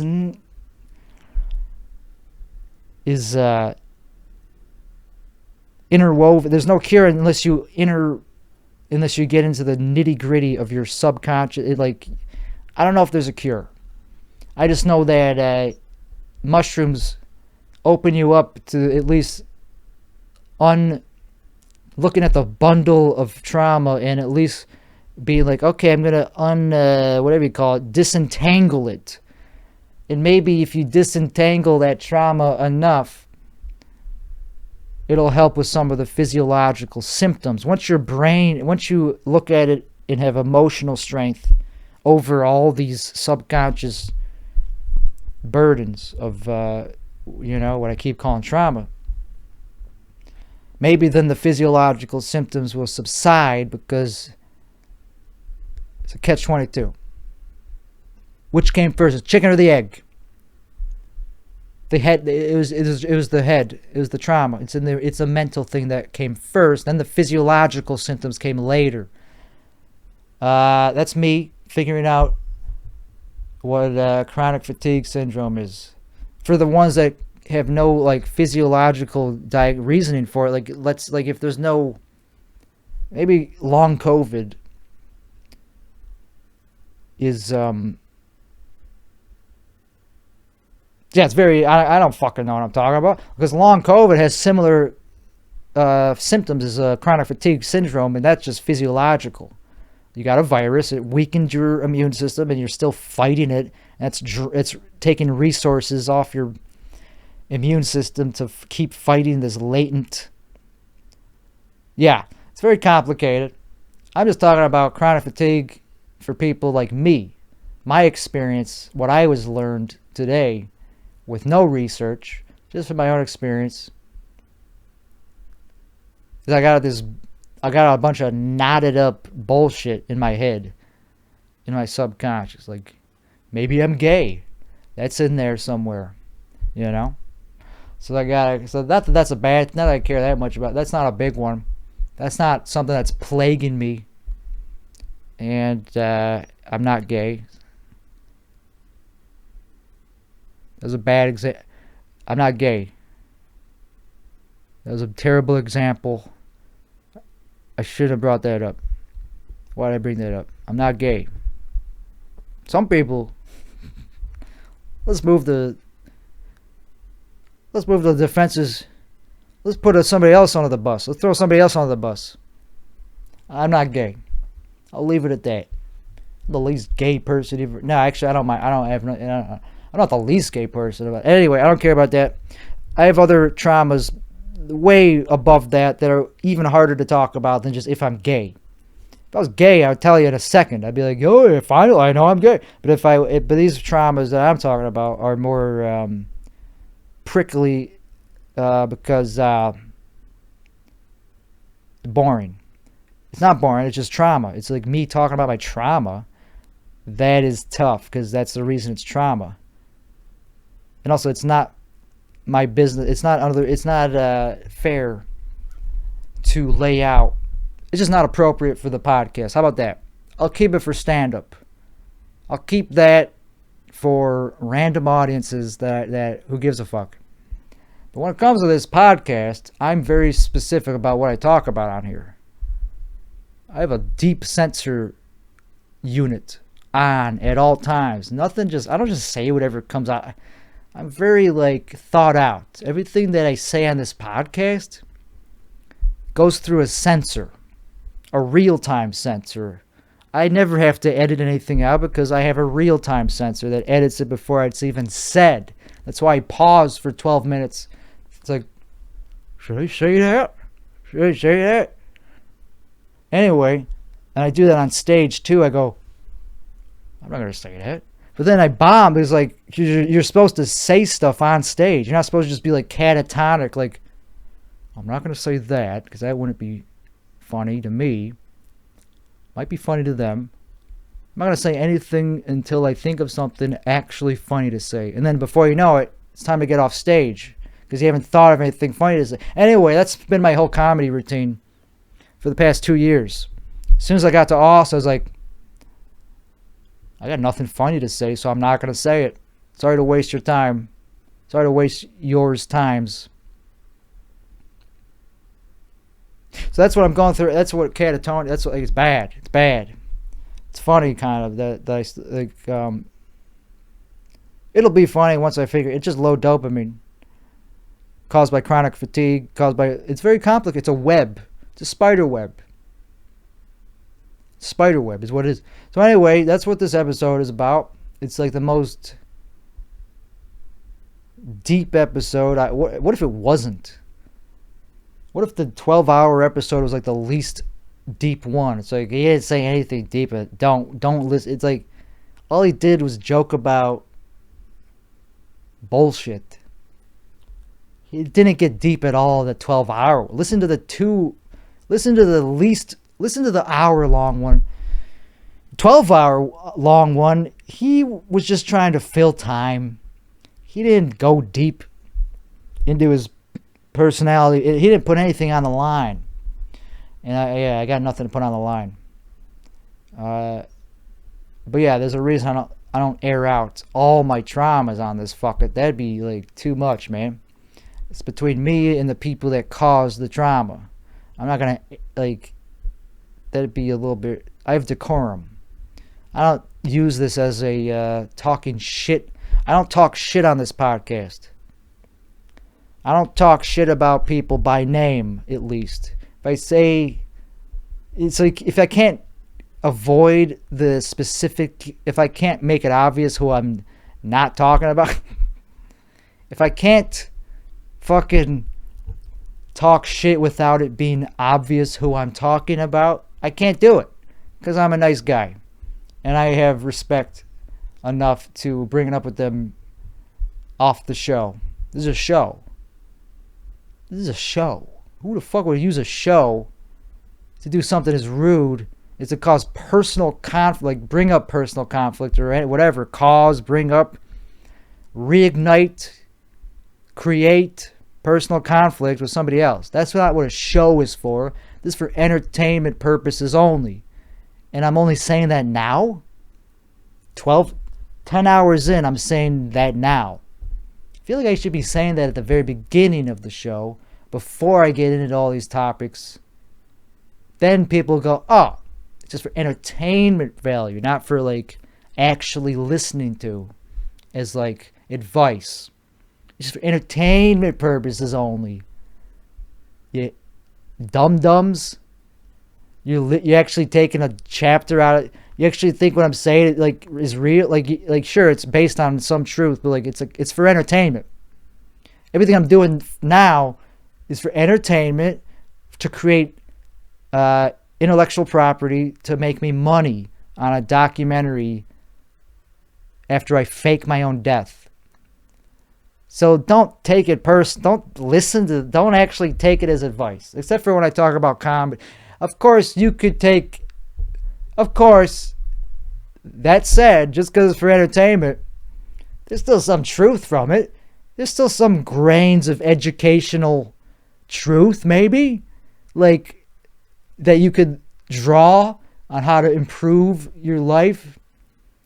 But that's not what it's for primarily. It's primarily for entertainment value purposes only. I'm not discounting that you could draw some grains of truth here and there from it that might improve your life. But that's not what it's for. Because of course I'm not going to discount the grains of fucking gems of genius that I'm laying out here. But it's for entertainment, primarily. So don't take it too serious. Use your discretion. How about that? I hate to call you an idiot. So I'm just going to say this.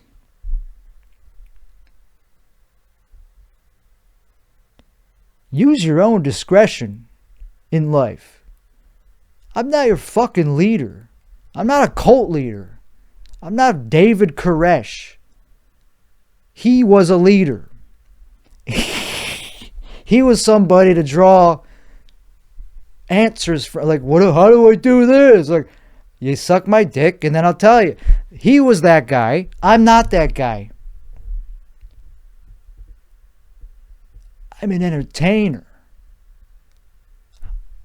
Don't look at me as like a fucking landlord or the next coming of Christ, man. I'm just an entertainer. I am but an entertainer. That's all I am. I'm but an entertainer. I am nothing but an entertainer. So stop.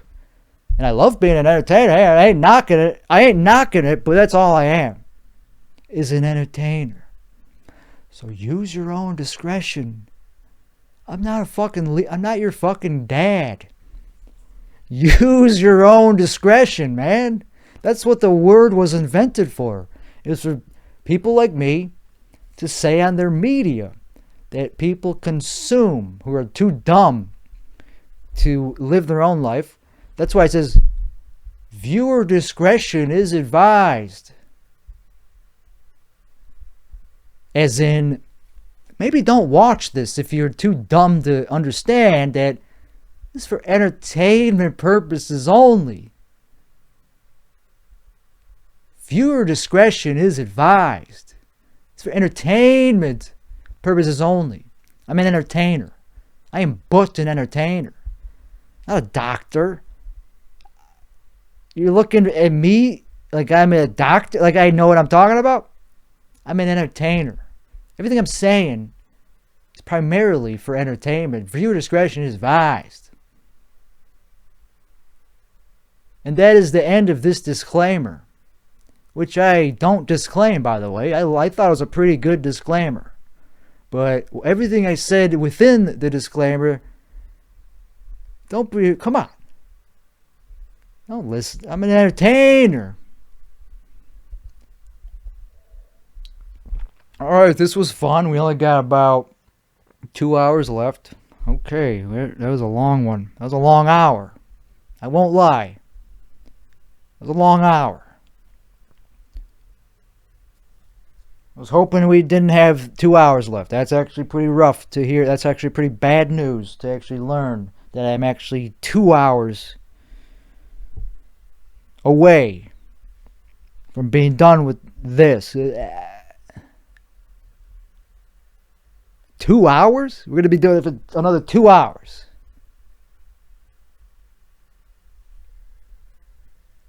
Is that accurate? Yeah.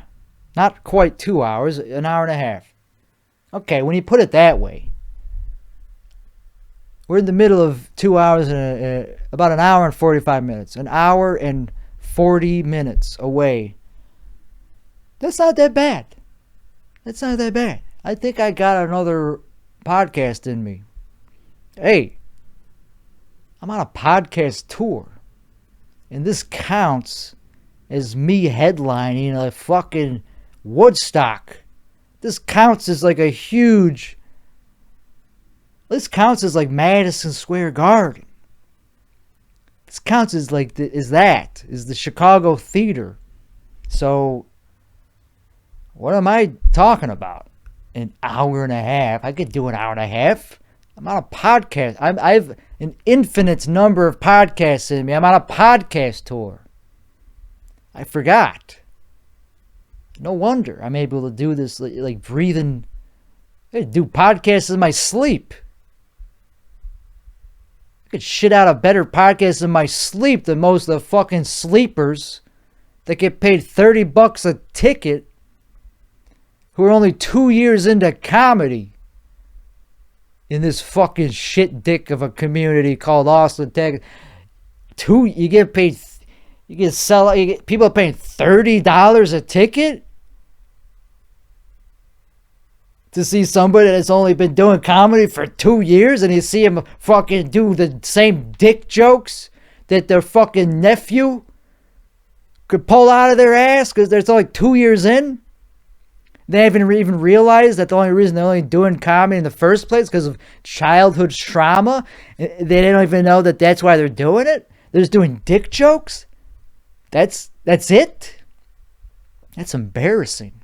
Why do they even need a fucking amplifier? Who 2 years in would think that they're good enough to talk into a microphone about their dumb dick jokes, not realizing the only reason they're doing it because they're so fucked up because they have childhood trauma. That's not funny. There's nothing funny about that. What the hell are you doing here? What am I paying $30? This is a scam. This is a fucking scam. People paying $30 to see somebody who doesn't even realize that the only reason they're there is because they got childhood trauma? You're paying $30 to see somebody with childhood trauma? It's not that fucking interesting. It's not that rare to have trauma. You're paying $30 a ticket for somebody who's been doing it for 2 years. It's not long enough, man, to realize how to talk into a microphone in a way that's not pretentious. It took me 10 hours to figure out the right way to talk. And I've been doing this for 10 years. And you're telling me you're good enough to do it 2 years? For $30? This is for free. You're doing it for $30? This is for free. And I don't even think I'm good enough to talk into a microphone half the time. I'm 10 hours in. I'm a 10 fucking hour podcaster. I got my 10 hours in. I paid my dues. Now I'm ready to talk into a microphone. I'm 10 hours in. I paid my dues. You saw me struggle into the early parts of this career. In the early days of this podcast episode, oh man, I was so awkward up there, man. But I paid my dues.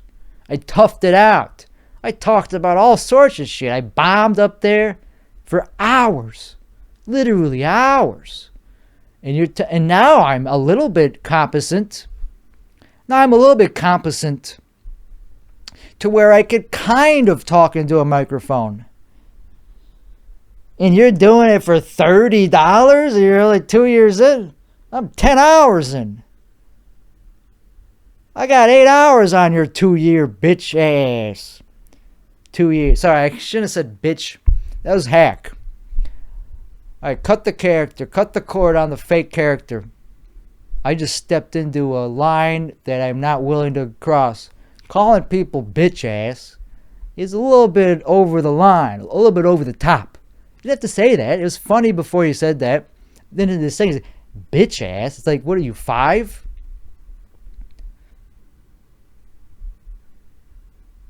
See, that's what 10-hour comedians do. That's what 10-hour podcasters do. They know how to edit themselves. They know when they're going over the line. They would never sell themselves for $30, man. Someday, when I'm ready, I've been doing it long enough to sell at least a little bit of money to see me. But doesn't mean I'm good enough. Doesn't mean I'm going to do well. Just because I've been doing it for doesn't mean nothing. It means something. But you also got to be funny that night.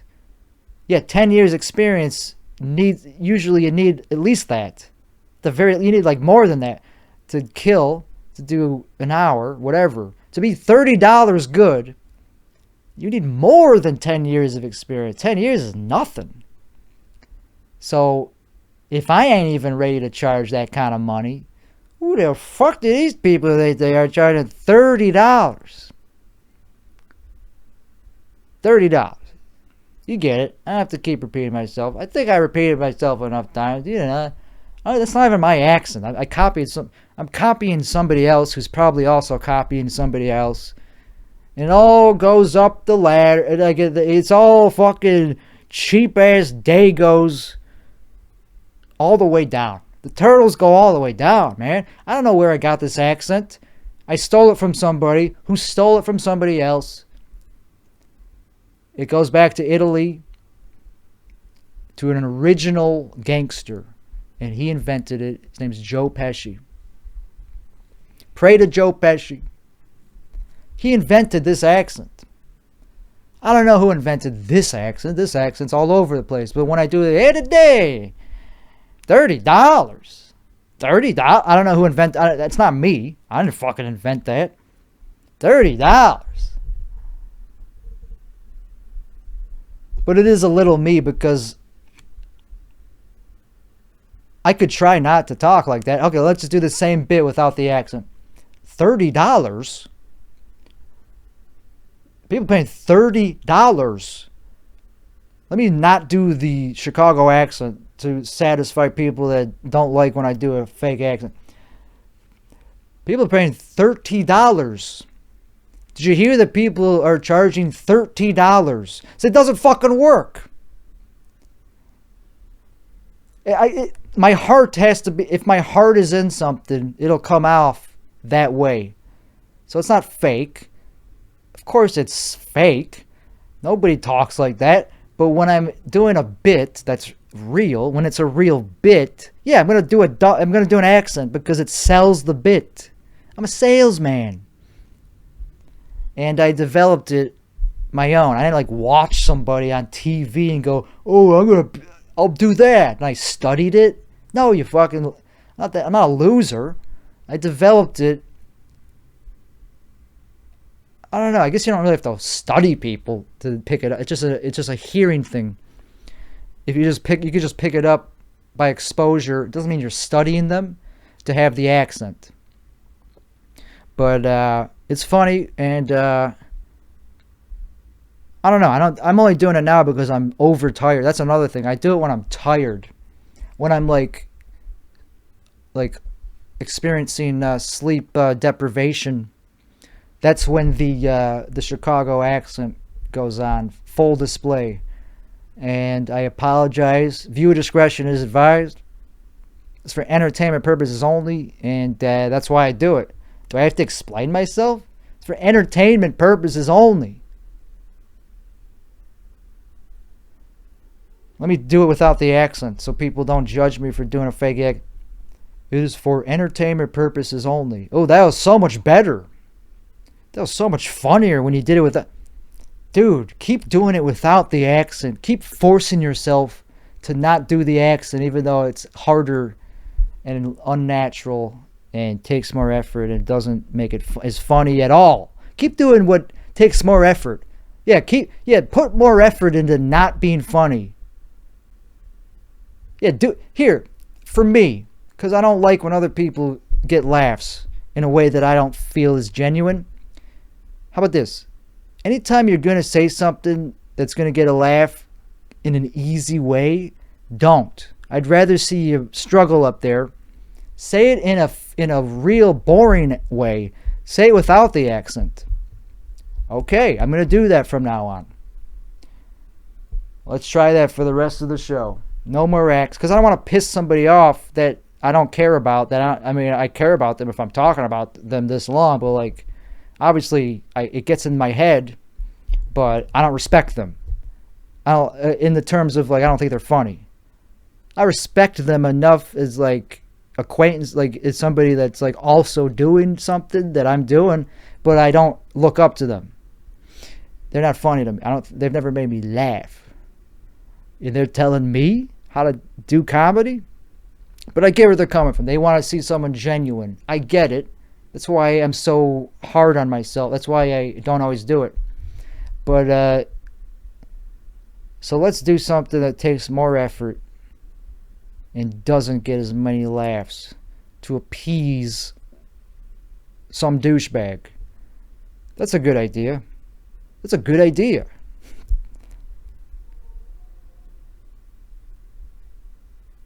I don't even have a real laugh. I don't even like have a real laugh, you know? Like I have a real laugh, but I don't show it in public. I'm ashamed of like my real personality because I don't have one. My real laugh is good. I don't know. It's very personal and vulnerable to reveal your real laugh to the world because it's very personalized and it's embarrassing. It's not a good laugh. That's why people, I don't know if other people do this, but that's why I would want to dress it up and put a lacquer on it and like polish it up to make it a better laugh. So even that I'm ashamed of. Of course I'm ashamed of everything else I do. But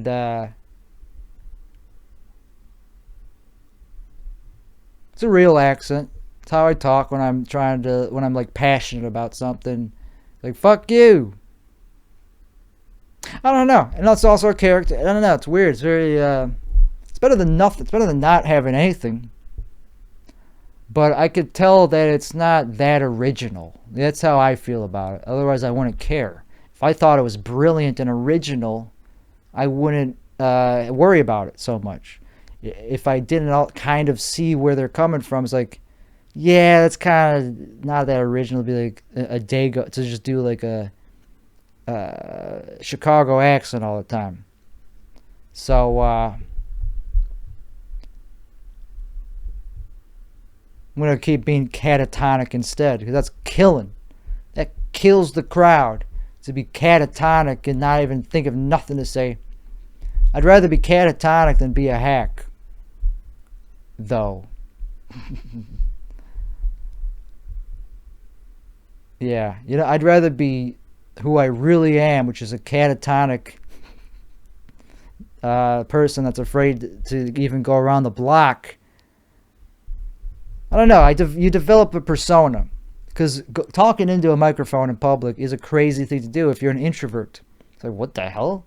Why am I amplifying my voice to the whole bar when I don't even want to talk to a single person in this bar? And I'm talking to all of them? That makes no sense. So the way to do that in a way that actually feels conducive or has a point and to give you that narcissistic, okay, I'm doing this this is fun. You develop a persona. Everybody does this. Most comedians do this. They develop some kind of like persona. Because usually themselves, if you're just yourself, nobody's that interesting. Most people don't have that interesting of a personality to just be themselves. They have to develop a persona, a heightened version of it to actually get people to laugh, to pay attention to you on stage. And that could be a persona that's not entirely unique either. Because that takes a long time, I think, to develop something unique. Otherwise, but you need something. You can't, I mean, sure, because you gotta get, you gotta learn how to kill as soon as possible. And if it's not the most unique persona, that's not the biggest flaw.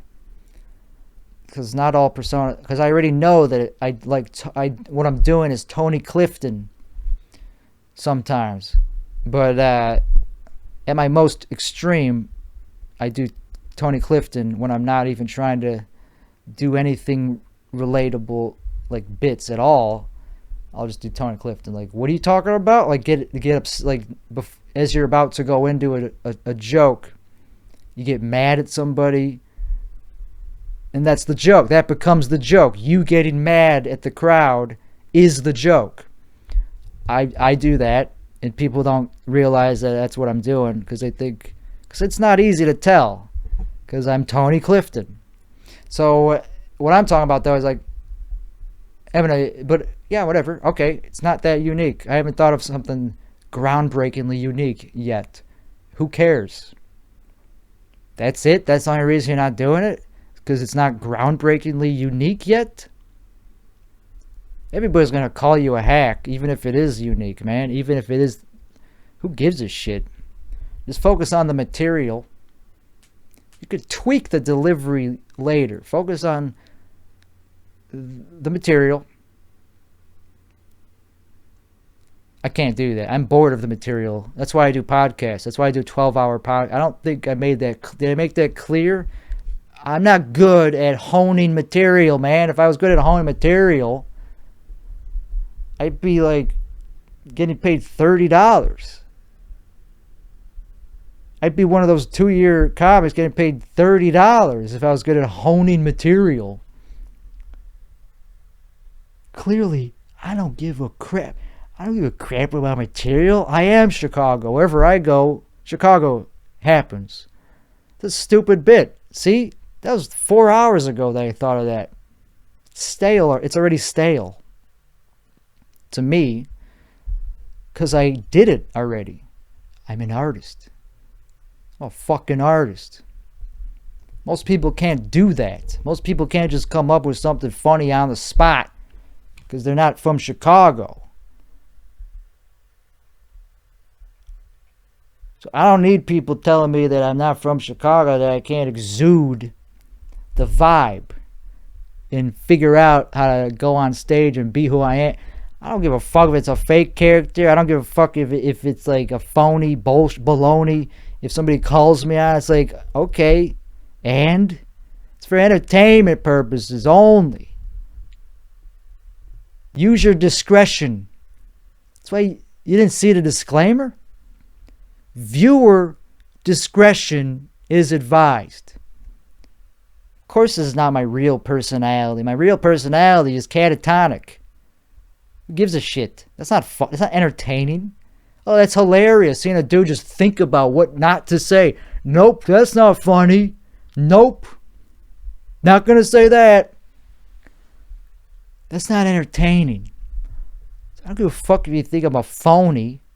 I know that I'm a phony. That's what I do. I know. The whole point. It's for entertainment value.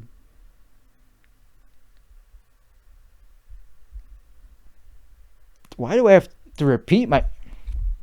I don't know, man. Like, some people just aren't going to get the gist of it until you repeat it a million... People just fuck you.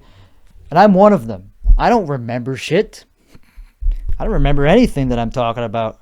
A couple themes came up. I did a bunch of recalls. That's only because I do comedy enough where I have the instinct of doing... what do you call them? Recalls. Callbacks. See, I have a horrible short-term memory. Except for callbacks.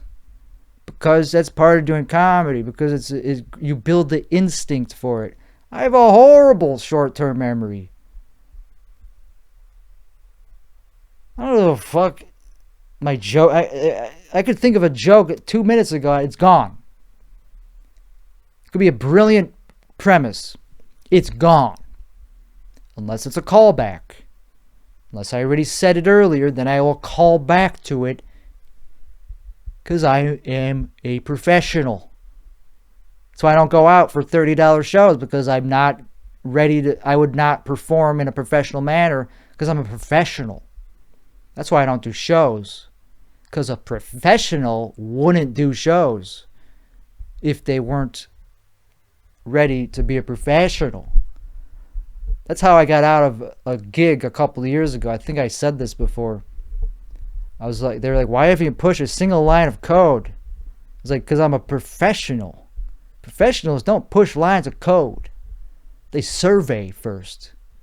They survey for many weeks. Then they decide if they want to push code. I'm not a fucking amateur. That's literally kind of what I did. I was like, no, I want to be professional to push code without knowing what the hell's going on. And I think that's true. That's kind of true. And that's what I'm saying right now is the professional thing to do would be to not expose myself when I'm going through a mental health divot. Not a crisis. Not a fucking crisis. Nobody's crying. It's a divot in the snow. It's a little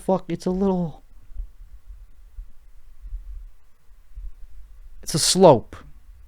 Nah, it's not a fucking, it's a little bite missing out of the snow, man.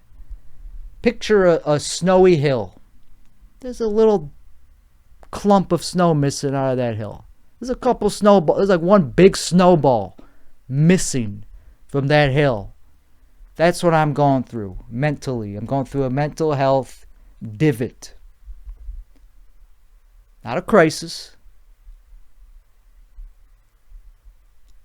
Because I got resources to get me through a crisis before it even happens. I got insurance. I got good insurance. I own my own insurance company. I can get through any crisis, any emergency before it even happens. Tornado, mental. There's no insurance against that. Health insurance, they don't want to hear about that. Are you going through a mental health crisis? That's out of pocket. That's out of pocket. Sure, we'll give you some pills, some cheap ass generic pills. That'll just gonna, it's like it's like putting on a thicker hat. But if you actually want to confront that bullshit, that ain't our job. It's not an emergency. That sounds like white privilege work for us, for you, not for us. We are for emergencies only, not for your privileged little trauma therapy session. So yeah, good luck with that. Good luck finding a good therapist. It'll probably cost like $300 a session if they're good. And they probably already booked up. They're probably all booked up if they're good. Because they get recommendations, man. It's all word of mouth. They don't gotta advertise. You kidding me? If you're a professional, you don't really have to advertise. Sure, when you're first starting out, you might have to start a MLM to get your fashion line to get it famous. But once you're professional, once people know you, you gotta fucking advertise. Only fucking the shitty ones advertise. I don't advertise. You don't see me advertising this thing. I post about it on Instagram, not all the time. I've done some amazing work on this podcast. I didn't post a single thing about it because the good guys, we don't gotta advertise. I let people come to me. I don't push myself out there. That's what the clips are for. That's what the reels are for. I don't waste people's time. I don't expect people to listen to the whole 12-hour thing. Maybe, 11 out of the 12, but not the whole 12 hours. Not every episode. But that's what the reels are for. I'm trying to make something out of that. Like, put something worthwhile into those. Like, even if they're just slightly funny, who gives a shit? It's free. Just throw it out there. You never know what will work, because I've seen trash on there get millions of hits. I'm just like 2-year comics just like talking to each other and just laughing at a dumb joke. It gets like 2 million views. Not a lot of likes, but just views. Because it's not that good. Same with what I was saying with like popular, like, so, I don't know. Was that something I was talking about earlier? Is that a metaphor? Is that a similar concept of what I was bringing up earlier with like the whole? I'm trying to tie it back to the 2-year comic. There's a market for anything that's like has to do with like comedians talking, I guess, because of Joe Rogan. But then when you actually watch the video, unless they're 20 years in, is it actually going to get a good amount of likes? Whatever, man. There's obviously exceptions. There's some comics that are just naturally fucking killers. That are like just naturally talented. There's room for that. But it's because they got more dopamine too. Because everyone starts off with more dopamine, man. Even if you got ADHD. Because that gives you dopamine. Being a new, fresh comic gives you dopamine. Doesn't matter if you got ADHD. That'll give you a reason to fucking focus on something, man. So that'll fade. Those assholes, they ain't no Louis C.K.'s on there who are 2 years in. They ain't doing nothing comparable to no Louis C.K. I don't give a fuck how many views they got or how many followers they got.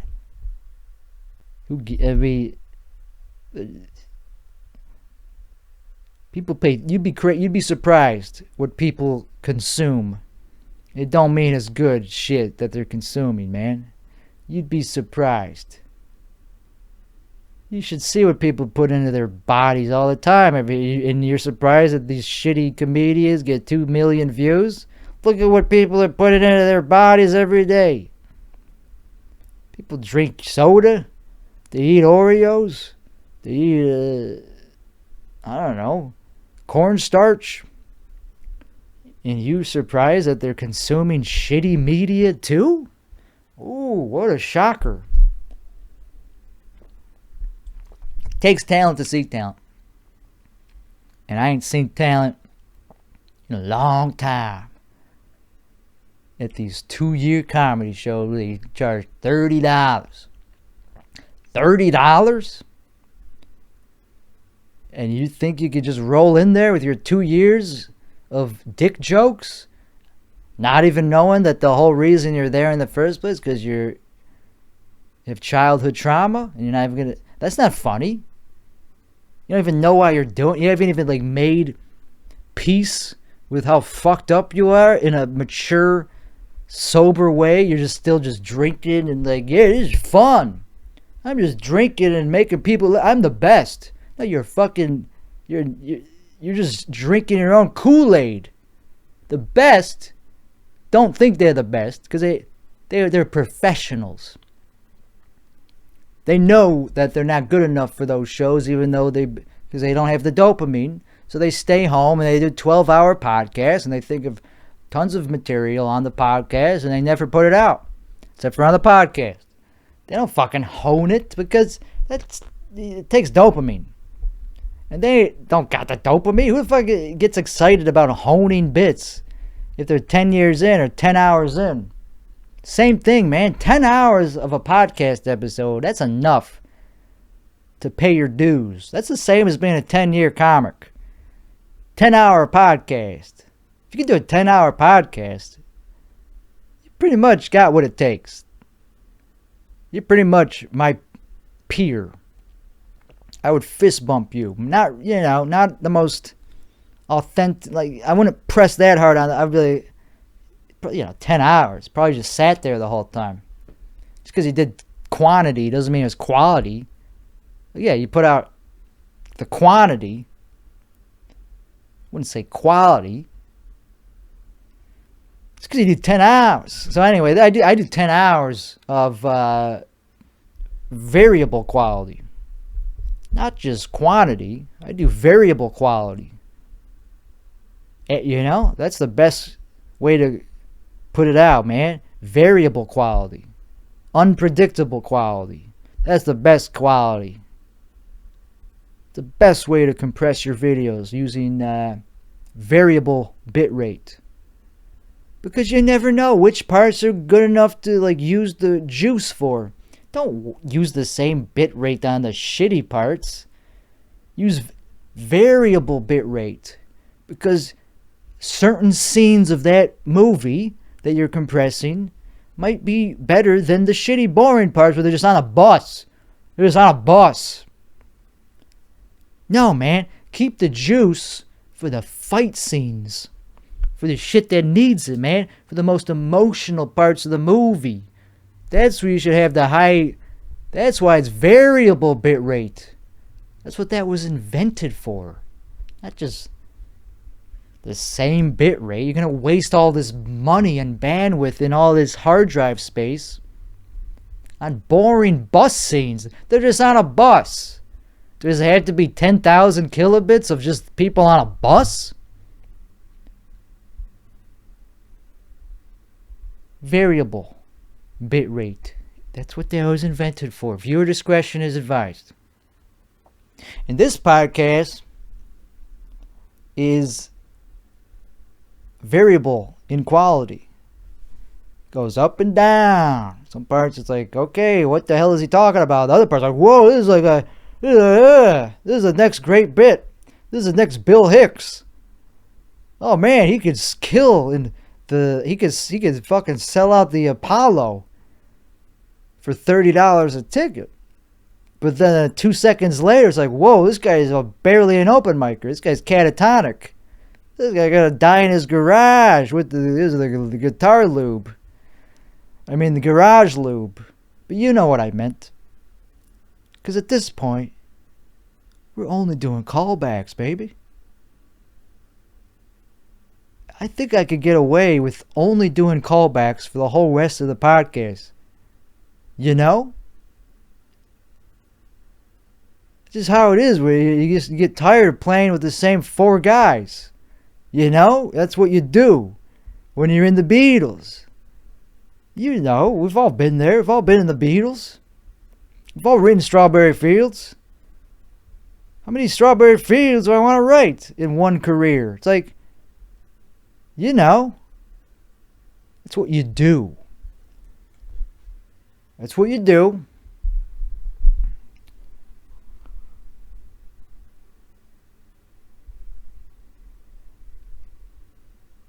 I'm a 10-hour podcaster. I think I know what I'm talking about. I wouldn't be doing this. If I got nothing to say, I ain't gonna say it. I'm gonna stand there, catatonic as fuck. Whoa, I thought I saw smoke. People are gonna write a book about me. I mean a documentary about me. People are gonna write a documentary about me.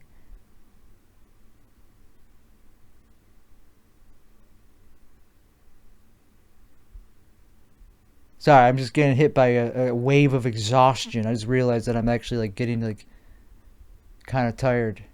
Like I'm pushing the envelope on my physical, mental health. The barrier, where's the barrier? Is it physical or mental? It's like it feels like a little bit of both. Psychosis is setting in.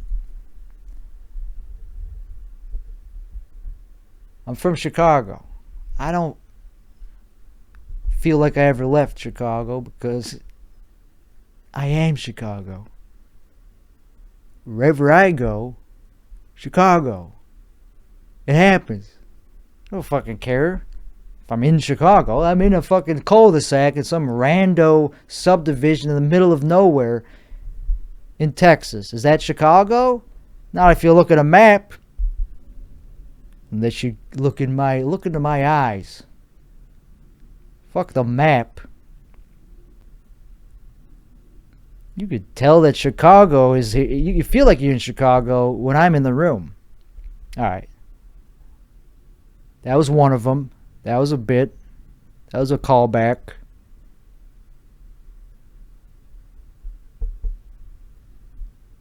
That tree is looking creepy as fuck. That's one. The lighting sucks. I need a tan. Alright, I'm forcing it. I don't think I could do only callbacks for the whole hour that we got left. We have a whole hour. That'd be so It'd be such a crescendo. It'd be such a grand finale to do the last hour only calling back to the first 12 hours. I would do callbacks on the last hour too. So I'd do like a callback on a callback, like an Inception style callback. That's never been done in comedy. Nobody's ever done a callback on a callback. They have. It's called improv. Every improv class teaches that, but not in the way that I'm talking about on a podcast. It would still be whatever. I don't think I'm that creative. The callbacks fill time. They're entertaining because everybody, it gets them to listen up, or they recognize. Recognition instantly gets people on board. So you're creating recognition in a very short time span. It's like they're nostalgic for the first time it happened. So you bring it up again. So you're creating this mythos, or this intellectual property. You're making them miss. I don't know. That's what it's like. A weird way to get people to really like you is by doing callbacks as much as possible. Can't do too many. I used to think, really, that guy's doing a callback? Yeah, because it works. I used to be a new comic, and I would see older comics doing callbacks. And I was like, yeah, I see what they're doing, and it works, but what is it necessary? I think it's more than necessary. I think it's essential to entertainment is recognizing something that they liked before and do it again. Milk it. Why not milk something to fill time? That's what professionals do, because then it's more economical as a manufacturer of comedy. If you're manufacturing comedy, who wants to manufacture 40 minutes of original? No, you want to do some of it where you're just repackaging. So come on. This is just business 101. Of course you want to repackage, or else you're going to have to charge more money, man, because it's more intellectual property. It's like a sequel. That's why Hollywood does sequels. Anytime you see a comic doing a callback, that's just good business. Don't be mad at the player. That's just good business. It's economical, and people like sequels, man. Intellectual property, recognition, brand recognition. It got famous the first time they did it, so they're bringing it back. It's like the Spice Girls. It's like, oh, they're back. Oh, they're back. That's what a callback is, and that's why it's appropriate for every comedy set and podcast, no matter how short or long. The more the better. It's more economical. You're saving money, and you're selling. It's making people happy. It's like corn syrup. It gets people just as happy as real sugar, but it costs way less. Come on, manufacturing 101. It's like business 101, man. Bottom line. Of course, you're going to sell them cane syrup. That shit takes forever to grow. Corn syrup, man. Fucking dime a dozen. Same with callbacks. The more callbacks you could do, the better. I don't shy away from callbacks. I would do a whole podcast of callbacks if that was possible.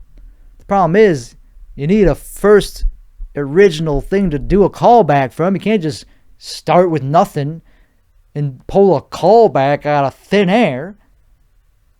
That's what the whole very first 5 hours of this podcast was me creating the groundwork for the farmer to eventually reap the harvest, which is an infinite amount of callbacks, man. We just need one harvest. It'll never get stale. Maybe in 30 hours it would get stale, but not 12. Everybody's got time for a 12-hour podcast. We all got commutes. We all got long commutes. Man. This is fucking urban fucking shit hell. They built this place for cars only. There ain't no trains. We ain't got no train system that goes super 1,000 miles an hour. So that's why the longer the podcast, the better. Because people got long commutes, man. They can't afford to live in the city. Not everybody can afford to live in the city. That's why we make long podcasts for your commute. You're welcome. Hey, this is for free. This is for free. Now, if you want to support me, I charge $30 a ticket to see me do a catatonic set in my garage. I just sit in my car catatonically in a funny way because I do this. I just lean back like this, and that's worth $30. Just see somebody do that in their garage. So it's $30, and that's it. I hope you're almost at your job. That's a very long commute. 12 hours. We're 10 and a half hours into this monkey, and you're still listening to this? You're not even at your job yet? We're 12 hours. This is a 12-hour show, but you should probably look into maybe getting a closer job or moving closer to the city. If this podcast hasn't ended yet, or at least if the podcast, of course the podcast hasn't. This is the longest podcast ever. I'm saying if your commute hasn't ended, you should probably get a closer job because this is a pretty long podcast, and we're very compensating. We like to give truck drivers on long haul trips a nice thing to listen to. I think this would probably be not a nice thing to listen to. I think this would probably be very bad for their mental health. If they listened to this one for 12 hours, they probably want to take a little... Viewer discretion is advised on that for sure. I would definitely recommend... And by that, what that means is... Don't do that. This is for entertainment purposes only. Not for actually listening to... for 12 hours. This is the whole point of this is wow, we actually did a podcast for 12 hours. It's not to actually listen to for 12 hours. It's oh, okay, that's something I'm to never listen to. Viewer discretion is advised. As in, don't listen to this. That's what that means. I don't know if is that what that means? I think that is what that means. It's basically that's just the that's like legalese for saying, hey, you don't gotta watch this, If you don't like the video, if you don't like what we're saying in this video, you don't gotta fucking watch it. I think that's what that means.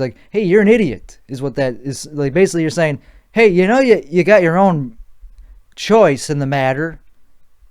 I would advise that maybe you use that discretion. That's such a fancy way of calling people dumb. Hey, just so you know, you don't have to watch this. You're a fucking idiot if you blame us for saying this because it's a free world. You could also make something that people don't want to watch. You don't see us banging on your front door telling you not to do it. That's why viewer discretion is advised. It's for entertainment purposes only, man. Don't actually listen to what I'm saying. I don't condone doing what I'm doing. I'm not responsible for anything that I condoned on this podcast. In my personal life, I condone it. For me, not for other people. This is for entertainment purposes only. Everything I said and all the drugs that I'm talking about abusing, it's for entertainment purposes only and documentary purposes only to see for clinical people that are studying. I'm not just saying it's only for entertainment. I mean, come on. I'm not going to discount the vital information that I'm laying out for free that I would never charge $30 a ticket for. I'm just saying that primarily it's for entertainment. Don't fucking listen to me. Like, oh, he takes a lot of he's a drug addict. Like, yes, but that might be true. But I'm saying that for entertainment. Anytime you see a TV show that depicts somebody addicted to drugs or abusing drugs, that's for entertain. Don't you realize that? It's for, you don't have viewer discretion. You're not supposed to actually do what they're doing in the movie. That's for your own discretion, man. Live your own life.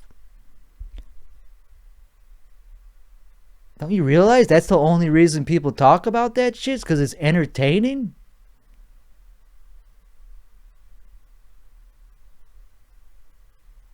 Not to discount all the valid medical information that I'm espousing and giving out free of charge. I'm just saying, primarily. Anyway, this is it's a quantity product that I'm putting out. This is a very quantity product. Top quantity. This is the toppest quantity. This is top shelf in quantity. What I'm laying out to you right now, 2 eyes only. It's from me to your eyes only. I'm being generous. Let's round down. Let's assume that not more than one eye is going to ever see this. So from my eyes to zero. For my eyes, is that for yours? For your eyes only, as in nobody, because nobody listens to podcasts. You could say whatever you want on a podcast. Nobody listens to podcasts. You don't get that? You think we heard about the time that you killed a dude? No. Not if you said it on a podcast. Nobody listens to your fucking podcast. We don't care if you're Jeffrey Dahmer. We don't care if you're the guy that killed all those tigers. We'll watch the documentary about it because that's well edited. That's high quality content, not quantity. We don't want to watch your stupid podcast, Joe Exotic.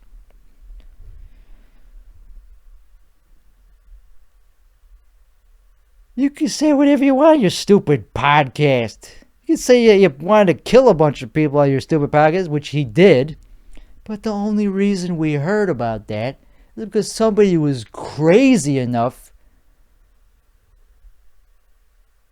to research their documentary, and they actually did somehow have the audacity, they actually had the mental, talk about trauma. They must have gotten trauma bonded onto this Joe Exotic guy by watching hours of his stupid podcast, his piddly podunk podcast, piddly little, just to find out that he wanted to murder somebody. That must have been a desperate documentarian. It must have been a rough thing to only do for Netflix to be the number one show on Netflix for a while. You had to watch somebody's podcast? Nobody watches podcasts, man. You could confess to murder on a podcast, and unless you're becoming the next Netflix documentary, nobody's gonna watch it, man. If Jeffrey Dahmer had a podcast where he laid out all the plans for who he was gonna kill, with pictures and evidence and their human flesh and bones and skulls on the actual podcast, he would have gotten away with it for many years. Because nobody listens to podcasts. Nobody would have watched that shit. Even if it was the first one, before podcasting technology existed. The very first RSS feed, XML. You could have done it in the 90s. You could have had an RSS feed. It wasn't called that, but all this is XML. It's just a fucking file. An XML file, which is similar to HTML, but it's anything. It's variable. You could just put a variable for anything. And then somebody came along and was like, oh, I'm going to invent something called RSS, which is just a schematic.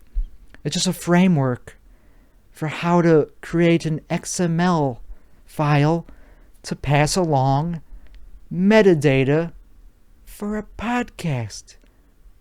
Dahmer could have done that. Thank God he didn't, because now we heard about him. If he did a podcast, nobody would have heard about the guy. They'd be like, oh, the guy with the... I don't give a fuck if he murdered people. He's got a podcast, man. I don't want to listen to somebody that has a podcast. That ruins people's legend. Having a podcast ruins people's lives. Having a podcast is worse than not doing anything at all. Being a complete zero that nobody's ever heard about. That's better than having a podcast, because at least nobody cared. At least you know. It's better to know that it's better to not know that nobody cares than to take away all doubt. It's better to live in ignorance than to have a podcast and remove all doubt that nobody actually cares about you. I'd rather just be living my life in ignorant bliss. Being like, oh, I don't know, I guess maybe nobody cares about me. Or you could start a podcast and you'll find out exactly how many people don't care about you. Turns out it's everybody. Turns out it's everybody on the whole planet. So it ruins people's lives to start a podcast. So it's better that you don't. I would not recommend it. Unless you're mentally ill and you're a specific type of mentally ill and you're fine being made fun of. If you like laughing at your own despair, don't start a podcast. There's enough podcasts. Unless you want to put me on your podcast, I'll go on your podcast, but don't start one just for me to be on it. I'll do it, but don't start a podcast. It ruins people's lives. It's better to not have a podcast and not know that nobody cares about you than to start a podcast and remove all doubt. You'll find out exactly how many people don't care about you. Turns out it's everybody on the whole planet. I wouldn't recommend starting a podcast unless you like finding out that nobody cares about you. But also, you could say that about many things. You could say that about social media. The second you start a social media profile, you'll find out how many people care about you. If you're not that interesting, it'll be a dose of reality. So it's not that different from starting a podcast. But if it's a podcast just about you, the show, I'm talking about the show. I'm not talking about you as a person. I'm talking about the show. Do podcasts about the show it's a good idea. People would actually listen to it and find it enjoy, and maybe it won't ruin your life. Do a fucking podcast about a show or a true crime killer like Dahmer, who didn't have a podcast. Thank fuck he didn't have a podcast, because now nobody would have anything to do a podcast about. If Dahmer had his own podcast, what would the true crime... They'd be like, well, he already has his own. What do we got to do, another podcast about somebody that already has a shitty podcast? That would take all the fucking glory out of Jeffrey Dahmer's legacy, as if he had his own podcast. Like Joe Exotic. The reason he was able to get away with having a podcast is because that's the whole point, is that he was a self-involved phony and a creep. That's why it didn't matter that he had a podcast, because that's part of the selling point, that he was a loser and a bad person. Having a podcast You could say a few things about him. It wasn't the worst thing about him that he had a podcast. You know, there's worse things about him, like Jeffrey Dahmer. Thank fuck he didn't have a podcast, because that would take away all the respect that he earned from killing all those people. Joe Exotic was already kind of a phony. Like, he didn't, you know, he's just known for buying and selling tigers. Like, who cares if he had a podcast? He was already he was already like looked at as like third rate. But Jeffrey Dahmer is the creme de la creme of people that people respect. So people look up to him. So thank fuck he didn't have a podcast. That'd be like if like Steve Jobs had a podcast or some shit like that. That'd be like if Steve Jobs, he was involved. He pretty much was involved in creating like popularizing podcasts. So that's a weird example. So that'd be weird if he had one though, because he invented them. If he popularized them, he doesn't need his own. So that'd be weird if he had one. Thank fuck he didn't have one. If Jesus had a podcast, oh man, that would suck. If David Koresh had a podcast, it would suck. It would ruin his legacy if you heard him talking about, okay, at today's podcast, thank you. We gotta do some house cleaning. I got a Patreon. It's $30 a month because I'm 2 years into podcasting. I think that's enough to charge $30 a ticket. I'm David Koresh. I'm the second coming of Jesus, the first guy. I was drinking back then in the 80s. I was drinking in the 80s, man. The 80s, not the 80s. I'm talking about the 2,000 years ago. Are you listening to me? That was the old me. Yeah, that was me. I had a cool beard. I looked cool. I had swag. That's because I was drinking. Everybody has swag when they're drinking. The 80s, it's not a good time for me because I was dead. I don't know if you know this, but AD stands for after my death. But I don't know what to call it when I was alive, so I just round up to the 80s because it sounds badass. But anyway, that was the old me. Anyway, so thanks for tuning in to my weekly podcast. I'm David Koresh. I hope I don't get a bunch of people shooting up. I hope I don't have to burn down my own building with people, and hope I don't have to like kill a bunch of people because of people not holding me hostage in my own house, in my own compound. But anyway, this is a good. Anyway, next on the show we're gonna get to some mail envelope. We're gonna check the mail. Like, thank fuck he didn't have his own podcast, because now he wouldn't be cool. He wouldn't be cool.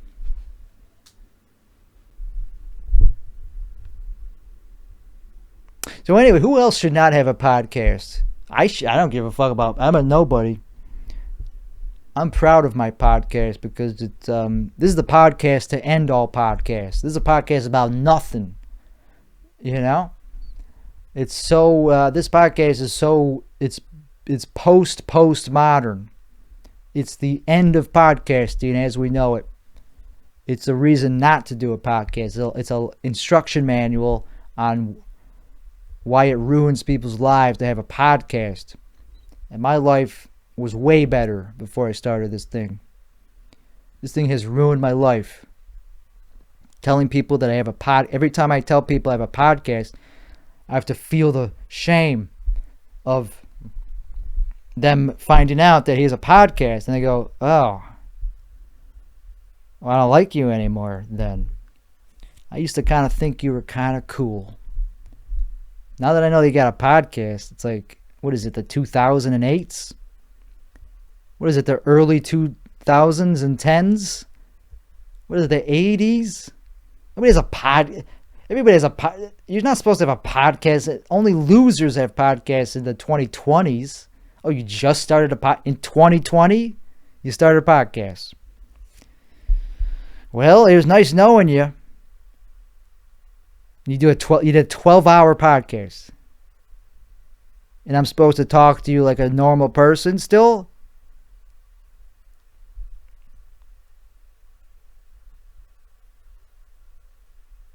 Go to Oregon. How about that? That's all I got to say to you. Go to Oregon. I heard there's some nice places there. I'm not to be rude, but you should check out Oregon. No, fuck it. Not to come off as a...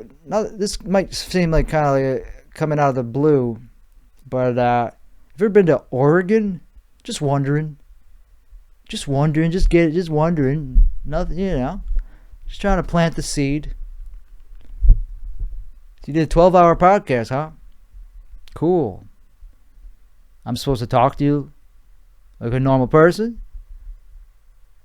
I mean, that's something. That's something that's quantity. It sounds like a very quantity product. But I'm just wondering, have you ever been to Oregon? No reason. Just wondering, man. Just planting the seed. I heard they got good seeds there, man. No reason. I'm not. Why am I smiling? Sorry, I'm just kidding. I'm just fucking around. It's just an inside joke between me and my podcast listeners that I don't have because I don't do a podcast. I'm not a loser. But if I did have a podcast, I would do a joke on it about how you should go to Oregon. And you just smile at them, hoping that they go away because you don't want to talk. Because who the fuck would want to talk to somebody that did a 12-hour podcast? It's like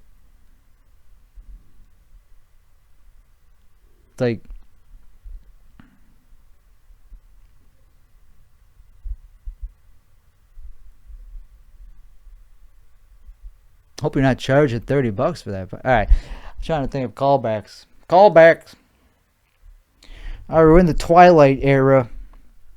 We're in the Twilight Zone of this podcast. We're still in the third part. I'm not changing. I'm not separated. I'm not putting a partition. But we're in the Twilight Zone. Less than an hour. We only got an hour, less than an hour, which sounds crazy to say that we're actually almost through this. I'm actually beside myself, looking at the clock, realizing that it actually is 7 p.m. I'm kind of, in a way, proud of myself, but also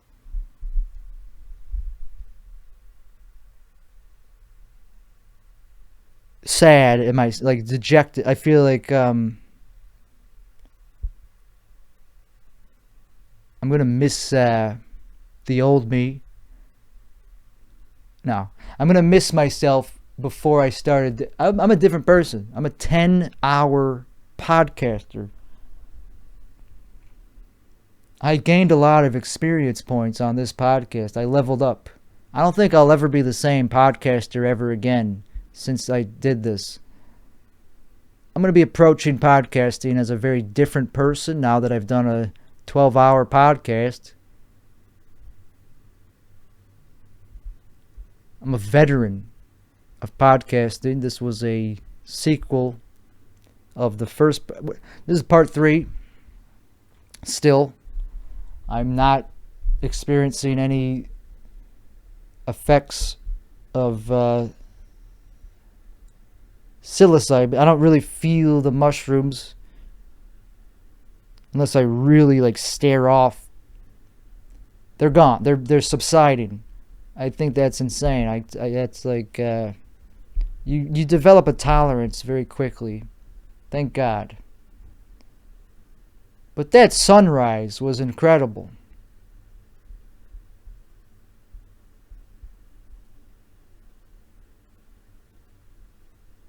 I'm just thinking about it. I guess the reason I'm kind of melancholy is because I'm missing. I'm prioritizing this podcast over something else I could be doing, which is way more productive, which is being catatonic in public. Too tired. I think. Let me check. So for this open mic, by the time this comes out, me checking if an open mic is happening or when to get there, it's not that interesting. But I'm gonna miss it. Is the point that I'm making? I'm gonna miss this open mic, and it's the most important open mic in the whole city. Also, there's Kill Tony, but I'm missing that too. I'm already late for that too. I'm missing both of them for this podcast. Yep, sign up at 6:30 for both of them, I think. I don't know. Doesn't say for the open mic, but it started at 7. Oh, no, it says that's Tuesday. That's tomorrow. Okay, I guess there's no open mic. I was misreading it. Really? There's no open mic. So I'm not really missing anything after all. I'm just missing a $30 showcase with 2-year comics. So I lucked out. Thought it was an open mic. I guess that was yesterday. That was yesterday. Today's Kill Tony. I also missed that. Oh well, fuck Kill Tony. So tonight at Mothership, that's tomorrow. No, there's nothing at Mothership except for Kill Tony. That's it. Okay, I'm not missing anything. That's cool. Just double and triple checking. Okay, now that I clicked on this, there is an open. It says Mothership. Oh, yeah, it is an open mic. 7 o'clock. I definitely missed it. Cool. So it's not like I'm on the fence of like if I'm going to go or not. I definitely missed the sign up. And for me to have this heavy like feeling about it when it's just an open mic, it's not just an open mic. It's like the one that is it's the most important one in the whole city, man. And I'm an open micer. Not a comedian. I don't do comedy. I do open mics. Very different thing. So for me, it's sacred. Open mics are sacred ground for me. But that's why I look at it with so much gravitas. Because this ain't just any open mic. It's the most sacred one in the city. That's why I'm dressed in this Planet at Terry outfit. It's because I'm an alien. Anyway, not that I was planning on going, so I don't know why I give a fuck. It'd be nice to have something to do after this. That's the thing with like anytime you do something, I'm talking about me, but I use the word you because it's easier. Anytime you do something that feels like work, you want to have something to look forward to afterwards. It's like recreational and communal. And without a community, you're gonna be lost. You're gonna be like a fucking ant without a hill, without a mothership. Literally, like you're gonna be an ant without a queen. And that's why we're ending on this somber note. How much time left we gotta go? We're not ending yet. We gotta hit the 690. I'm not saying we're ending yet, but based on how long it's been so far, we're pretty much getting towards the end. 45 minutes or 30 minutes ain't that much longer so it's pretty much the end. Just do the math on that one more time. 690 minutes. I mean, the whole point of this is that it's episode 11.5 hours. We will double check to make sure that we hit that time because I am a perfectionist. I don't fuck around. I don't overanalyze. I do the correct amount of analysis to get the quantity end product that I'm looking for. Because I'm from Chicago. So I'm looking for a specific end product, and that's got to be 690 minutes to the dot. We'll edit it if it's a little over, I guess. Because, yeah, if it's over 690, kind of defeats the purpose. So I guess we have to end right at that moment. Who gives a shit? Doesn't it be right? Yeah, it has to be pretty accurate. And there's a lot of false starts at the beginning. But we're going to keep all those in unless we, maybe not. That gives us some room to edit down if we don't hit it right at the 690. But we got a long time to go before we have to worry about that. We got about 30 minutes. 31 minutes of high quantity podcasting coming right at you from an unnamed neighborhood and a cookie cutter neighborhood and unincorporated nameless neighborhood that I don't care what it's called. I know, but I don't care. I don't know where I guess I know, but I don't care what it's called. And if I don't care about it, I don't want to know it.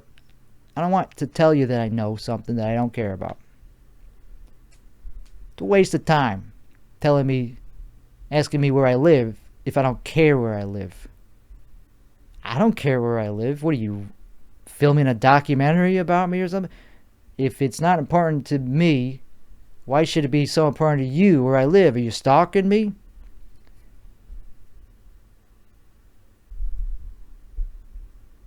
I don't have guests on this podcast. Sometimes I do. But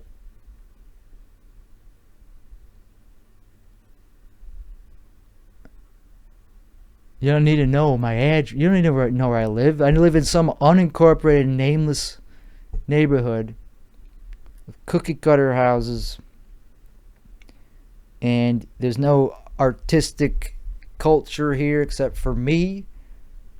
Indoors only. I'm afraid of going around the block. I will try to go around the block today. I've never been around my own block.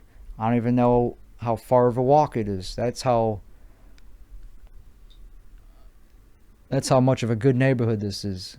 I don't even know what that is like to walk around my own block because I don't do it very often. I've never done it and I never will probably because all the time, anytime you go past people's houses, it feels like you're a criminal. All these stupid burglar alarms go off. It's like, woohoo, you're on camera. Hello? What do you want? Why are you walking on my edge of the driveway? Or why are you walking on the sidewalk, the public sidewalk? What are you doing that for? How dare you? You're a criminal. You must be a criminal if you're walking around the block. That's how I felt. Walking around my own block at 6 in the morning when the sunrise was happening, which was a very good sunrise. I just was like, you know what? I wouldn't mind taking a walk. I don't need to stand in the same spot. Why can't I just take a walk? So I tried taking a walk, and I get spooked by an average person living a normal life about to try to go to their job. I don't want to walk past somebody going to their job in a pickup. They're like standing in a pickup truck like super high up there. I was like, I ain't walking past that. I don't want to disrupt their flow with my weird energy that I'm putting off.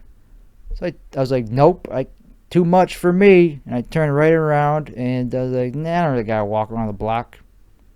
Because I don't want to be that close to somebody in their driveway.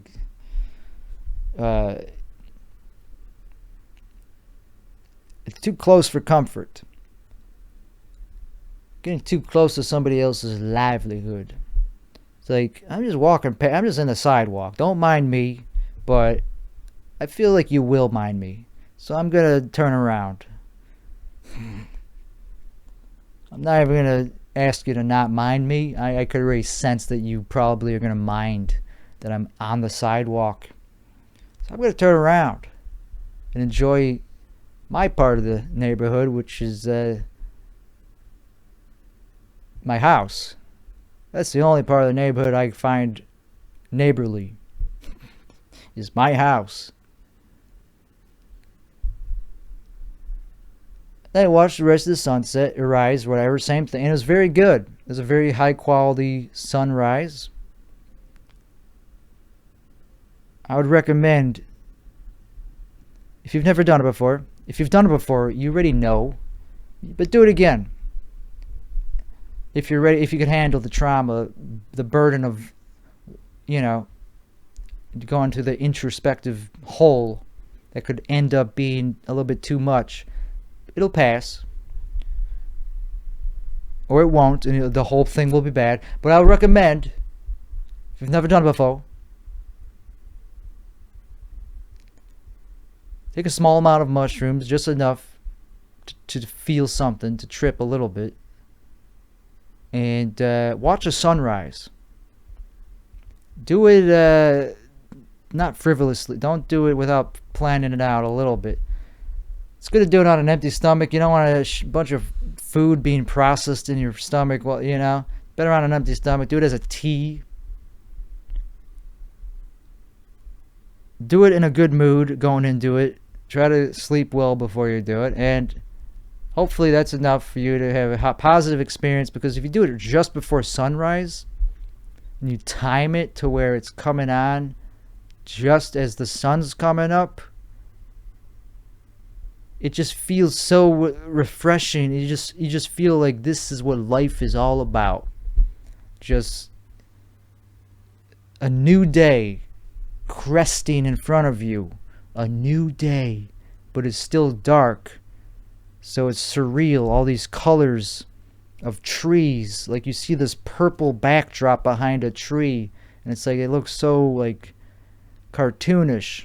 It's like, that can't be how it looks normally, because it's just slightly off. You're not like tripping your balls off. It's just slightly off for you to be like, whoa, that's cool.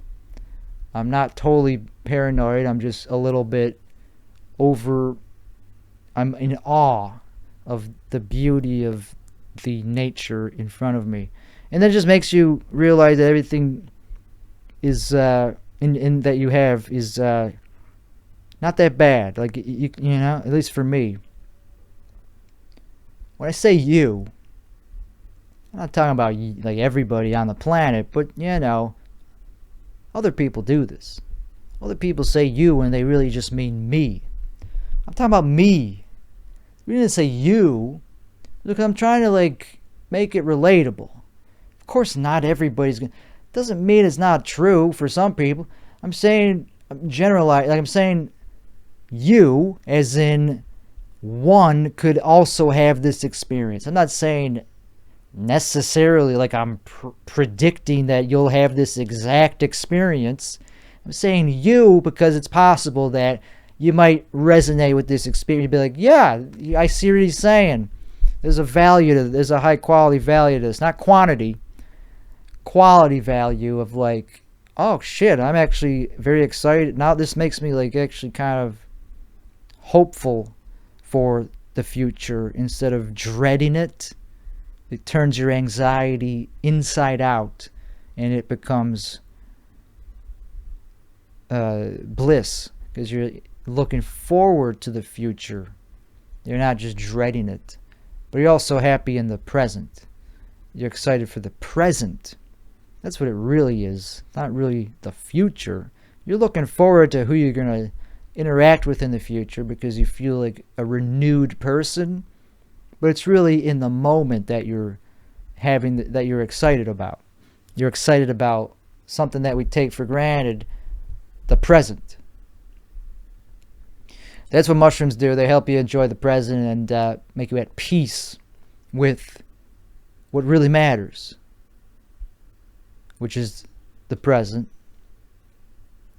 Gives a shit about the future, man. Because all we got is the present. Sure, you should plan for things to be not so horrible in the future. That's intellectual, and that's we need to do that. Cavemen, there's a reason we have the ability to plan shit out. Because mushrooms make your brain less function. They take away certain parts of your brain. It's less brain activity. So it just puts you in the present. It's a meditative state. It's not that like that's how you could be all the time, because then you wouldn't be able to plan shit out for the future, and you want to be able to look at things with other parts of your brain that make you not as open-minded, because you shouldn't be walking around in a meditative state all the time and like, oh, everything's bliss, everything's beautiful. That would get you killed. So that's why, this is something you do hopefully in a good sentence setting, not around a bunch of dumb animal people. And yeah, this is something you do with respect, because it's your mind. You're playing with your mind. You're like adding. You're melting your mind, man. It's like you're taking your mind and turning it into liquid. It's instead of a semi-solid. The mind is never a solid. It's always malleable. That's why we have emotions that go up and down depending on the context of who are, like, obviously the mind is not a piece of solid granite. It's always semi-liquid. But mushrooms turn it into a less viscous liquid. And if you take a lot, there's no viscosity. And your mind is a pure liquid that is like is liquid as anything, as water or soapy water. Like it just like slips through everything, slips through the tiniest crack. That's what it does if you take a lot. If you take just a little bit, your mind will pulsate. It's like melting ice. A little bit of veins of water will drip through the ice or the semi-liquid. I don't know. The metaphor is breaking down, but I don't know. It causes more fluidity to your minds, and your mind is very powerful. Your mind is what colors your perception. You could perceive a sunset as just a phenomenon that's just scientific. It's just light being scattered across the sky, the atmosphere, and it's very mundane. It's like whatever, it's just different color light. It happens every day. That's your mind deciding that it's mundane. It's a reason that your mind becomes brittle and becomes less malleable and easily stimulated. There's a reason for that, I'm sure. It needs to be hardened, but that's probably because it's hardened because of bad experiences. So it becomes less malleable and less sensitive because as a defense mechanism. So you don't enjoy that's a very bad byproduct of abuse, is that you can't enjoy sunsets anymore or sunrises because your mind has become too hard, too solid. It's no longer a lava flow.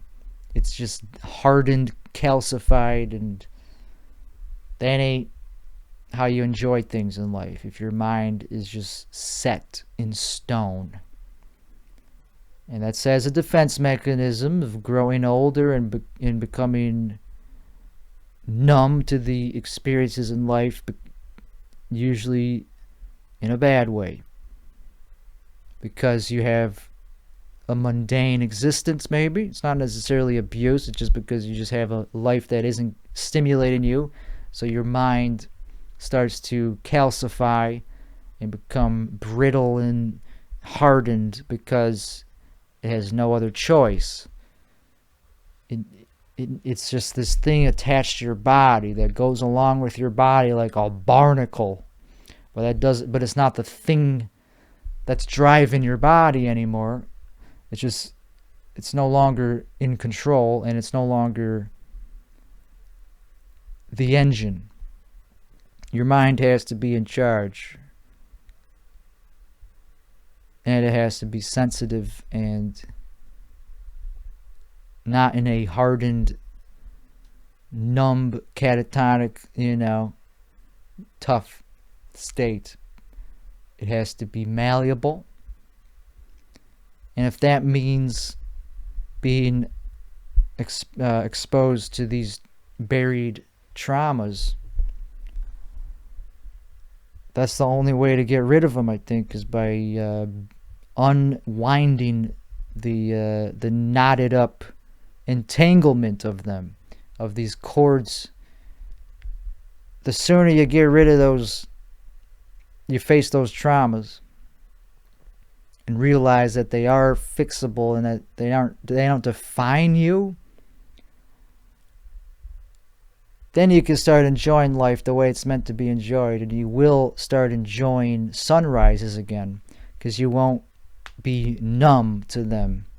Your brain, your mind will be fragile again, the way that it should be, in a childlike way. Even though you're an adult, you'll go back to how you were, even more than you ever remember as a child.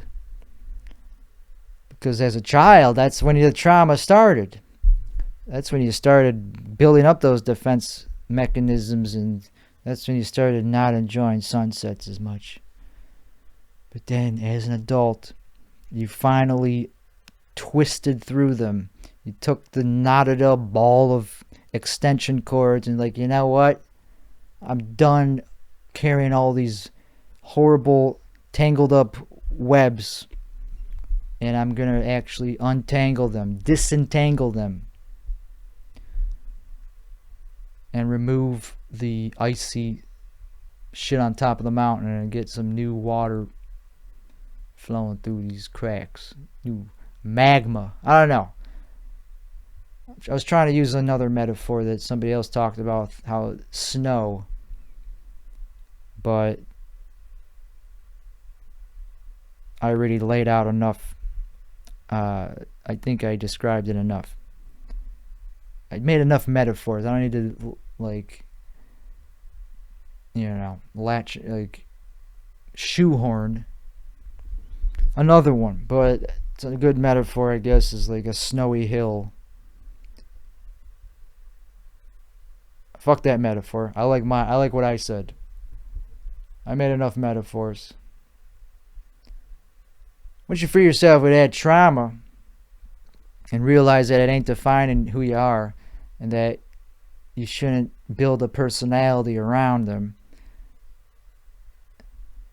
it just ain't it's even Michael Jackson. He built a personality around his trauma, which turned out to create some great music. But his executive functioning was actually not that good later in his life. He couldn't continue to do it, man, because of dopamine. He was like me. He was catatonic. He needed a bunch of weird shit injected into his dick to fall asleep. And, like, I don't know what he was taking to wake up. I mean, if you're taking that shit to fall asleep, propofol, I don't know what he was taking to wake up. But he wasn't cranking out the music. He was a recluse, and he was going through mental health problems. So as much as it got us some great albums, he couldn't continue doing that because it was only a way to. It was only based on one-upping. I don't know. He was pissed off at the world for not recognizing his talent. So that was good, but once he got recognized, it's like, okay, I'm the best. Thank you. Now what? Then he just lived a very reclusive life. Because, like, he already got what he wanted. And it's like, how do you get dopamine if you already got everything you want? How do you keep making great albums if you already made great albums? It's like, I already did it. I gotta keep doing it. That's how the Beatles broke up. Did I tell you that story? You know. I think you know how it goes when you're playing with the same guys, pumping out album after album. You know, you always rate a couple hit songs. Like, you write a couple of songs that go down as like some of the best songs ever written. I think you know what that's like. Do I really have to You know, Strawberry Fields. We've all been there. We've all written a few Strawberry Fields here and there. And Paul will throw something at you that's like goofy. It's like raccoon, like, what? Rocky Raccoon? Where did you get that? Like, I did a song about walruses, but that was like a joke. That was just me doing like some trippy, surreal shit. Because I'm cool. But you're actually doing like a song and dance about a Rocky Raccoon? That ain't cool. This is the 60s, man. You're supposed to be into surrealism. You're just doing this old song and dance BS with the Maxwell Silver Hammer. What does that have to do with anything? What does that have to do with what we're doing? Strawberry Fields. Way better song. Come on, man. Tomorrow Never Knows. That's where it's at. Not yesterday. Keep focusing on the past. Yesterday. No, it's tomorrow never knows. That's the cool thing about the Beatles, is that we're focusing on tomorrow, not yesterday. Yesterday was all right. Whatever gets you through the night. And it ain't always, it ain't getting better. Is it getting better? Not for me. That's why I ended the Beatles, because it wasn't getting better. It's like, is it getting better? It's like, it's getting better? It's getting better all the time? I highly disagree. It's getting better all the time? I think it can't get much worse. So that's why you end the Beatles. Not me. I'm saying you as in, me, but I'm saying you because it's easier to say you. Because I'm trying to relate it to other people to make them understand why I ended the Beatles. But I'm saying you figuratively. I don't mean literally. You're the one who ended the Beatles, person I'm talking to. You're someone interviewing me. I know that you are not me. I'm me. There's only one John Lennon. I know you didn't literally write also a song like Strawberry Fields. I know it's not that relatable. I'm trying to be relatable as much as I can as a fucking Beatle. By saying you get tired of playing with the same guys for 10 years. You would too. That's all I'm saying. I'm not saying you understand. I know you don't understand what it's like to be a Beatle. Only 3 other people do in the whole planet. I'm saying you as a figure of speech to convey why you would also end the Beatles if you were me. You, me, whatever. Don't get fucking in a clusterfuck. Don't get all entangled. And it's not my fault that the Beatles ended, man. It's like, I was born 20 years after they ended. You can't blame me for something that happened before I was born. I mean, maybe 10%. But not all of the blame could be on somebody that wasn't even alive at the time. I was not even born yet. The idea of I didn't do nothing yet. Can't blame me for something that happened before I was born. Not all of it. Not completely. Maybe a little bit. Maybe a little bit. Maybe I was there in spirit. Because you never know what you're doing before you're born. But what was I doing? I don't know. Maybe I was like Billy Preston. Maybe I was influencing him or some shit. Maybe I got into somebody's head. Maybe I influenced somebody to break up the Beatles. But I wasn't born. You can't blame me. Maybe a little bit. So that's why you break up the Beatles, man. That's why you end the Beatles.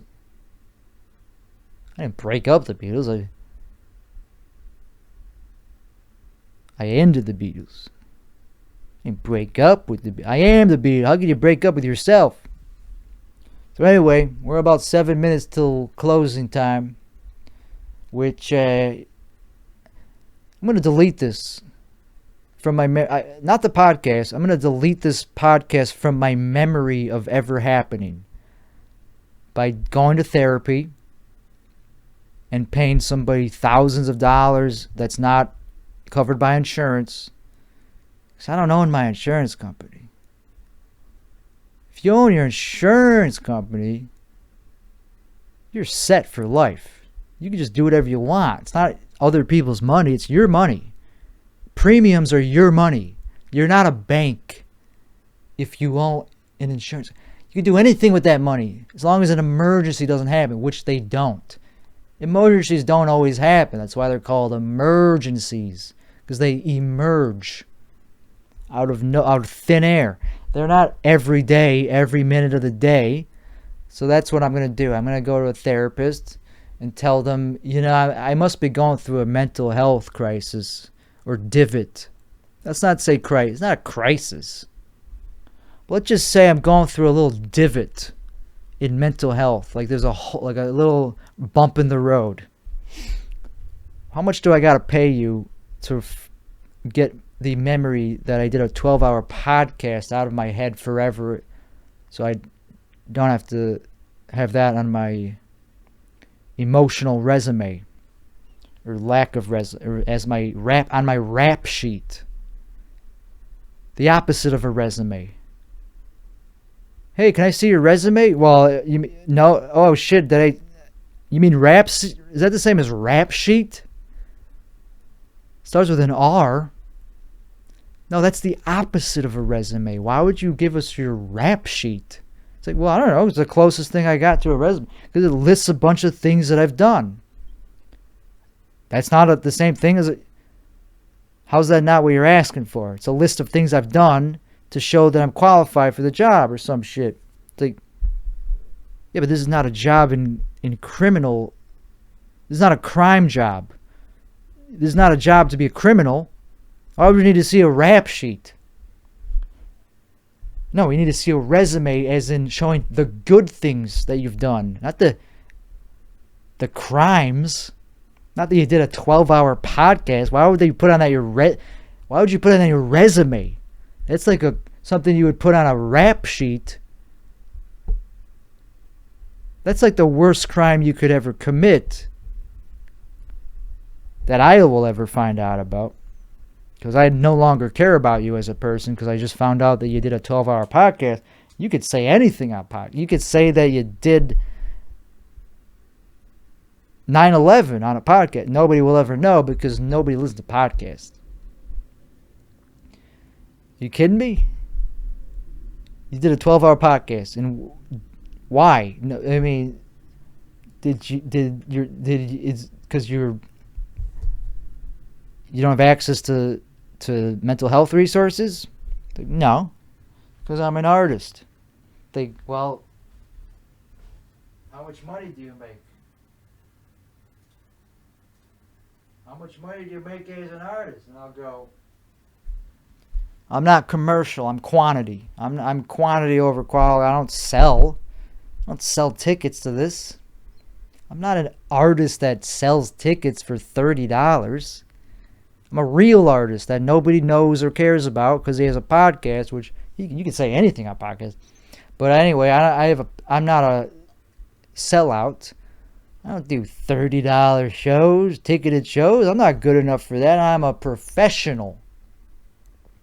A professional doesn't even do open mics because they're not good enough, because they're catatonic. If there's one word that I could choose to describe this guy's comedy, it'd probably be catatonic. He rippled the crowd. Oh man, his comedy was so catatonic, it caused like an earthquake of catatonia through the whole crowd. The whole crowd was speechless. They just fucking sat there like this the whole time, like expressionless. They were it was fucking amazing, man. Then he died in his garage. It was very not sad because he had a podcast, but it would have been sad if he didn't have a podcast. But it was funny. It's ironic because he died doing what he thought he he died living his dream. He died after he died on stage. He died in his car because he was catatonic still, because he bombed on stage so bad. He was so ashamed of himself that he couldn't get out of his car. And he just got this garage lube,